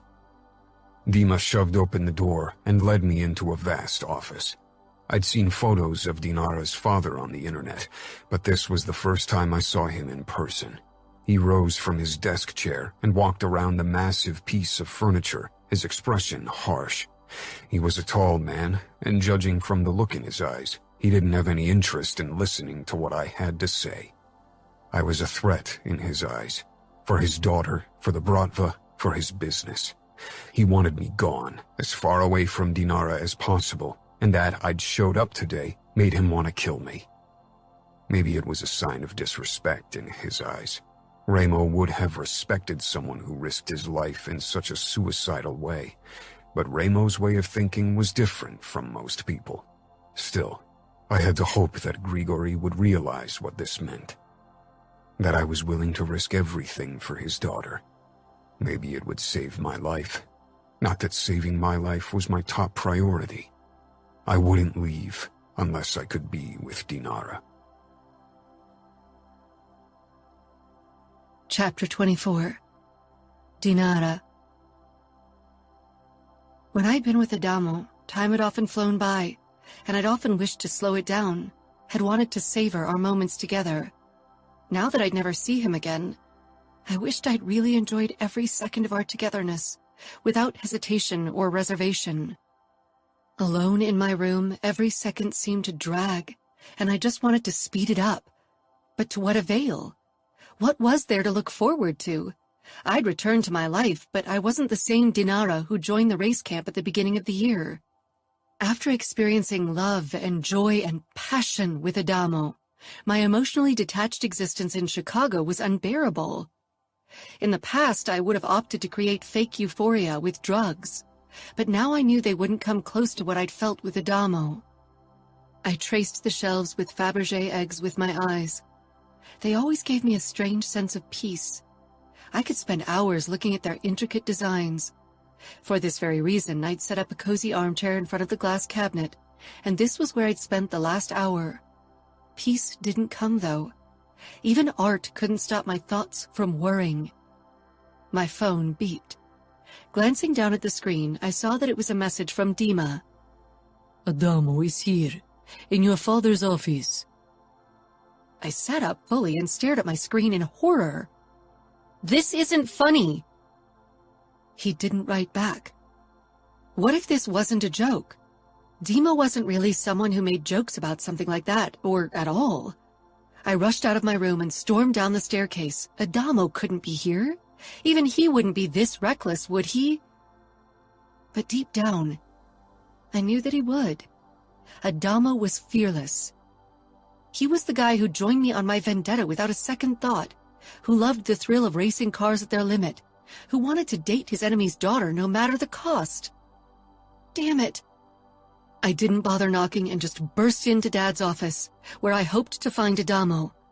As long as Dad hadn't let the guards take Adamo down into our basement, there was still hope, no matter how small.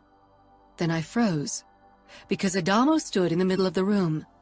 Dima and two of my father's guards lined his sides. Adamo's head swiveled around, and he gave me a smile. What the hell was he smiling about? Did he want to die? Have you lost your mind? I asked, horrified. Dad's expression made it clear that he'd hoped I wouldn't find out about Adamo's arrival. Disposing of him would be more difficult with me here. Adamo shrugged. I lost my heart, he said wryly. I could have killed him. But more than that, I wanted to kiss him and press myself against him and never let him go. These last couple of days without him, thinking that I might never see him again, had been hell. I'd hardly slept because I'd lain awake wondering if I should just leave Chicago for good and return to Adamo. But fear of my father's reaction had held me back. I hadn't wanted to risk Adamo's life. Yet now he was here, signing his death warrant for me. Dad, I said, speaking in Russian to my father. Just let him leave. He's probably high or drunk. He won't even remember anything tomorrow. He doesn't know what he's doing. I'm perfectly sober, and haven't been high in many years, Mr. Mikhailov, and I'm absolutely sure of what I'm doing. I'm here to ask you to allow your daughter to be with me, to be free to live the life she wants, Adamo said in broken Russian. But Dad's face flashed with surprise, which he quickly masked with anger. I stepped into the room and closed the door, keeping a close eye on both my father and Adamo. You can't keep me away from your daughter, unless you stop my heart from beating. Dad looked as if that was exactly what he'd do. He killed so many people in his life, some for hardly any reason at all, and Adamo gave him so many reasons. Showing up here takes a lot of bravery, or maybe it's just insanity. That's something the name Falcone has stood for in a long time. Dad! I tried again, and finally he met my gaze. His expression showed regret, as if he'd already made up his mind and knew what it would do to me. I staggered forward, but one of his men held me back. Dad, I whispered desperately, if you do this, I can't forgive you. You should leave, Katinka. This is between me and Adamo. No, I growled. It's not. This is about my life, about my heart. You can't dismiss me as if I'm a little child. Dad motioned at one of his soldiers, who made a move as if to grab my arm and lead me away. I slapped his hand away. Don't you dare. I reached inside my pocket, my fingers closing around my phone. Maybe I should leave and call Ramo. But what purpose would that serve? He wouldn't be quick enough to send help. Adamo took a step closer to my father. I didn't detect a hint of fear in his expression. There was only determination. I waded through blood for your daughter. And I'll do it again, even if it's my own, because Dinara is worth shedding every last drop of my blood for. I won't give her up, no matter what you do or what you say. And if it takes torture and death to prove my feelings for your daughter, then that's what I'm willing to do. I love her, and no force on this earth can shake that. So if you don't want me to be with your daughter, if you want me to give her up, then you'll have to end my life today. I sucked in a shaky breath, unable to process the words Adamo had said. Dima had lived to protect me. He too would have died for me. But his loyalty had been for my father. And one reason, maybe even the main reason for his willingness to die for me, had stemmed from his duty toward his Pakan. But Adamo risked everything only because of me. He opposed my father in his own territory for me. He accepted death to prove his love. I tried to marginalize my feelings for the man before me, had tried to tell myself they'd wane with time. But now that Adamo showed the courage to proclaim his feelings in such a risky manner, it would have been absolutely cowardly of me to pretend I didn't love him. I didn't want to be without him, not another day. The last few days had been hell, filled with a new kind of nightmare of losing Adamo every single night. I'd woken bathed in sweat, with my heart beating in my throat. I felt shaky under the force of my emotions, under the display of emotion on Adamo's face. He loved me, fiercely, recklessly, definitely foolishly. I slanted a look at my father, terrified of his reaction to such a forceful appearance. Dad expected respect as Pakan, and was used to people showing it to him. Of course, Adamo wasn't one of his subjects, but I wasn't sure how much that mattered to him. Instead of the dreaded fury, respect flickered in his eyes. Respect for Adamo's words. Even Dima looked less hostile toward Adamo. Surprise and relief washed through me. Maybe we could get out of this in one piece. If Dad hurt or killed Adamo, I doubted I'd heal again. You speak Russian, Dad said matter-of-factly. I could have laughed at his conversational tone, as if this wasn't a hearing determining Adamo's fate. I suppose your brother Nino taught you to handle Bratva soldiers that cross your path during your races. I learned it for Dinara, to show my respect for her heritage, and yours. Dad kept his expression cold and hard, but I knew him better than almost anyone else. He liked Adamo, as much as a Pakan could like a Falcone, and a protective father could like his daughter's lover. Dad, I said firmly as I headed toward Adamo. One of Dad's men tried to stop me, but I sent him a glare and walked past him. I took Adamo's hand and faced my father with him as a unit. I love Adamo, and I too am willing to wade through blood for him. I won't let you kill him. If you want to protect me, if you want me to find happiness and be in the light, then you'll allow Adamo and me to be together. I can't live without him. I won't. The last was a threat Dad understood too well. The day I'd almost died of an overdose haunted him to this day, and even if I hadn't tried to kill myself, Dad never really believed that. I hated blackmailing him with something like that. I wanted to live and wouldn't try anything like that, but he didn't know. He always worried about me. Dad scowled at his soldiers. Out. No. Dima raised his eyebrows. Are you sure? One of us could stay. I'm perfectly capable of protecting myself against one enemy, Dima. Now follow my order. Dima sent me a searching look, as if he considered me another enemy for my father, but then he left. I wasn't Dad's enemy, would never be, but I'd stop him from killing Adamo. Once it was only the three of us, Dad walked around his desk and sat down in his chair. That he had turned his back toward Adamo could be a sign that he didn't consider him a threat, a game of power and testosterone. but it could also be a signal of peace. I begged for the latter. I didn't want either of the most important men in my life to get hurt, especially not by each other's hand. "You're an idiot," I whispered, looking into Adamo's eyes. Adamo smiled wryly. "I know." Dad tapped his fingers on the desk, his eyes lingering on my hand and Adamo's. "There won't be peace with the Camorra. That ship has sailed after the last few attacks." Dad spoke in English, and my pulse slowed a bit more. Dad was trying to make Adamo feel more comfortable by talking in his mother tongue. "I'm not asking for peace. I'm asking for the chance to be with your daughter." "How are you going to be with my daughter if you're on different sides in a war? That could become a problem, unless you hope to take her from me and make her a part of your Falcone clan and the Camorra." Behind Dad's cold mask, I recognized his worry about losing me. Family meant everything to him, and even though he had Galina and his sons, he needed me to be part of it as well. Adamo raised his eyebrows. "Dinara isn't really part of the Bratva, is she?" Anger flashed in Dad's eyes, but Adamo continued unfazed. "But I have absolutely no intention to take Dinara from you.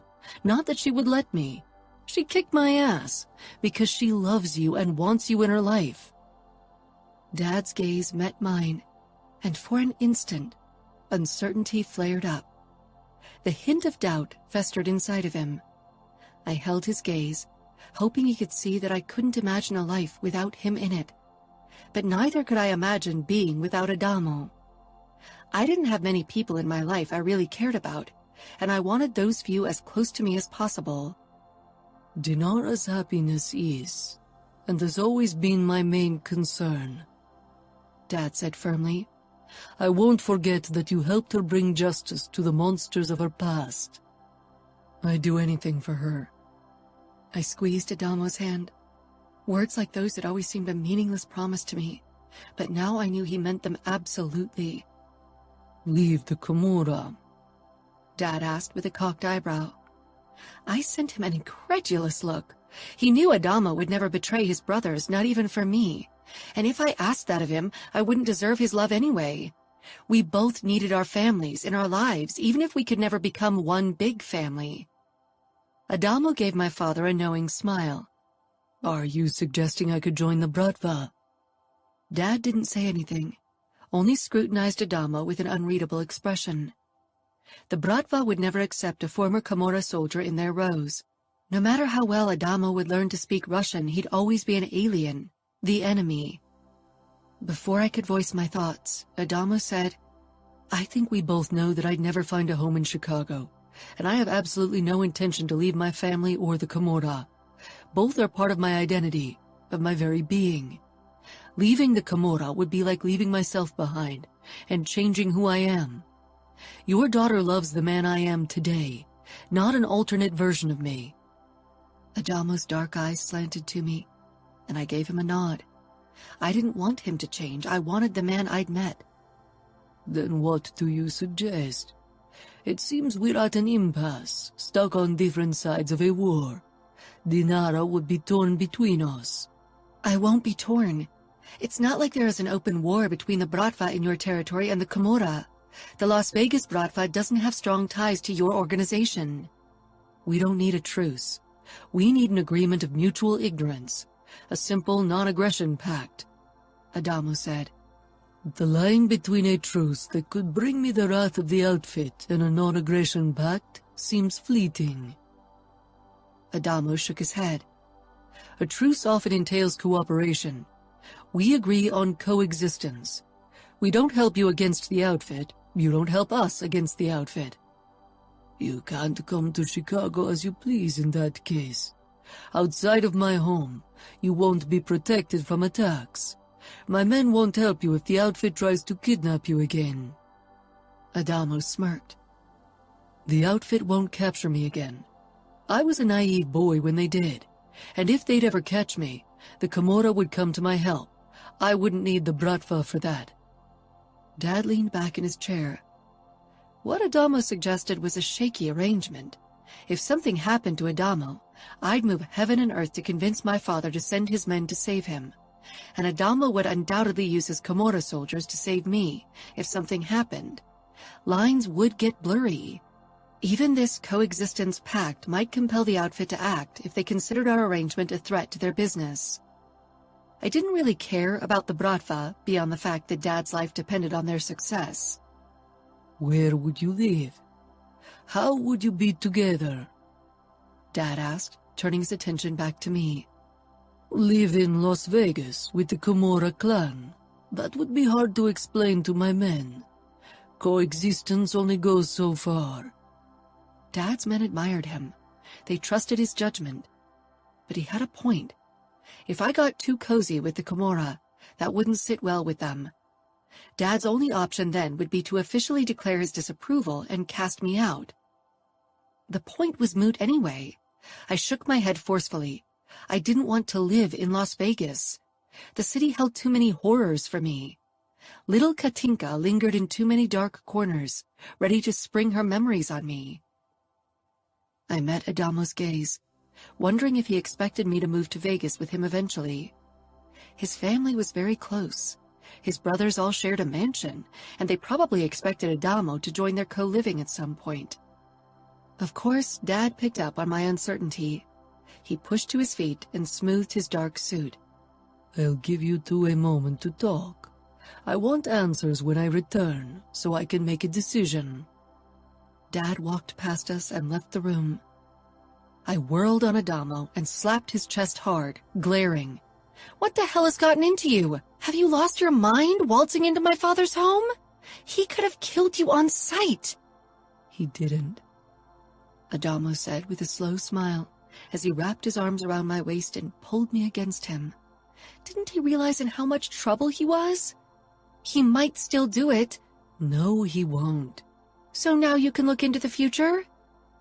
Adamo leaned down, his lips pressing against mine. I softened and kissed him back. I'd missed him these last few days. Now that I could touch him again, I wondered how I could have ever considered living without his touch, his smile. Adamo drew back. Your father wouldn't have listened to everything I had to say, and given us alone time if he had made up his mind to kill me.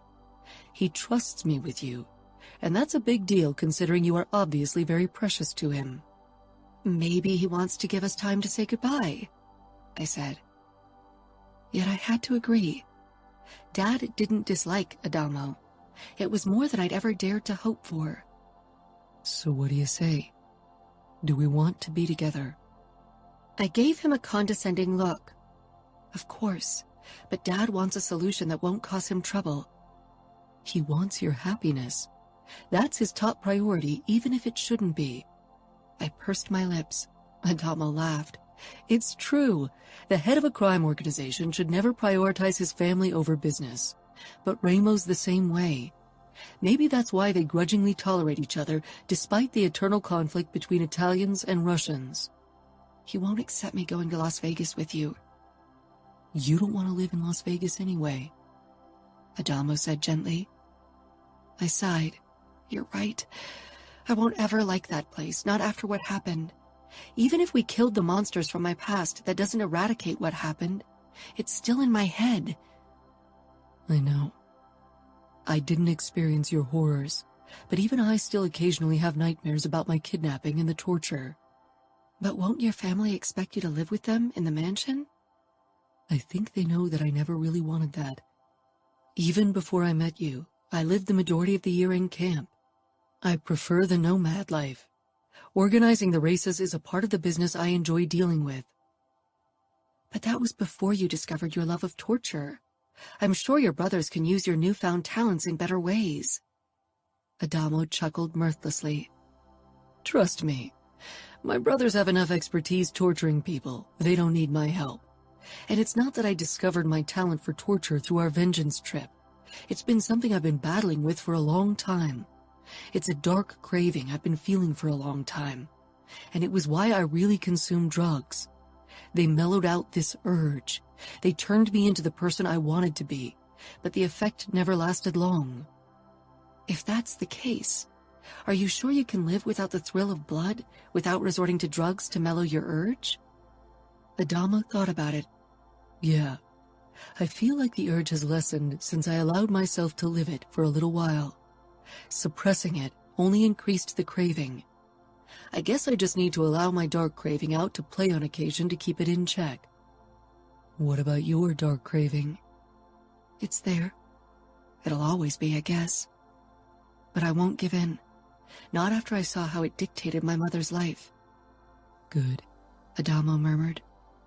But we still didn't make a decision about our future. It's easy. We live in camp. The races take place 9 months of the year, so we'll have to follow the circuit anyway. I want to keep racing. What about you? Oh, yes, I said with a grin. I missed the thrill of racing. I even missed the chaotic atmosphere in camp. We could buy a motorhome to have more room. That would allow us to create a home for us without settling down in a place. We could visit Las Vegas on occasion, and if your father ever doesn't want to kill me, we could visit Chicago as well. Otherwise, we'll just have to split up for our family visits. You think your brothers will agree to that? Once Gemma and Savio start popping out babies, my brothers can use the additional space, and Ramos twins probably won't ever move out, so they need rooms as well. If I only require 1 room for visits, that gives my brothers the chance to create living space for their kids. It's a win-win situation, if you ask me. It sounded like the perfect solution. I still wasn't convinced his brothers would agree, but maybe we could convince Dad as a first step and get Adamo out of Chicago in one piece. Can you imagine living in a motorhome with me? Or is such a living arrangement not fit for a Bratva princess? Adamo asked in a low voice, pulling me even closer and cupping my ass. I cocked an eyebrow. I prefer freedom and being with you to a palace. What about you, Camorra prince? Adamo grinned. I've been living the nomad life in a tent and car for a couple of years now. I don't need much. He lowered his mouth to mine once more, his tongue teasing my lips apart. His hand on my ass moved even lower, until his fingers stroked over my crotch. I moaned into his mouth and stood on my tiptoes to give him better access. Of course, Dad chose that moment to return. I quickly stepped back from Adamo, my cheeks heating. Being caught by my dad was something that made even me blush. Adamo smiled as if he hadn't just fingered me through my jean shorts. I was glad for Dad's poker face because he didn't give any indication that he'd noticed us getting it on. And? He asked neutrally. Adamo explained our planned living arrangements to my father, making everything sound perfectly reasonable. When he was done, Dad nodded. That could work. But who guarantees Dinara's safety? Nothing will ever happen to Dinara. When we killed her abusers, I was her protector. Neither Dima nor you were there, but Dinara was always safe. I gritted my teeth, hating how they discussed me as if I weren't present. I don't need constant protection. I'm capable of staying away from danger and, if necessary, to defend myself. I can kill someone. Both Adamo and Dad ignored my protest. If I entrust you with my daughter's safety, you better make sure you don't disappoint me. Because if something happens to her, I'll find you and torture you to death with my own hands. And believe me, they are very capable. Dad, I muttered. If something happens to Dinara, which it won't, I deserve everything you have planned for me and gladly accept my fate, Adamo said. I shook my head. You two are impossible. Dad gave Adamo a curt nod, which was the extent of approval he was probably capable of. I won't kill you today. Right now, I'm willing to give your relationship with my daughter the green light. Don't make me change my mind. I won't, Adamo promised. Does that mean Adamo and I can return to camp tomorrow? Dad nodded, but I could tell he still had trouble letting me go. I released Adamo's hand and went over to Dad to hug him tightly. Thank you, I whispered. His decision was a risk. If anyone but me would have started something with an Italian, or worse, a camorrista, he would have killed them on the spot. But for me, he was willing to accept even that. Everything for you, Katinka, he said in a low voice, before he kissed my temple. I suppose we'll have to live in sin forever, I said with a relieved laugh as we headed out of my father's office. Considering how conservative great parts of the Italian mob were, being together without being married would cause a scandal. But our relationship was scandalous on so many levels anyway. So you're saying you'd say no if I ever asked you to marry me? I sent Adamo a warning look as I led him through the lobby. Don't you dare pop that question. We haven't even dated for a year, and even then would be way too soon. I'm not even sure I want to marry at all, definitely not before I'm 30. There's really no reason to tie the knot. I wasn't in a hurry to marry, and had never really thought about my future in detail. I loved Adamo, but that didn't mean I wanted to marry. Adamo and I were allowed to spend the night together in my room, which obviously surprised Adamo, judging by his expression when I didn't give him a guest bedroom. Dad knows we're having sex, so keeping us apart for a night seems pointless. The moment I closed my door, Adamo pressed me against it, kissing me. I pulled away. I shouldn't reward you for almost getting killed. I'm very alive, Adamo said. I slipped past him toward the cabinet with my Fabergé eggs. Adamo followed me. You handled my father very well. Few men know what to say. I don't know your father, but I know men like him. I've grown up among my brothers, and trust me when I say no one's more homicidal than Ramo. But Ramo is your brother. He wouldn't kill you. Nothing's holding my father back. You are, Adamo said as he wrapped his arms around my waist from behind. Those eggs are beautiful, but we can't take them with us to camp. I huffed. They stay here. They are too precious and beautiful to ride around in a motorhome. You are as precious and beautiful. I nudged him with my elbow. Compliments won't get you sex. I'm still pissed that you risked so much. I would have never forgiven myself if my father had killed you. Nor would I have forgiven him. Adamo slipped his hand under my shirt, playing with my belly piercing, as he nodded toward the Fabergé egg in the center, the most expensive piece in the cabinet, and the first egg Dad had gifted to me. That's your belly piercing. It is. It's my favorite, and I love to have it close no matter where I am. Adamo nodded. Then his hand slipped lower. He popped open my button before he glided into my panties. His fingers found my clit and began rubbing small, teasing circles. I bit my lip, leaning back against him. I don't need compliments to get sex, Adamo said in a low voice, before he nibbled on my throat. His fingers stroked open my folds, scissoring my sensitive skin. My father might consider it disrespectful that you can't restrain yourself even for one night, I panted. Adamo chuckled. I won't tell him. Will you? He pushed 2 fingers into me. No, I gasped. That night, I lie awake in Adamo's arms for a long time, not haunted by worries or fears. I imagined our future together, and I was excited about it. Nothing was really holding us back now. Chapter 25. Adamo. When Dinara and I returned to camp the next day, it really felt like a final homecoming. Crank gave me a wave and a thumbs up when he spotted Dinara. I had already called Ramo last night to make sure he didn't attack Chicago when he didn't hear from me for too long.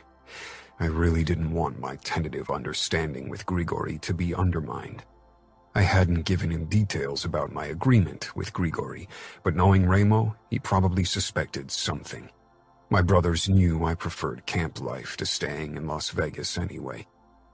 Dinara shone with happiness when we set up our tent between our cars.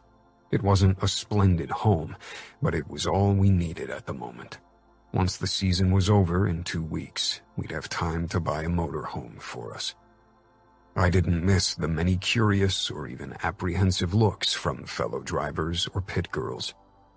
Do you think they know why we were gone so often these last few months? Dinara asked. They know something. I should have known that rumors would spread eventually. I think some of them will think twice now before cutting you off during a race. Nobody wants to get tortured and killed. Dinara said wryly. It's not like I'm a different person. You are to them. Because of your easygoing personality, it was easy for people to forget that you're a Falcone. Now they realize that one of the monsters from Vegas actually walks among them, and it makes them nervous. I could tell that this amused Dinara a great deal. I hate that name. But it serves its purpose. It's better to be feared than to be liked in the mob business. I laughed darkly. Indeed, that's Ramo's credo. I guess it was inevitable that I'd fulfill my family's fate at some point. People in camp will get a grip eventually, once they see that nothing has changed. Until then, you'll have an easier time to make up points. There's no way I can make up the points I lost in the last few races. Nor can you. We'll have to go through qualification races next season. Excitement flashed in Dinara's eyes. I love a challenge. I think people see you in a new light as well. The apprehensive looks aren't only for me. Dinara glanced around, and people quickly looked away. I doubt they fear me for myself. Women are always underestimated. Anyone who underestimates you is a fool. I really missed this, Dinara said when we sat on a log around the fire with the rest of the camp, drinking beer and eating chicken wings that burned my taste buds. Country music blared from the speakers set up around the perimeter. Yeah, it's a strange little world of our own where we can bend the rules. Dinara moved her legs in rhythm to the country beat. I grinned challengingly. I never took you for a country girl. She took a sip from her beer, a slow smile spreading on her gorgeous face. I'm a multi-layered personality. I chuckled. No kidding. I wrapped my arm around her shoulders, and she leaned her head against my shoulder. It's strange to think that this will be our home from now on. Dinara shrugged. We'll be free. I don't think there's anything better in the world. Yeah, I murmured. The first people started dancing around the fire as their alcohol levels rose. Did you talk to Dima? Dinara sighed. I didn't see him before we left.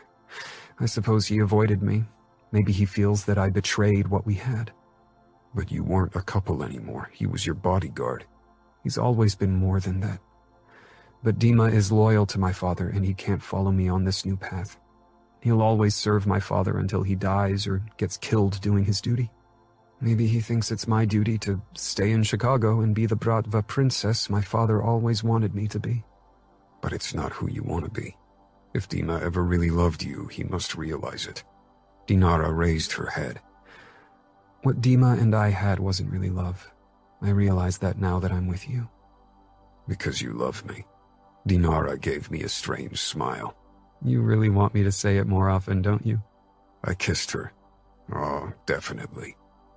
The dancing around us got wilder, stirring up dust.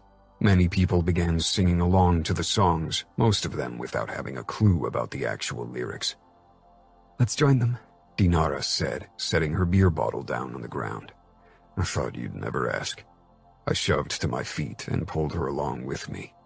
When we joined the dancers, a few of them hesitated, obviously still unsure about us after the killer couple rumors Crank had told me about.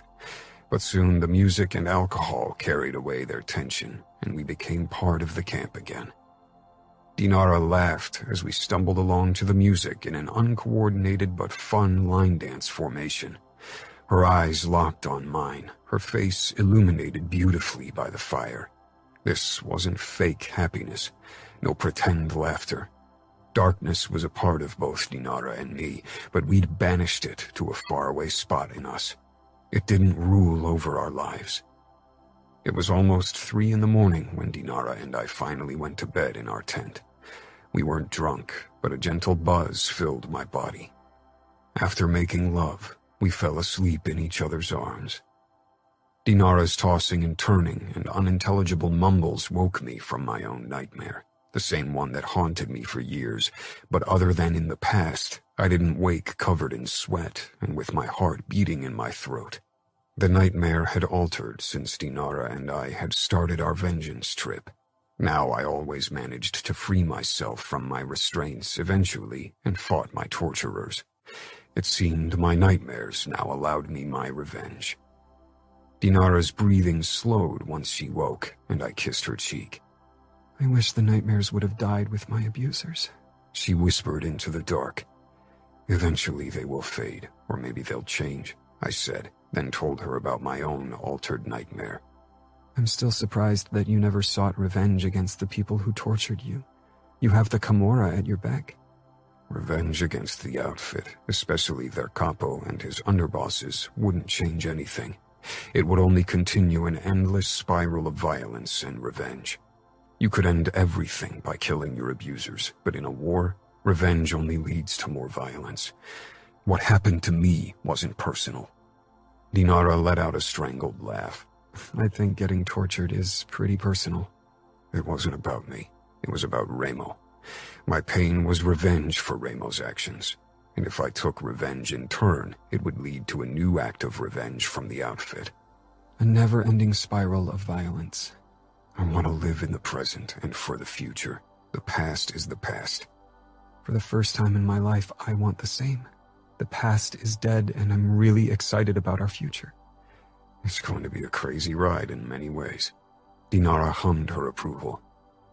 There are only 2 more races before the season's over, and most people will return to their families for Christmas. Only a few stay in camp, like Crank, and celebrate together.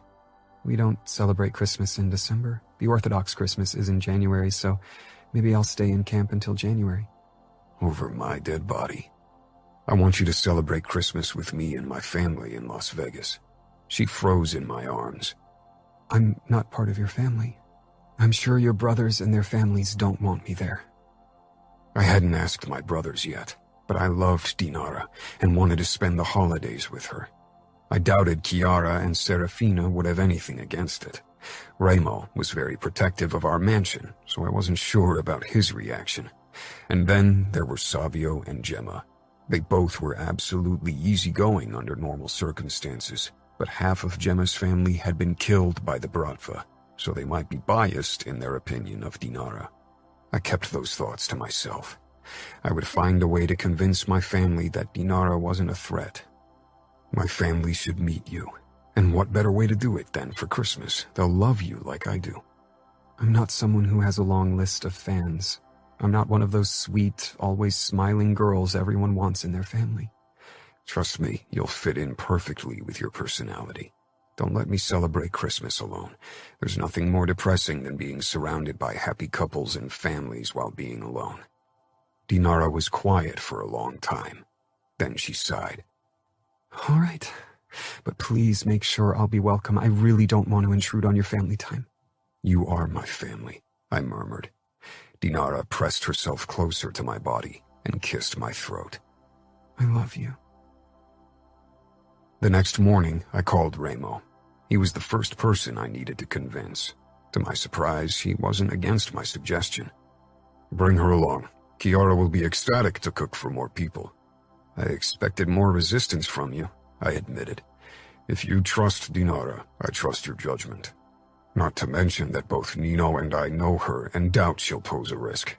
She's got more reason to be grateful toward us than to hate us for an enmity between mob families that doesn't really concern her.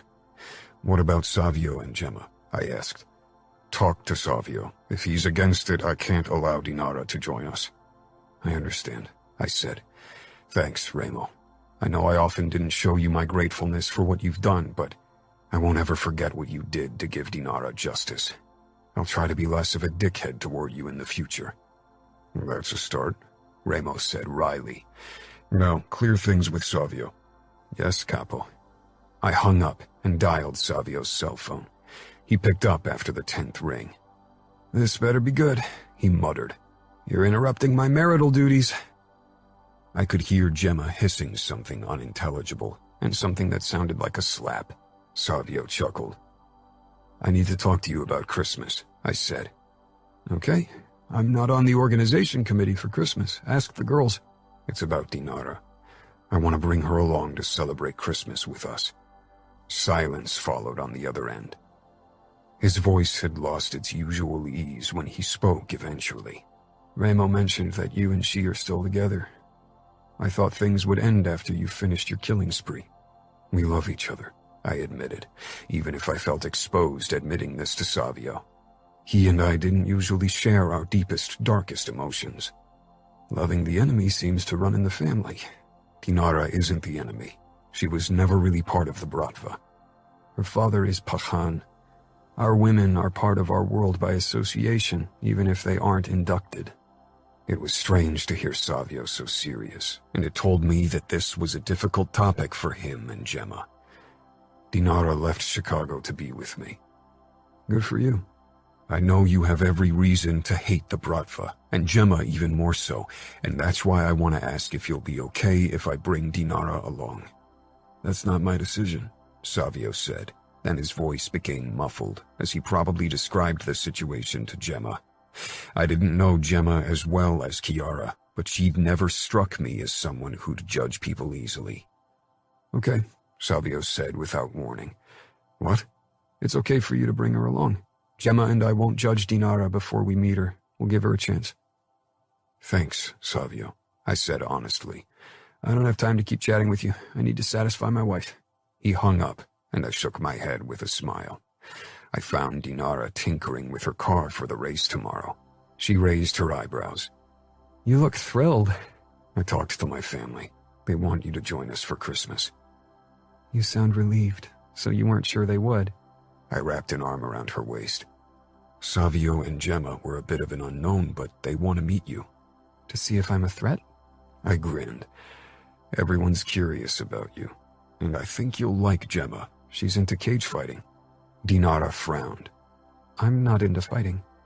But you are into racing, which is also a male-dominated activity. Dinara rolled her eyes. I don't need a dick to kick ass on the racetrack. Oh, I know, I said. So, will you celebrate Christmas with me and my family? Dinara gave a resolute nod, but I could tell she was nervous. I survived your father, and you'll survive my family. Don't worry. That's a consolation. Dinara. I'd never celebrated Christmas in December. Not that I was a big fan of the holiday in general. I'd always only celebrated it for my dad, and later for my half-brothers. Adamo had told me so much about his family that I felt as if I already knew them. I wondered how much they knew about me. I wasn't someone who got nervous easily or who was anxious before meeting new people. I was definitely more of an extrovert, even if I didn't have any trouble being alone either. I knew not everyone liked me, and I could live with it, so I wasn't worried about becoming Miss Popular. I was, however, nervous because this wasn't just a random meeting. This held meaning. It constituted that my relationship with Adamo was serious for both of us. So far, we never really put a name to it. We lived it. But this was a new step in our relationship. When we pulled up in the driveway of the magnificent white mansion, my palms actually became sweaty. This was important for Adamo, and in turn it was for me. Nervous? Adamo asked with a smirk after we got out of the car. He grabbed the huge bag with presents from the trunk before he stepped up to my side. I rolled my eyes, but gladly accepted his outstretched hand as moral support. Do I have reason to be? Everyone's okay with me being here. Adamo gave me a look that made it clear he thought I was being cute. I nudged my elbow into his side. Do you think there'll ever be a chance for me to meet your father for a relaxed family meeting? Maybe celebrate your Orthodox Christmas together? That Dad hadn't killed Adamo when he'd shown up on our doorstep had been a miracle. He was very protective of Galina and his sons, so I doubted he'd allow Adamo to be in their presence anytime soon.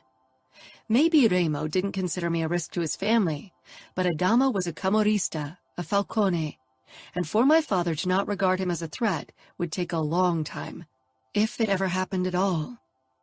Let's take this one step at a time, okay? He didn't kill you last time, that's a good start, but we shouldn't overstrain our luck too much. Let's give him time to get used to the idea of you being a constant presence in my life. Right now, he probably still hopes our relationship fails." Adamo stopped in his tracks, eyebrows cocked and the same smirk on his face. "And? Would you bet on us?" "We aren't a safe bet," I said with a wicked smile. "But who wants safe when they can have what we have?" I grabbed his collar and pulled him against me for a kiss. Adamo wrapped his arms around me. Loud kissing noises disrupted the moment. Adamo and I pulled apart. Adamo groaned and narrowed his eyes at a trio of boys who lingered in the open doorway, watching us. The tallest boy with black hair stormed toward us and gave Adamo a grin before he faced me with a cautious glint in his eyes. "Who are you?" he asked. No, demanded. Adamo nudged him forward. "That's none of your business, Navio. And you better watch your mouth or you'll be in trouble." Navio pressed his lips together, but didn't look guilty at all as he slanted me another look. The boy was maybe 8 years old, but definitely had the sass and confidence of a grown-up. Despite his rudeness, I liked the kid. If I ever had kids, I'd prefer them to have their own head and not let adults or anyone else trample all over them. I raised my eyebrows at the kid. The 2 other boys showed more restraint, but obviously distrusted my presence as well. They didn't resemble Navio. I assumed they were Nino's kids. "Are our presents in there?" Navio asked, pointing at the bag. That seemed to pique the curiosity of the 2 other boys as well, and they swarmed in on Adamo. Adamo shrugged. "That depends on your behavior." "Navio, Alessio, Massimo!" a woman shouted, her impatience ringing loudly in her voice. The boys turned on their heels and dashed back inside, leaving Adamo and me alone. I let out a laugh. "Will the rest of your family give me a similar welcome?" Adamo linked our hands again. "The kids aren't used to strangers visiting the mansion. Ramo doesn't usually allow visitors. He's very protective." I nodded, realizing what Adamo was telling me. That Ramo welcomed me into his home was a big deal. He trusts your judgment of me. Nino strolled over to us where we waited on the porch. "Won't you come in? I wanted to give Dinara the chance to change her mind after the rude welcome from Navio." Nino gave me a halfway welcoming nod before he turned to Adamo once more. "What did he do?" "He demanded to know who she is. Didn't you tell the kids?" Nino shook his head. "We told them you'd be bringing your girlfriend along. It caused quite the stir because you never presented someone before." Adamo had mentioned that he'd never been serious enough about anyone to submit them to his family's presence. That he trusted me enough to take me filled me with warmth. "Let's go," Nino said. "Chiara prepared dinner. We don't want it to become cold." Adamo and I followed Nino through a long corridor into a huge room that seemed to serve as the common area of the mansion. Adamo had mentioned that every brother had his own wing, where they lived with their wife and kids. Even Adamo still had his own wing, even though he lived in camp most of the year. The common area was already crowded with the Falcone clan. Half a dozen kids buzzed about, creating an impressive noise level. 3 boys and 2 girls.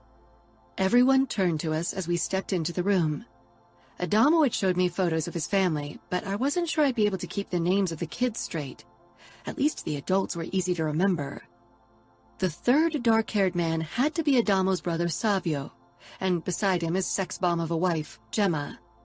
I was happy with my body, but even I felt a flicker of inadequacy upon seeing her curves. Part of her family had been killed by Bratva, so her hesitant expression didn't come as a surprise. I met her gaze and gave her a tense smile. I wouldn't feel guilty for something I wasn't responsible for. My father had assured me that he hadn't had a hand in the attack, but even if he had, I wasn't part of his business. That our families would never sit around a table and play happy family had been clear from the very start. "Welcome to our home," Ramo said. Even his body language was different from our previous meetings. A hint of tension in his limbs spoke of his protectiveness and caution. I wasn't a threat in his eyes, or I wouldn't be here, but trust wasn't part of our relationship yet. Adamo squeezed my hand and tugged me closer to his family. The table was already set, but no one had taken their respective seats yet. Raimo's wife, who reminded me a bit of Grace Kelly, sent her son Navio a warning look before she came toward me and smiled. The first completely friendly gesture of my visit. Not that I had reason to complain. After all, my father almost killed Adamo. Hi, Dinara. It's wonderful to finally meet you. We almost gave up hope that Adamo would bring you here. He's been very secretive about his relationship with you, Serafina said. We needed time to figure things out for ourselves before we told others details, I said with a smile of my own. That makes sense. Leona, the wife of Fabiano, the Camorra enforcer and not blood-related brother of the Falcones, said. Dinner is ready, a dark-haired woman said as she headed our way. I recognized her as Nino's wife, Chiara. For some reason, I felt my cheeks heat when I remembered Adamo's suggestion to talk to her about my past.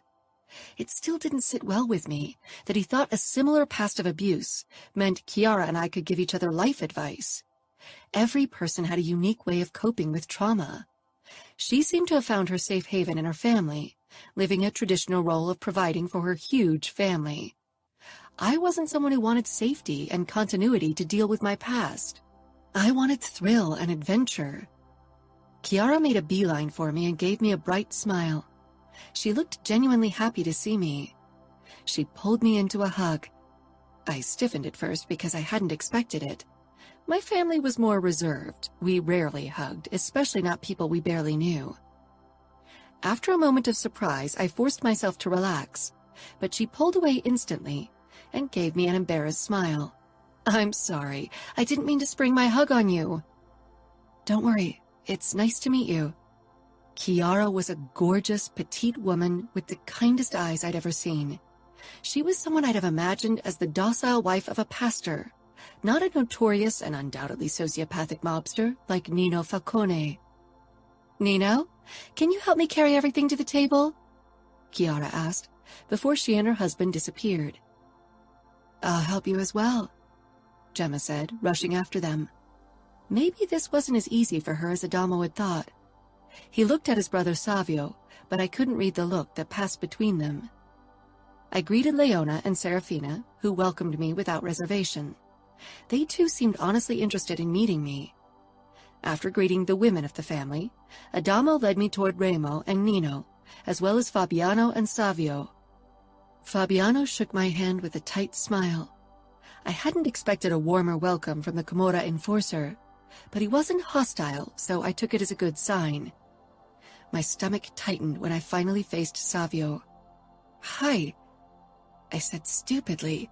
I wasn't sure why I felt uncomfortable. I wasn't guilty by association. Savio scanned me from head to toe. I was in my beloved biker boots, but instead of ripped jeans or jean shorts, I'd opted for a more festive plaid skirt, black tights, and black leather jacket over a black long-sleeved body. I should have known my emo kid brother finds himself an emo rocker chick. I blinked. The role of Ken and Barbie in the family are already taken, so we had to settle for the emo couple. I shot back before I could think it through. Remo cocked an eyebrow with that look of dark amusement always lingering on his face. Savio actually spluttered with laughter. He clapped Adamo's shoulder hard. Now I know why you chose her. I stifled a pleased grin. Adamo gave me a shrug, but I could see the tension leaving his shoulders. It wasn't a choice. Dinara is a force to be reckoned with. I didn't have a choice but to fall for her. My face heated. I sunk my nails into his hand in warning. He wasn't supposed to embarrass me. Talking emotions in front of people really put me on the spot. After a couple of minutes, Chiara, Nino, and Gemma returned with casseroles and pans, and we settled around the table. The kids still eyed me with a mix of caution and curiosity. The presents would hopefully sway them toward me tomorrow, but I wasn't sure how to handle Gemma. She had avoided me so far. I occasionally cast a glance at her during dinner. Luckily, the rest of the Falcone clan chatted animatedly with me about racing. We avoided any mention of Russia or Bratva, until Leona asked, "How do you celebrate Christmas in Russia?" I hesitated. glancing at Gemma and Savio. I didn't want to open old wounds. But Gemma looked up from her plate and met my gaze. She gave me a small smile. I relaxed and gave her a grateful smile in turn. We celebrate on January 7th. In my family, we cook 12 dishes that represent the disciples of Jesus, but that's not how everyone in Russia does it. We have a multitude of traditions in our country. More questions about Russia soon rained down on me. I was relieved that my heritage wasn't the pink elephant in the room anymore. I'd love to see the Bolshoi Ballet one day. A tiny girl with the same black hair and dark eyes as her twin, Navio, piped in. Her name was Greta, if I remembered Adamo's instructions correctly, and she looked like a precious doll with her symmetric facial features, big eyes, and porcelain skin. I saw them a few times in St. Petersburg and Moscow. My favorite ballets are the Nutcracker and Swan Lake. Greta smiled shyly at me, briefly meeting my eyes before looking away. Mine too. At once, everyone became even warmer toward me, as if this little girl's verdict held particular significance. Adamo patted my leg, then interlaced our fingers under the table. By the end of the night, I was completely relaxed. I didn't feel like part of the family yet, but I hadn't expected that. Yet I enjoyed the chaotic coziness of the Falcone home. It was a different kind of Christmas than we celebrated in Chicago, and I loved this new experience. I wanted Adamo to be part of our traditions as well, but I worried what Dad would do to him if I brought him home with me. While I was safe in Las Vegas with the Falcone clan, I wasn't sure if Adamo would be safe in Chicago. Dad could still change his mind any day. After Christmas dinner, we all moved toward the sofas. The beautifully decorated Christmas tree towered over us and illuminated our surroundings with the gentle glow of the electric candles. Before I could sit down beside Adamo, Gemma approached me. "I'm sorry that I was rude and didn't welcome you right away. Christmas is hard for me." She swallowed. "But I shouldn't vent my sadness on you. I'm sorry for what happened to your family. I hate that mob business kills so many innocents." "Thank you," Gemma said with a small smile. "I'm glad Adamo found you. I've never seen him so happy before." Adamo was talking to Fabiano, but I could tell that he was half listening to my conversation with Gemma. After Greta did a short ballet performance that Chiara accompanied with the piano, Chiara began to gather up the dishes. I helped her and carried a stack of plates over into the kitchen. I wondered if Adamo had mentioned a conversation to her as well. It made me feel awkward.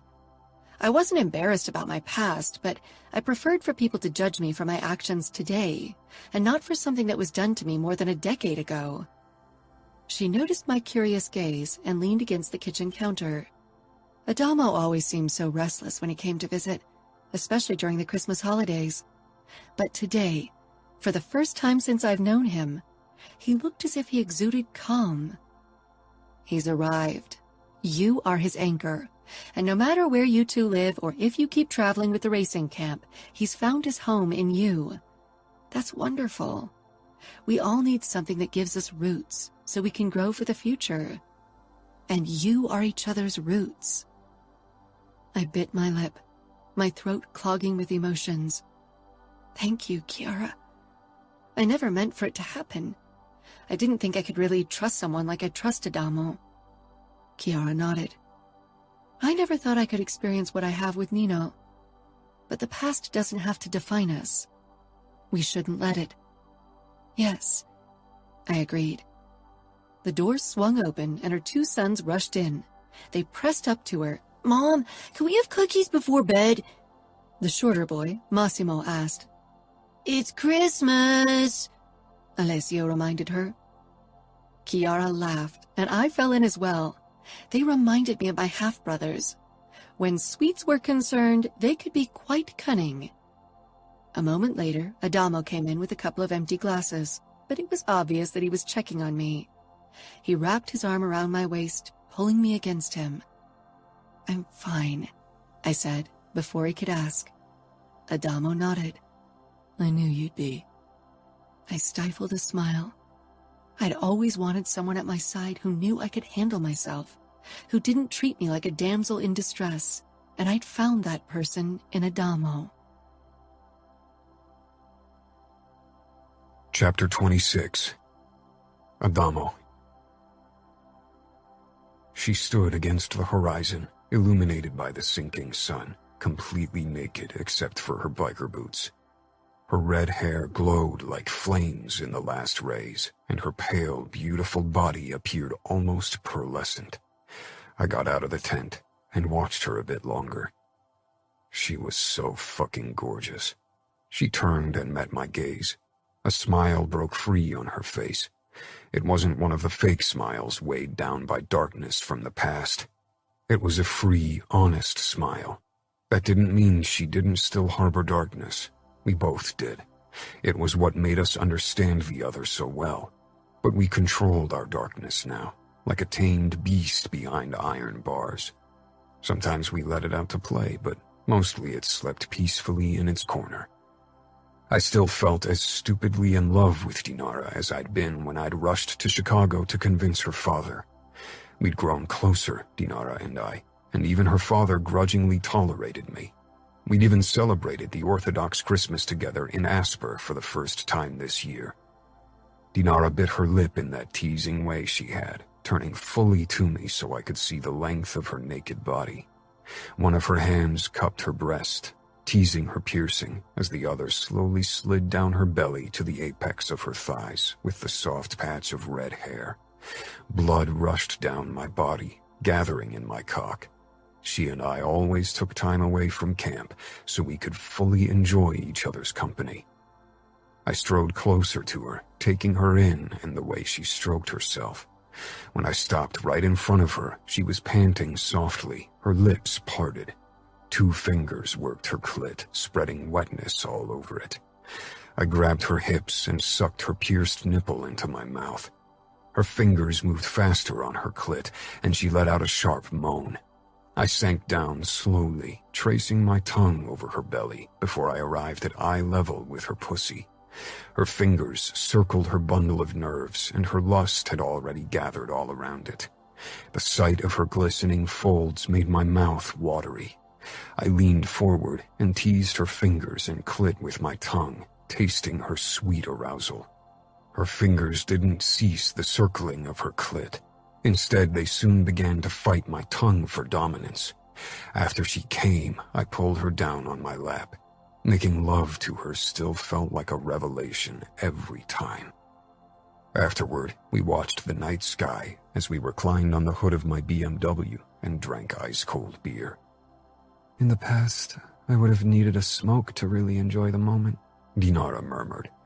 I don't even miss smoking anymore. Me neither. You and racing give me the highs that I need, she said with a teasing smile. I touched her cheek, unable to believe how lucky I was, how ridiculously happy. And then it hit me. This was the moment I'd been waiting for. Of course, I wasn't prepared, but it didn't matter. I didn't want to wait to get a ring. This was the right time, and I hoped Dinara would see it too. I slid off the hood and sank down on the dusty ground before Dinara. She sat up slowly, her eyes widening briefly, then disbelief took hold of her face. What are you doing? I took her hand with a grin. We made it to 5 years, even though you thought we wouldn't. I think we're still going strong. I'd bet all my money on us making it to 50 years. Dinara bit her lower lip, stifling laughter. Considering our risky lifestyle, I doubt we'll live that long.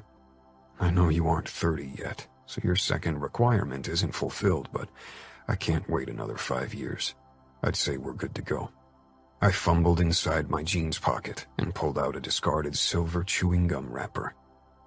Dinara let out a disbelieving laugh, but didn't comment.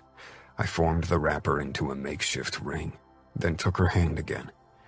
Dinara Mikhailov, will you marry me? I held up the wrapper ring, which glittered in the headlights, making it look more sturdy than it was. You are out of your mind, Dinara exclaimed, but her eyes were soft, and she had trouble fighting her smile. I lifted the ring a bit higher. I'm afraid I need an answer. She closed her eyes for a moment, and when she opened them again, she said, Yes. I pushed the wrapper ring on her finger, then staggered to my feet and wrapped my arms around her. I kissed her fiercely as she pressed close to me. For a second, I worried you'd say no. For a second, I considered saying no. I really love our life of sin without commitment, free-spirited and wild. I looked into her eyes. Then why didn't you? Dinara and I had never seriously talked about marriage. She wasn't like some girls who dreamed about a big wedding and a princess dress. If I'd had more time planning this moment, I probably would have gotten cold feet. But she had said yes, to me, to us, to forever. Dinara. Adamo grinned as if he'd won the jackpot. I stretched out my hand and admired the silver wrapper ring around my finger, not answering his question yet. I'm glad you put so much effort into our engagement ring. I teased him. I didn't really care. I rarely wore jewelry, even though I owned a shocking amount of it, all gifted by my father or family in Russia. I hadn't taken any of my jewelry with me, and I didn't miss it. The only things I really wanted to have with me were my Fabergé eggs. But a motorhome wasn't a good place for valuable pieces of art. He ran a hand through his unruly hair. He always cut it at the beginning of the season, but allowed it to grow in the months that followed. I thought you didn't care about jewelry. He actually sounded worried. I don't, I whispered. This is the perfect ring for us. Adamo chuckled. I'm not sure I agree. You'll get a better ring soon. He paused, raising his eyebrows. But you didn't answer my question. Why did I say yes? For a long time, I'd been against marriage, considered it superfluous and restricting. The mere idea of binding myself to a person like that had made me nervous. But when Adamo had popped the question, my body hadn't reacted with a cold sweat or feeling of nausea. It had felt inexplicably right. Because I can't imagine ever living without you again. So we might as well make it official. I realized we were already committed, and marriage to you doesn't mean we can't be wild and free-spirited anymore. I think that's the sweetest thing you've ever said to me, Adamo joked. I boxed his shoulder before I kissed him hard. I love you, and I love being reckless with you, and I know we can keep being reckless even when we're married, and that's perfect. And I love you. He took my hand and inspected the ring he'd put together. We can go ring shopping next time we pass a city. I pursed my lips in thought. I couldn't really see myself with a wedding ring. Do we have to get an actual ring? Can't we get something else that shows we're together? Or maybe we just don't have anything but the love in our hearts. Adamo smirked. Nice try. I want a sign of you being mine for everyone to see. You'll be mine too, remember? I don't want to forget. I wrapped my arms around his neck. No ring. But if you have a better suggestion, I might be open for it. Adamo thought about it for a while, before a grin spread on his face. He still managed to look like a boyish daredevil when he gave me that look. How about we get a wedding tattoo? Nino could do the design and inking. My brows rose in surprise. I actually liked the idea. Why not? At least that way we can't lose it. Perfect. You realize we can't have a big celebration, right? The Camorra and Bratva still barely tolerated each other, and so far Adamo's and my unusual relationship hadn't caused my father any trouble, but a wedding feast that involved both our families might change that. Adamo shrugged. I don't really care about a big party. This is about us. For all I care, it can only be you and I, and it would be the perfect wedding. We could marry in one of those chapels in Vegas, you know, the ones where Elvis seals the bond. Adamo obviously had to stifle laughter. Not Elvis. But we can marry in a chapel in Vegas if that's what you want. It would fit, don't you think? Adamo dropped his forehead against mine, smiling crookedly. A girl who hates Valentine's Day, who hates rings, and who doesn't want a nerve-wracking wedding feast. I'm pretty sure you were heaven sent. I seriously doubt it. If anything, heaven dropped me on Earth because I didn't behave. I like it when you don't behave, Adamo murmured. I know. I pulled him on top of me. Adamo.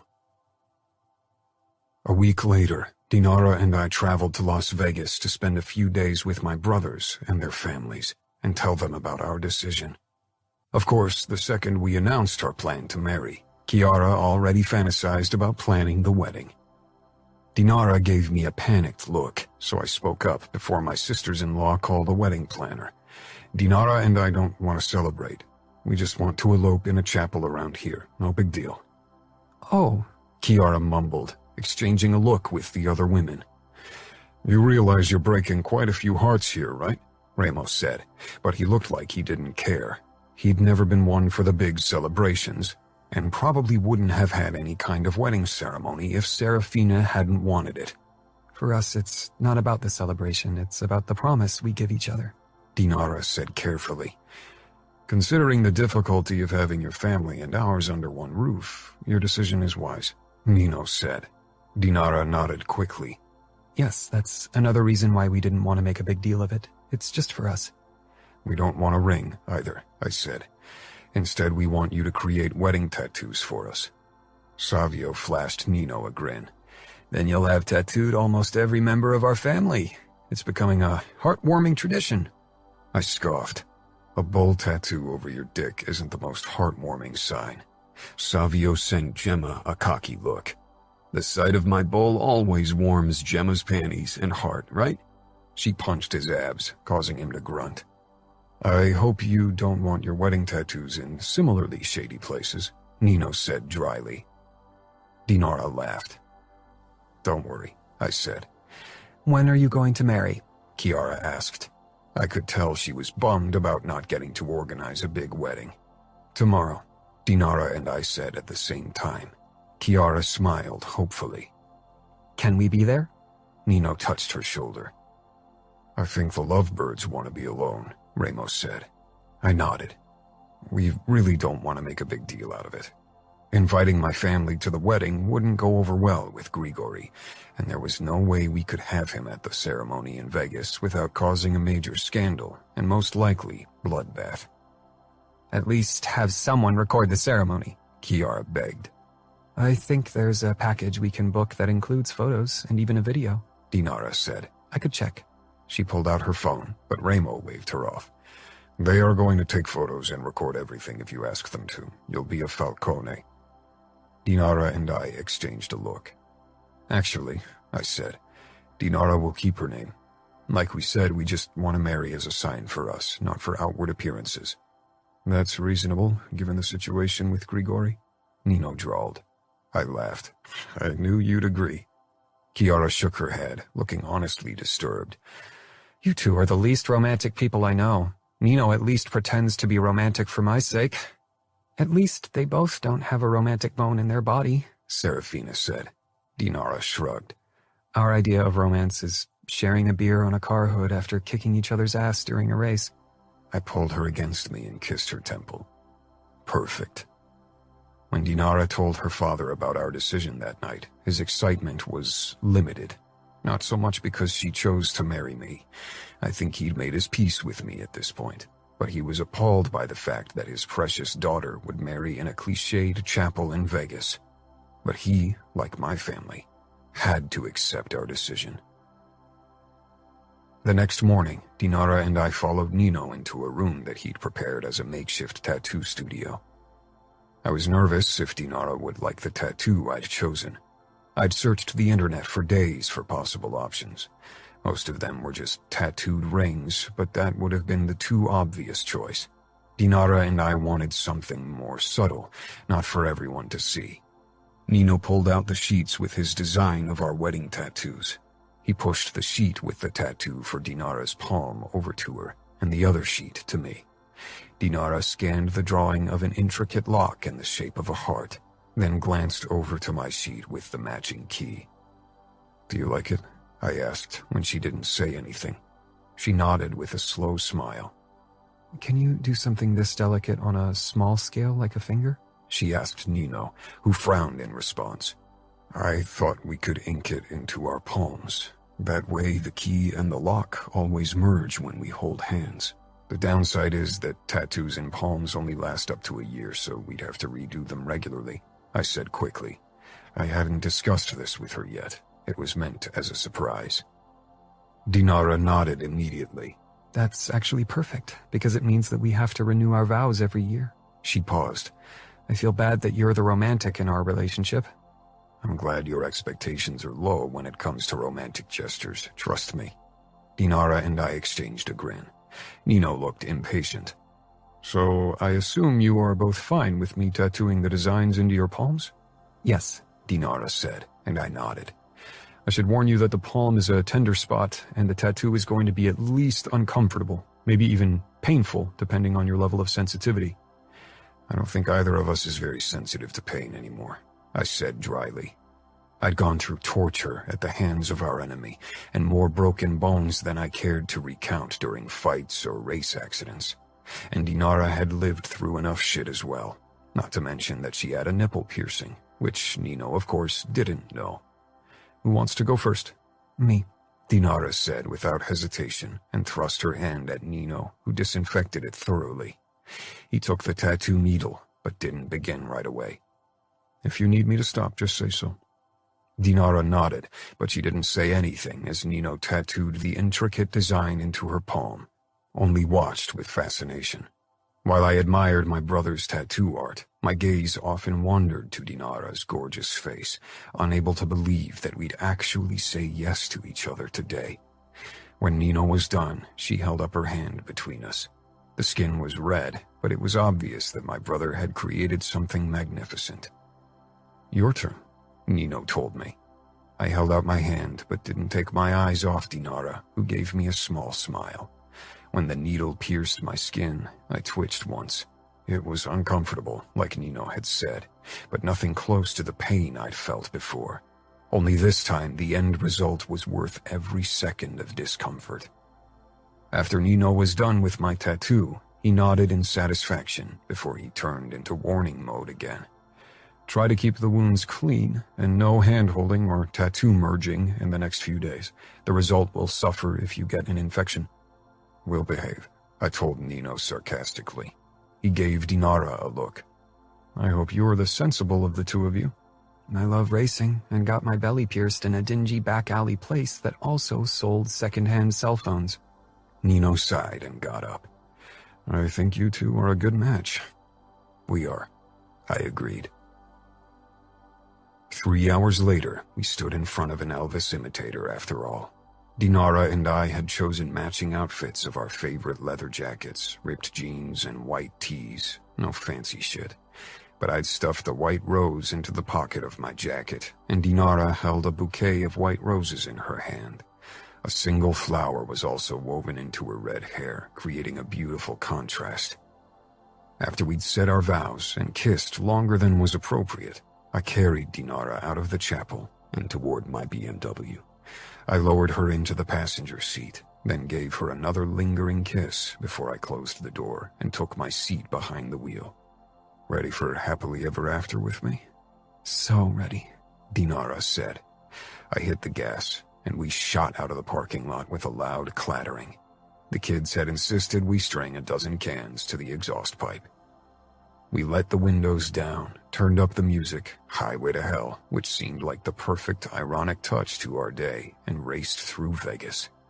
Soon, we left the city behind us to find a remote place for our first night together as a married couple. We had everything we needed to make it the perfect honeymoon. Each other, cans of macaroni and cheese for nostalgic reasons, and a 6-pack of ice-cold beer. Epilogue. Adamo. Dinara sent me a challenging look, cocking one perfectly groomed red eyebrow in an exaggerated way. One corner of my mouth twitched up, and I mimicked her expression. "I'll kick your ass, Falcone," she called over the roar of the engines. I answered by letting my car howl. "Not if I kick your ass first, Mrs. Falcone." Officially, Dinara was still a Mikhailov, but she'd soon realized that everyone considered her a Falcone in camp and in Vegas. Eventually, she'd stopped correcting them. The pit girl raised the start flag. I tensed with eagerness, the thrill of the upcoming race rushing in my veins. This was the first race of the 7-day circuit, and Dinara and I stood in the first row due to our excellent results so far. When the pit girl dropped the flag, Dinara's battle cry-like laugh burst through the roar of the engines. I grinned as I slammed my foot down on the gas pedal. My heart pounded, my pulse hammered in my veins, and I felt high on freedom and adrenaline. Dinara and I raced together for almost 15 years now, but we still relished every second of a race. Dinara tried to push me off the road when she cut in front of me in the first bend, but I held against it. My smile widened. It was on. There was nothing better than a wife who could kick your ass in a race. Dinara won the first day, but I was right behind her so we could spend the night in the same spot. It had become a beloved ritual. "Did you wait for me?" I joked when I got out of my car. Dinara snorted. I'm not nostalgic. She disappeared behind her trunk to relieve herself, and I hid behind an assortment of rocks to do the same. Dinara scanned the horizon when I joined her a couple of minutes later. I kissed her plump lips. "They'll be here soon, don't worry." I know, she said, but she didn't stop searching the area. Finally, the outline of our huge motorhome appeared in the distance. It had its own shower and toilet, a kitchen, living area, and plenty of sleeping room. The horn sounded a few times as usual before the motorhome pulled up beside our cars. The door on the driver's side swung open, and Aurora hopped out of the motorhome, her blonde hair in a messy ponytail. Roman refused to take a nap. He was too eager to watch the race, she said with an apologetic expression. "Don't worry," I said. "He can be as stubborn as his mother." Dinara sent me a warning look before she headed for the passenger side and climbed up to free Roman from his child seat. He wrapped his short legs around her waist as she came toward me. His dark hair was all over the place. It had grown in the last few weeks and fell into his eyes, but he hated having it cut, so we just gave up. Maybe he'd eventually grow tired of it being so long. "I'll cook dinner," Aurora called as she headed into the back of the motorhome. When our son was born 4 years ago, we'd wondered how we'd manage to keep racing. Dinara had paused for a year and just supported me, but then she'd missed it too much. The standard races weren't a big problem. Dinara's friend and former pit girl, Kate, could watch Roman during that time, but the 7-day circuit was a bigger problem. Luckily, Aurora, Fabiano's and Leona's daughter, was fascinated by racing and wanted to earn additional pocket money, so she played our babysitter for a few weeks during the summer holidays. This was the second year she helped us out after begging her father for over a year to allow her this job. I had to swear to him to protect her with my life, which I would have done anyway. Fabiano was like family, so Aurora was too. I set up a small fire in front of the motorhome. Dinara and I sank down in front of it with Roman between us. He'd fallen asleep the moment he was reunited with us. No surprise, considering that it was 4 in the morning. His nap and sleeping routine always got messed up during this week. Aurora carried our breakfast over to us. Hash browns, bacon, and eggs sunny side up. She yawned and gave us an embarrassed smile. "Go to bed," Dinara urged. She too looked exhausted. I was beyond that point. My head felt as if it was filled with cotton candy. With a wave, Aurora disappeared in the motorhome, and after a few minutes, the lights went out. "I wish we could sleep in our bed," Dinara mumbled. Yeah, I stroked Roman's unruly head. We'd chosen his name because it worked in Russia and Italy, so we didn't offend either of our families. But the rules are the rules. Dinara rolled her eyes. "I get it. We all have to sleep uncomfortably to have the same conditions." 15 minutes later, the 3 of us huddled together in our shared tent. Roman hadn't woken. I admired him for his ability to fall asleep in a heartbeat and continue to sleep no matter what happened around him. With him between us, Dinara and I fell asleep. This had become a tradition for us. One of us always gave in and drove a bit slower so the other could catch up, and we could have family time in the evening. Dinara and I were competitive, but we didn't really race to win. We raced because it was our life. Dinara's breathing evened out. She'd fallen asleep with her chin resting against Roman's head and a peaceful expression on her face. Having Roman had really turned us into our own little family. We'd worried if it would be a problem to keep up our nomad life with a child, but Roman never knew another way of living. He loved being fawned over by all the pit girls and getting to ride in all the cool race cars. And since we had him, my brothers and their families occasionally visited camp, even if Dinara and I tried to visit them as often as our tight racing schedule allowed. Late the next morning, during our second breakfast, Aurora, Roman, Dinara, and I sat around our kitchen table in the motorhome together and ate the khachapuri that Dinara had made. My father bought a new lodge near Aspen, a bigger one, Dinara said as she checked her messages on her cell phone. Our main contact to our families during the season was via phone. Dinara saw her father and half-brothers even less frequently than my family, and her contact with Dima was limited to occasional text altogether. She showed me the screen with several photos of a splendid timber lodge. The last one was already too big for us. You told him that we won't add more kids to our family, right? I did, but I think he prefers to ignore it. Once Jurij and Artur start giving him grandkids, we'll be off the hook. That can take a decade. With so much space, we could all celebrate together. A big Falcone Mikhailov Christmas, I joked. The Bratva and the Camorra still only tolerated each other. There was no cooperation. Dinara's and my marriage hadn't changed that, not that we'd advertised our union. We didn't want to stir up trouble in Chicago. Over the last decade, we'd established a routine. We celebrated Christmas with my family in December, and then we celebrated again with Dinara's family. Because her father didn't want me to set foot in Chicago, he'd bought a lodge in Aspen where we could celebrate together and enjoy a ski and snowboarding holiday. It was a compromise that worked well, and Roman was ecstatic over getting presents twice. I think it's really cool that you celebrate Christmas twice, Aurora said. What do you say, Roman? Yes! He agreed enthusiastically. Dinara and I exchanged an amused look. She took my hand under the table, pressing our tattoos together. Dinara. Roman clapped enthusiastically as he watched the award ceremony. Aurora had to hold his hand tightly to stop him from running around. It was only the second time that I'd managed to win the 7-day circuit. In the past, my constant pee breaks had destroyed any chance at winning, not to mention that Adamo and I often waited for each other in the first few days to spend the night together. When I stepped on the winner's rostrum, Roman clapped even harder, beaming all over his face. Adamo climbed up on the rostrum beside me. He'd finished in third position. I gave him a coy look.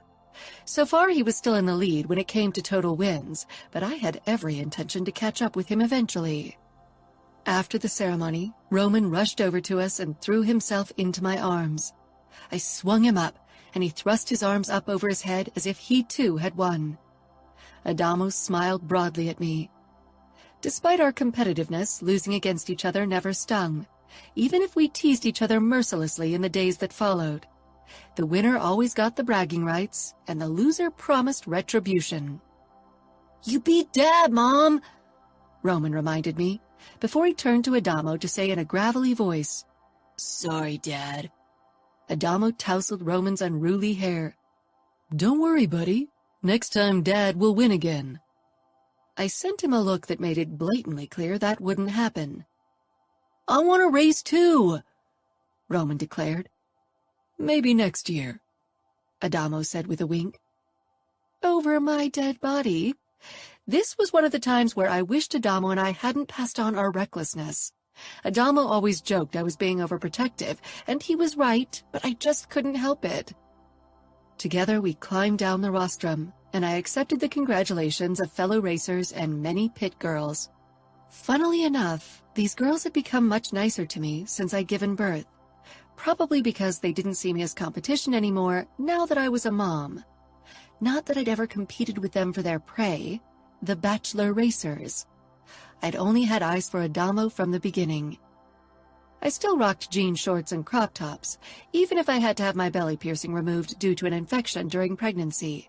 I now wore the tiny Fabergé egg as a pendant around my neck. Adamo had actually had the idea and gifted the necklace to me shortly after I'd given birth to Roman. "I'm starving," I said as I followed Adamo, who cleared a path through the buzzing crowd, which was already prepping everything for the huge party that always followed the 7-day circuit. An hour later, Adamo, Aurora, Roman, and I were square in the middle of the celebrations. A fire roared up into the sky and blasted us with heat. I held Roman's hand tightly as he tugged to get closer to the raging flames. "Someone was too fond of fire accelerant," Aurora mused as she sipped at her Coke. While Adamo and I weren't a stickler for rules, we'd given our word to Fabiano that we'd watch his daughter closely, so we didn't allow her to have any alcohol.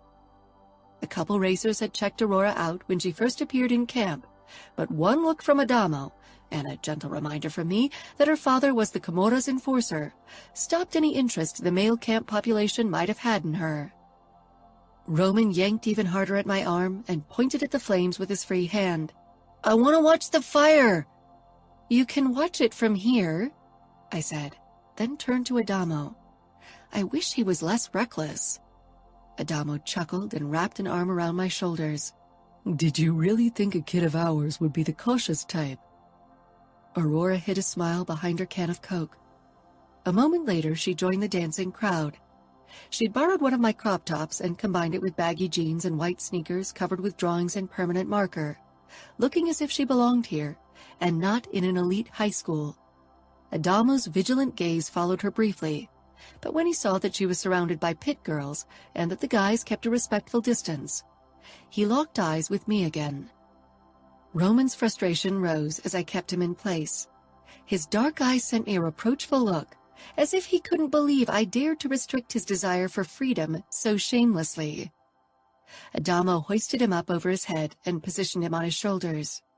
I used my now free hand to grab a beer from the drinks table and took a sip while Adamo began to rock to the music, moving closer to the fire, much to Roman's delight. His excited laughter made me smile, and I followed along, my body losing itself to the fast beat of the music. Adamo and I celebrated like this for 2 hours before we took our leave shortly before midnight with a sleeping Roman. He hung limply over Adamo's shoulder, his mouth slack in sleep. Our days of partying until the early morning hours, until we stumbled toward our tent in a drunk haze, were over since I'd become pregnant with Roman. Now 2 beers already created a buzz in my body that only half a bottle of vodka had done in the past. Aurora followed us, since she wasn't allowed to party by herself. "Can you get him ready for bed?" I asked. "We'd like to watch the stars for a bit." Aurora smiled affirmatively before she took Roman from us and went into the motorhome. Adamo smoothed his palm around my bare midriff. "Watch the stars, His low voice and the kiss he planted on my neck sent a pleasant shiver down my spine.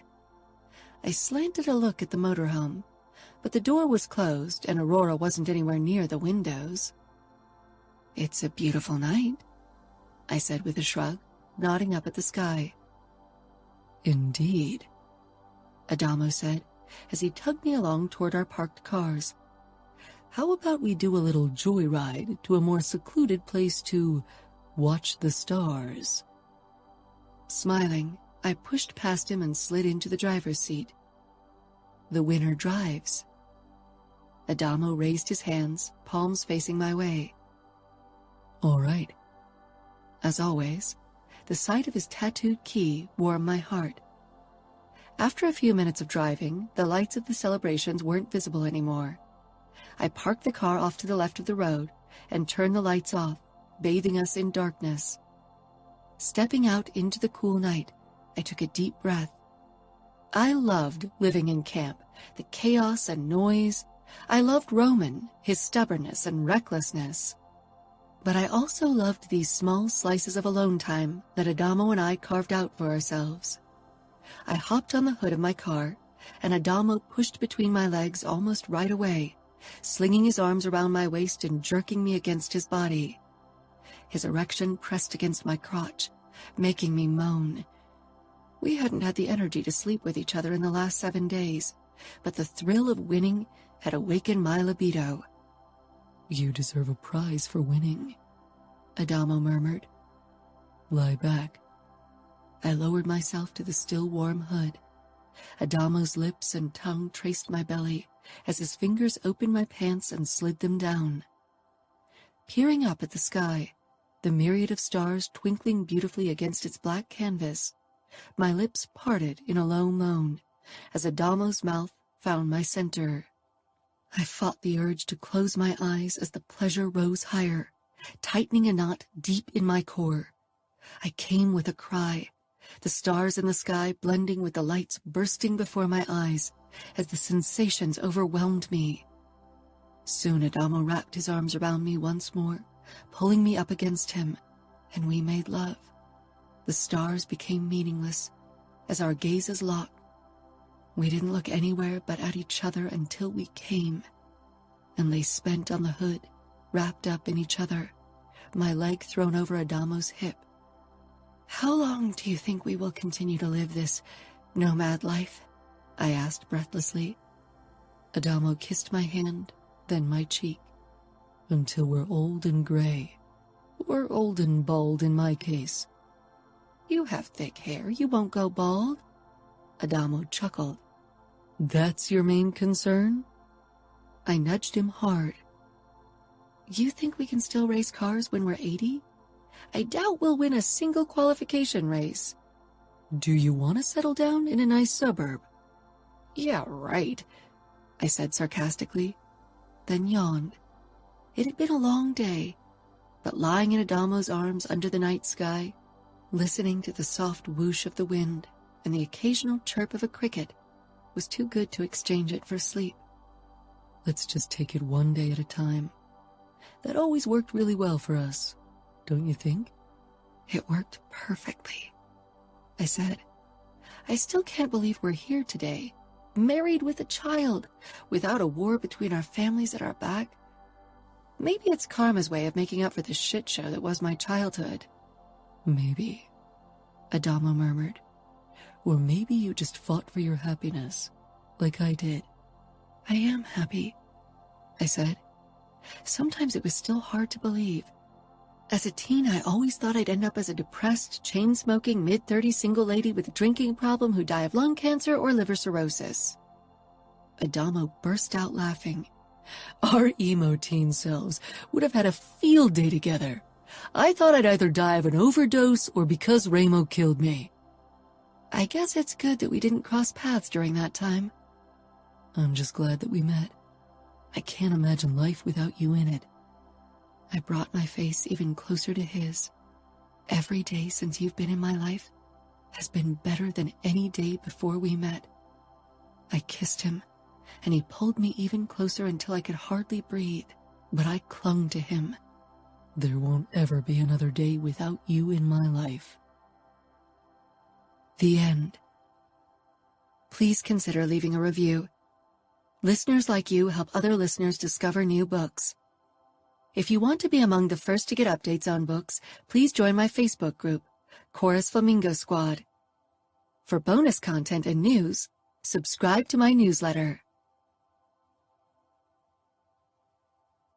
This has been Twisted Cravings, the Camorra Chronicles, Book 6. Written by Cora Reilly. Narrated by Lucy Rivers and Jason Clark, both members of SAG-AFTRA. Produced by One Night Stand Studios. Post by Simplify Productions. Text copyright 2021 by Cora Reilly.